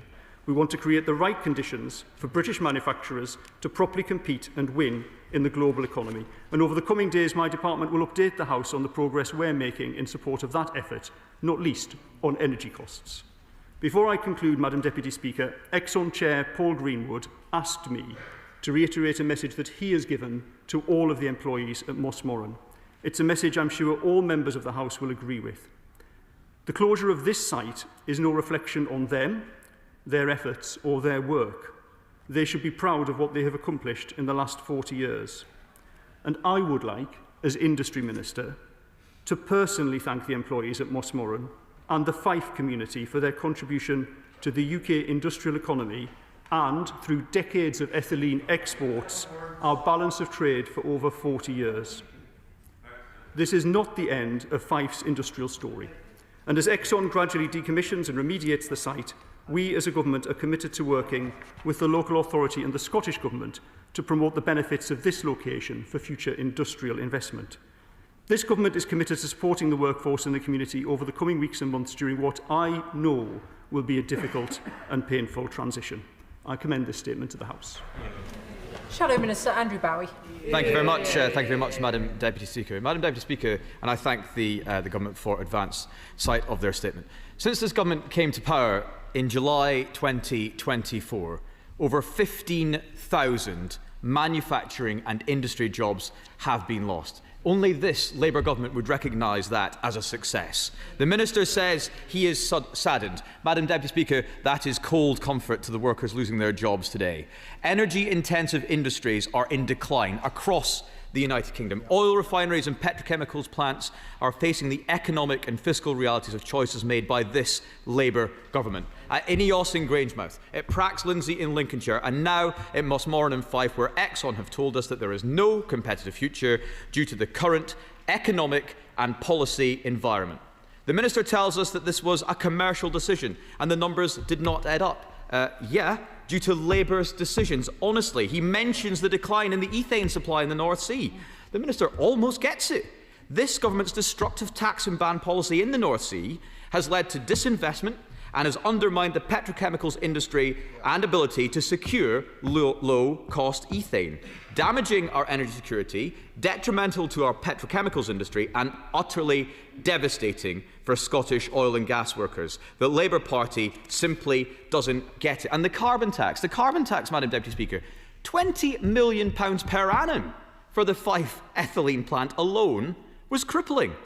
Madam Deputy Speaker, we are suffocating industry in this country, and these are political choices. Industrial emissions are mobile. If we are decreasing our domestic carbon emissions by crushing British industry, we are simply exporting our climate obligations and increasing reliance on imports for plastics, fuel, ceramics, glass, bricks, concrete, and more. We must find a way to decarbonise without decimating our domestic industrial base. Simply forcing industry abroad does nothing to reduce global emissions. In fact, it does the opposite. The high cost of energy and this government's war on the North Sea is killing industry in this country. We simply cannot afford this Labour government.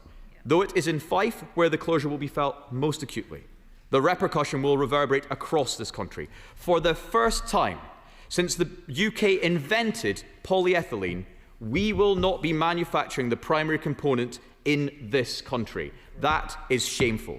Industry has already warned that closures like Grangemouth, Prax, Lindsay and now Mossmorran risk forcing downstream operators to import resources at higher cost, undermining their competitiveness. It is not just 400 jobs at Mossmorran. This impact will cascade across the supply chain. This domino effect is taking place already. Altrad, Billfinger, Kafer all announced redundancies at Mossmorran when Grangemouth closed earlier this year. Allowing another major industrial plant to close sends a signal to investors that under this government, UK PLC is closed for business. We are losing domestic industrial capacity at a terrifying rate.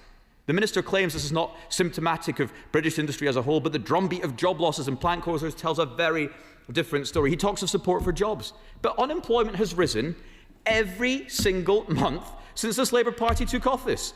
The closure will be felt by workers in Fife, but make no mistake, the crisis-facing industry is stamped made in Whitehall. The government has said in the House that they are ready to provide assistance to workers at Mossmorran, and yet we still lack clarity on the support for the future of Grangemouth and the status of the National Wealth Fund monies promised by the Prime Minister. Would the Minister update us on the £200 million fund for the future of Grangemouth, because they have not seen one penny spent so far. The Prime Minister's promise looks like empty words yet again. What proposals have been brought forward, and can the Minister confirm when workers will have certainty on the future of the site? This government is taxing jobs, increasing the cost of energy and driving British industry off a cliff edge. Britain cannot afford this Labour government. Frankly, Scotland cannot afford this Labour government. And I feel very sorry for the Scottish Labour MPs that have been whipped in to defend this government's position tonight. Madam Deputy Speaker, this is not a just transition. It is anything but a just transition. This is the willful deindustrialisation of the United Kingdom. They are offshoring carbon emissions and driving up reliance on imports, and British workers are paying the price. So can I ask the Minister to outline the support his department intends to provide to workers at Mossmorran, and to provide an update on the National Wealth Fund monies for Grangemouth? Can I also ask the Minister whether he agrees that British industry is at a competitive disadvantage due to the crippling energy industrial costs, the job tax and the carbon tax? And will this government finally see sense and see what everybody else sees and change their policies on the North Sea? Minister. Thank you, Madam Deputy Speaker. I'd be very happy to take the opportunity to educate the Shadow Secretary about some of the issues.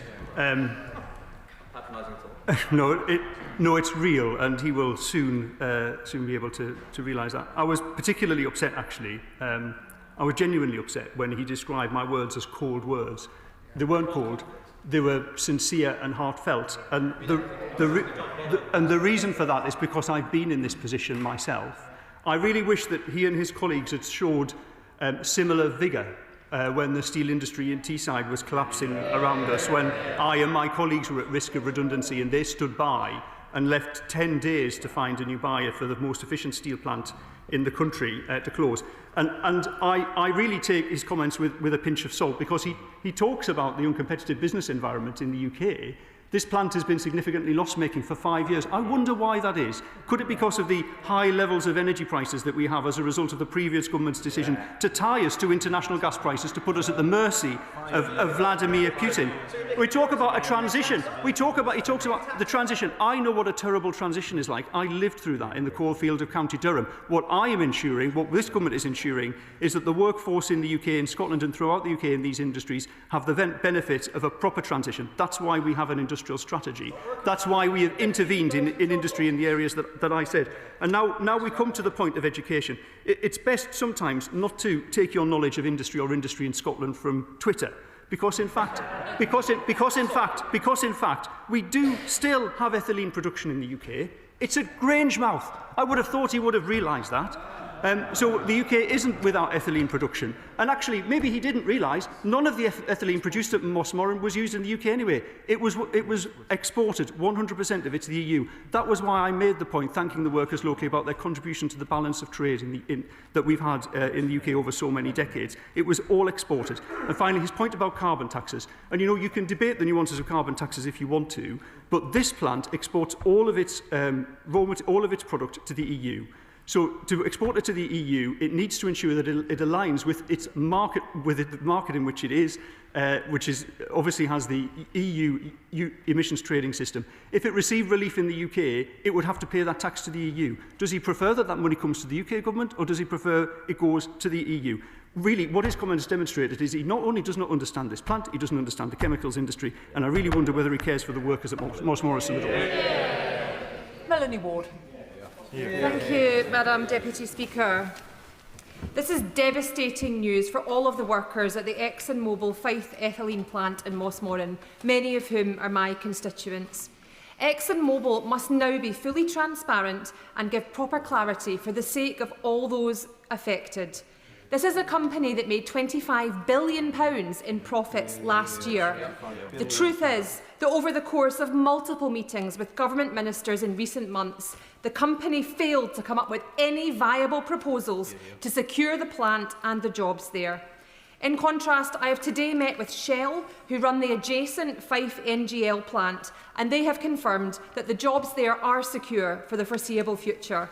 I'm in regular contact with trade union colleagues, and let me ask, earlier today both Fife Council and I called for a new task force to be set up to explore future options for the plant and provide proper support to the workforce. Will the UK Government give full support and engagement to such a task force? Yeah. Thank you, Madam Deputy Speaker. I thank my honourable friend for her question, and I believe she's absolutely right that what we need to do is focus on the workforce here. Earlier today, I sought and was given reassurances by the company in terms of the support that they will give to the workforce. Of the 179 permanent employees, their expectation is that 50 of those employees will remain in employment until at least 27-28 to support the safe decommissioning of the plant, and a further 50 will be offered relocation to their Foley plant. I've also made inquiries about apprentices as well. The specific request that she has about a task force would be usual in this situation. I absolutely support it, and I do think a new and distinctive task force is required from this plant to address the very specific areas, not only for this plant, but for the Fife community. Liberal Democrat spokesperson Susan Murray. Thank you, Madam Deputy Speaker. As is already, I would like to agree that this announcement is devastating for Mossmorran and for the communities around Fife. Hundreds of highly skilled workers now face an uncertain future, and it's clear that the closure of this cornerstone facility reflects a deeper failure to provide the stable, long-term industrial environment that businesses need if they are to invest and grow in Scotland. For many years, the Liberal Democrats have warned that the absence of a coherent industrial strategy, first abandoned by the previous Conservative government, and then left to further drift by this Labour government, has created damaging uncertainty for our manufacturing and energy sectors. Will the Minister assure this House that the energy sector is at the heart of the government's industrial strategy? Exxon's statement made clear that the current economic and policy environment has made continued operations uncompetitive. So what steps will the government take to ensure that the UK remains a viable place for energy production and to prevent further closures of major industrial sites? We also cannot ignore the human impact. Many of these workers are among the most experienced and specialised in the sector, yet only 50 roles are being offered elsewhere, and that nearly 500 miles away. Can the Minister tell the House how many have actually been offered and accepted relocation, and what support has been put in place locally for those who simply cannot uproot their lives, families and communities? Further, the Exxon closure will see many highly qualified and specialised workers laid off at a time of severe cost of living pressures. So what immediate and long-term measures is the government putting in place to ensure that these individuals can transition into appropriate, well-paid employment? Communities in Fife deserve clarity, certainty and a real plan for the future. I urge the Minister to act quickly, decisively and collaboratively to protect these workers and to ensure that Scotland's industrial base has a sustainable future. Thank you, Madam Deputy Speaker. So I agree with the Honourable Member that really at the crux of this has been a failure of long-term planning around industry. And actually you can see that if you contrast the two ethylene plants in Scotland. So the plant at Grangemouth imports a lot of its ethylene from the US, which is in plentiful supply and also at a much lower cost. And that required a significant investment in the port infrastructure at that plant. ExxonMobil were aware that in order to ensure that Mossmorran was sustainable, they would also need to make a similar investment. And it would have been possible for them to make that investment some years ago, but now at this stage, an investment of about £1 billion that won't come to fruition within the next 5 years is simply judged by the company not to be sustainable. And of course, businesses require some certainty in order to invest. I made that point at Energy Questions this morning, and it's the certainty provided by our industrial strategy, and particularly this government's commitment to renewable energy technologies that is allowing that investment to come in. I agree with her. Our focus absolutely needs to be on the employees. I understand that no employees have been offered relocation yet, but it is the company's view that 50 such posts are available, and they are inviting expressions of interest from employees at this stage. And I do understand it is a very long way away, actually, and that relocation won't be suitable for everyone, perhaps people who don't want to uproot their families and so on, or who are embedded in their local communities. But if it is an opportunity that some workers would want to take up, then I'm pleased that it is there. With the offer of the 50 employees for relocation, 50 employees to be retained, we have about 60% of employees, of the permanent employees, who at the moment we can see a way forward for. But for the other 40%, clearly that's where I'd expect the task force will provide support, the UK government working with the Scottish government and the local authority on that. And we also must not ignore the jobs that are being created every day and every week in Scotland in our new clean energy industries, up to 60,000 jobs by 2030. And it's fundamentally about supporting that transition. So it is my expectation that as these new jobs are created, people will transition across. And I've said I've lived through a terrible transition in the past. The mission of this government is to ensure we have a supportive transition for workers and communities in Scotland and around the UK. Thank you. Richard Baker.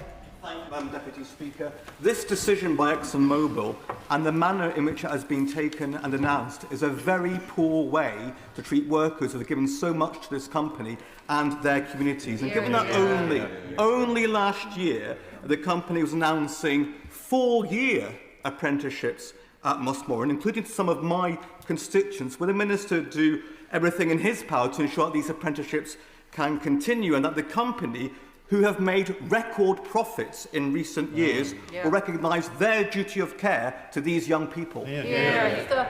Thank you. I thank my honourable friend for the question. I was very pleased to meet with him earlier to discuss some of these issues in detail. I'm very pleased that he's raised the issues of apprentices. I raised this myself personally with the chairman of the company earlier today. I've established that there are approximately 6 apprentices. It would be usual in this situation for those apprentices to be found positions in local industry. Certainly that will be a priority, and really with only 6 apprentices, I don't think it will be a problem. Local industry does tend to respond very rapidly to that, and of course it is a priority for us to ensure that these apprentices can continue their apprenticeship. Harriet Cross. Thank you, Madam Deputy Speaker. Exxon have said that the closure reflects the challenges of operating in a policy environment That is accelerating the exit of vital industries, domestic manufacturing and high-value jobs they provide.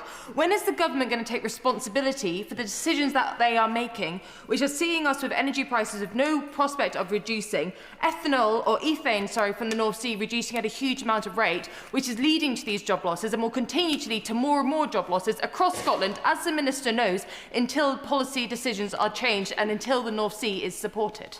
Minister. Thank you, Madam Deputy Speaker. So I am aware that that's what was reported in the press, but I actually spoke to the chairman of Exxon. I spoke to the chairman of Exxon earlier, and I asked him specifically if he could confirm that. And what he said to me is actually there were a few issues, including the feedstock availability and cost, and the efficiency of the plant. He also said that without the $1 billion investment, stated he couldn't see that there was a future for the plant in those circumstances. Graham Downey.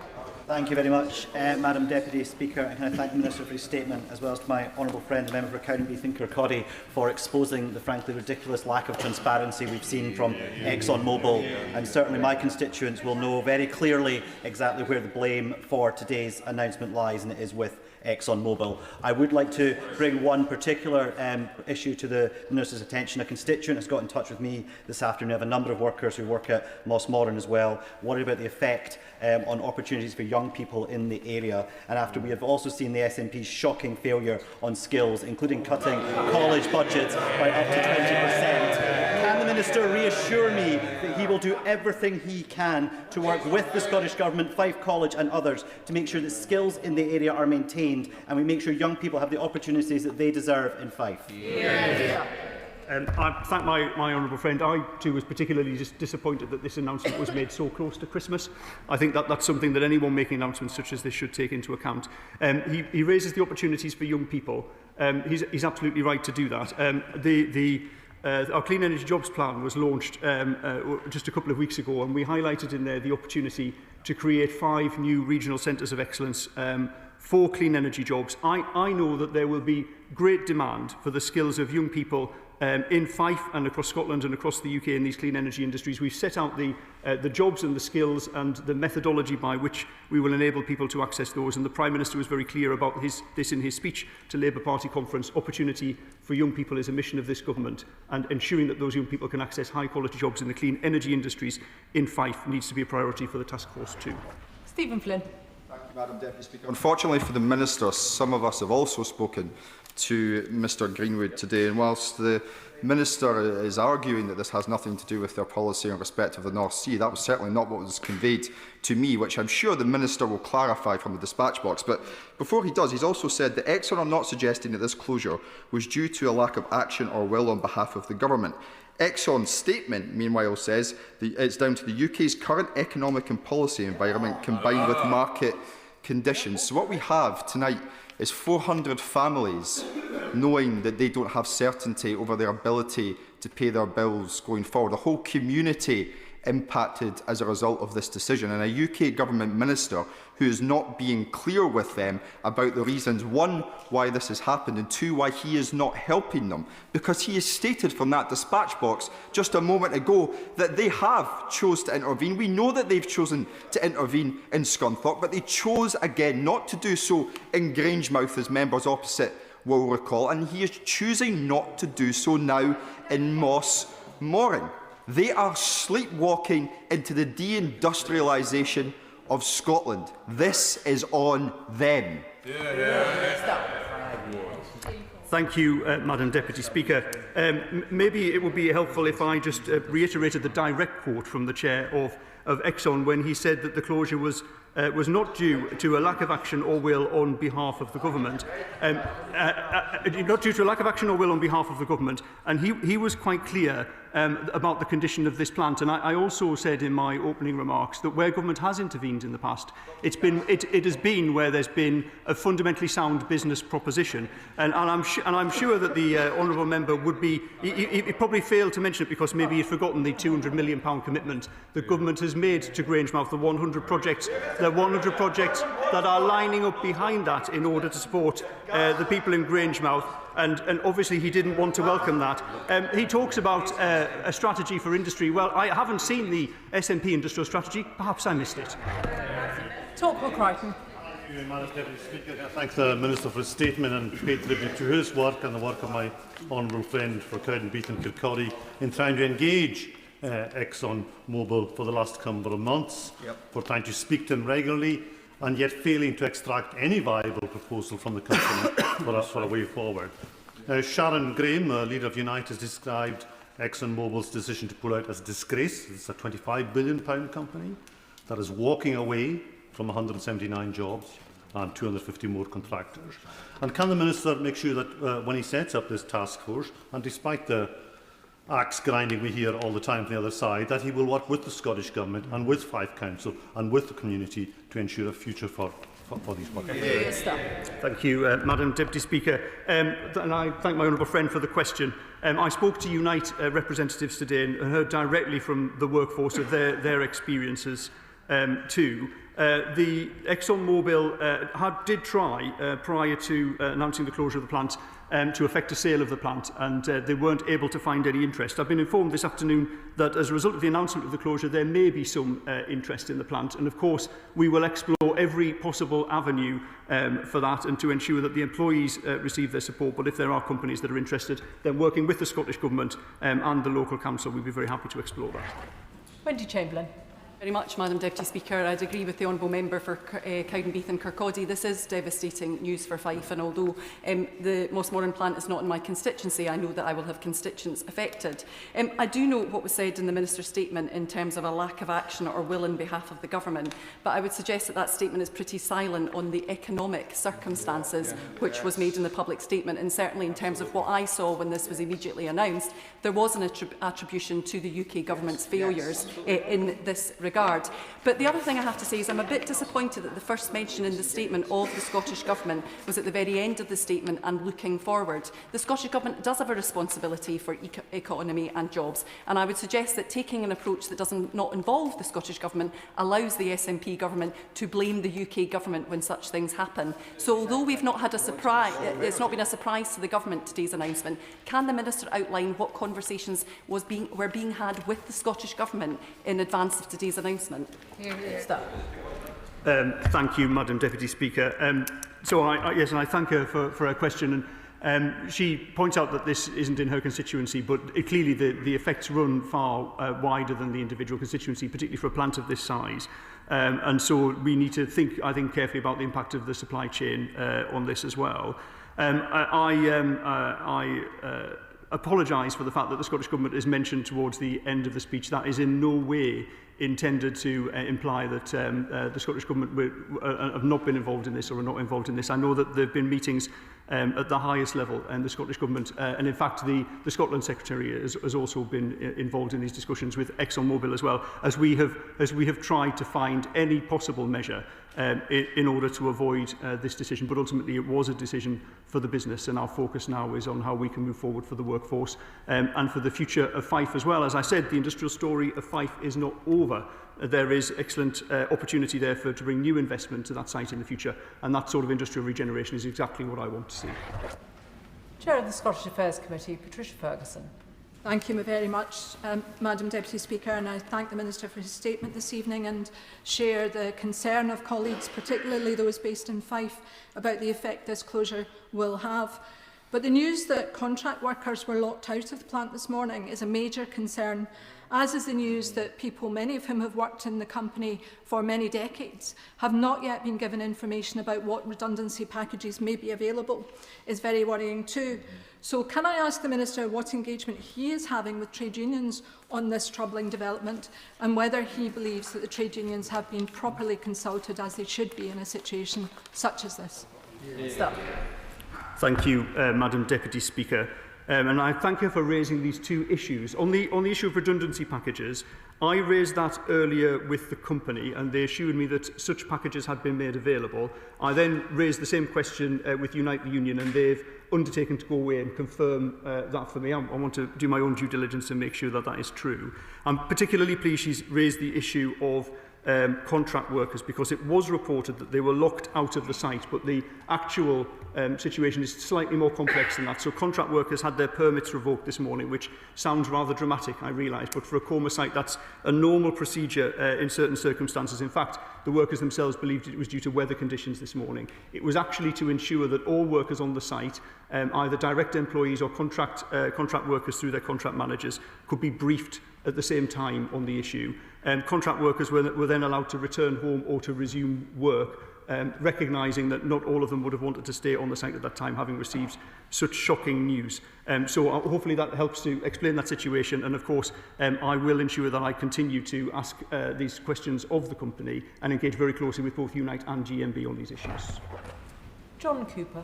Thank you, Madam Deputy Speaker. On the Business and Trade Committee, we hear all the time that energy costs in this country are unaffordable, and it puts industry of every kind at a disadvantage. We're seeing the results of that here today. The other issue, I think, is the perverse carbon border adjustment mechanism, which actually makes imports of ethylene cheaper, and the Minister referred to imports there. Is it not the case that we need to look at all these policies in the round? We are crippling British industry with this. Thank you very much, Madam Deputy Speaker. So I am committed to looking at the entire business environment for our energy-intensive industries, our heavy industry, because I want to improve the competitiveness of that, and perhaps I have an ally across the House who might help to point out areas that we could look at, and I would certainly welcome that in the future. On the two issues that he's raised about energy costs and CBAM, though, I can perhaps provide a little bit more detail.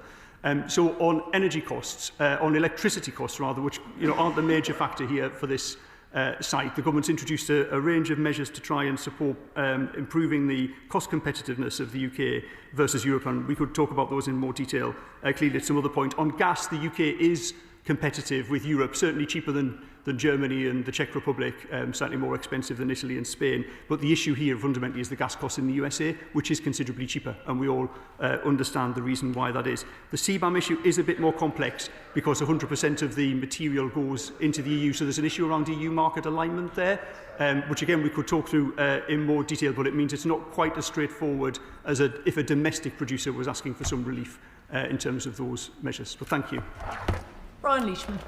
Madam Deputy Speaker, sadly it's an all too familiar story. Private capital closing industry, leaving workers as disposable commodities to be tossed aside, and a community devastated. A carbon copy of what happened with INEOS, PetroChina and the Grangemouth oil refinery. Now, the government stepped in at Scunthorpe but did not at Grangemouth, and it looks like it won't at Mossmorran. Why not? Because Scotland is once again the victim of chronic deindustrialisation. For the sake of Scottish workers, Scottish communities, let's get the £200 million spent. Let's get Project Willow going. Let's get new companies in. Let's get the good paying jobs that my community and my town desperately need. And for goodness sake, let's have a bit of common sense and take some form of government ownership in what comes next at Grangemouth. Thank you, Madam Deputy Speaker. I wholeheartedly reject the implication of some sort of anti-Scottish bias in this government. I mean, I stand here as a MacDonald flagged by 3 Scottish ministers. We all think very keenly about these issues in Scotland. And actually, the fundamental point, so he made the point about British Steel at Scunthorpe. I did mention the steel industry, the shipbuilding industry, and other aspects of the chemicals industry in my opening statement. And the fundamental point was about having a sound business proposition. In this case, there was not a sound business proposition. The amount of money that was being asked for by the company and the fundamental lack of profitability of the business over such a long period of time meant that it wasn't a viable opportunity. And that's why we need to look forward to how the workforce in Fife and elsewhere can transition into our new green economy. Thank you. Dave Dugan. Madam Deputy Speaker, the Minister himself draws attention to the 5 Scottish ministers on that Labour government front bench, not one of whom has said anything about this crisis facing 400 families making a living from Mossmorran. The Minister seeks to hide behind the company's statement that there was no lack of enthusiasm by the government to find a solution, but that's not the point.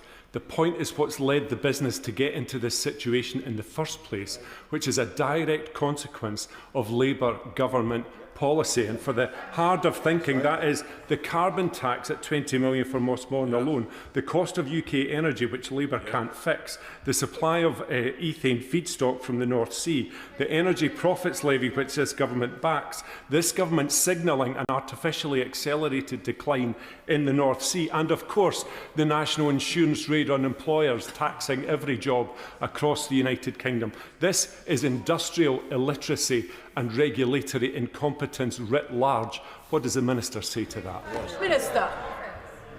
Thank you, Madam Deputy Speaker. Thank you for his question. It's a shame that he didn't attend energy questions this morning, because if he had, he would have heard my colleague, the Energy Minister, express exactly those concerns for the community around Mossmorran. I also think it's slightly bizarre that he would say that this is a result of Labour government policy. The plant's been loss-making for 5 years, so unless he thinks the Labour government have invented a time machine, then clearly it isn't our responsibility.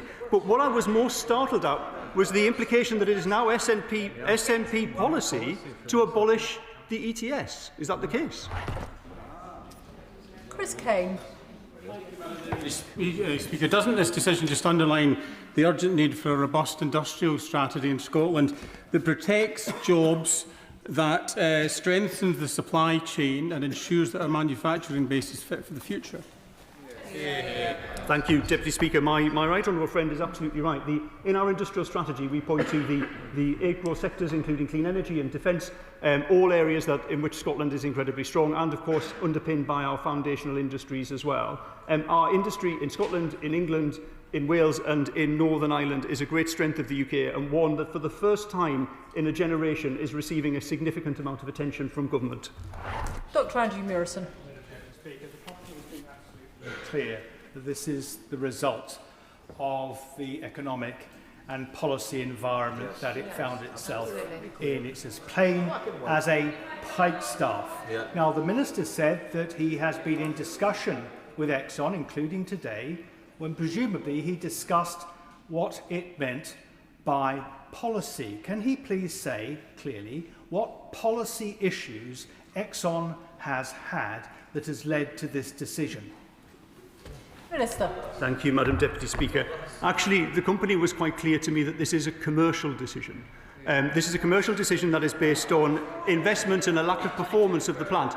If the company had wished the plant to be able to compete, it would have made the decision that was made at Grangemouth. It would have created a pool for the importation of the raw material. It didn't do that, and it judges that that is an investment on which it will not generate sufficient return. Dr Scott Arthur. Thank you, Madam Deputy Speaker. I grew up just 4 or 5 miles away from this plant, and I have to say it's an area which is still recovering from Thatcher's economic vandalism. So I do thank the Minister for both his statement this evening and the work he's done over many months, and I also have to thank my honourable friend, the member for Cowdenbeath and Kirkcaldy, for her work as well. She stands in solidarity with these workers, and we should stand in solidarity with her, no matter which party we are from. Madam Deputy Speaker, on the 1st of September, we learned it had been almost a year since any minister from the Scottish Government had contacted the management team at Mossmorran. Almost a year. It had been 4 years since any minister from the Scottish Government had contacted SEPA or the Health and Safety Executive about the management of the site. On July 25th this year, on July 29th this year, we learned that the Scottish Government was asked when it last proactively contacted the UK Government about the operation of the Mossmorran site. They could not name a date going back to 2020. There was no evidence of any proactive engagement. So, Madam Deputy Speaker, we've heard bluster from the SNP this evening. Have the Scottish Government approached the Minister with any kind of coherent plan to support these workers or save the plant? Thank you, Madam Deputy Speaker. And I think what my honourable friend identifies is the different approach under this government, a government that has an active industrial policy that works in partnership with industry, in the same way that I saw when I worked in industry that other European governments did. And his sorry tale about the lack of involvement from previous Westminster governments and SNP governments in Scotland in terms of engaging with the ownership of this plant, in a very stark contrast to my predecessor in this role and the previous Secretary of State, was also highlighted by my honourable friend, the Energy Minister, today in the refining sector, another sector that we're desperately concerned about. But until this government took action to meet their management, had not had a meeting with the Westminster Government Minister for 13 years. Kirsty Blackman. Thank you very much, Madam Deputy Speaker. We are seeing 400 jobs go here. We saw the jobs go at Grangemouth. Is the Minister surprised that people in Aberdeen, people in the northeast of Scotland who are arguing for a just transition, that are being promised 60,000 jobs 5 years hence, have got no faith in this Labour government? Hear, hear. Thank you, Madam Deputy Speaker. I'm very grateful for the opportunity that she's given me actually to clarify some words that I said earlier. So I did talk about the 60,000 jobs by 2030. There's actually 23,000 jobs in the industry by 2023, and there are new jobs being created every day, of course, as a result of our investments in renewable clean energy. The challenge that we have, I think, as part of the transition, so sort of beyond 2030, you can see the clean energy industry is really motoring ahead, but it's actually these few years that are a really difficult transition where we need to work together. But what we're seeing is, whereas the jobs in the clean energy industry, as I say, are being created every day, a situation like Mossmorran, obviously it's a significant number of jobs all at once. And whilst when I said earlier we can see a way forward for 60% of the direct jobs at the site, what's important to me is that we work with the other 40% as well to ensure that they're placed within and get good jobs within the local economy. Thank you. Frank McNally. Thank you very much, Madam Deputy Speaker. This is devastating news for the Kingdom of Fife, and can I pay tribute to my honourable friend for her diligent work today and over a period of time on this issue. Does my honourable friend share my frustration that despite attempts to fully engage with Exxon Mobil over recent months, including multiple ministerial engagement sessions, the government was presented with no viable plan to save the plant by the company, despite, as has been highlighted, £25 billion of profits from Exxon Mobil last year. That's billion. £25 billion of profits. So can he outline what steps he will take, working with colleagues both in Scotland and in other government departments, to ensure that the workforce receives all necessary support through the DWP Rapid Response Service and PACE? Thank you, Madam Deputy Speaker, and I would like to pay tribute to him and him and colleagues for how they have engaged so carefully on this for such a long period of time, and I look forward to working with them in how we can support the workforce. But I think he makes a very important point, really, which alludes to the strategy of the company here. So the company did indeed present the government without a viable investable proposition, and of course the company has also closed a chemicals plant in France, and they've been able to confirm that actually they are reviewing their European assets. And I think that there reaches a point where we have to accept that the company has made its decision. However, even though the company couldn't find a buyer, as I said, I understand some expressions of interest have been made, and we'd be certainly happy to work with anyone who is interested in the plant, and we have vehicles such as the British Business Bank and the National Wealth Fund which stand by to support any viable business proposition in our industrial strategy areas. Sir Ashley Fox. Thank you, Madam Deputy Speaker. The closure of the Exxon Mobil plant is bad news for the whole of the UK economy, and it is the direct result of Labour's economic and energy policies. Does the Minister accept that by pushing up taxes and energy prices, his government is making the UK an uncompetitive environment for energy-intensive industries? So will he tell the House what changes of policies he will make to ensure this isn't the first of many such closures? Minister. Thank you, Madam Deputy Speaker. So, as I pointed out earlier, the business has suffered from a lack of competitiveness for the last 5 years, and that is indeed in part due to the relative lack of competitiveness of UK energy prices. So I think it's important to point out the things that we've done and are doing to address that. So we have the energy intensive industry support scheme. We have the supercharger scheme as well, which is providing up to 90% relief, and of course the British Industrial Competitiveness Scheme as well, which will reduce prices for over 7,000 businesses by £40 per unit of power over that period of time. But of course, with this business, the key energy input was gas. And as I mentioned, on gas, we are competitive with Europe. The issue, of course, was the much cheaper gas prices in the US, and the imports that are coming into Europe of ethylene are indeed primarily coming from the United States of America. And it's on that basis, as a business in the UK that is an exporting business, and with the competitive issues of the plant, fundamentally that's why the business does not see a future in the plant. Gareth Snell. Thank you very much, Madam Deputy Speaker. I think any one of us that represents an industrial constituency can't help but feel a slight tinge of sympathy with the Honourable Member for Kirkcaldy this evening. As you know, we've all seen factories and manufacturing facilities in our constituencies close. And whilst I do accept what the Minister says about the fact that we are competitive on gas price today with Europe, the reality is that the gas price today compared to what it was 3, 4, 5 years ago is significantly higher, and often the products that are being made in these places cannot absorb those overheads, which makes us uncompetitive on the world markets. There is something we have to do looking about how we can subsidise those costs here. But on industrial electricity, we are out of step with the rest of the world. We do need those prices to come down. The Minister mentioned the British Industrial Competitive Scheme. That is not going to come online until 2027. He mentioned the Energy Supercharger Scheme. That doesn't include a whole swathes of industry, including ceramics. So is there anything that the Minister can do in the short term in order to ensure that we end up with help today for those sectors that need it, so we can prevent future closures of big manufacturing sites? Thank you, Madam Deputy Speaker. And I know that my honourable friend is particularly concerned about the ceramic sector, but the comments that he makes could also, of course, read across to other energy-intensive sectors. On the point that he makes about gas, I did say, of course, that the UK's gas prices, once policy costs have been taken into account, are competitive with the rest of Europe.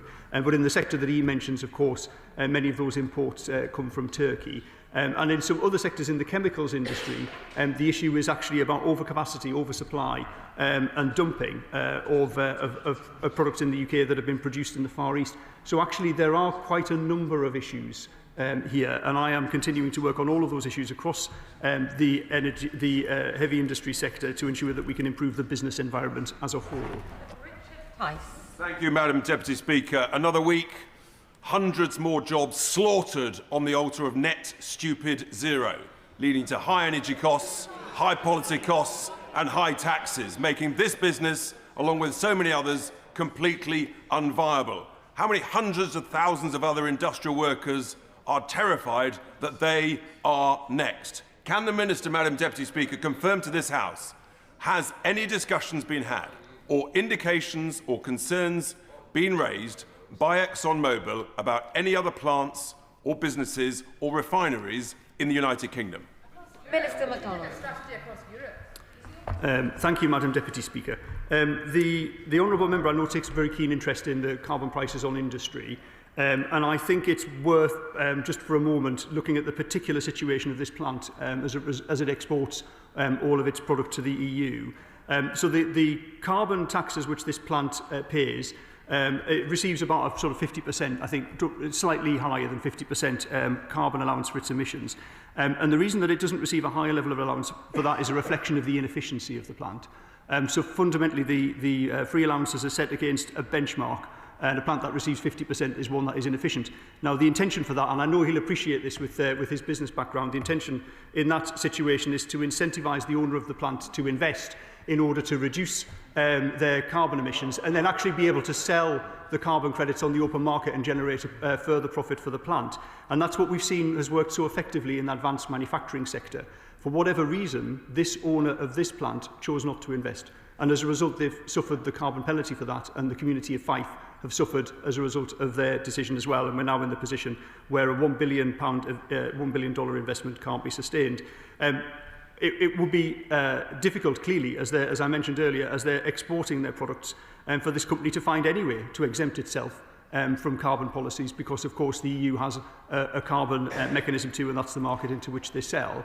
And so fundamentally, that carbon cost has to be paid either here in the UK or to the EU. And I'm sure, as a good supporter of the UK and of Britain, as opposed to the EU, he would certainly prefer that His Majesty's Treasury received any taxation income rather than sending that money to the EU. John Slinger. Thank you, Madam Deputy Speaker.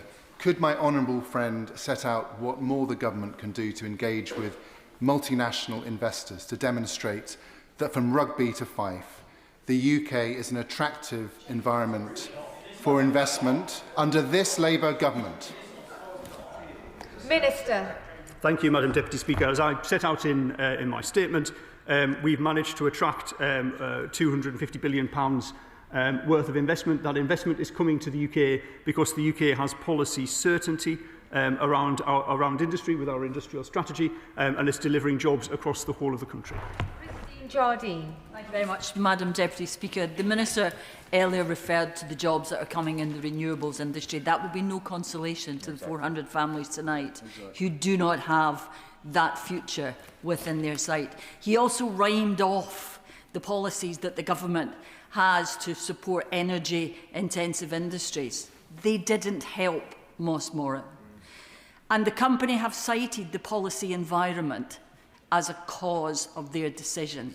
So can he please reassure the House that the Energy Minister and his colleagues will press upon the Chancellor before the budget that perhaps new, more effective policies are needed to support energy-intensive businesses? Minister. Thank you, Madam Deputy Speaker. I'm grateful to the honourable member for the question. And particularly for reminding us all about those families. And she's right, it's not, they are in an extremely difficult position, and whilst it is incumbent on me, I think, to point out some of the opportunities, I don't want that in any way to diminish as I said, the real pain and distress that I know personally those families will be going through. So I've strived to strike a balance on that, and I hope that she feels that I've managed to do that this evening. She mentions particularly some of the policy situation around Mossmorran, but I'll perhaps refer her to the answer I gave just a short while ago, talking about the impact of carbon taxes on Mossmorran arising directly as a result of the inefficiency of the plant, which is a consequence of previous decisions of a failure to invest in that plant in the past, which ultimately means that the plant appears to be in and of itself not commercially viable. But as I said, if there are companies who come forward who think that they could make the plant commercially viable, then clearly we would want to work with such organisations. C. Gilbert. Thank you, Madam Deputy Speaker, and I thank the Minister for his statement, and I share the concerns that he's raised about the loss of jobs for the families affected and for the community in Fife. Does he also share my concern that it's my understanding that the Deputy First Minister of Scotland refused to take a call from the Secretary of State from Scotland tonight? If that is true, could he please let us know what the action would be to remedy that situation for the families involved? Minister. Thank you, Madam Deputy Speaker. I think all I'll say is that in a situation like this, I would expect every part of the governance system in the UK, whether it's the Westminster Government, the Scottish Government, local authorities, to act with a single-minded interest in that of the workforce and the communities affected. Ellie Chowns. Thank you, Madam Deputy Speaker. Today's announcement by Exxon Mobil, a company that made £25 billion of profit last year, will of course be devastating for the workers, their families, the communities in and around Mossmorran.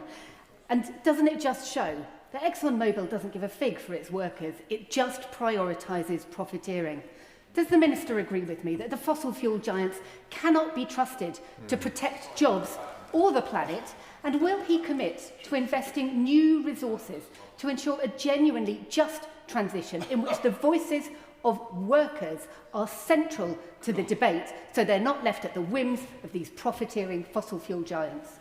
Minister. Thank you, Madam Deputy Speaker. So I would thank her for her question, and I would point her maybe in the direction of our Clean Energy Jobs Plan, where we're setting out how that transition can be effected, and also the £5.8 billion that we've committed to the National Wealth Fund to support investment in new projects. The transition of workforce and communities is very important to me and to this government as well. I would say to her, not all companies are the same. So many different companies operate in different ways. This government is absolutely committed to working with the private sector to achieve this transition, but in a way that is a partnership between government and industry and trade unions, and we are committed to that. Graham Ledbetter. Thank you, Madam Deputy Speaker. 400 jobs, direct jobs at Mossmorran, more in the supply chain, hundreds more at Grangemouth, 1,000 a month out of Aberdeen. Those are the independently assessed figures and figures that we know from the statement today. As somebody whose father worked at Ravenscraig in the 1980s, I know very well the impact this has on families. And the Minister has talked a lot about the commercial decision-making in this, but commercial decision-making isn't in a vacuum. It is made on the basis of a policy environment and legislative environment that they are operating in. And the Minister is not addressing that key issue that is making a just transition unviable as it currently stands. Will the Minister address those points? Minister MacDonald. Thank you very much, Madam Deputy Speaker. I'm very pleased to meet another family of a steelworker across the floor of the House. In fact, Ravenscraig is a plant I never had the opportunity to work on, but I worked with many people who did, and they always spoke very much of the great sense of camaraderie amongst the workforce there. I absolutely refute that this government is not attracting investment. In fact, for Scotland alone, we've seen an £800 million investment in battery storage projects from Copenhagen, infrastructure partners, the Port of Comity Firth, £55 million award for floating offshore wind. These are the industries of the future, and the industries that people in Scotland will be able to and are, in fact, now working in. I think the real responsibility of government is to ensure that we help people to transition across into these industries, and fundamentally that's the difference between this government and every previous Conservative government, and certainly the last 14 years. Sammy Wilson. Thank you, Madam Deputy Speaker. The Minister says that he has no bias and the Government has no bias against the people of Scotland, but they certainly haven't done very well out of this Government. 1,000 jobs a month being lost in the North Sea, and now, of course, this announcement here again today. And he attributes it all to a commercial decision. That commercial decision is made in a hostile economic environment. And he has told us tonight what some of the factors there. First of all, carbon taxes imposed by this government, lack of supply imposed a result of the reduction in North Sea production, and also then the energy prices a result of the reliance and increasing reliance on wind energy. And the common thread through it all is the government's net zero policies. And why can't they be honest with us and just tell us that these net zero policies are robbing the United Kingdom of all its energy intensive industries, and this will not be the last job and loss announcement we'll hear in this House. Minister MacDonald. Thank you, Madam Deputy Speaker. He speaks of 1,000 jobs a month lost in the North Sea oil and gas industry. That's not a figure I recognise, so I'd be happy if you would just share the source of that with me. However, I have some figures to trade of my own, if he wishes to know. So we are expecting 800,000 jobs to be created in the clean energy industries. We've attracted £52 billion of private sector investment since July 2024, and a £5 billion per year of gross value added to the UK economy from carbon capture and storage alone by 2050. Final contribution, Jim Shannon. Very much, Madam Deputy Speaker. Can I thank the Minister for his statement and wish him well for his endeavours. I think anybody in this place today would be churlish not to wish him well in his endeavours to try and do better. Except for maybe one or two to my left-hand side, but that's by the way. It is sad to hear of yet another large UK company closure in Mossmorran next year. I've seen and experienced similar stories in Northern Ireland. What springs to mind is always the impact this will have on the workers. Alongside the Scottish Government, can the Minister provide an assurance that Government will do all they can to protect the livelihoods of these workers, indeed all workers who face redundancy as a result of not being able to find solutions to keep plants such as this one open? I think these workers, we all recognise, need help. They need it today. And really, Minister, what can be done to assure them of a future that they can have for their families, for their mortgages, for the debts that they owe? Minister MacDonald. Thank you, Madam Deputy Speaker. I'd like to thank him for his contribution, which is also always very sincerely and kindly made.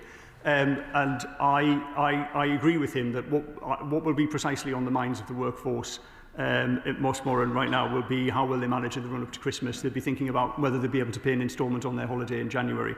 The plant is set for closure for the 16th of February, so there is a bit of time in terms of as I mentioned, the 40% of the workforce that we will need to find alternative employment for. I mentioned in my statement, and I appreciate it can sound quite cold that the DWP are ready to stand by to help, but they are.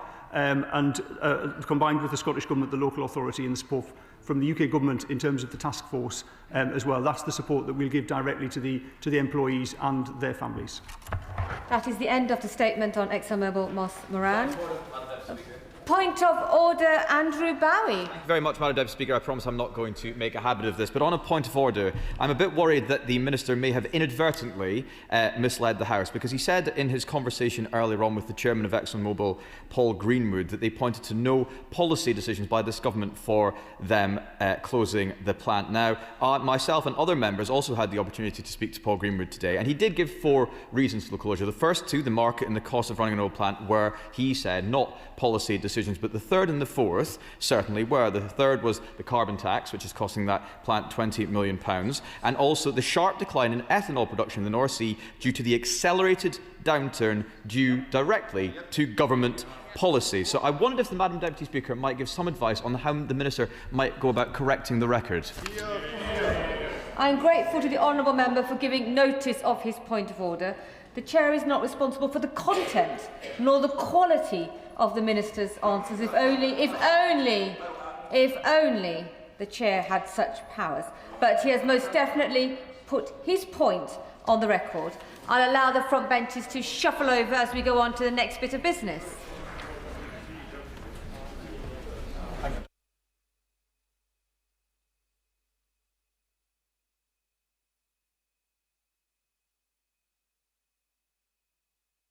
So not to wander past the dispatch box yourself in particular. Go back. Thank you so much. If you're exiting, exit appropriately. Petition, Cat Smith. Thank you, Madam Deputy Speaker. And I rise to present a petition about the Valeview Day Centre in Lancaster, which Lancashire County Council is currently consulting on closing. I've met with clients and their families who all tell me what a fantastic job the manager Emma and her amazing team do, offering clients an amazing experience, wholesome activities and exciting days out.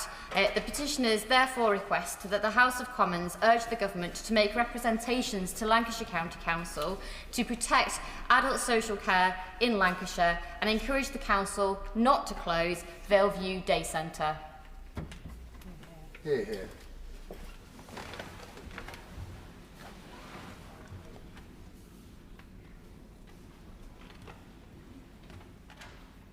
Petition, Valeview Day Centre, Lancaster. Petition, Lizzie Collins.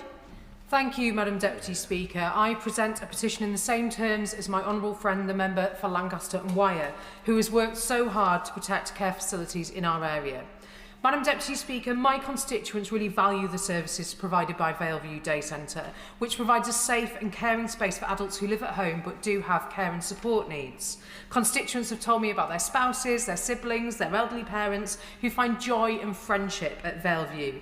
So the petitioners therefore request that the House of Commons urge the Government to make representations to Lancashire County Council to protect users of adult social care in Lancashire and encourage the Council not to close Valeview Day Centre, and the petitioners remain, etc.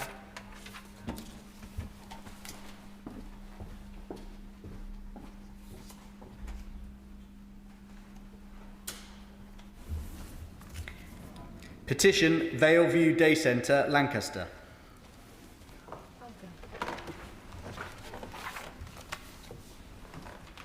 I beg to move this House do now adjourn. The question is that this House do now adjourn. We have Dr Ellie Chowns on Warm Homes Plan. Dr Ellie Chowns. Thank you, Madam Deputy Speaker. I am grateful for the opportunity to raise this crucial issue tonight, and I hope to bring to the House the voices of people in my constituency of North Herefordshire, of campaigners across the whole country, and of frankly, the many families who wake up each morning wondering, you know, how are we going to keep our children warm this winter? How are we going to keep our grandparents warm this winter? A question nobody should be having to ask. Now, the government has committed £13.2 billion to the Warm Homes Plan, and that is indeed very welcome. £13.2 billion, it was very strongly implied, of additional funding. But the rumours that the Chancellor is considering scaling back the energy company obligation, ECO, and paying for it with the Warm Homes Plan funding would mean in reality the government would be reducing the amount of money spent on retrofit. If this is the case, that would be extremely disappointing, and that is the understatement of the year. I have to say, Madam Deputy Speaker, I am really disappointed that the Warm Homes Plan, which was due to have come forward quite some time ago now, has been delayed and delayed. And now we find that there is perhaps a government plan to reattribute some of the funding in a way that would fly entirely in the face of the intended purposes of the Warm Homes Plan and in the face of what we need to do, which is to upgrade our homes so that everybody can live in a warm, affordable to heat home. Fuel poverty is an absolute scandal in our country, Madam Deputy Speaker. So we simply cannot let a long-term programme be cannibalised to produce a short-term headline. The rescue mission that our housing stock needs will not survive being hollowed out further by short-term tinkering in the Treasury. We already know the shocking scale of fuel poverty in this country. The government's own figures show that nearly 3 million households in England, 3 million, were fuel poor in 2024. If we used the definition still used in Scotland, I will give way to my honourable friend. I thank the honourable member for giving way. She's making a powerful case about fuel poverty. In my constituency of Poole, there are around 5,000 households experiencing fuel poverty, about 1 in 10 homes. Now, we know there are 3 factors affecting this: energy efficiency of the property, the household's income, of course, and the cost of keeping warm. Given that last year alone, the energy companies have made a profit of £61 billion in 1 year, would she agree with me that it's time we revisited the idea of a nationwide social tariff that would bring down bills for all low-income households and those living in fuel poverty? Ellie Chance. I thank the honourable member very much for his intervention, and he is absolutely right to draw attention to the eye-watering profits made by energy companies. Indeed, that point was raised in the debate that we were having just prior to this one, and the irresponsibility of many of the actions of those energy companies. It is essential that we make sure that the money that people pay for their bills goes to keep them warm, not to fill the coffers of shareholders. And it is clear, because of those eye-watering profits, that there is capacity within the energy market, not least because of the hike in energy prices due to Putin's illegal invasion of Ukraine, which is the thing that has driven those prices up through the roof, not at all to do with the sorts of levies that are around policy costs.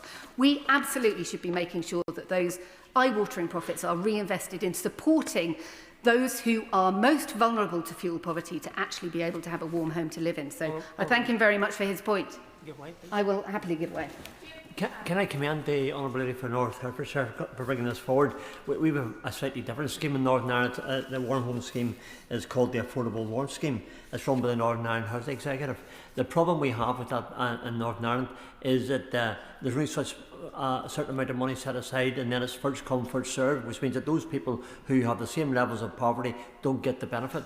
And does the Honourable Lady agree with me that when it comes to having a scheme, whether it be here in England, whether it be in Northern Ireland, Scotland, or indeed Wales, the scheme must always have the funding that's available for those who meet the criteria? Chance. I thank the honourable gentleman very much for his point, and he may have been reading my notes over my shoulder, because I'm going to come on to exactly that point, that we must have the needs of the most vulnerable households at the front and centre. To continue, I was talking about the statistics on fuel poverty, 3 million according to the government's own stats, but if we use the definition that is still used in Scotland, Wales and Northern Ireland, campaigners estimate that the number of UK households facing fuel poverty is nearly double that number, actually, around 6 million households. We live in one of the world's wealthiest countries. Nobody, but nobody, should be struggling to keep their home warm. In the West Midlands, where my lovely constituency of North Herefordshire is located, we face the highest regional rate of fuel poverty in all of England, with North Herefordshire far worse affected than the national average. And adding to the strain in my constituency is the fact that rural homes are disproportionately affected by fuel poverty. They are more, I'll give way in just a moment, rural homes are more likely to be detached or built before 1919, that's certainly the case in North Herefordshire, and therefore harder to eat efficiently. And rural households face deep fuel poverty and high energy costs. And in addition, installers are actually known to avoid complicated homes, such as those in particular in my constituency, because they're less profitable, meaning that schemes like ECO often fail to reach rural locations. I will give way. I'm grateful, Geller, to the honourable member for giving way. In my constituency of Stratford-on-Avon, Acton Energy is a charity providing advice and support to residents, often in fuel poverty, on energy efficiency, and their work is particularly relevant in rural communities where properties are older, harder to insulate, and in many cases relying on oil and LPG. Does she agree that more has to be done to help off-grid households to insulate their homes properly? I thank my honourable friend. She's absolutely right. Particular problems that we face in rural areas, and this relates to the point that the honourable gentleman made earlier of we have to provide support to those households that are most vulnerable. Absolutely, I will. I thank the honourable member, and thank you, Madam Deputy Speaker. I agree that in rural households like mine in Cornwall, then we desperately need the Warm Homes Plan. Would the honourable member agree that other sources of energy provision, such as ground source heat pumps and liquid fuels like HVO, could also be included and would be a good addition to the Warm Homes Plan when it arrives, which we hope is quickly? Dr. Ellie Chance. Thank you, Madam Deputy Speaker. I am not an engineer, Madam Deputy Speaker, and I confess to having some doubts, certainly about HVO, so I would want to engage in a bit more conversation about that particular thing, but ground source heat pumps, absolutely, although my understanding is that air source is normally more efficient. Although in my constituency, we have some water source heat pumps as well, so, you know, all sorts of wonderful technologies are possible. Back to the point, if we design delivery routes based only on profitability for private contractors, and my honourable friend there drew attention to the excellent work done by charitable organisations in this sector, but fundamentally none of it is a substitute for a decent, proper, national, strategic, well-funded, long-term programme of home insulation to tackle the problem at its root. If we have delivery routes based only on profitability for private contractors, whole swathes of the country will be left behind, and indeed we know that we have had problems such as those highlighted by the NAO recently, also related to short-termism and profiteering by some rogue contractors. Now, we know that retrofitting homes is central to solving fuel poverty. Insulation and proper energy efficiency measures reduce bills and cut emissions. Upgrading a typical home from EPC D to EPC C, and I recognise EPCs are not perfect, but leaving that aside for the moment, upgrading by that level would save households around £210 a year. That's a significant amount of money, real money for families who need it. It's also good economics for the country. Investments in innovation and home energy efficiency pay back in lower bills, reduce pressure on the NHS, health savings related to better health outcomes, and of course jobs created up and down the supply chain. And that is what we want to be doing, investing in these new green industries. Now, it's important to acknowledge that there is a history in this sector. We have been here before. Past retrofit schemes have been structured in ways that prioritised speed and profit over quality and need, allowing cowboy contractors to exploit the system. And that was in significant part due to the short-termism of those programmes, limping from year to year with single-year funding allocations, utterly counterproductive. And I saw that myself, you know, wrestling with these programmes when I was working as a councillor and cabinet member with responsibility for energy and environment. We need long-term policy certainty. The colleges providing the skills training need that. The businesses wanting to support apprentices and take them on need that. The companies wanting to increase the supply chain need that long-term policy certainty. And that is in the gift of government. Now, The National Audit Office recently reported very serious quality failures in recent Eco4 retrofit installations, leading to significant health risks for thousands of households. The government absolutely must not allow the same mistakes to be repeated in the Warm Homes Plan. The plan must commit not only to making homes warmer and bringing down bills for the millions struggling across the country, but also to ensure no one ends up in a worse financial situation for utilising a government retrofit scheme. That's why the Warm Homes Plan must not only promise homes that are warmer, it must promise homes that are retrofitted properly by those with appropriate certification with independent checks. Now, the Treasury is tempted by immediate headline reductions in bills, but if the government reduces or eliminates the eco scheme and uses the Warm Homes Plan money to backfill those losses, the result will be fewer homes upgraded, fewer people protected from fuel poverty, and a deeper long-term cost to the public purse and to our national health. Absolutely. I'm really grateful that the member has raised this issue because the two are intrinsically linked, and it's absolutely vital that we have that strategic plan to bring together the issues which are the causation of fuel poverty, and often that is poorly insulated homes. So does she not agree with me that government needs to have that strategic plan which looks at geography as well as obviously the poverty levels which people have in order to ensure their homes are insulated and their finances are insulated as well? Challenge. I absolutely agree with the honourable member, and she's a fantastic champion for health and for paying attention to the needs of those who are most vulnerable in our society and ensuring that our policy really addresses the root issues that people face. I really agree, and that's why I am so deeply concerned at the prospect that the kite the government is currently flying, that they are going to start plugging gaps in policy costs on energy bills and instead using the Warm Homes Plan money for that, instead of, for example, out of introducing a wealth tax, say, which could be another source of funding for this. In plain language, taking money out of the Warm Homes Plan to fill a gap that would be created by abolishing eco is robbing Peter to pay Paul. It's completely short-sighted. We need to cut energy bills, absolutely. And we need to have as much investment as possible, as much investment as is needed in the home insulation programmes that will provide the long-term solution to the problem of fuel poverty.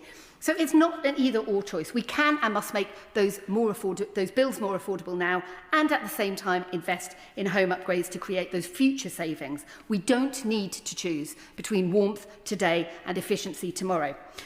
I mentioned a wealth tax. For example, a 1% tax on wealth above 10 million and a 2% tax on wealth above 1 billion would raise at least £14.8 billion. That's way enough to pay for the policy costs that are currently on electricity bills and to scale up, not down, the Warm Homes Plan. Now, I want to set out briefly what a responsible Warm Homes Plan must contain.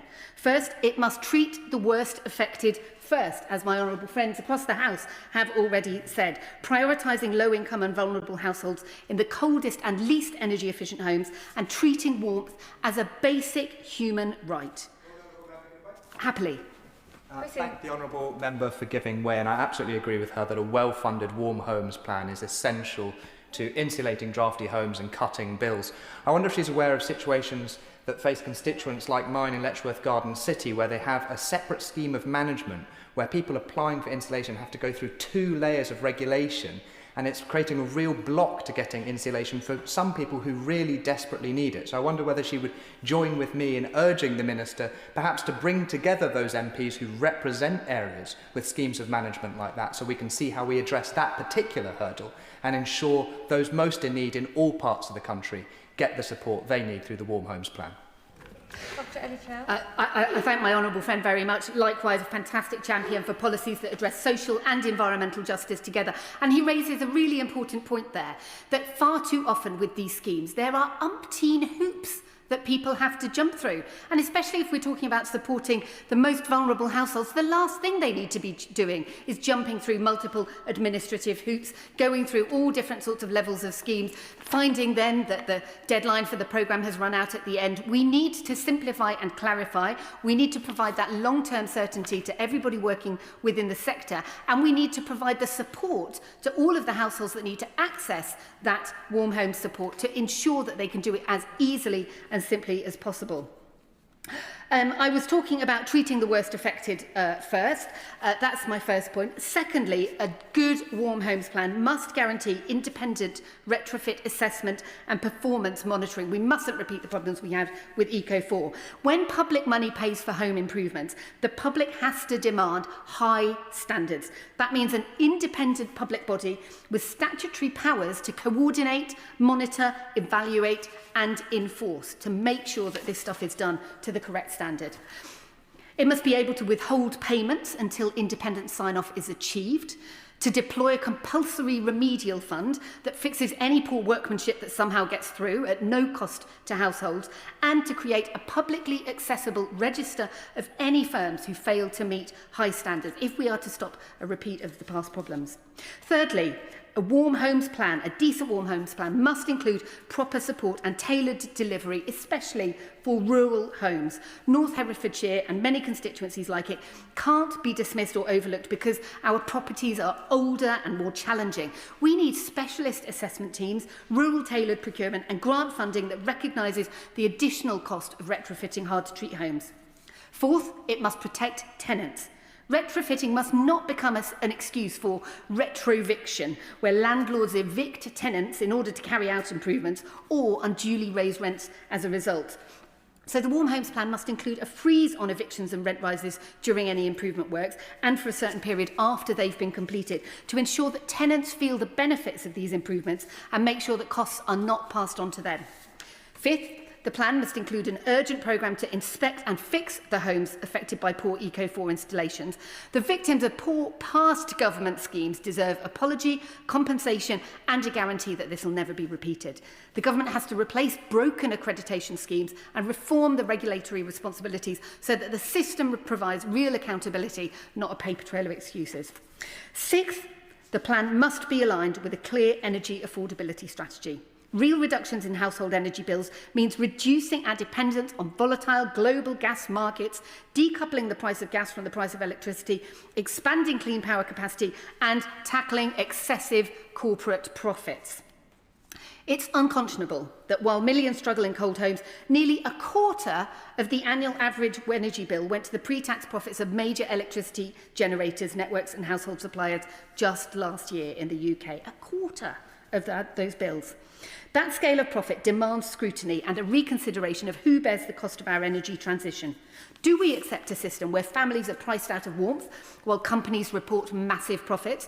Or do we invest in public goods that protect the vulnerable and create sustainable jobs? The Warm Homes Plan is a chance to change lives, to lower bills, to create good skilled jobs and to cut emissions. It's also, frankly, a test of our political will and our moral compass, or this government's political will and moral compass. This House, this Minister, this government, I will happily give way. I thank the Honourable Lady and commend her on bringing this really important subject to the House this evening. Would she acknowledge that the government has indeed invested £13.2 billion and that this is indeed a long-term investment? And would she further acknowledge that this has meant in a constituency like mine of Rugby, £11 million for the Warm Homes Plan that was match funded by the Council, and that the Council, tell me, is enabling them to get on and deliver efficiency improvements to about 1,000 council homes over the next 3 years. And that sounds pretty long-term and very substantial to me. I thank the Honourable Member for his intervention, and I refer him to the earlier part of my speech where I explained that I absolutely do welcome the commitment to £13.2 billion, but I am deeply worried that the government now appears to be backsliding from that commitment to £13.2 million by essentially promising to use parts of it as a sticking plaster for other policy areas, therefore overall significantly reducing potentially the overall package of funding available for this vitally important work when actually they should be increasing it. So, you know, if the government does good things, I'll say well done. If the government threatens to do bad things, I'll be really rather cross and try and put as much pressure as possible on the Minister about it. Now, the House, the Minister, the government can choose to protect that full £13.2 billion in addition to the other schemes for tackling fuel poverty and make it work for the poorest and most vulnerable, or we can stand by and watch it be hollowed out for short-term convenience and then measuring the cost of inaction in ill health, avoidable deaths, poorer education outcomes, and, frankly, long-term added pressure on our NHS and social services. So the choice is clear. The government must not let short-termism steal warmth and energy bill savings from millions.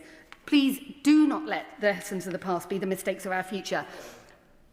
I will briefly give way. Thank you, Madam Deputy Speaker. I thank the honourable member for giving way. She rightly points out the importance of health in this debate, and while we are absolutely facing a crisis of warmth, we are also facing a crisis of damp in our housing stock. And ventilation and heating, often in the practical application of a building, can sit in tension to one another, and yet it's absolutely vital that we think about those two together and how people dry in their homes, for example. So does she agree with me that as we look at fabric, which I'm very pleased she's raised, as well as technology for heating, we also look and address in a very conscious and positive way ventilation homes as we move forward? To Ellie Childs. Absolutely, I completely agree. And this is why we need this long-term strategic approach that takes into account all of the issues in individual houses to ensure that we don't have the problems that we saw with Eco4, which is exactly part of the problem he's talking about. So I'm literally on my final sentence here. Let us make the Warm Homes Plan the bold, high-quality, fair, accessible and accountable programme that the people of Britain deserve. I look forward to the Minister's response. Thank you. Minister Martin McCluskey. Thank you, Madam Deputy Speaker. I want to thank the Honourable Member for North Herefordshire for bringing this debate tonight, and also thank her for the constructive way in which she has engaged with everything the Department has been doing since the election last year. In the 7 minutes available to me this morning, I'll try and address the points that she has raised, but I'm more than happy to discuss this with her further. Everything we do in life starts at home, and the state of our housing stock, as has been mentioned by many honourable members, is a national issue, and therefore it's only right that the Warm Home Plan receives this proper scrutiny, and we invite that scrutiny. We encourage people with a range of views to make their voices heard, and today I want to reaffirm our commitment to the Warm Homes Plan, restate our ambition and remind honourable members of what we will deliver in the years ahead, because this is one of the most urgent challenges that this government faces to improve the lives of working people. When I was given this role 10 weeks ago, the clearest of instructions that I was given was to reduce energy bills by making millions more homes warm, safe and fit for the 21st century, and that's the challenge. Our housing stock is amongst the oldest in Europe. Over a third of it was built before the Second World War, and that has a cost. High bills, damp and mould, miserable winters, risks to health, families wasting their hard-earned money on heating leaky, poor insulated homes, persistent, debilitating fuel poverty. This is an obstacle we must overcome in our mission for national renewal, not just an economic imperative, but a moral one and a social one. This is how we rebuild people's trust that governments still have the power to intervene and improve their lives. And it's why upgrading our homes is at the heart of our clean energy mission and our national mission.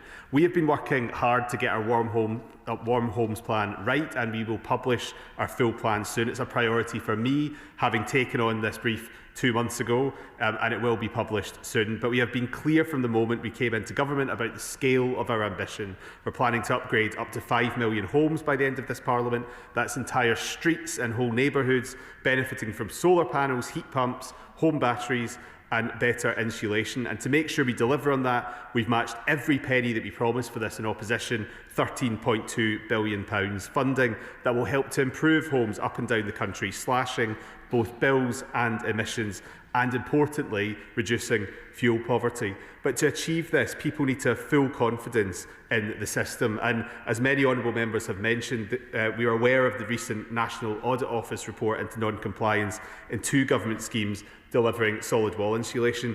And let me be clear, we will never let that happen again. And more than that, we're taking this chance to completely overhaul the consumer protection landscape for retrofit measures so that work is done right the first time, guaranteeing customers the level of service that they deserve and swift redress on the occasions when those levels are not met. The plan will only work, the Warm Homes Plan will only work if we take people with us and deliver change at pace and at scale to the highest standard.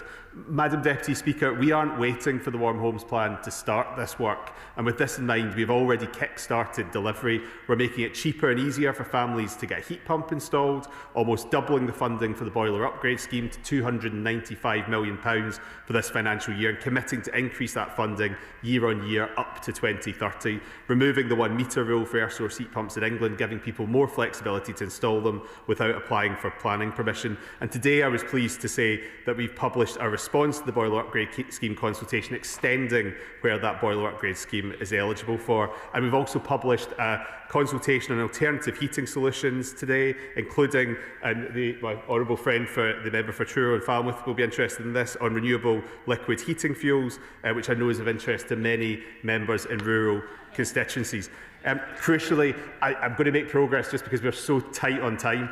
Crucially, it's not just homeowners who will benefit from our plan. Back in March, we allocated around £1.8 billion to local authorities and social housing providers to deliver home upgrades through the Warm Homes Local Grant and Warm Homes Social Housing Fund. This will support around 200 projects over the next 3 years, with work already underway. And to achieve our goals, we're also backing improved standards in the private and social rented sector, as the honourable member mentioned. We know that far too many tenants are faced with the daily reality of living in damp, drafty homes that they can't afford to heat. That's why we've set out proposals to increase minimum energy efficiency standards in the private rented sector in England and Wales to EPC C or equivalent by 2030, and to introduce a minimum energy efficiency standard in the social rented sector.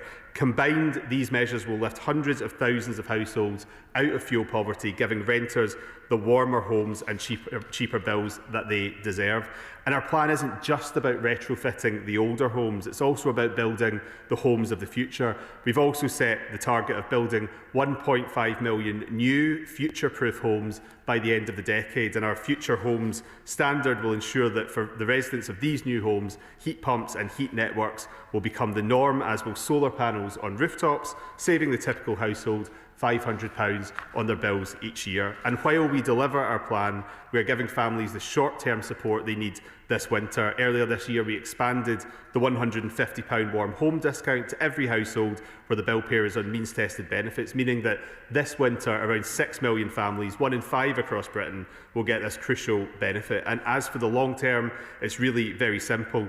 Homegrown clean power is the way through. It means that we can control our energy prices, mean the end of rollercoaster energy bills, price spikes and an uncertain future decided by dictators, and upheavals beyond our borders will be ended. And by upgrading homes with energy efficient technologies, we can ensure people feel the direct benefits of that clean, secure, affordable energy, and that's how we will bring clean power home.